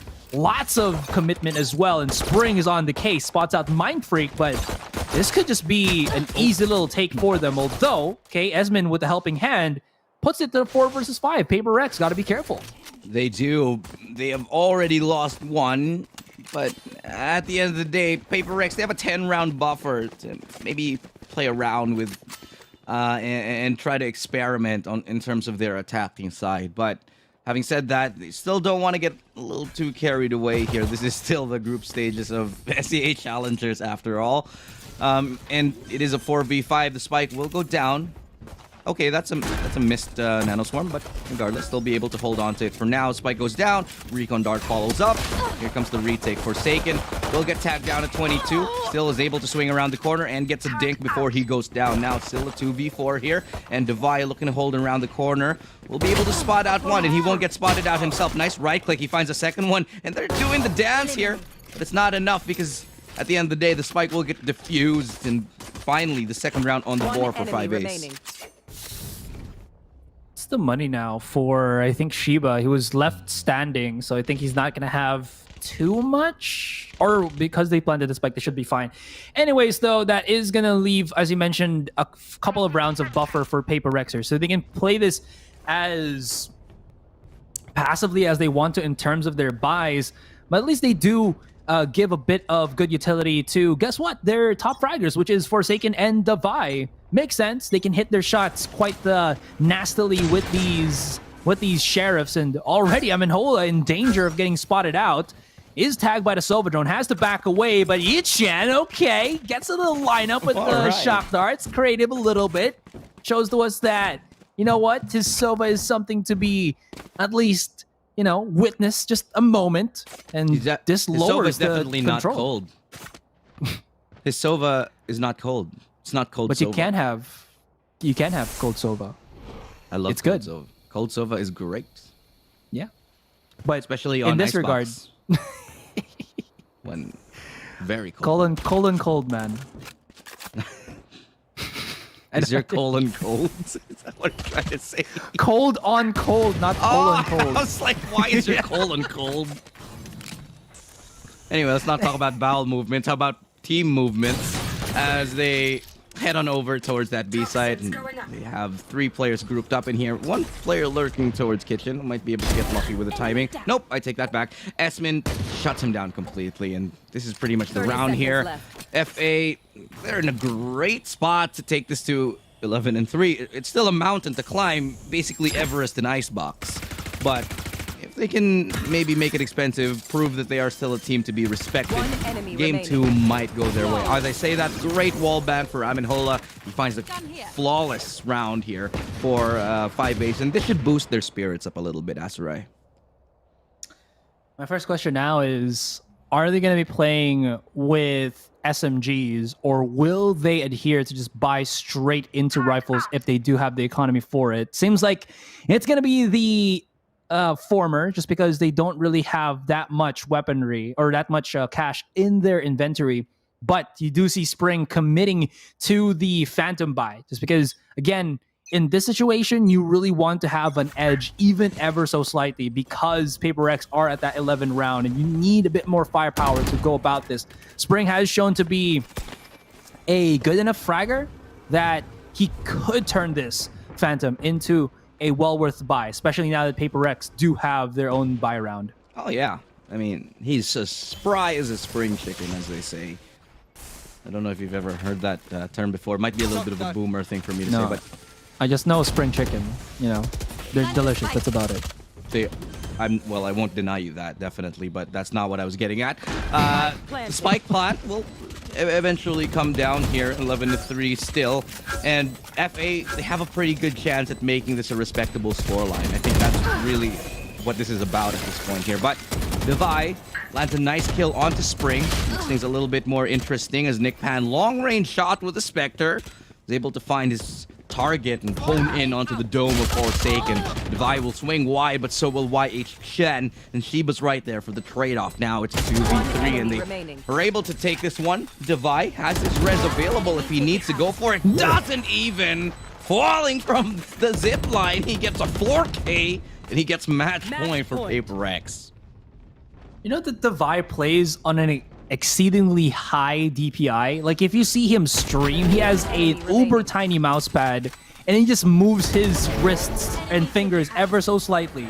Yeah. How is he this? In another life, he'd be a surgeon. That's how fine his motor skills are. Yes. So true. Like, he just dropped down and still found a headshot with incredible accuracy. And now we're up to the point where Paper X has put them in a possible final nail to the coffin, maybe, but Spring, okay, he springs into action and at least jettisons this into the 4 versus 5, but because Devi has racked up kill count, he has his ultimate up and running. Yeah. 5v5 again. Spring was able to spring his trap on towards that B site and was able to get a beautiful headshot onto the dome of Forsaken, but there is a revive, so it's still a 5v5 here. Amenhole is gonna make that last not very long, as Amenhole is gonna try to swing out wide yet again. She was right there for the punish, and now they're heading on towards the site, looking for a little bit more. They don't want to plant just yet. They want some more real estate before they commit to it, and that's why Spring is right there. He's gonna get another pick off. Device also good for one, but this round falling apart by the seams. Paper X, one-man advantage right now, up until Nick Pan is able to land a nice shot onto Shiba. Still a 2v2. The Devi and Benkai both rotating towards A. Could be a double back here as they work their way towards mid. 30 seconds gonna left. keep, for the meantime, Paper X guessing as to their true intentions. That was actually smart. They saw that Spring has already dashed in towards the A site, and that would mean that however Paper X actually push in, they would still have to deal with Spring going into the site itself. So they double back, they double down, and they go for a fake, which is to go through Tube and the B side itself, and FA could none be the wiser. They're going to be just gobsmacked as to how that happened, but it all came in to that one dash from Spring. They immediately knew what was going to be coming, and Benkai explodes from Kitchen. That's not what you want to happen in the Kitchen, but in this point, we're going to let it pass. And Spring, he's left in a 1 versus 2 with the Killjoy ultimate. Yeah, not making things any easier. Oh, definitely, but he's working his way through Kitchen. If he can get this kill, he might be able to remove the lockdown. Oh, no, he's not going to make it out. Oh, what a way to go down in the middle of a lockdown. Goodbye. Nice try. See you next time. Unfortunately, for 5-Ace, their colon must remain cold. And they will go into this absolutely shattered in the icy tundras of Icebox. Just 13-3. Not their best map, as I said, Asterai. Just, honestly, I really think they should have avoided Icebox entirely. To be fair, we did not know the turnout of their vetoes and what was the true outcome of how we didn't see the bind, how we didn't see the ascent, but it all, as you mentioned, went to the favor of Paper Rex. And with that, we still have one more map in this series of 2. Paper Rex still showed to us why they are the top team in their particular region. Forsaken and Devi, these two basically divide and conquered, and they definitely showed to us why. 13-3, that is not a close scoreline at all. 10-round difference. Kills well enough for Chen, but they're definitely lacking in whatever else that 5-Ace needed to win in that game. Actually, if you look at the kills, in terms of the stats themselves all across, they weren't that too far apart.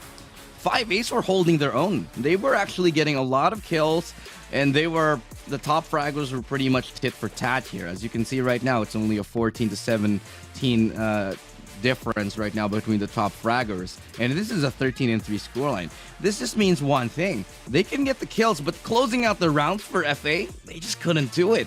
And a lot of it had to do with the fact that I just feel like they were so uncomfortable with Icebox. The breadth of the map was just so, I feel like, alien to them.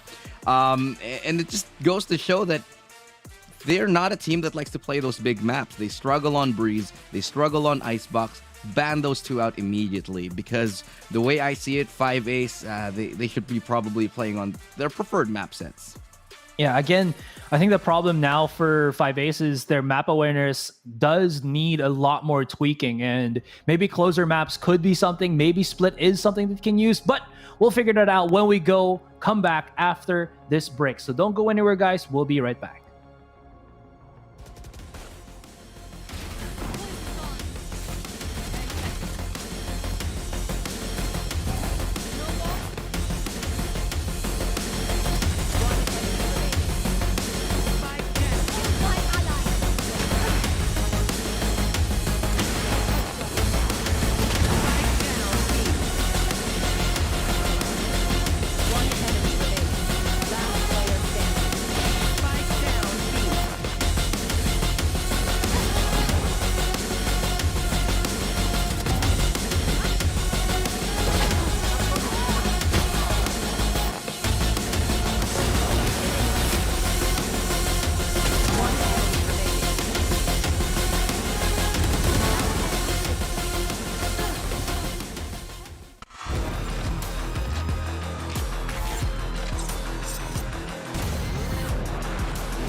Money in the bank.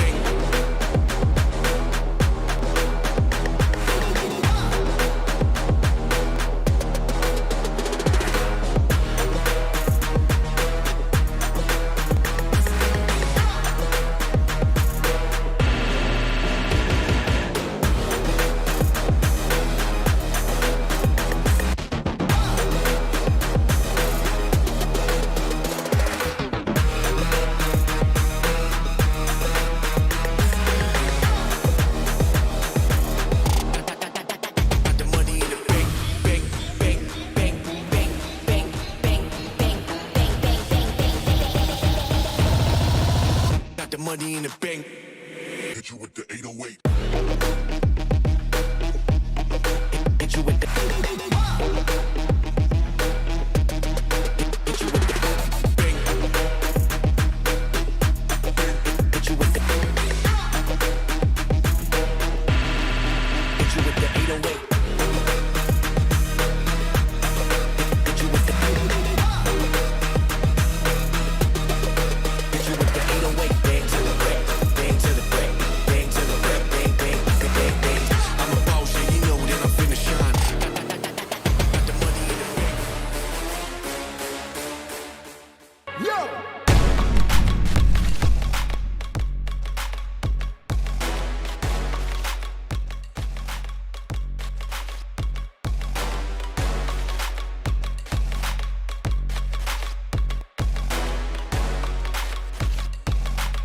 808.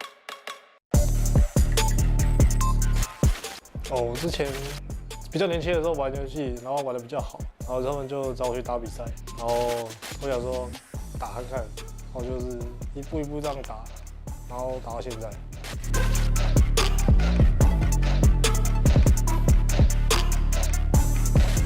我 ID 就是因为我叫做玉翰嘛，然后我的英文缩写就是 Y 跟 H， 然后我姓陈，所以就 Y 陈。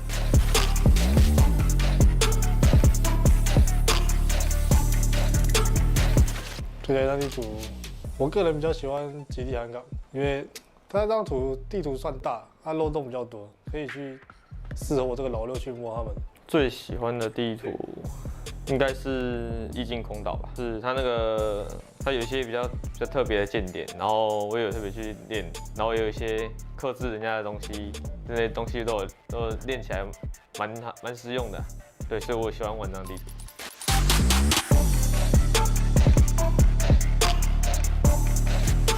算是副抠，然后就是帮抓敌人的情报，然后大概跟队友赶快迅速沟通，全部的烟角都会玩，然后对打他们的爱都是一样。是玩侦察角比较多，然后有的地图会玩像毒女这种控场的。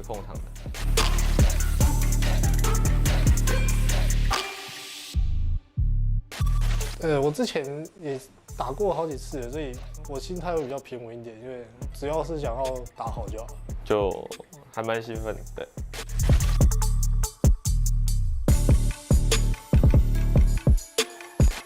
就是我们有时候很突然的时候会变得比较照进，赶快都会去把步调慢下来，然后让队友平稳一点。像我们有时候在比赛会遇到一些乱流，可能就需要我们就暂停下来，然后好好的去缓和一下那个气氛，然后大家讨论一下。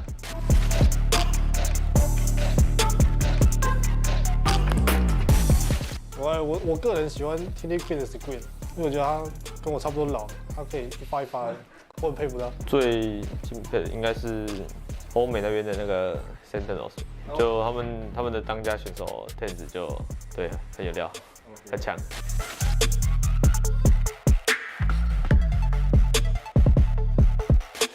就以前面2个看到的队伍都是插10，他们一定是最强大的对手。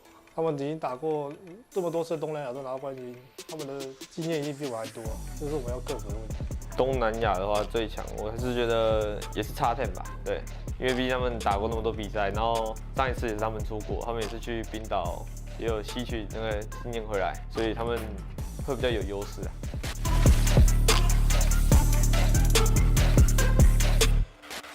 我们没有洗分，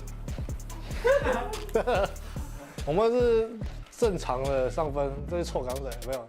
然后我们台湾就是不会像某些人啦，还要靠一些手段去上分。比赛结果出来了，大家都知道。就是我们会加油，然后不管有没有打港服，我们都会好好打，不会多说什么。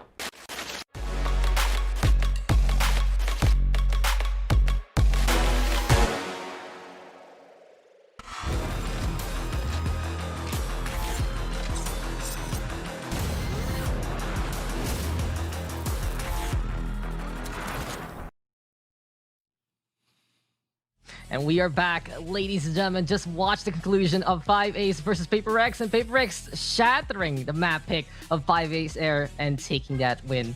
Guys, gotta ask you that question. We heard it from the interview. 5ace, this is a map they personally like to play, that Icebox map, but professionally, the favor was there for PaperX, wasn't it, Asarai? Yeah, again, Amenhola did mention in that interview that he was favoring the Icebox map, as you mentioned, but the big problem there was favoritism doesn't really go a long way. You need to be able to prepare yourself. It seems like they had some plans in motion.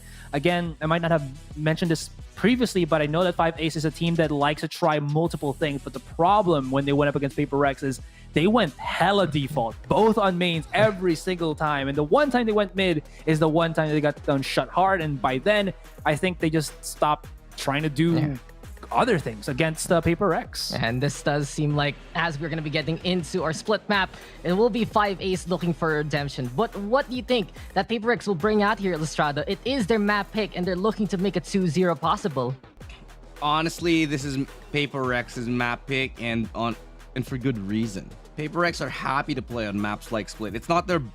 I wouldn't say it's their most successful map picks, because their most successful maps are Icebox and Breeze, which have 75 and 86% win rate respectively. But still, Split is, I think, one of the maps where good fundamentals and team play really start to shine through. And obviously, PaperX, they have this in spades. Now, I feel like maybe 5ace, they don't exactly have it all figured out yet, which is why they might struggle on Split. I genuinely think this will probably be a little bit of an even bigger stomp than the pre, and I know that's a really high bar already. I just really think that this is definitely a PaperX map every day, all day. Yeah, and what do you think about that, Asteroid? It does seem like Paper Rex, so far, it has been a good showing from them. Not only were they able to dominate that first map, but it did seem like that they were trying to repair a few of those mistakes that they've been doing over the past few weeks and looking to close out those games. So will we see the same case here as we get into splits?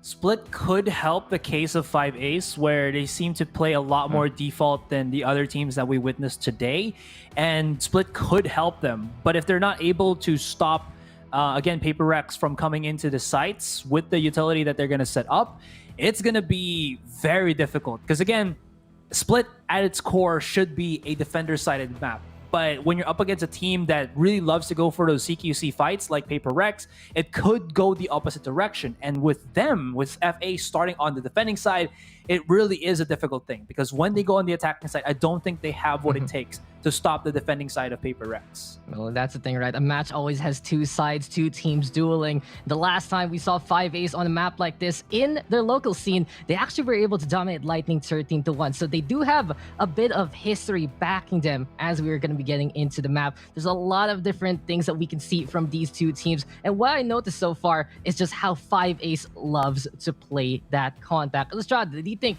that's going to be one of those factors there? How will they find those nooks and crannies as we get into the second map?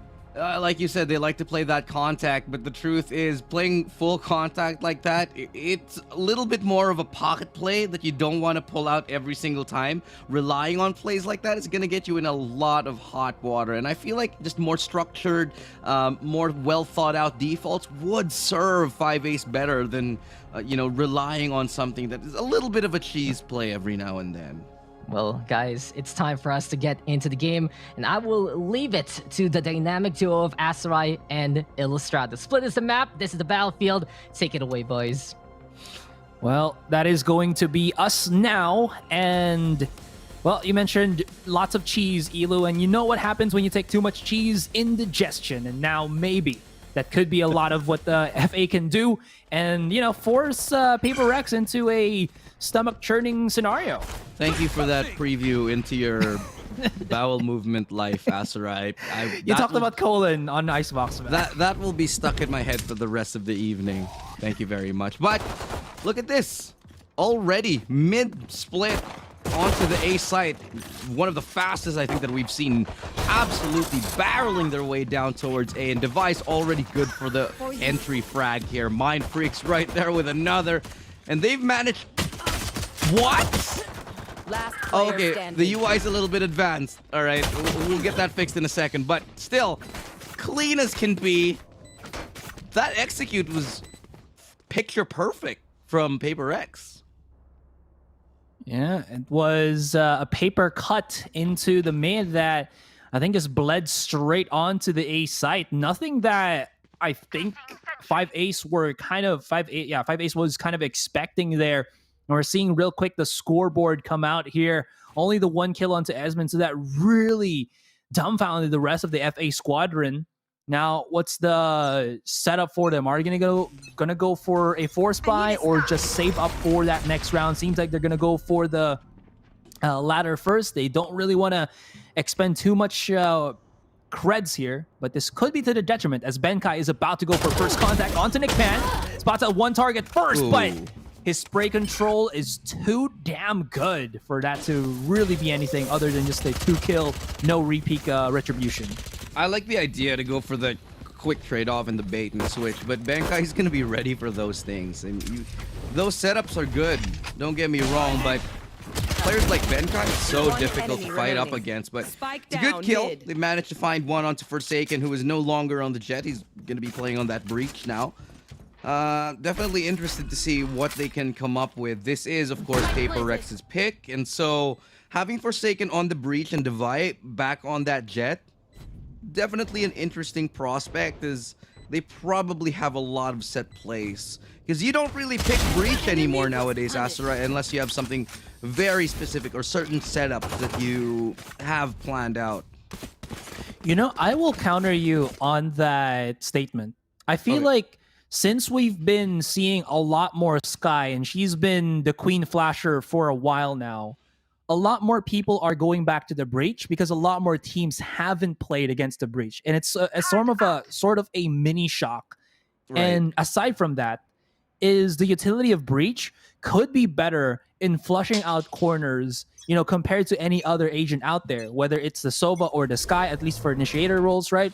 So this could be something that a lot of teams are starting to pick up on, and for a lot of teams that love to go for, as I mentioned before, CQC like Paper Rex, this could be something that they've been meaning to use a lot more, especially now that they're playing against other teams in Southeast Asia, not only in their own region. I'm gonna see. I think I agree with your point there, Aster. I do like the fact that they're changing things up, and picking a breach is a little bit off meta, to say the least. And I think a lot of this has to do with the fact that you see how Paper Rex executed that pistol round. They ran straight through mid and did one of the fastest A splits I think that we've seen in a very long time. That might be the reason why they go for that breach, because the beauty about having the breach is you can push off the top of your flashes. You don't have to wait for the flash to pop and then run through, kind of like Sky. And that's kind of where they get a lot of their speed. But as I say that, great pick off from Divide. Eventually traded off right there. YH Chen gonna get one before he drops as well. Still a 3v3. Paper Rex secures that B site. And Shiba getting Esmond through that smoke. Spike's gonna get planted down, but Forsaken still has an angle here on Rafters. The rest of his team is gonna be playing, at least the information. Nick Pan, I think he saw the head quickly enough for Shiba, but didn't really act on it, and they're gonna swing wide onto Forsaken, but they just got Forsaken themselves. Oh my goodness, the spray control and the prediction as where the second target's head is gonna be popping out from. Paper Rex, a clean 3-0, and as I mentioned here, they're popping stuff off, and this is why, other than the break, they also love to utilize this this Stargazer in that Astra, able to just flush out the corner, especially when Forsaken pushed up on that, a Divide rather, pushed up on that Raptor side. And you can see now why they really want to go for that breach, because, you throw out your flash, you push on top of it, you don't have to wait for it to pop before you can actually move again, like I said earlier. And it just allows them this much more impact when it comes to their actual executes. They know they're starting on attacking side, and they want to take it definitively, defiantly. Meanwhile, FA, they've given up mid yet again. Device already gotten into vents. That smoke from Yichen, or YH-Chen, it also gives Devi, I think, some free reign on mid. And because of that smoke as well, whoever plays on top mid here in ropes actually gets left in an isolated position. So they kind of don't want that to be the case there. No flashes to be had, no one blinded. So this could actually be a quick enough push onto the B heavens. Oh no, they've all but left for the A side, as there was already a big pick there from Nick Pan. But look at the movements as where the Spike is getting positioned. Spring, what a flick. This gives them a chance. 3 versus 5, but their opponent's still big on the weapons. Yeah, they still have a massive weapon disadvantage, but will it matter when they're landing shots like that every other round, every other second? Paper Rex been left rocked by the sheriffs here of FA, and honestly, 5-Ace, they're doing just a wonderful job. For now, that's going to be the ultimate deployed here. Enemy remaining. And it's going to be good for 3 kills as Forsaken leaves only Spring for 5-Ace, and I think he has information on where he might be. Jiggle peeking the angle, spots him out, is able to get out of that situation, run away to his teammate where they can hold a crossfire. And this is suddenly very, very difficult for Spring. No matter how good you are, you're gonna swing wide around this corner, gonna get re-peeked from the other side, regardless of whether he won it or not. And that's gonna be the round yet again for Paper Rex. I told this to Black and Blue a while ago. We were casting the previous series, but knives give you movement. Look at how smooth Forsaken is with that. Looking into this replay real quick enough, Elu, just gotta say, FA, they got themselves some Aim Labs flicks coming into that one. The 1-for-1s, but again, the big problem to that is I think they went at that thinking that it's, oh, look, it's going to be a 4 versus 2. We got this in the bag when all is said and done, but the positioning from them, I think, read well by the rest of the Paper Rex squad. And because, again, Forsaken still had some pretty big utility, just utilize it better and just line them all up for easy kills, especially with that Rolling Thunder. Yeah, the Rolling Thunder was played perfectly, put down. Nobody would have expected it in that position. But right now, Devi is going to get another entry here onto Spring. It seems like he's landing entries every single round. This allows them complete control over the B site. Nobody to hold it off of the back of that lockdown from their Killjoy. As now they have found their way onto the site here. 5-Ace, they are actually pretty close. Can they find the positioning? Can they find the frags? Shiba will be melted by that snake bite. And he's going to be trying to get out of dodge right now as Devi. He's able to get one off, and that's a trade kill. Still a 2v2. Devi at low HP. Mindfreak working his way from B main. Will have enough for that gravity well, though, but they're still going to try to stick this defuse, and time is burning away. Mindfreak actually gets that pick off onto Nickpan, and Devi's good for a third as Paper Rex find their 5th in a row up against 5-Ace. The one defusing Asmin should have never stopped defusing the spike there. First and foremost, they already knew where Amenholo was going to be coming from. He got a kill already onto B Heavens, and whatever angle you are, especially if you're a default, no way somebody kills you from A Heavens there. And the last man, Devi, was already being preoccupied by the other player from the FA roster. So a miscommunication there was definitely grave, because that was a winnable scenario for 5-Ace. They just, I think, second-guessed themselves and didn't trust in each other, because usually with that kind of situation, just a straight-up defuse is the best way to go about it. Yeah, I agree. That was definitely a I should have stuck it moment, but they definitely let go of it. And yet again, they're finding themselves on another eco, and it's sort of a little bit more of the previous game where they're forced into a buy, eco bot, buy, for Shiba and Benkai as the buy goes down as well. And the shots are raining true from Nickpan. Beautiful work on the Sheriffs as he melts away the heads of Paper Rex, and suddenly they're looking shredded in this 1v3. Shredded in a good way. Not in the point that they've been ripped to shreds, but they are able to just hit their shots with ultimate accuracy. Mindfreak at least does have some ample time in this 1 versus 3, but the crossfires are being set up. The spike is nowhere near him, and he has to try to pick it up once more. Nickpan down to 30. He was trying to get healed up by Esmond, but decided to trade good positioning for heal. And now Mindfreak's position has been exposed. There's going to be a big flash on contact. I mean, hold up. Okay, has dropped down, but Mindfreak's flicks are just next level. Now, all Mindfreak really has to do is play the complicated game of whack-a-mole, which he loses. And that's going to be the first point on the board with Nickpan hitting the sick Sheriff shots. 4 kills right there for Nickpan. Look at this. A thing of beauty as he hits shot after shot. These guys, they have the mechanics. That's never been in question. 5-Ace, they've always had the ability to land beautiful shots like that. But as we know, tactical shooters like Valorant, it's more about hitting shots. And if 5-Ace can just hone in on the raw talent that they have, they could definitely be top contenders in SEA. For now, however, they're still 4 rounds away and very much in a bad position in this game. Well, at least they're able to buy weapons now. This is something that they're sorely needing, but that... I don't know whose gravity well that was, but that definitely didn't help the case at all. Devi's gonna get spotted through the... Or not spotted, but rather sprayed through the smoke. At least keeping it even. But that would have been definitely worse. Although, as I say that, Shiba has his ultimate now. Amenholo can repeat this, but the aftershock has made it a very terrible case for him, but the timing could have been even more perfect. And FA are striking back. They're losing players, but they're still striking back nonetheless. Some work still to do. If they want to level the playing field right now, they need to find at least 1 pick. The rotation coming into A, and for both teams, actually. So it's a good read for now. For FA, not going to be faked out by that cosmic divide. No one's going to be even hearing it. But as I say that, FA, they're second-guessing themselves as they run all the way towards A, and that's going to be the call that they do have players. The spike will go down. They have information on 2. Amenholo's ready for it. They go for the aggressive open plant. They're going to pay the price for it because the spike goes down in no man's land with 12 seconds left. And with that lockdown, that should very well secure that round. Amenhola with the triple kill, leaving Divide all alone in a 1v3. And he's got to get out of this spot.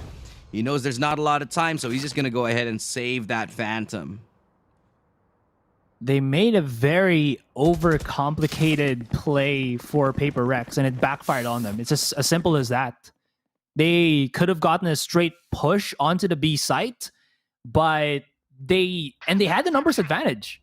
They needlessly kind of split themselves apart, and it fell apart as soon as you saw Forsaken planting down that spike. In any case, though, it was a good effort. I would give it 10 points for creativity. That's a really good style, but it kind of wasted the Cosmic Divide as well from Mindfreak. Anyways, there's still going to be a buy for Paper Rex and FA starting to build bank as well as get some rounds, but yeah, that's not good. That's got to hurt for sure. Still, at the end of the day, 4v4, Paper Rex find themselves in a little bit of a pickle. But good flash comes out. Spring not going to be too blind by it. Going to deploy a lot of utility to stave off that push here. And it's a good nade. Plus, combined with that gravity well, Divide is taken down by the usage of great utility. This is what you want to see here. Amenhola, he's ready for the peak. He's good for 3 and again. And he brings his team to an advantage. Forsaken all alone. One of the best that we have in the region. But Nitpan proven to be still able to go up against giants. And he brings his team to a 5-3. I think Dax mentioned this when we were doing panel that Paper Rex, again, this is a team that is very much, how do I say this, back and forth. They're very inconsistent. They're a good team. They're a great team. But when they become inconsistent, other teams can definitely play catch up. And now FA, they're starting to build some momentum on their own end. And Paper Rex, are they finally going to be on the weaker buy? Looks like it's going to be a yes. Divide is going to go for the force here. Fault Line will find a target, but it's not an Omen paranoia. You can daze somebody, but they can immediately recover, especially at that kind of length. And they can try to pick up the Phantom here and there and just force it with the numbers, but the crossfire is perfect for the rest of FA. Although they're not going to hit their shots, it's going to go to the wayside here, Elu, and Paper Rex. They find a mark, and they find some weapons as well. 3 versus 3. This is the perfect time for them to come back into this, but they got to be careful because Spring has his showstopper. I actually didn't know that you could boop away the boom bot like that. But it's pretty cool to know. You can boop it away. But that's a pick off right there for Taken. We'll get taken down. Lockdown will be destroyed on top of it, allowing 5 Ace to get onto that side and secure another round. 5-4. Paper Rex losing 4 in a row.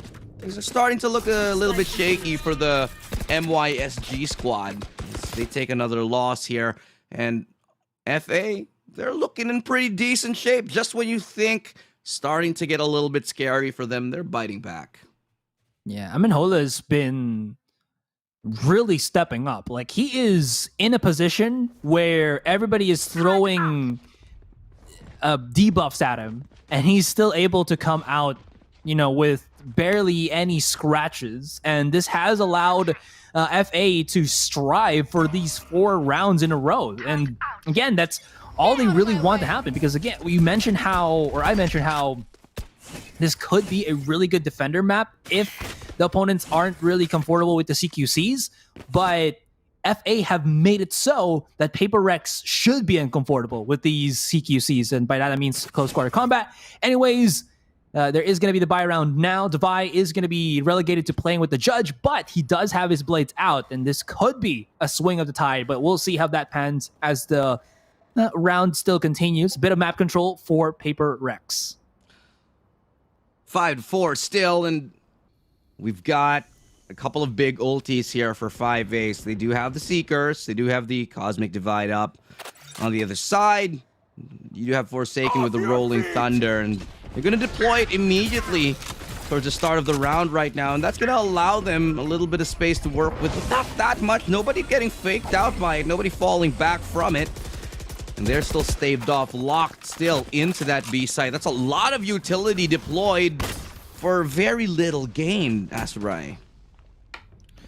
30 seconds Expended a left. lot, but sometimes it's all about the aims here, as well as can they force the movement, of FA to another side. They've kind of left Spring on an island. Nice little transition onto one, can't find the other, and Forsaken follows up quite cleanly, and Esmond minimized, and Shen here Chenimized, and that is going to be the spike planted down once more. Nick Pan and Amenhola going to be coming out from alleyway, and as they burst out here, what do they have in tow? A couple of utilities now, but they're about to explode, and once they found that contact, the fault line just lines up perfectly, and Amenhola, oh no, if he tries to peek out, there's going to be a flash waiting for him. Praise the sun. Wait, hold on. Blinded, and he reacts perfectly onto Forsaken 2v1. Still very much possible for Amenhola. He's been on a tear this whole game. If he can ice... Oh no, he swaps at the worst time! Amenhola just... unfortunate timing there. But still, it's a good effort in the end. Paper Rex, they finally find a win after losing 4 in a row. Brother, that was...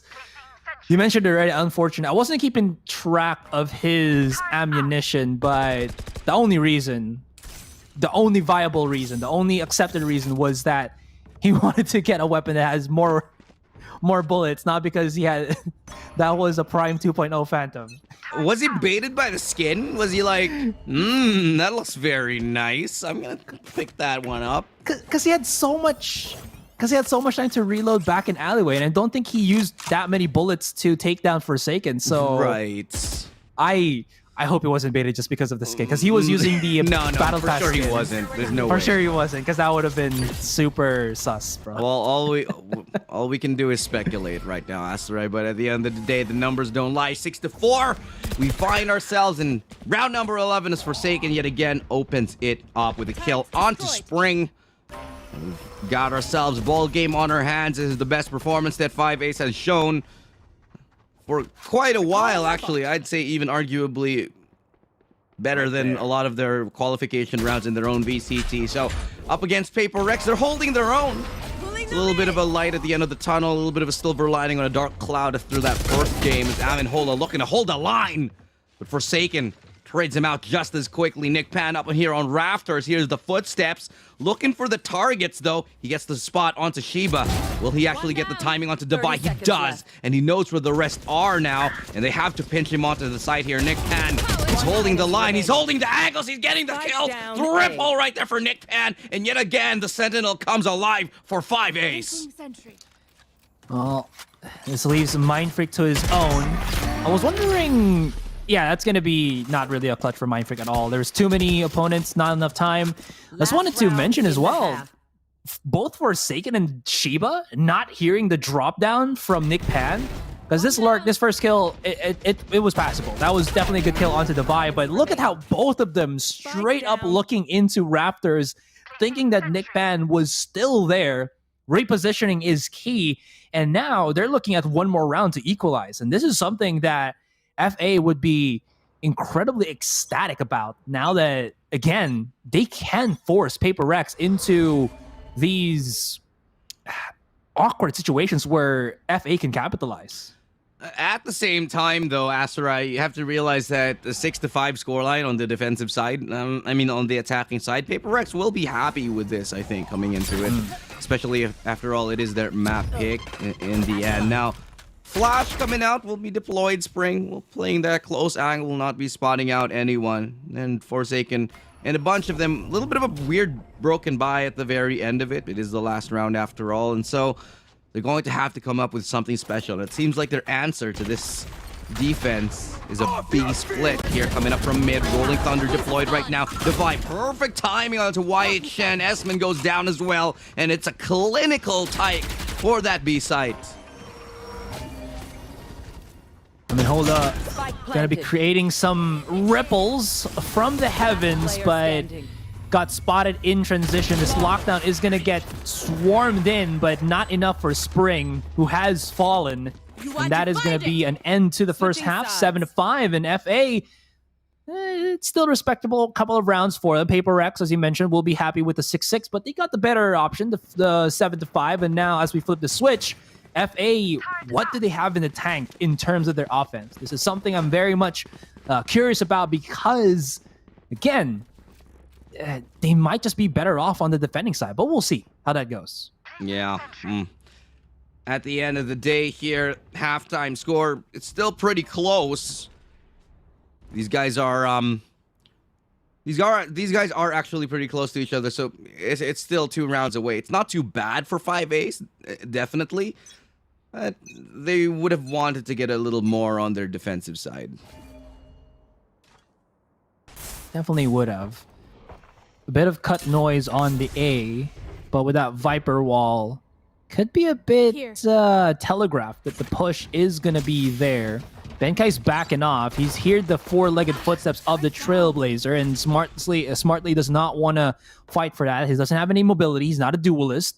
The Forsaken is there to step up and take his angle. Mindfreak's about to get his head blown off, but again, Paper Rex, they're loving the jiggle peaks, and it's baited FA for a couple of pop shots that don't hit and has given Paper Rex ample info of what is there in that particular corner.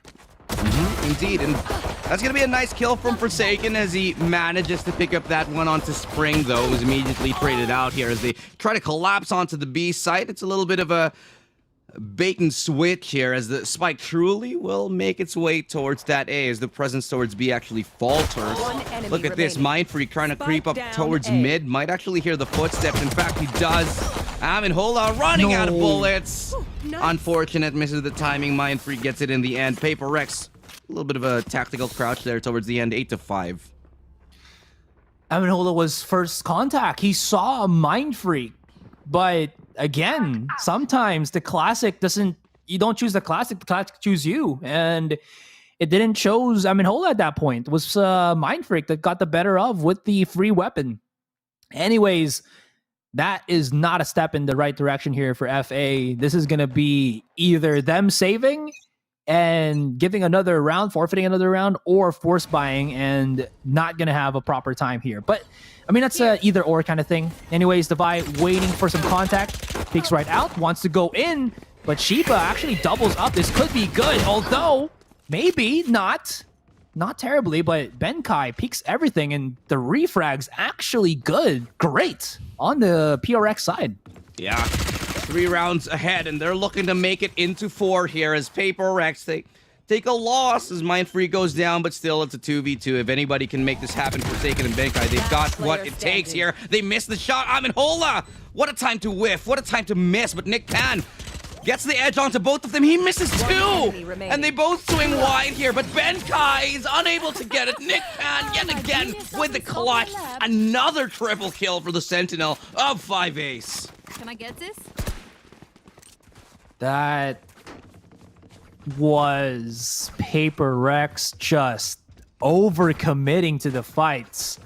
The dip in and dip out on mid-mail through that smoke and them getting, let's say, the refrags with their team, it seemed like a good idea at first. They were getting positive kills here and there, but the big problem now was that, for lack of a better term, they just got outmaneuvered and outmanned at the close encounters. Nice little boost there onto Mindfreak. I thought they were not going to be able to get that. Paper Rex, Benkai is charging right in here. The trades is just going to be the 1-for-1, but the thought was there, and Paper Rex at least make it so that the FA got to be at least aware on their toes. Honestly, still so worth it, though, because with that one pistol, they actually managed to make it expensive. They take a rifle away from the hands of 5A, so they'll take that trade any day. The more expensive they can make it, the better, but still, Nick Pan able to get that flank onto Shiba, who was completely left unaware. 5A's, they are making things work out with the amount of control that they are getting. They can actually collapse on towards B. However, Devi, he's up here with the Sheriff, and he's been known to be quite lethal with it. Flash is coming out just to support Gravity well to slow down the pace. But now they're going to try to exit onto the site. But Devi will miss that opportunity there as Mindfreak melts away. And they still have to deal with Devi, who is playing around the back side. Devi, great shot with the Sheriff. Can he follow up with another? He gets it. That's 2 for him already. 2 more to find. Throws out a wind orb just to be able to get a little bit of visibility blocked away. But At the end of the day, it doesn't matter. The rifles will reign supreme. Paper Rex 8-7. That was more invested by FA than I think they were wanting. The return of the investment there for them definitely a bit lacking, as they're able to save rifles, yes, but against a save round that they actually got positive kills already, and Devi just picks it up once again with the Sheriff of his. And now Paper Rex, they're going to be coming into this a bit better. At least for FA, they were able to stack a couple of rounds, so they still will have some money and utility, and this could be the round that really swings it in the end. And not just because it could be the 8-8 for FA, but also because I think both teams right now are on the dredges in terms of their economy. Well, 8-7. This game definitely a lot closer than we initially anticipated, Asterai. As coming up here towards B, an inquisitive push for Paper Rex. They try to scope it out and take control over B main, only to relinquish it after a few minutes here. They have a heavy B presence. 4 players from Paper Rex will hold on to that B site, leaving only their A site in the hands of the one and only Ben Kai here. Spike is lingering towards A, but it might go ahead and rejoin the rest of the team there towards B. So it is a good read for the meantime for Paper Rex. It's a good read for them, and first and foremost, it's because they've left Benkai to play by himself, and this is the power that you always have when you do get the Killjoy in your toe. Anyways, push will be commenced. Killjoy Ultimate utilized first, and Benkai... I thought it was going to be Benkai to use his own, but this is going to flush him out from the B site. Then as they push in, Mindfreak gets taken out, and this is not going to be too good. The repeaks come in, 3 versus 3 now. Dabai looking for the flank already, and Chen on the case to plant the spike down. They have ample time, and here we go for the retake. They actually get the Viper's Pit off as well, so this is going to buy them a little bit of space to work with, but as I say that, Esmin goes down, leaving only one player, YH Shen. He's got this Viper's Pit up and running. This is definitely going to be a tough task no matter for who, and he gets a double! What is that adjustment right there, getting out of the Viper's Pit here? Hearing the footsteps, hearing the spray, and he's got an opportunity. Benkai's very low on HP as he finds a triple kill, leveling the playing field, and 5 ace have managed to bring us to an equalizer, Asarai. Well, if you're cooking something, it's not always the high heat that you need. Sometimes it's just that slow burn, and, well, he cooked his opponents inside the Viper's Pit and lowered them long enough that even a stray bullet was sufficient to take down PRX in transition to retake that spike. Again, it's kind of the same thing in Icebox. It's always the Viper's Pit that keeps FA afloat, and 8-8, well, they've done it, and now they've broken the economy once again of PRX, so this is the time for FA to make things happen. A little bit of a miss there, but regardless, not too much. Oh no, Forsaken, he's got your back. He's got his teammates back. They can get away unpunished. Nice pick off right there towards mid for Paper Rex. Claims the scalp of Esmin. They find themselves with a one-man advantage here.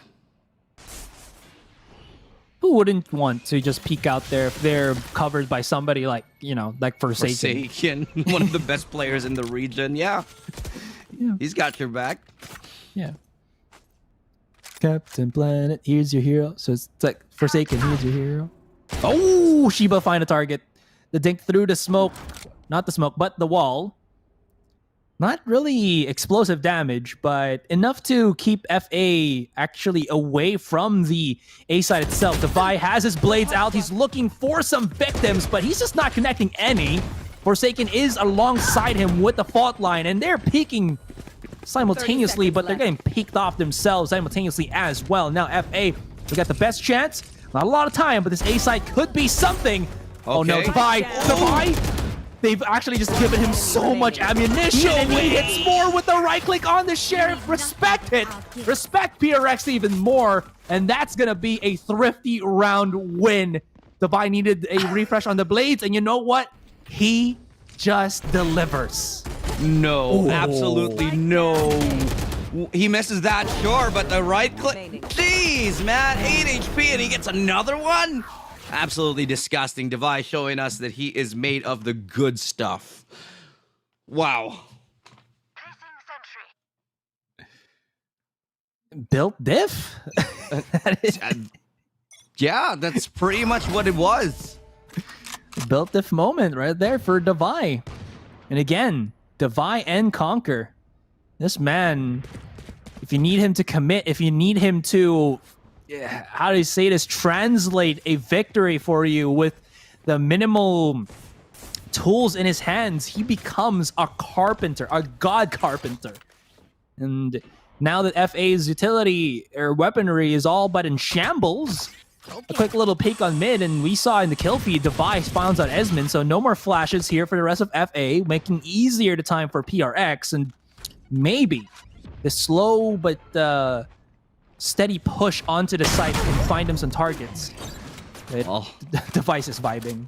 Yeah, he's just hitting everything. It's a little bit ridiculous at this point when he can pull out a shorty or an op or whatever the hell he wants and still get away with those kind of kills.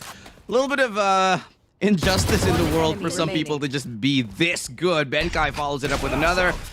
Should be seeing a 10-8 at the end of this. Nice flash from Forsaken at the end of the day. That's all she wrote as 5 ace. Gonna get stumped. It's been a great run from them here on this split map, but PRX looking like they're starting to take it by the reins.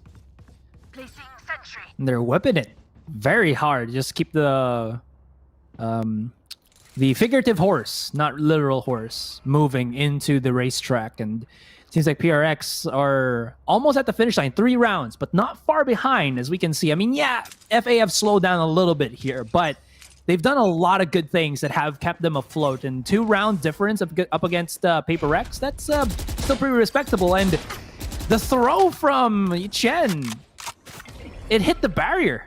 He had a lineup. It just hit the barrier and went back into his arms. And now Devi, through all that messiness, finds a pick, re-peeks onto Nick Pan, only thinking that maybe it's going to be Mind Freak with a Phantom, but not really. It's surprised with the Operator, but because of that loss, FA immediately pulled the trigger onto the site, and Spring scanning the back of it. Let's see if the Showstopper can find a target.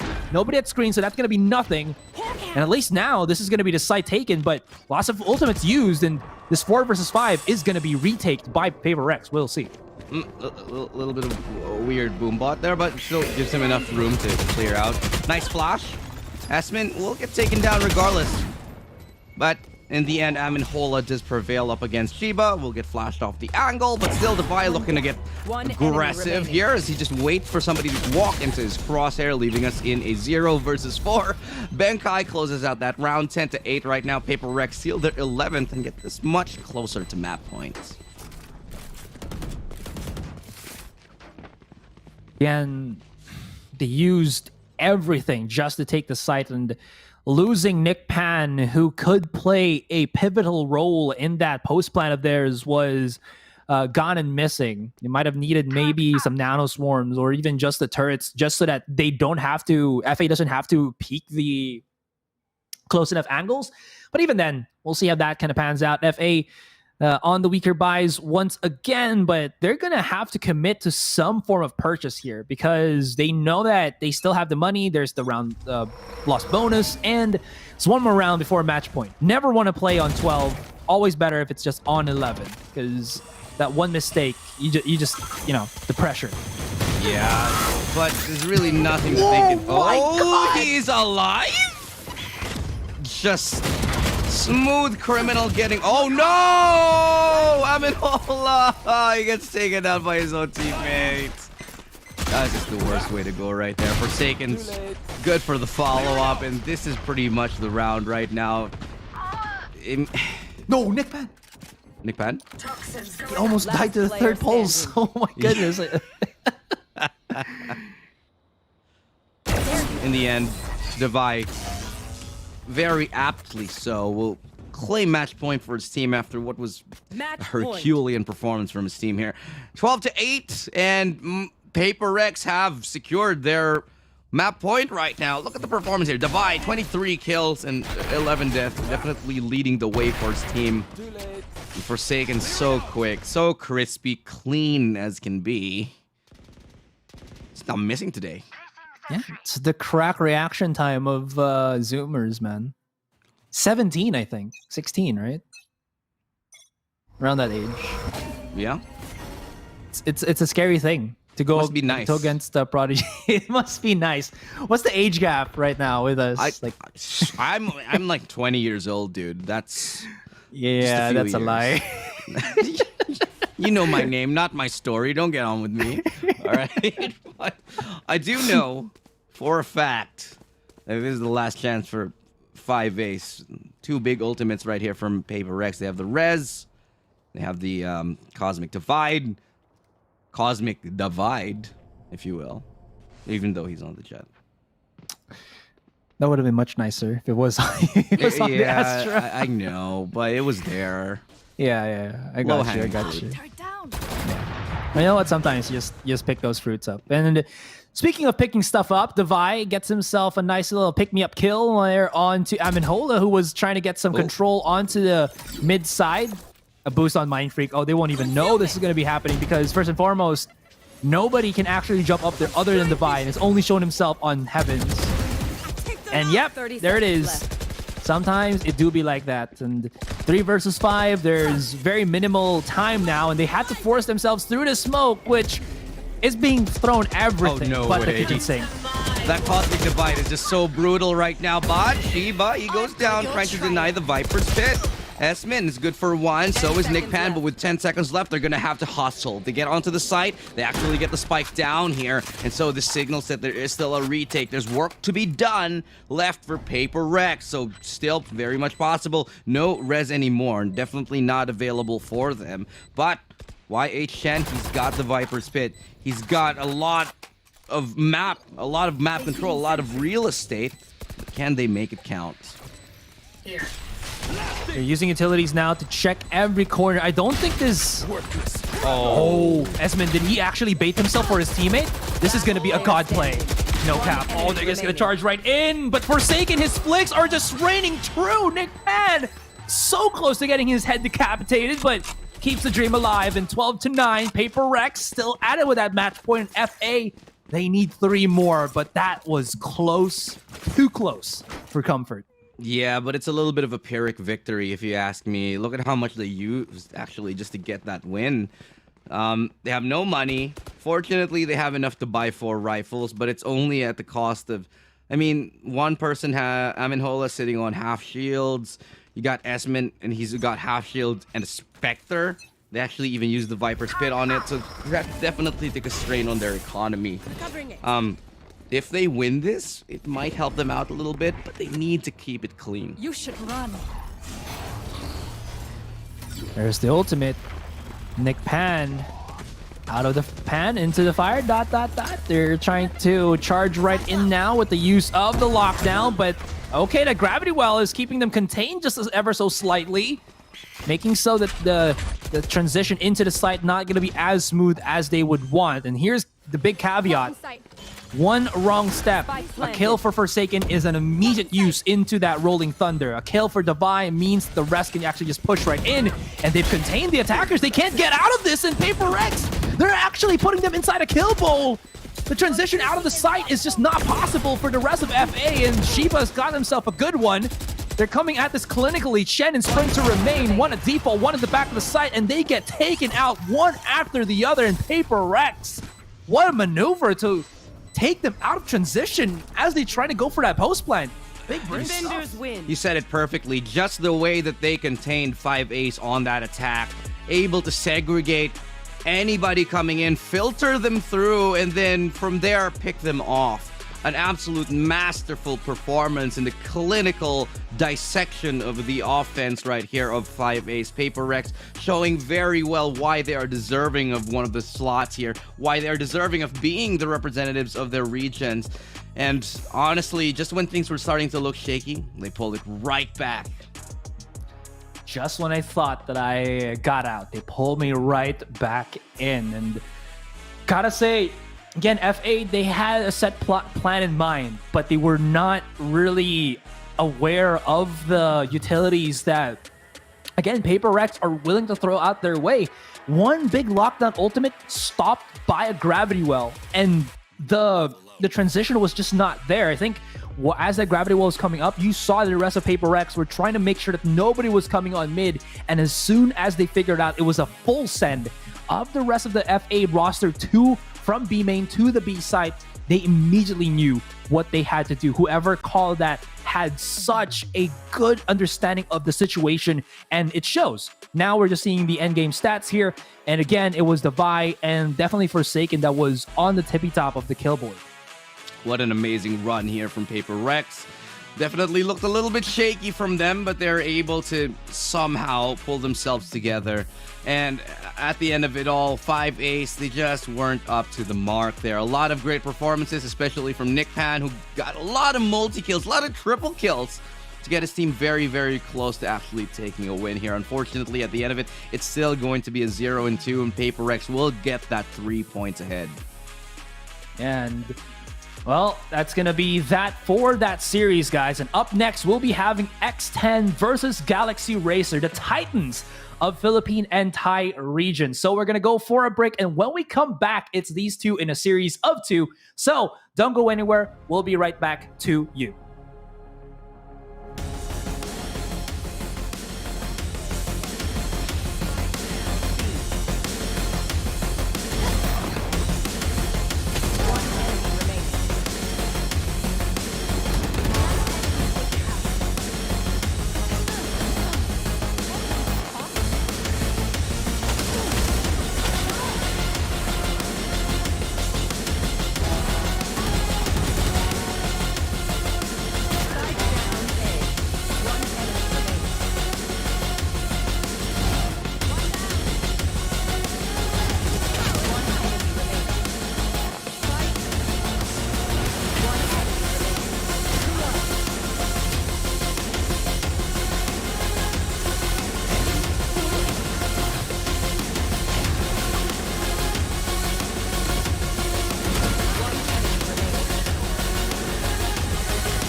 Welcome back. A lot of upsets, a lot of surprise that we've seen here so far in the VCT SEA playoffs, and this just might be one of those games where we'll be seeing more. My name is Illustrato. Joining me on this panel, Asarai and Viminal. How you guys feeling right now? Asarai, I'll go to you first.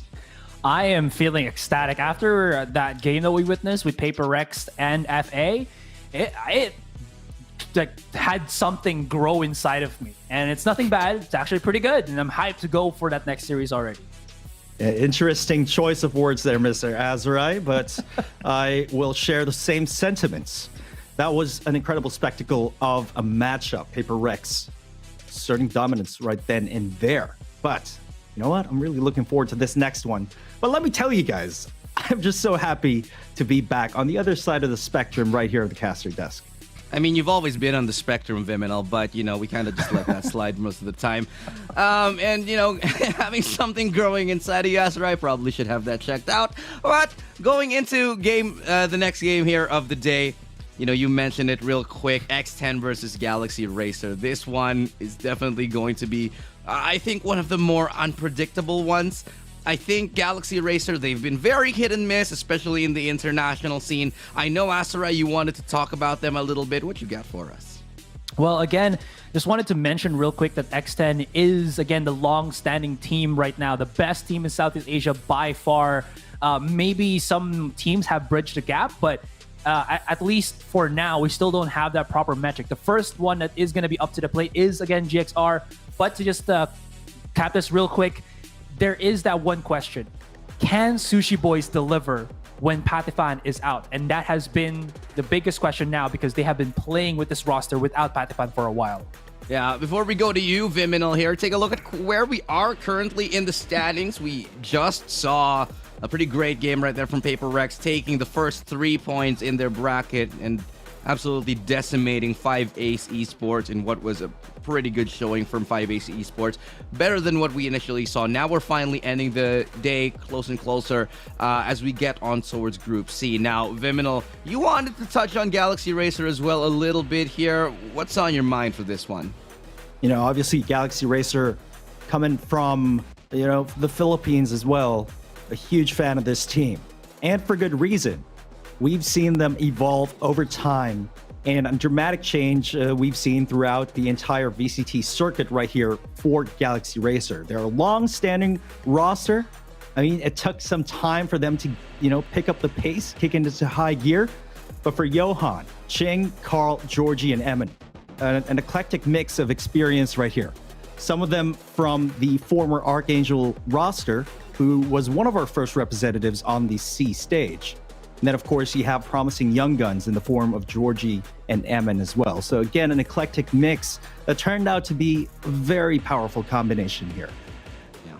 On the other side, we do have another squad, X10, coming off of a substitution. They are not playing with Patifan anymore, but instead Sushi Boys is filling in for a team. This is the first time we're seeing them in the international scene without Patifan, and instead with Sushi Boys filling in the role, and Zeus as well coming into the picture, Azurai. Yeah, again, to clarify this to everybody who's just tuning in, it's not Sushi Boys that is going to be truly replacing Patifan, but it was supposed to be Zeus. They played him, because Zeus is the coach, they played him as the duelist for a while, but if you guys were following the Thai scene for VCT, it wasn't as mixed, as good as I think they were wanting to. So they put Sushi Boys at the helm, and as you're seeing with this head-to-head real quick, he has done an okay enough job.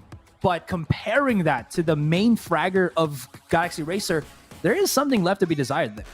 Look, there is a lot of skill in both of these squads. Sushi Boy is probably one of the best Sentinels that we've seen previously, but Georgie, true to form, he is really a duelist in the full sense of the word. Now, we move on towards the map selection and we take a look at where we are going to be having our battle. Breeze and Ascent. Viminal, what can you tell us about this? You know what? I'm going to tell you straight up. I'm going to give you the facts right here. Breeze, 100% win rate for X10. Absolutely ludicrous. And then for Ascent, they have a 91% win rate. This is pretty much in favor of X10 for both of these maps, despite Galaxy Racer selecting Ascent, which I do believe they have around a 41% win rate right here. But, you know, obviously, GXR can put up a fight on both of these maps, but the numbers, they don't lie. But you know what? For today, at least, you can keep the stats. I prefer the magic, my man. Well, in the words, just stats don't lie, as a famous singer once sung. But before we get into the game proper itself, let me get your predictions, guys. Asarai, your impressions, and how do you think this is gonna go? What's your read on this? That's very difficult, but I'll actually go 1-1. I think Breeze. I don't think Galaxy Racer are prepared for this particular map. Maybe for other Filipino teams, but not for X10, which is the team in Southeast Asia. I think Ascent will be a better metric for them. So I think that they can make this happen in Ascent, but not for Breeze. So 1-1 for me. All right. As for me, it's just not a toss-up at all. Logically, going by the numbers, it could very well be 2-0 in favor of X10. But I'm going to give GXR the benefit of the doubt. They've been training a lot. They've been preparing for this. This is the culmination of their career thus far. So I'm going to say 1-1. It's been a long road for Galaxy Racer. They start. I'm going to predict, by the way, 2-0 X10. I just think that it seems like their map. It seems like their maps. They're just so good at them, and they're going to be very, very confident, coming into these maps. But like I said, it's been a long road for Galaxy Racer. They've gone through a lot of roster changes, and this is going to be a really, really tried and true tested way of figuring out where they stand in the international scene here. We're going to go into the game very, very shortly, but of course, before that, I do want to get your opinion real quick, Asarai, on this. What are your thoughts on Galaxy Racer getting out of this bracket? Ooh, that is actually, I think Galaxy Racer have a good chance at getting out of this bracket. Only second to X10. I feel like the other opponents that they do have for their particular group is not as threatening with regards to the recent performance of Galaxy Racer, where Georgie just plays out of his damn mind. I think they have what it takes to get out of this one. Maybe very close to the other teams, but second place, I think, is what they can, and they can definitely get into the playoffs. Well, there you have it, ladies and gentlemen. We're ready for the game. X10 versus Galaxy Racer. I'm going to leave it all in the hands of the amazing casters here. Again, Asarai and Viminal. Stage, it's all yours.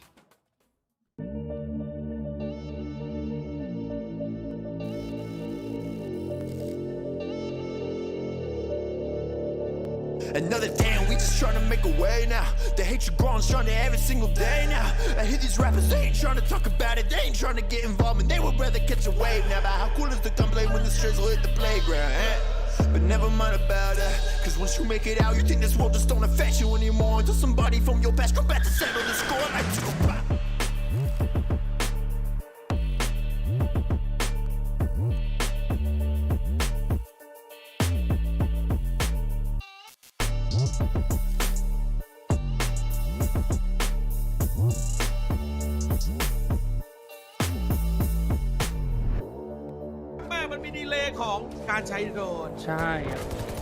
Probably possible to bait them out.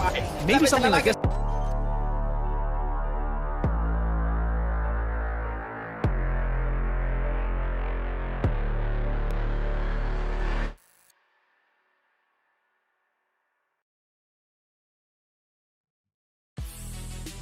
Both highlights on Ascent. So maybe is this a foreshadowing of what could happen in that second map? You know what? We're not going to be caring about that first for now, because Breeze is the name of the game. My name is Asarai. Joining with me now is Viminal, and we'll be your casters for this series of 2 X10 versus Galaxy Racer. And we were talking about in the panel, but once again, Vim, just wanted to ask your thoughts now on the other end. What do you think about X10 in this game? You know what, Asarai, we've been working for the better part of the year, over a year actually, since before the Ignition series. This is kind of a throwback to that original duo. But throughout this entire tenure, right, there's always this matchup in the point of a tournament wherein we call for that cliche that I hate using. It's the whole David versus Goliath analogy, right? And I really do believe that X10 is on a different level compared to Galaxy Racer. Now, granted, Galaxy Racer has had a lot of time to prepare. And I'm thinking sort of, that movie Independence Day where they kind of reverse engineer technology to fight back against the aliens. I think that's what GXR is trying to do.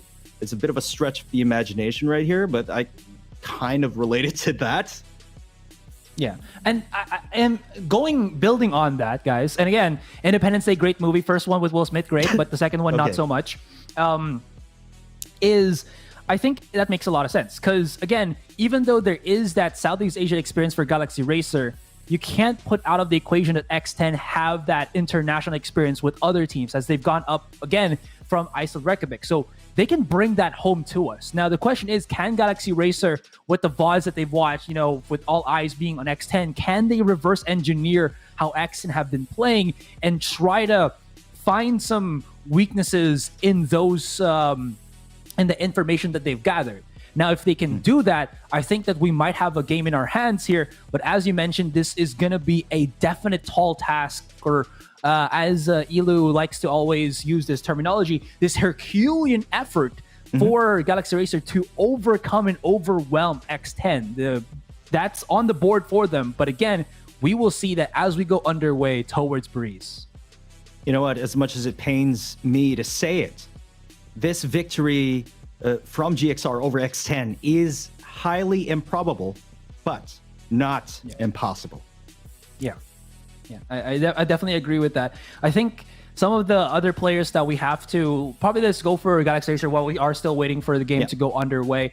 For Galaxy Racer, we talked about how Georgie has been a phenomenal player for them. He's been dubbed as the Boracay Jet because he went on a vacation, but when he came back, he was just phenomenal, able to put Bren to the limit. Even though they did lose, it was one of the closest games, and that was purely from Georgie's effort. But aside from, or not really purely from Georgie's effort, but aside from him, one of the other biggest improved players from the GXR roster also has to be Eman, who has stepped up to the role of duelist once more. So we got a double whammy on the GXR roster here, Vim. Yeah, you know what? You made a very good point there, Azrai. And what's interesting about Eman and Georgie is that they came from a no-name roster called Dreamfire, which made waves in the local scene out of nowhere. And these two players were not endemically from a tactical esports shooter, right? They came from a different genre, and they just fit in so well in the Valorant ecosystem, and it kind of surprised everybody. And their growth has been tremendous ever since. Yeah, and it shows. I think we can mention at least the genre of the game. I think they came from a Battle Royale shooter out there. So maybe that's why Georgie is very aware about his spatial surroundings, just because coming from that particular genre of game where everybody's shooting at you from all directions, you have to have that understanding about what's happening in your XYZ, not just what is happening in front of you. So hence, I think the ability of Georgie to play around him so well, and Jet just kind of fits him like a glove. And Eman, he wasn't actually the duelist before for Galaxy Racer. He was, I believe when we were casting him in Philippine VCT, he was the Sentinel for them. But after a bit of, going to the lab a little bit and testing stuff out, they seem to try to put Eman now on the duelist role, and it seems like he's fitting that role a lot more. Of course, he's more as the secondary duelist, but it still works in his favor. And this has given a good enough dynamic for GXR that they are the second team in the Philippines, and the third team is wide in terms of the gap in their skill. And that's how well that I think GXR has integrated their players into their roster and into their playstyle. You know what? That kind of puts things into perspective. I'm pretty sure you're going to agree with that statement because, GXR, arguably the top 2 team in the Philippines. But against X10, how can you even compare the two? And honestly, only time will tell as we get into the match later on in just a few moments. But really, it is my firm belief that they are so far apart in terms of skill gap and in terms of experience. Again, you mentioned earlier that X10 went all the way to Reykjavik and then back here. And you can't deny that when a team has that opportunity, you're going to be supercharged, man. That's going to be like nuclear fuel for X10. And now let's go move on to X10 just a little bit. Again, apologies, guys, if we're having a bit of, talking points here for you. We're still waiting for the next game to go underway, but we do promise it's going to be, again, a fantastic game to witness, especially for X10 fans. And, if Galaxy Racer pops up, as we are mentioning, again, even though we're Filipinos, we're also expecting X10 to have an upper hand here. Not sure how big it is, or maybe even, again, if GXR can perform, but Yeah. Anyways, X10, I guess we can talk about how the transition has been with, again, Patifan having that wrist injury of his. Again, Patifan is known as that amazing duelist player from X10 that showed up in Masters Reykjavik. But where he is now, so for those international viewers who are wondering, he has sustained some injuries because Patifan is one of those cracked wrist aimers with high DPIs, and you know how that means if you played obviously Valorant because you're watching it. Wrist aim has a lot of strain obviously on your wrist, and that has given him much to kind of try to recover on. What this has affected them on is they had to utilize one of their coaches to try to play in Zeus. First and foremost, they tried Zeus as their duelist. It didn't really have the same impact as they wanted to. So the reverse thing that happened to GXR Eman, where Eman went from Sentinel to Duelist, they put Zeus from Duelist to Sentinel, and Sushi Boys had to step up. And it seems like the mix has gone better. Of course, X10 isn't only Patifan and friends type of team. They're a team that has a whole dynamic of amazing players that they have utilized. And Sushi Boys is at the helm from the looks of it now. Yeah, definitely superstars in their own right. This entire roster, it's always been a concerted effort that enabled Patifan to frag out in that manner. But interesting to note, the last time I saw Patifan was actually on his Twitch stream, and he was experimenting with different sensitivities because of, again, the wrist injury that you mentioned. Yeah. And I think he was actually sort of trying to raise that sensitivity to lessen the strain on his wrist. But I digress. Again, Zeus coming into play, their coach, and you can't deny that the dynamic of the team will change, arguably for the better, because in Reykjavik, Iceland, I heard from some sources that Zeus was a tactician and responsible for a lot of the plays that the team performed.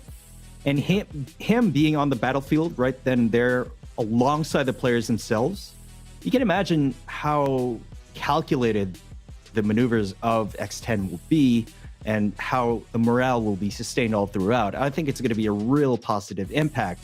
But these two variables are very interesting to take note of. Again, Sushi Boys filling in the role of Duelist, filling in the role of Patifan. And then you have the coach stepping in as well as the flex player. So these two variables, let's see if they can live up to X10's legendary status. Again, you have GXR, who is considered to be a top 2 team in the Philippines, rulers of the Philippine scene without a shadow of a doubt. But then you have the kings of the entire Southeast Asian region in X10.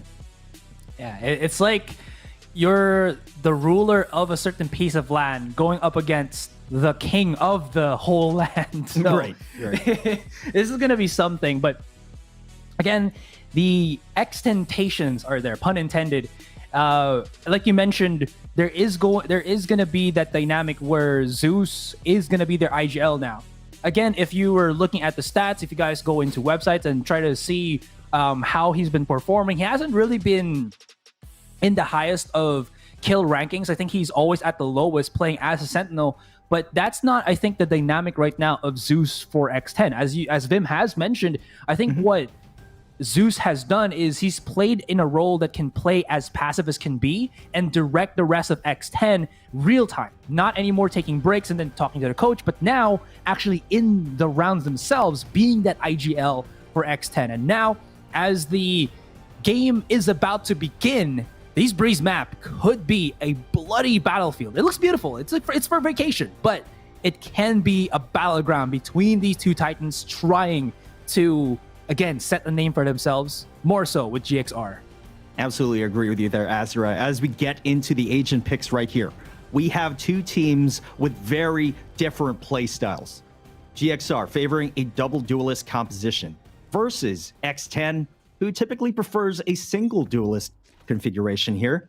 Looks like we are going to be seeing Carlin De Silva, single initiator for the side of GXR, but a double initiator composition for the side of X10 here as First Blood gets drawn. Well, there is going to be so much crossfire here.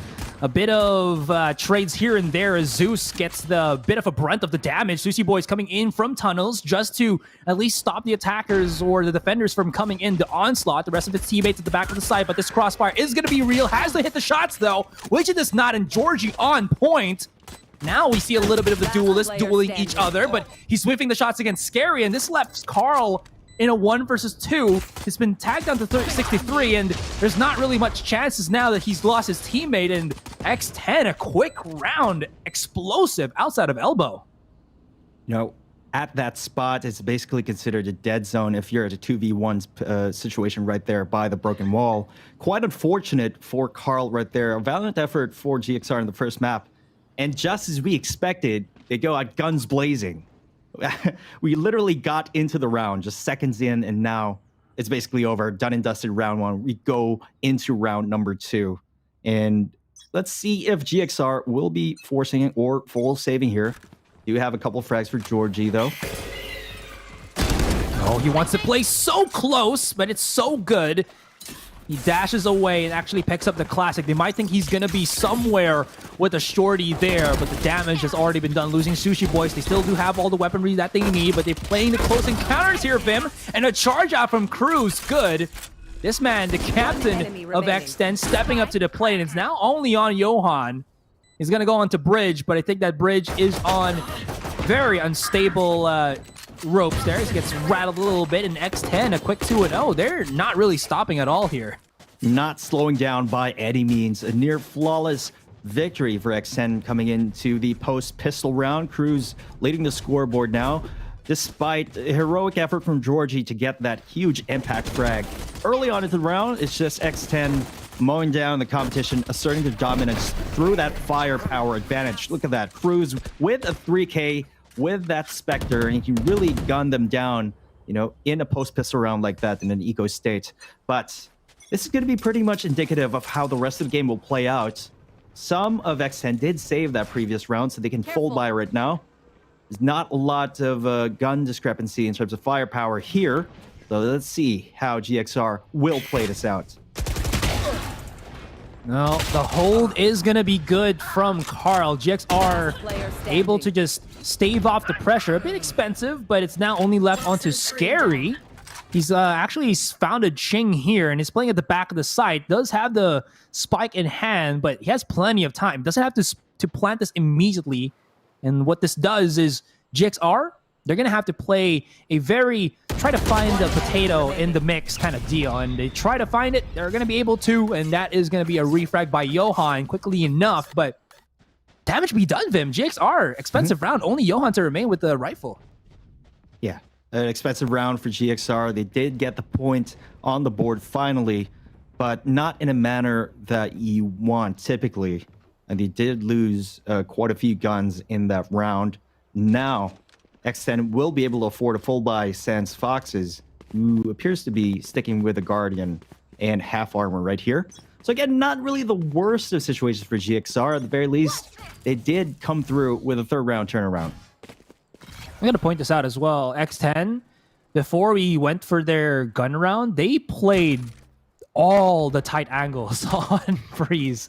Pistol on elbow, and then on their bonus round on Halls, they are really trying to at least try to get this into a position where they can have like a 3v1 at least with walls on their end. But now that they do have a lot more firepower, and they're playing this a farther bit up, and using Zeus's Cypher here tries to clear as much vision around the map as possible. Emmon's just about to hit a nice little peek here, but the first things first, can he find that frag onto Cruz, exit out, and maybe another kill onto Zeus, but he's whipping all the shots, and the Guardian is just not agreeing with him at this moment, Vim.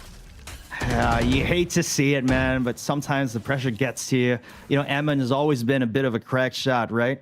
But we all have those moments, even, you know, it happens to the best of us. But Carl gets Foxes right here. Johan answers back with a 2K as well. It's looking pretty good for GXR right now. As Scary is left to his own devices, he's able to take down Johan, fakes the plant here. Does get taken down by Carl to secure another point of the board for GXR, bringing the score 2-all.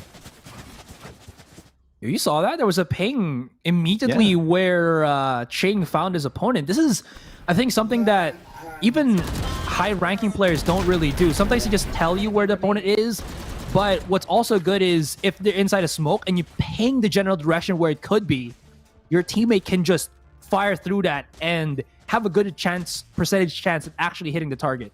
Those little bits of things that you add to your gameplay actually has really big impacts, as you saw.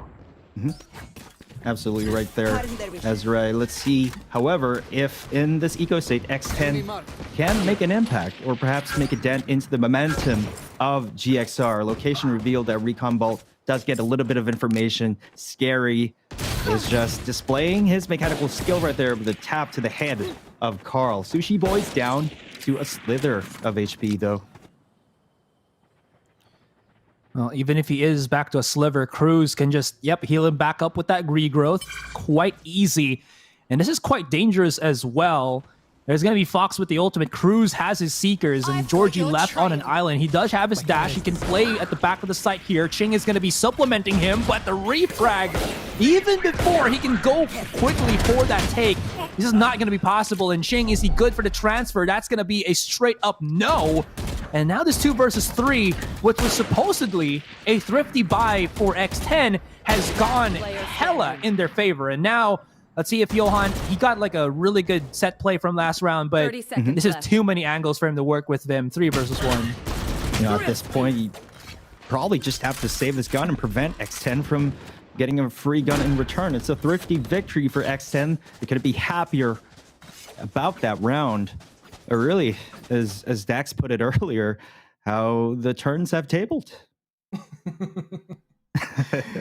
I like that. Yeah, it's basically, the underdog having the upper hand. It's always a good story to see. That's why people love the movie Mighty Ducks, their live version.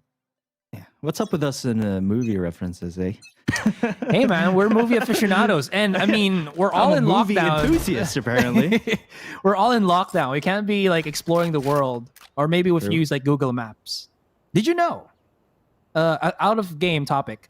Did you know that there is an esports where you have to use Google Maps to try to look for a location on the map itself? And I'm not sure if it's Google Maps or a map software, but you have to look for the longitude and latitude of something, and that's pretty wild. Speaking of wild, okay, there's a shot from Scary onto Georgie. Yeah. Speaking of looking for something, he does find a huge impact frag right then and there. Now a man down, GXR on an eco stage as well. Cruz manages to take down Johan. Carl manages to get that refrag with a classic at that. But again, still at a man disadvantage here and a gun disadvantage as well. This might very well be a round for X10 unless GXR pulls off a miracle.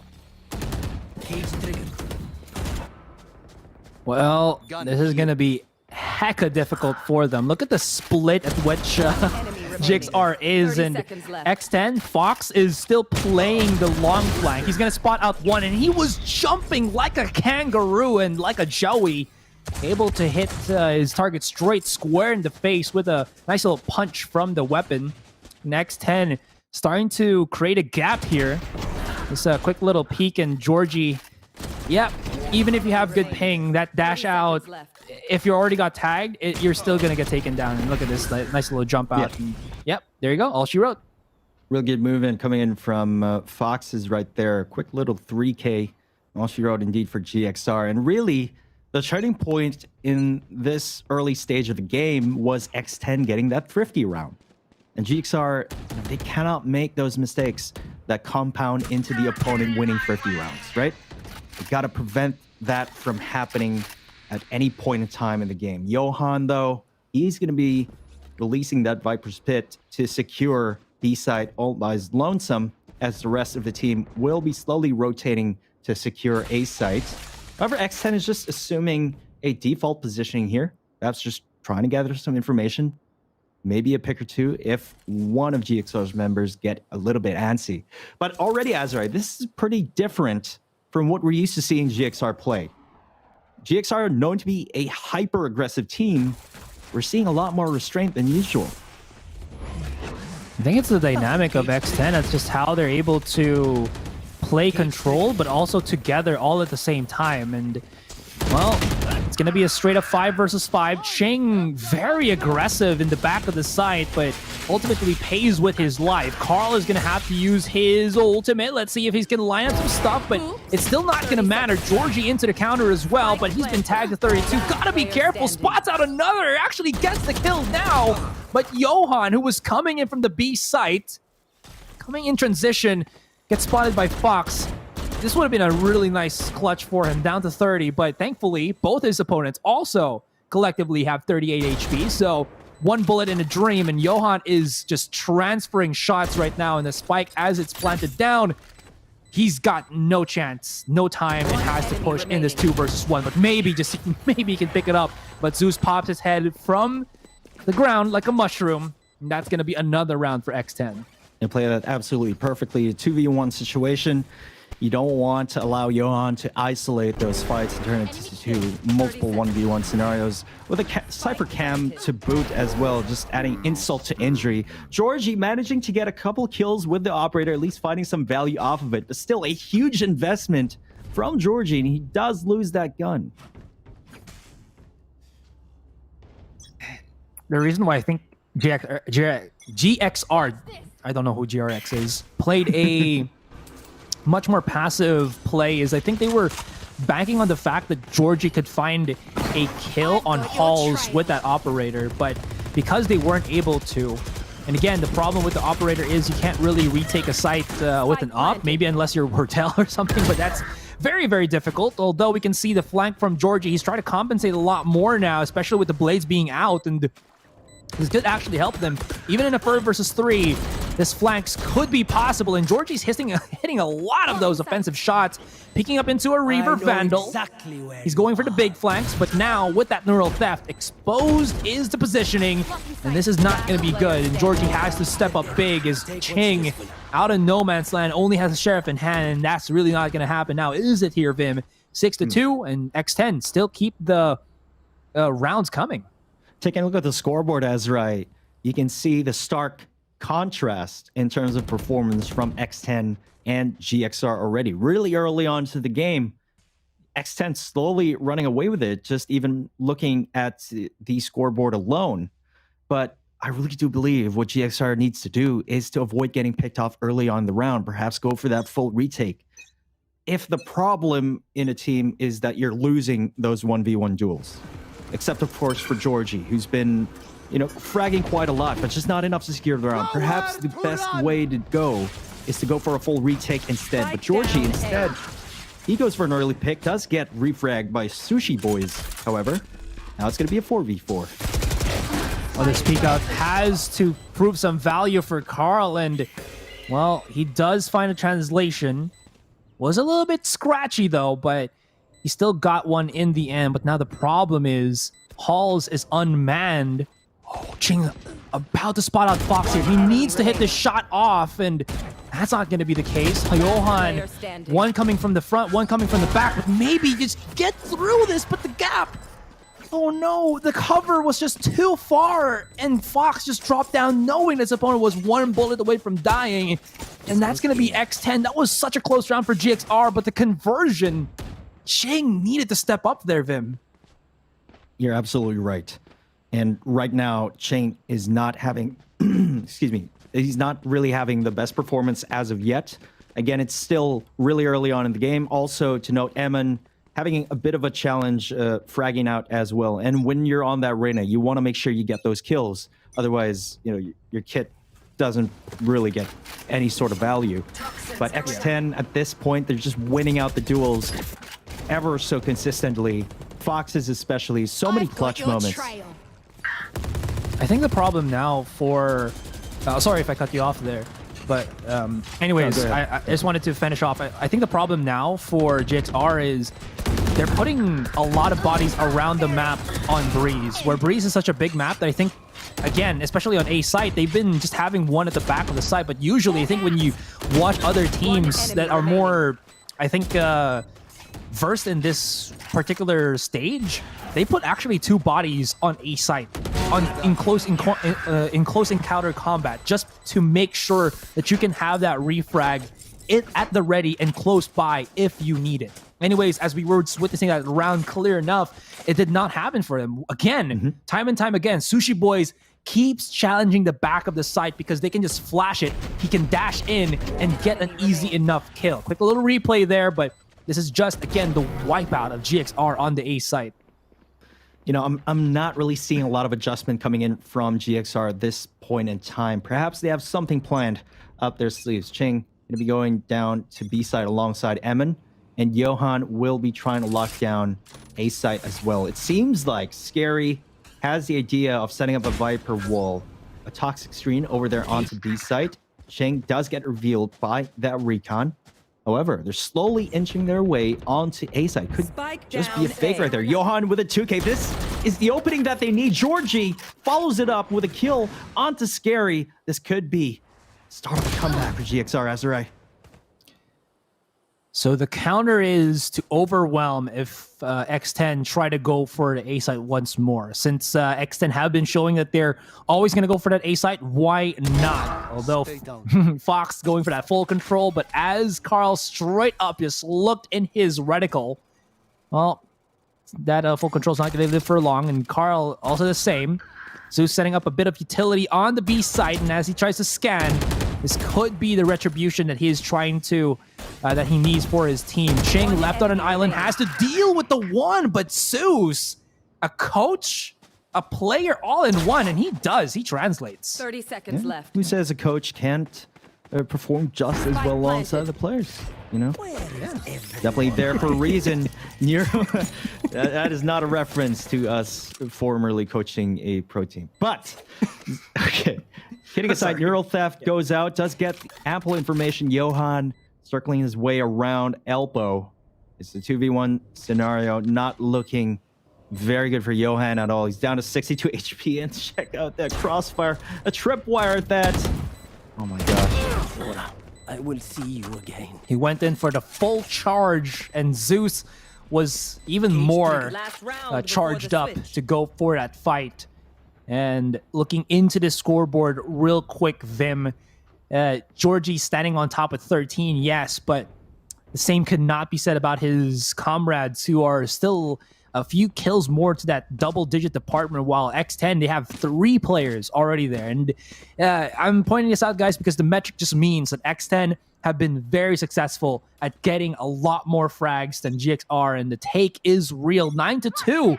And I think we need to see some form of tactical timeout from GXR. I don't think we've seen anything from that from them in that regard. You know, they're trying everything, throwing in everything, including the kitchen sink right here. Johan with that Viper Spit onto A side, trying his best to thwart a threat coming in from caves, but you know, X10 just happily avoiding that Viper Spit. It looks like they're going to be taking mid here, going for that mid control. You made a very good point there, Azra. Curious as to why GXR did not yet call for a tactical pause. You know, this is the last round of the first half, and there's no more time for a tactical pause at this point. They go through mid doors. Seems right here. Hunter's Fury's out. Try to delay. Carl does get one onto Scary. That's a huge pick. Oh! And Georgie, big misses on the blades. That's never what you want to happen. Although this could be an entryway to something as Eman is coming up, stepping to the plate. Okay, Eman. He's at a 1 versus 2.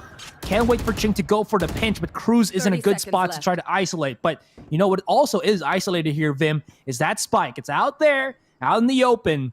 And well, the open range could be something that Cruz cannot deal with, but he's done it. He's actually... Oh, wait. The peek out, the flash, the reaction. Eman, can you actually react in time? That's going to be a no. Seekers will be going into double doors. He spots the target, but Ching finally doubles up, gets the headshot in transition. Cruz was not expecting.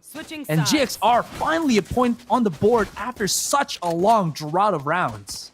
I mean, they were able to stop the bleeding, at least at the very last round of the first half, Azrai. But as many people say, a 9-3 scoreline can be very deceptive. It can be a 9-5 in a blink of an eye, especially if GXR gets the early momentum during this pistol round. And we all know damn well that Icebox is considered to be a heavily attack-sided map.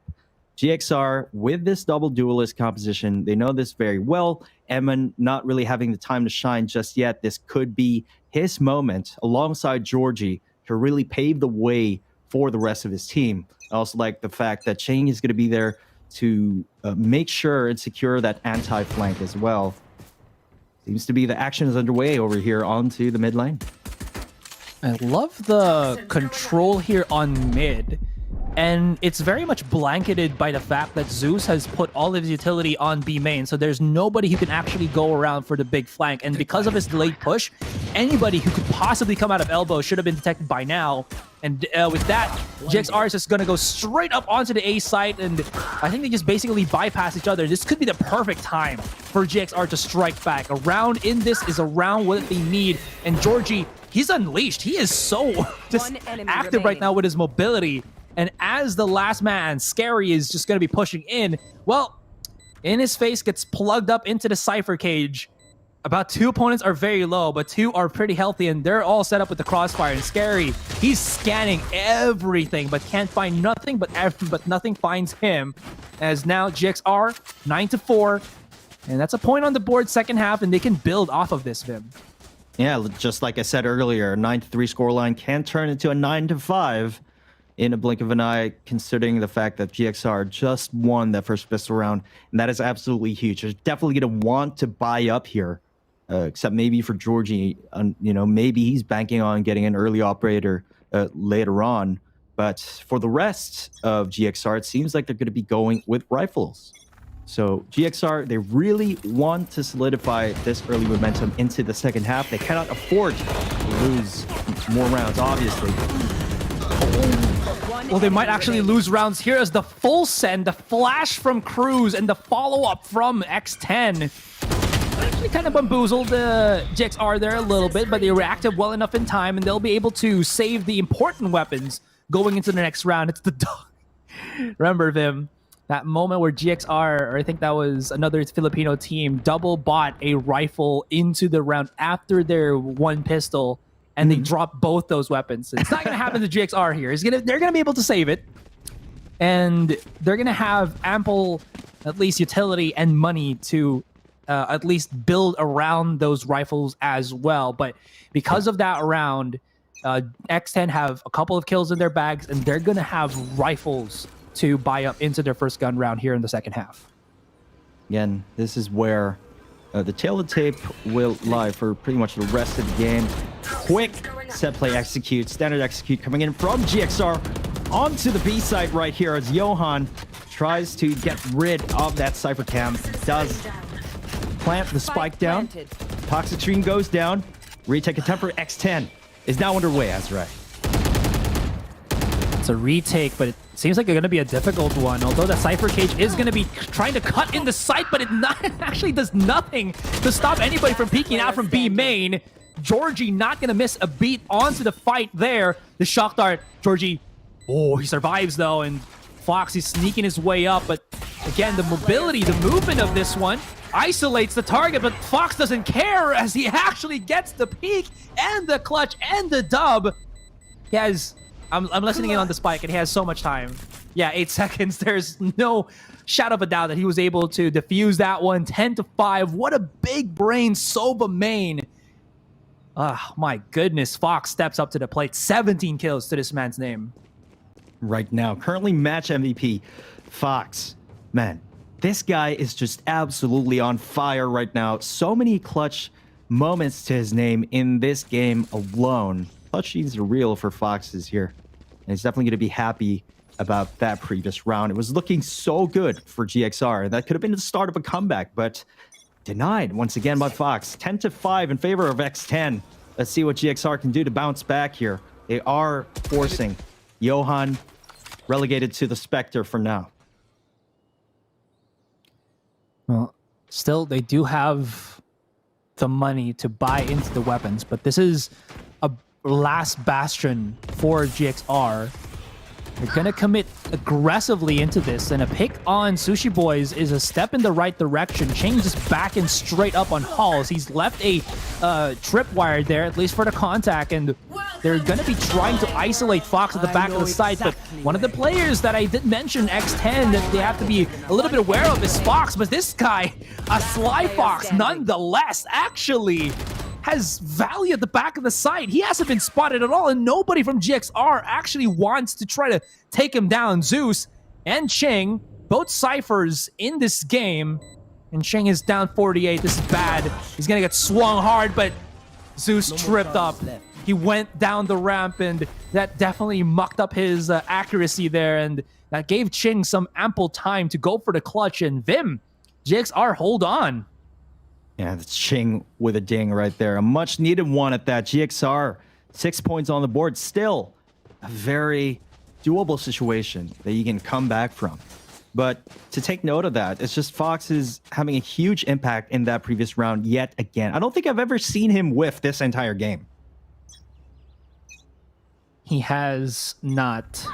Although he has lost a couple of the duels here.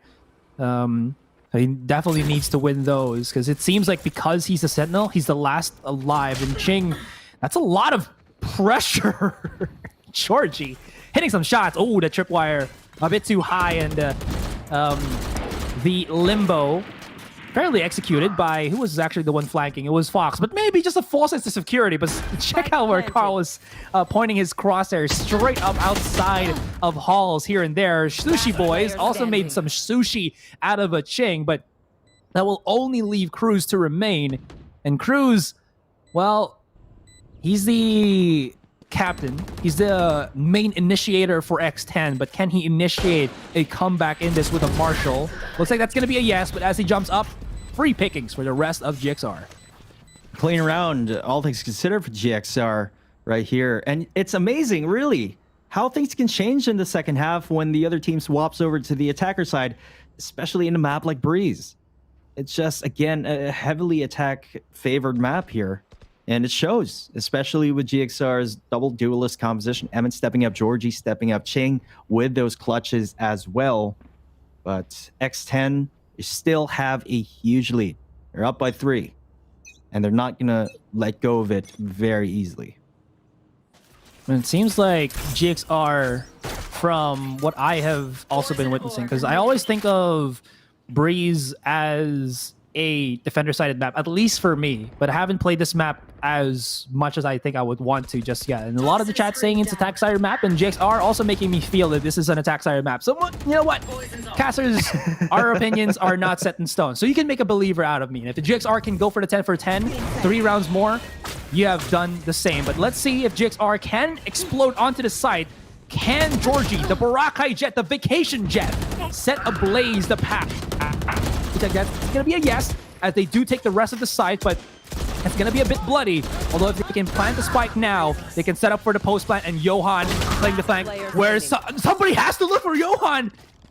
And they waited too long. He gets 2, finally gets shut down, but this is going to be a supposedly 2 versus 2, 3 versus 2 exchange, but I think now we've gone to the point where it's a 1 versus 1, and he cannot get blinded. Let's see what Carl can do at that range. Does have a recon, still has a couple of shock darts. He's throwing everything in the kitchen sink here to try and prevent the defuse. X10 just faking the defuse here. That's going to be the last charge of the Hunter's Fury, but Carl, with that pre-aim, you know, when you ping that spike, just a matter of clicking clicking the head right there, and it really made it work. Very well played from Carl right there. 8-10, GXR hanging on, poised to make a comeback here. And this is an incredible performance coming in from GXR against what many consider to be the best team in the entire Southeast Asian region. You know, I think we can go past they're hanging on now. I think this is a scrawny lad who's trying to get, you know, a little bit healthier, and his first pull-up is almost there. They're about to pull themselves up into this one. Sushi Boy just charges right in. But of course, the delay on the dash after, or the shot after the dash is going to be hella delayed. GXR, though, is still looking to commit onto the A side, but they still have to respect that Fox is throwing out so much utility with the help of Scary. But this is all about just the delay. Emon is about to find another target here, and it seems that GXR have cut noise just ever so slightly And look at the movements from X10. They're not going to know about this. They've only left Scary onto the back of the side, but he's 42 HP, although Georgie and about 3 members of GXR are hecka low. So one shot from a Marshall is about 110 damage. This could be a good round for them if they push A, if Scary can hit his shots. You know, there's really no reason not to commit to A side, you know, considering the fact that there's only 30 seconds left on the clock. Of course, they want to be mindful of that, since Fox is on the prowl just behind them. Oh, this does have an Ares. Somebody has to look at Fox. They're looking for the flank, and he's gone behind enemy territories. This could not have gone any worse. Spike has gone planted down, but they can straight up win this. There's so many weaponry at the back of the site, and because Scary's still alive, there's a smoke in there. Zeus is playing the close corner with a shotgun, and this is left to Georgie for the peek. Does he know? Yes, he does.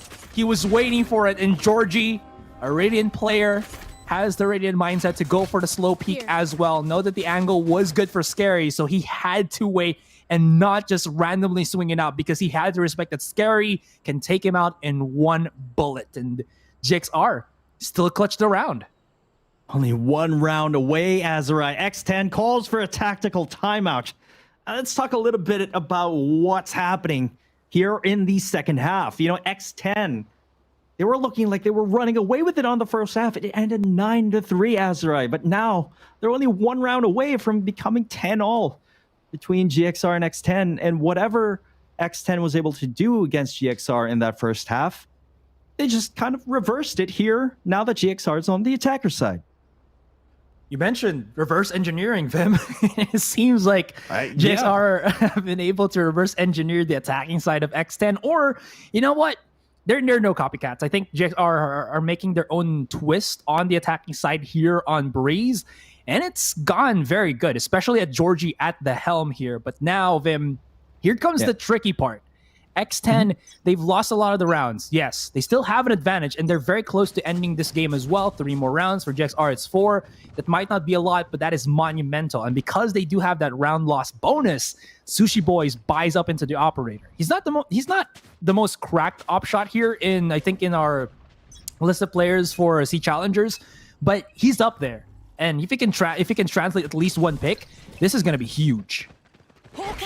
Absolutely right there. I mean, all the picks they can get it. Cruz goes for the double flash right there, but Ching answers back. Sushi Boys, though, takes a pick onto M, and Zeus gets another onto Ching as well. Now it's a 3v2 situation here, Azrai. One enemy remaining. Oh my goodness. Spike down A. 2v3, 1v3. Numbers just dwindling ever so slowly for GXR. Carl, dubbed as Carl Odinson, loves to go for the Odin. Now only has a Phantom in tow. Sushi Boys has him pinned down with an operator here. He has to wiggle his way to a victory, but Scary is pinning him to the floor. Ooh, that fence keeping him alive for now. The flick, smooth on Sushi Boys. Almost Carl with the clutch, because both of his opponents, as you can see, again, one bullet away from just dying, but there's just so much angle and so much ferocity from X10 in that one. And the dynamic just changed the whole game here for GXR. You know, oftentimes an op can really be a game changer when the going gets tough here. Of course, in the right hands, it can make a huge impact.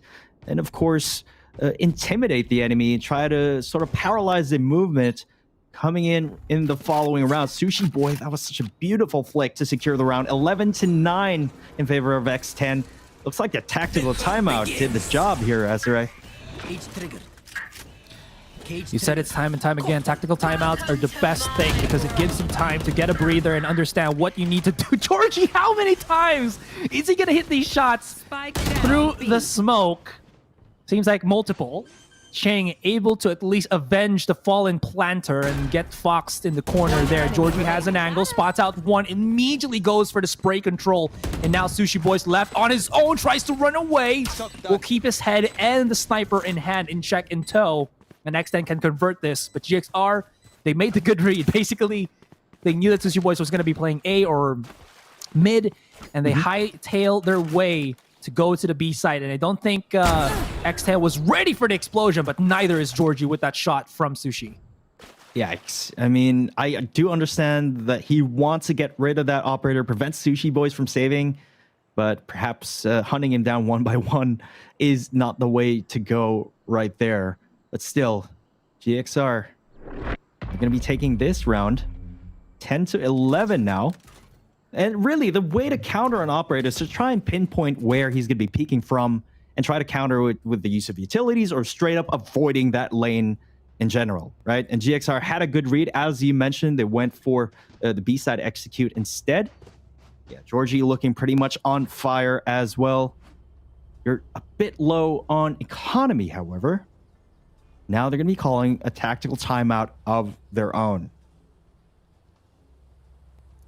The thing about, again, going against operators is it might seem straightforward to everyone, right? Is if you spot one being on the A side, why not just go straight to B? It's going to be easier for them. But I do also want to point out the fact that you could double down on the site. Yep. If you either bait out a shot or sacrifice an agent that you don't need for post plant, you can try to waste the time for the opper to recuck the weapon and then just overwhelm the site as that is happening. And if the operator is close enough, right, you can just try to bridge the gap and try to get him. So that's one of the things that I think a lot of, again, more adjusted teams do start to do now. But we'll see how that goes, as Sushi Boys has been hitting his shots a lot more, Vim. And we'll see how GXR try to approach this, because they still have to respect the op in the hands of Sushi. It looks like GXR, after this tactical timeout, they're leading towards a B execute here. However, they did sort of fake out that Viper toxic screen over there onto A site. Quite curious. That could be something. I don't think X10 is getting baited just yet, and they're slowly peeking out through the smoke here. This is going to be terrible, but Amon picks the plate back up. They only lose Georgie. Well, that's actually a really bad thing, because Georgie, again, is one of the top fraggers right now, but they still have Amon, they still have the post plant, and they still actually have all the weapons that they need. Fox using the smoke to bridge the gap. This is so smart from him, but the classic, can it find its value? Which it does! How is he able to make this work? Sushi Boy's finally shut down. It's only Cruz with the classic once again, but he has flash. Tries to fake it, but he won't get faked himself, as now X10 and GXR, they're heading toe-to-toe, 11 to 11. And X10, they're going to have their heads left scratched on how they lost that round. But to be fair, again, they were on the weaker buy. Yeah, I mean, we've seen Foxes make miracles happen with a classic at that, but that's not going to be enough given the firepower disadvantage that they had. Now they're going to be on full buy. GXR also to be on the full buy as well. Of course, winning that previous round. Man, if they lose this, GXR is obviously going to be on match point. They're going to run away with the momentum, it seems like, here. Let's take a look at what GXR is going to be doing differently here. Again, they're trying to pinpoint the operator with that Aldrone. Eamon trying to, perhaps preparing to cast that Leer. Cruz gaining a little bit of information with that guiding light as well. And this is where I think now the big fight ensues truly. Zeus is going to be at the back of the site here. He spots out one target, has to get refragged quickly, which Georgie does, but this has left Scary with some mobility and movement around the map, and that A-side take took a very long time to initiate. They were throwing out utility, yes. It seems like they got about 30-40% of the portion at the front of the site, but the problem is that there was about 3 members of X10 at the other 50% at the back of that site.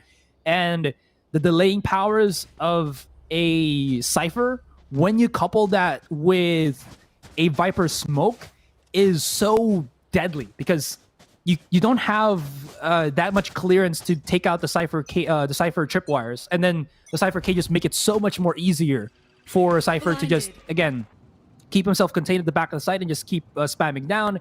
Now X10, they're looking at match point. You know, that previous round was done and dusted really quickly.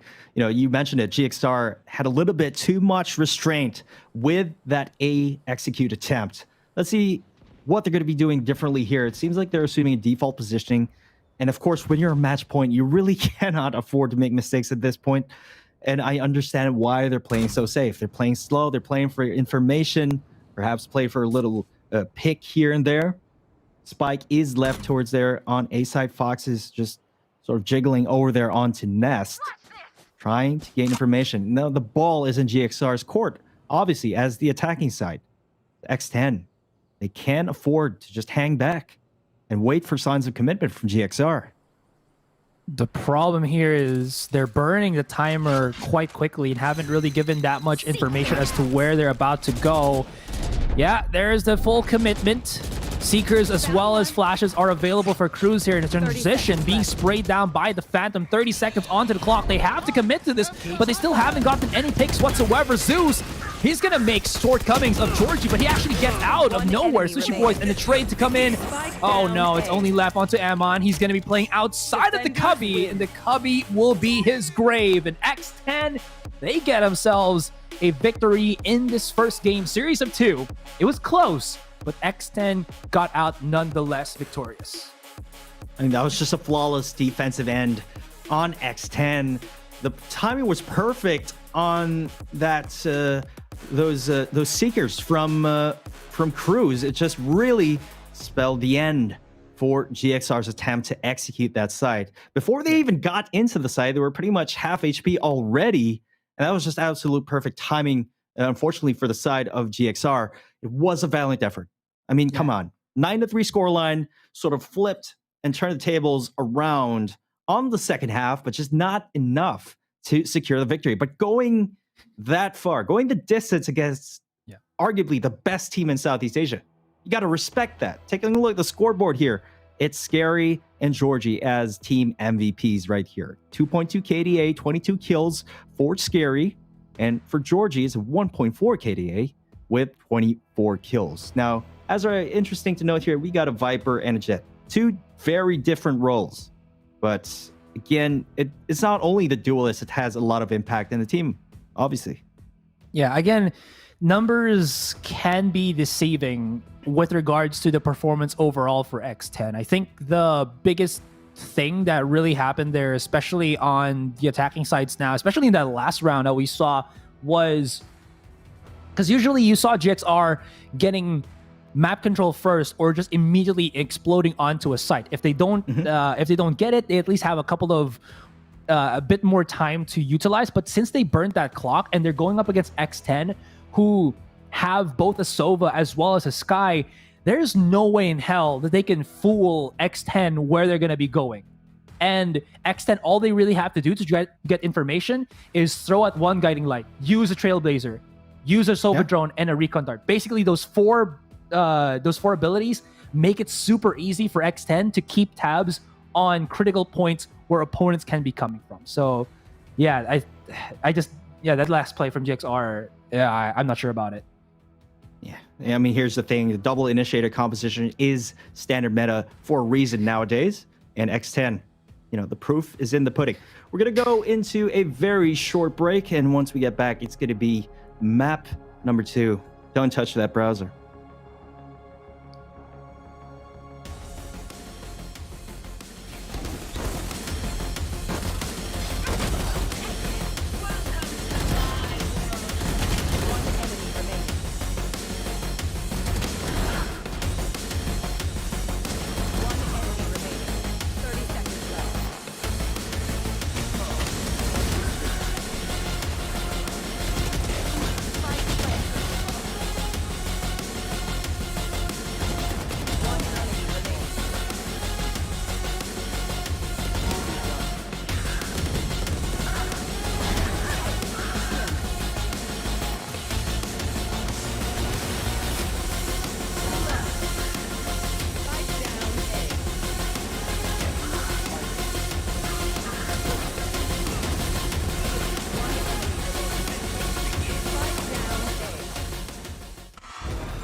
money in the bank.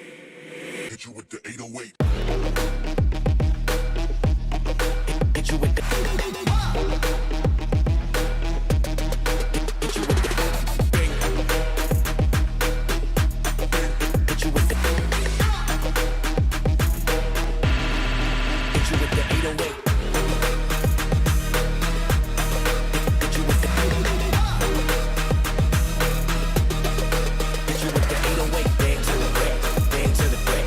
Bang to the break. Bang, bang, bang, bang, bang. I'm a boss, and you know that I'm finna shine. Got the money in the bank.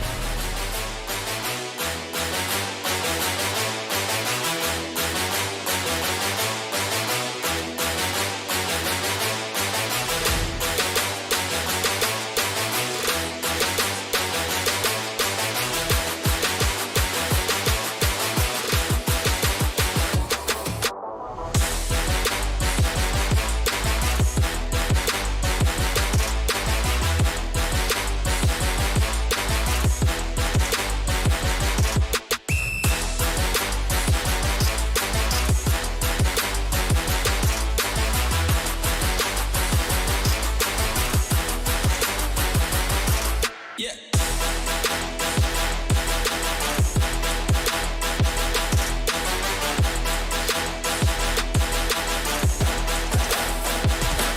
Let's get it.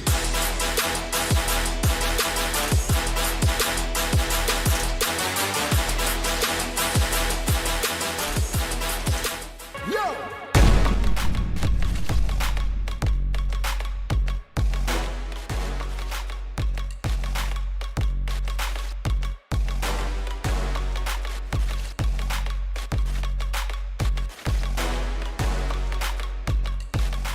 สวัสดีครับ ผมแบงค์ซูจากทีม X10 Esports ครับ ผมซูชิบอยจากทีม X10 Esports ครับ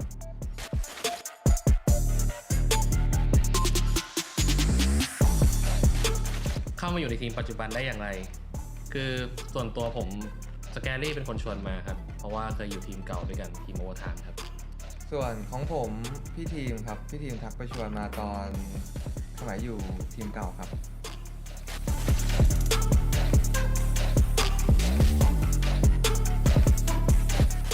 สำหรับผมเป็นโยรูครับ เพราะว่าเราไม่ค่อยได้ ได้เล่นโยรูเท่าไหร่ไม่รู้สกิลไม่รู้อะไรเลย ส่วนของผม KO ครับ เป็นตัวที่ยังไม่เคยได้ลองเล่นลองเล่นไปนิดเดียวเองครับแล้วรู้สึกว่าไม่ค่อยชอบเท่าไหร่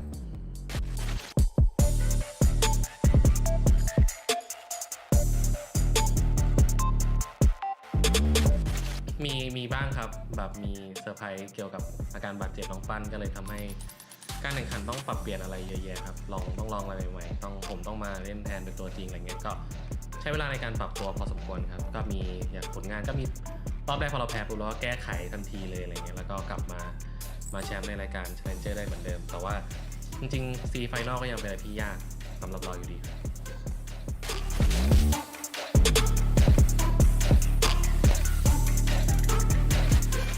ก็เตรียมตัวเหมือนเดิมครับ ซ้อมทุกวันซ้อมวันละ 4-6 แมปครับแล้วก็คุยทีมทุกวันพยายามแก้ข้อผิดพลาดทุกอย่างครับครับผม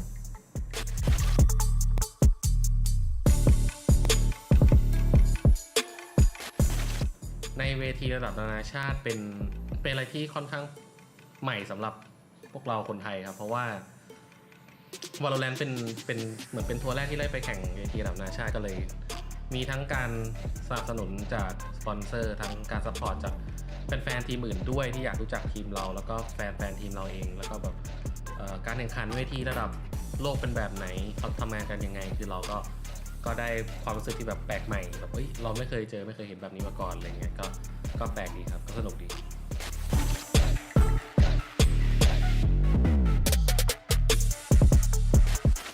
อยากขอบคุณแฟนที่คอยเชียร์คอยซัพพอร์ตพวกเราทีม X10 ด้วยครับจะทำผลงานให้ดีที่สุดขอบคุณครับขอบคุณครับ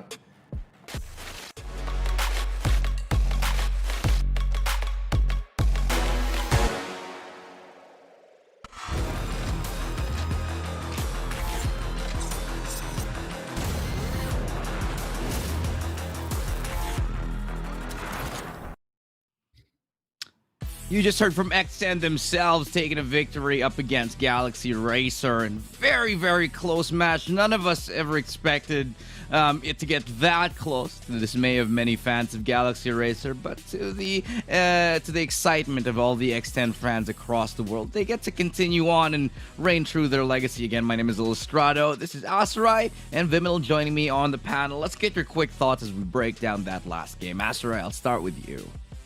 Quick thoughts. Again, I didn't expect Breeze to be that kind of a map. I thought Ascent was going to be the close map that we would have in this series of 2, but it seems like there is a fight in GXR once we got in that second half. Georgie definitely at the helm, but Emon looking a little bit cold on that one. Absolutely right. During the first half, especially, Emon was looking a bit cold, Chang was looking a bit cold, but as soon as we swapped over to the attacker side for GXR, they definitely made up for it. And all things considered, guys, much to the dismay of the GXR fans, you mentioned Illustrado, they weren't able to take the dub, but it really could have gone their way. I do believe there was just a huge misplay at the end there. There was just a turning point for X10. Yeah, I think a lot of it had to do with, the rounds at the very start. You end the first half with a 9-3, and that's just really rather unfortunate. Yeah. I mean, it's hard to come back from that, but they did take it very, very close. But let's move on and talk about the upcoming match here. We've got Breeze, and I'll start with you here on Viminal. That was the first map. Now we're going to finish off with Ascent. How are you feeling about this? This is Galaxy Racer's pick. This is Galaxy Racer's pick indeed, but taking a look at this... taking a look at their stats, it's a 44% win rate for GXR versus a 91% win rate for X10. However, GXR, they tend to do a lot better in terms of attacking. They are going to be starting on the attack this time around, so maybe they can prevent X10 from mounting a huge early momentum here. I wouldn't write off GXR just yet based on the huge win percentage that X10 has on this map. What about you, Ezra? I will say that I feel like this is actually a better map for GXR other than Breeze. Because I think Breeze, it was more of the attacking side really just favored either both teams. And then there's going to be an aberration of about 1 to 2 rounds. Here at Ascent, I think the GXR can perform on either side, depending on how X10 do approach this as well. Because I think what other Thai teams have been incorporating in their plays now are breaches, and we haven't really seen that many breach be used by Filipino teams. So GXR could be in a culture shock going into the second map, the second game, and that's something that I think they have to be prepared for. But you know what? I'm going to put my faith in GXR still here, and my prediction could still ring through 1-1. I definitely think that the 9-3 Exodus comeback scoreline was a very, very interesting one. But hopefully this time for the Galaxy Racer fans, it won't be such a polarizing halftime score when we get down to it. Obviously, everybody's hoping for a closer game. But let's talk a little bit about X10, especially for the people who are just tuning in here. X10 is, of course, a team that has been created under Cruz, who is basically the team captain. And this was put together as his ambition to go global.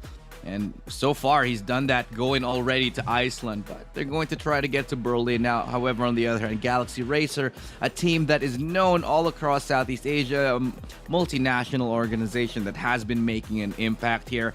That's kind of what we have right now. Homegrown squad from Thailand, one of the best in Southeast Asia, versus an org that seems to have everything on lock, except the ability to take a victory up against the Thai teams. Your predictions for this last one before we get into it. Asura, you first.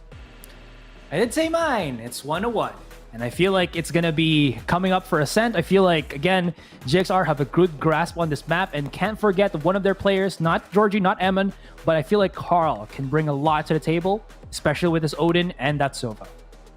Right. As for me, Azrai, as much as I'm tempted to say 1-1 in favor of both GXR and X10, I think it's going to be 2-0. Again, judging by the stats, judging by the numbers, we're going to go for 2-0 in favor of X10 here. Yeah, I think I gotta agree with you right there. I feel like Breeze was the opportunity for Galaxy Racer to take a dub under their name, but that opportunity seems to have just slipped under, from their grasp here. But what do you think this means here, Asarai, for Galaxy Racer? Because that would have been a really great win to get under their belt and, just able to get them that much closer to getting out of the brackets into the playoff stages.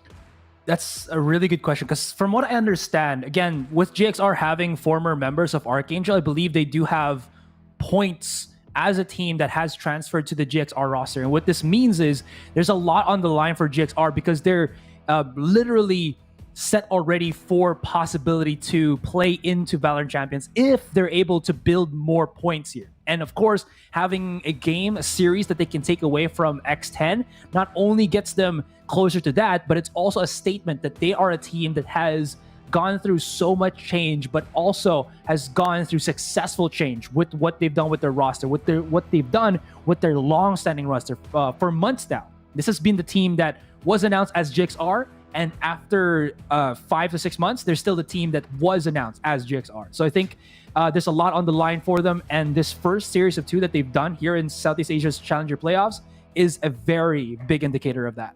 How important is it, Viminal, that X10 maintain the status quo and take a 2-0 in this one? Because the rest of the group looks pretty tight. Yeah. We touted this to be X10's group, and then the rest of the teams will just be vying for second place.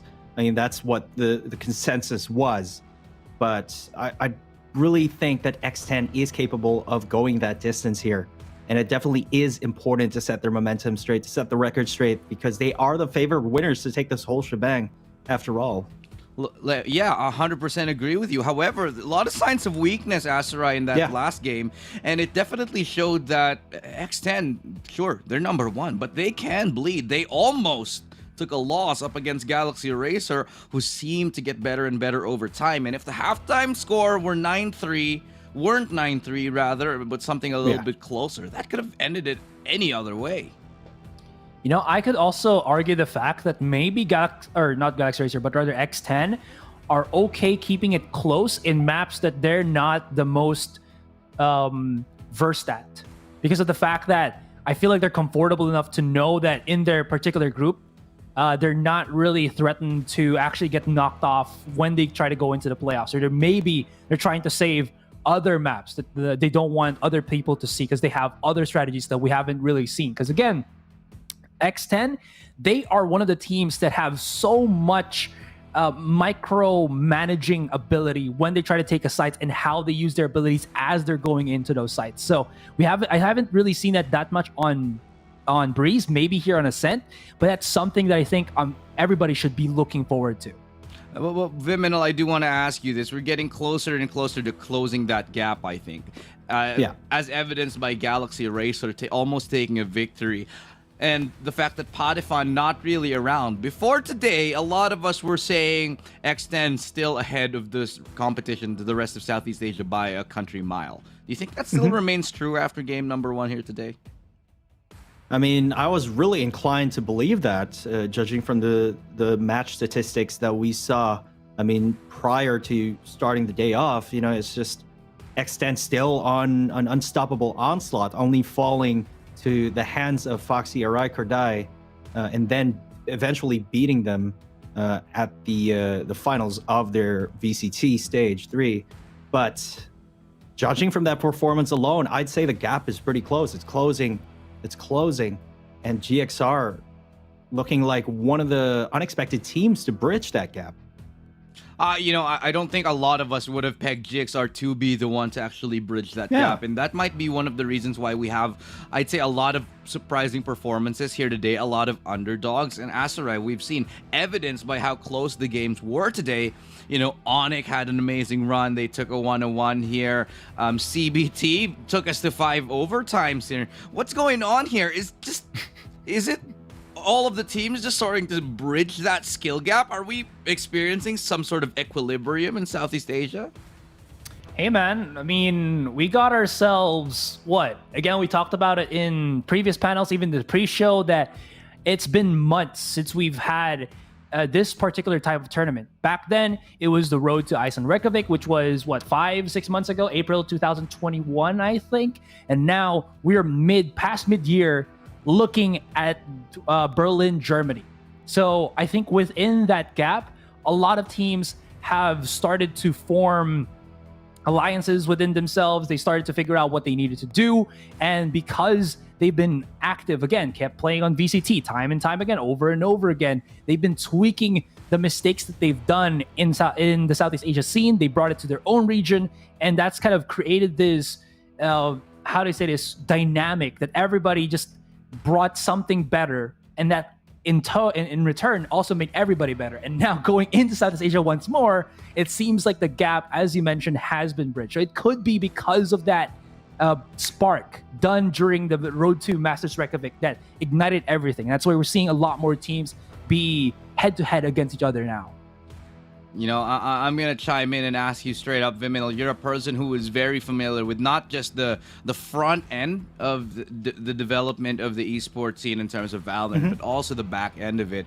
And you're able to sort of get a good glimpse as to how these players operate, you know, working with teams on your own. What do you think it's going to take to, you know, bridge that gap and really find a way to have a much closer scene here in Southeast Asia that we can bridge the gap, not just amongst the regions in Southeast Asia, but also internationally with, you know, NA and EU and all the other regions? You know, I think there's a pretty simple answer to that.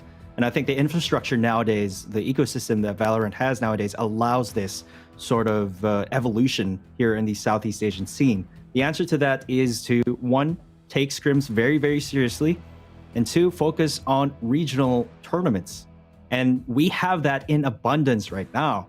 I mean, we have so many communities, so many connections who have those international scrims. We have those international tournaments, even stretching down to community level events. So this is all just going to be a melting pot of different styles, different play styles of different regions here in Southeast Asia. And that, in effect, is sort of like a domino phenomenon that's just going to elevate the entire scene. And that's what we need to do in order to compete on, you know, the worldwide stage. There is, I'd say, a little bit of a pocket of world here in Southeast Asia where, you know, for some titles, like for instance, when we talk about League, that, you know, we find quite a lot of success in Southeast Asia. Do you think that this can be recreated here, Acer, especially you, knowing that you have vast experience in these other titles? Do you think that that success in other titles can be recreated in Valorant, and what do you think it's going to take? Oh yeah, for sure. I think the problem with like our previous FPS scenes here in Southeast Asia, whether it's a tactical shooter, hero shooter, or battle royale shooter, is that we didn't really get that support, long-term support from the devs. You know, it's always like on year one or a couple, or actually not even year one, but like 3-6 months in, and then we just like poof, vanished. And what this kind of left us is, what can we do as players to kind of try to, again, create those grassroots tournaments, then building up to nationwide tournaments, into the into regional tournaments. I think what Riot has done with these Road to Valorant Champions for the year, their roadmap, it has given these teams stuff to look forward to and to kind of structure how they play or how they try to improve as a unit. So that's kind of like a good thing, because everything has a purpose and has a road now. So all we have to do is kind of pave the way for ourselves. And it seems like Southeast Asia teams are taking notice of this. And that's where we're seeing a lot more teams really get into Valorant. And not only that, Valorant's a really good game. You know, that's why we play it nonstop. Well said. I mean, at the end of the day, you want to be enjoying, not just competing. So we'll take a little bit of a short break. Unfortunately, guys, we do have some technical things to sort out here. But when we get back, we're starting with the second game. X10, can they hold on to their lead, or will we be going into Galaxy Racer, taking a little bit of an upset? Again, I'm Starter. This is Asteroid, and I'm joined by Viminal as well. We'll be back with in a second with the second game of the series. So don't you go anywhere. Stay there. Right there.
money in the bank. Hit you with the bank.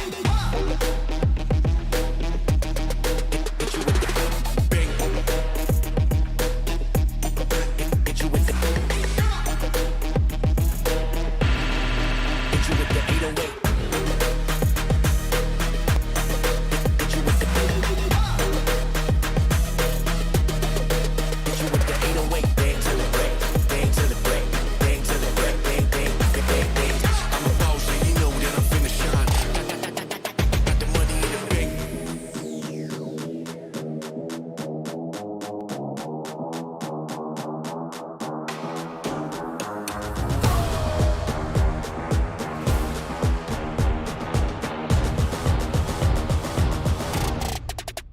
Money in the bank.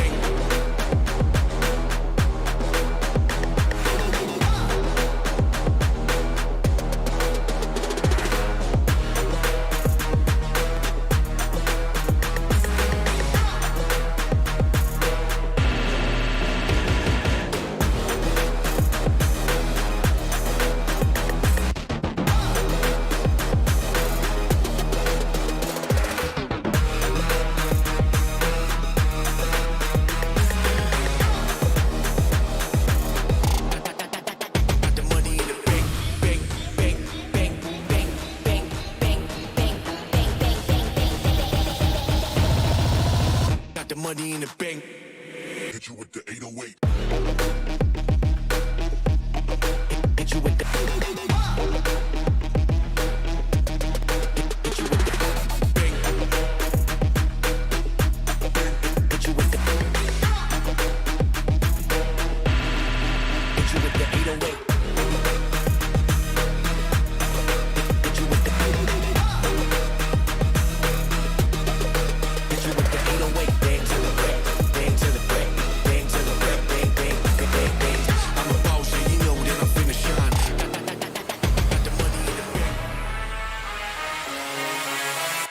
Level low.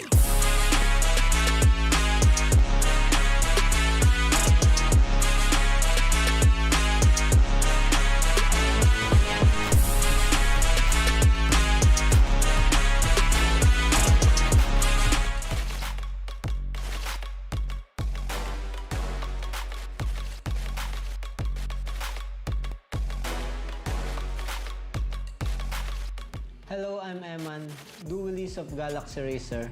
We are representing Philippines.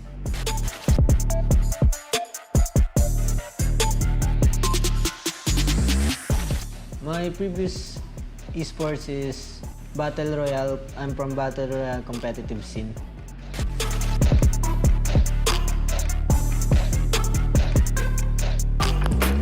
My favorite map is Breeze because it mainly focuses on aim battles and duels.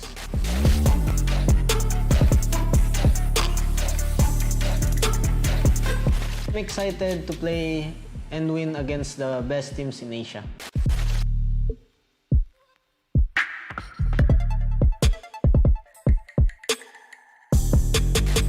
Since we are a new team, we struggled on finding our comfort roles.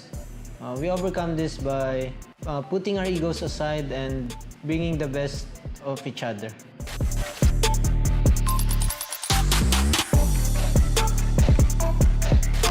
I look up to the most is Sentinel Sick because he always makes his presence known in tournaments.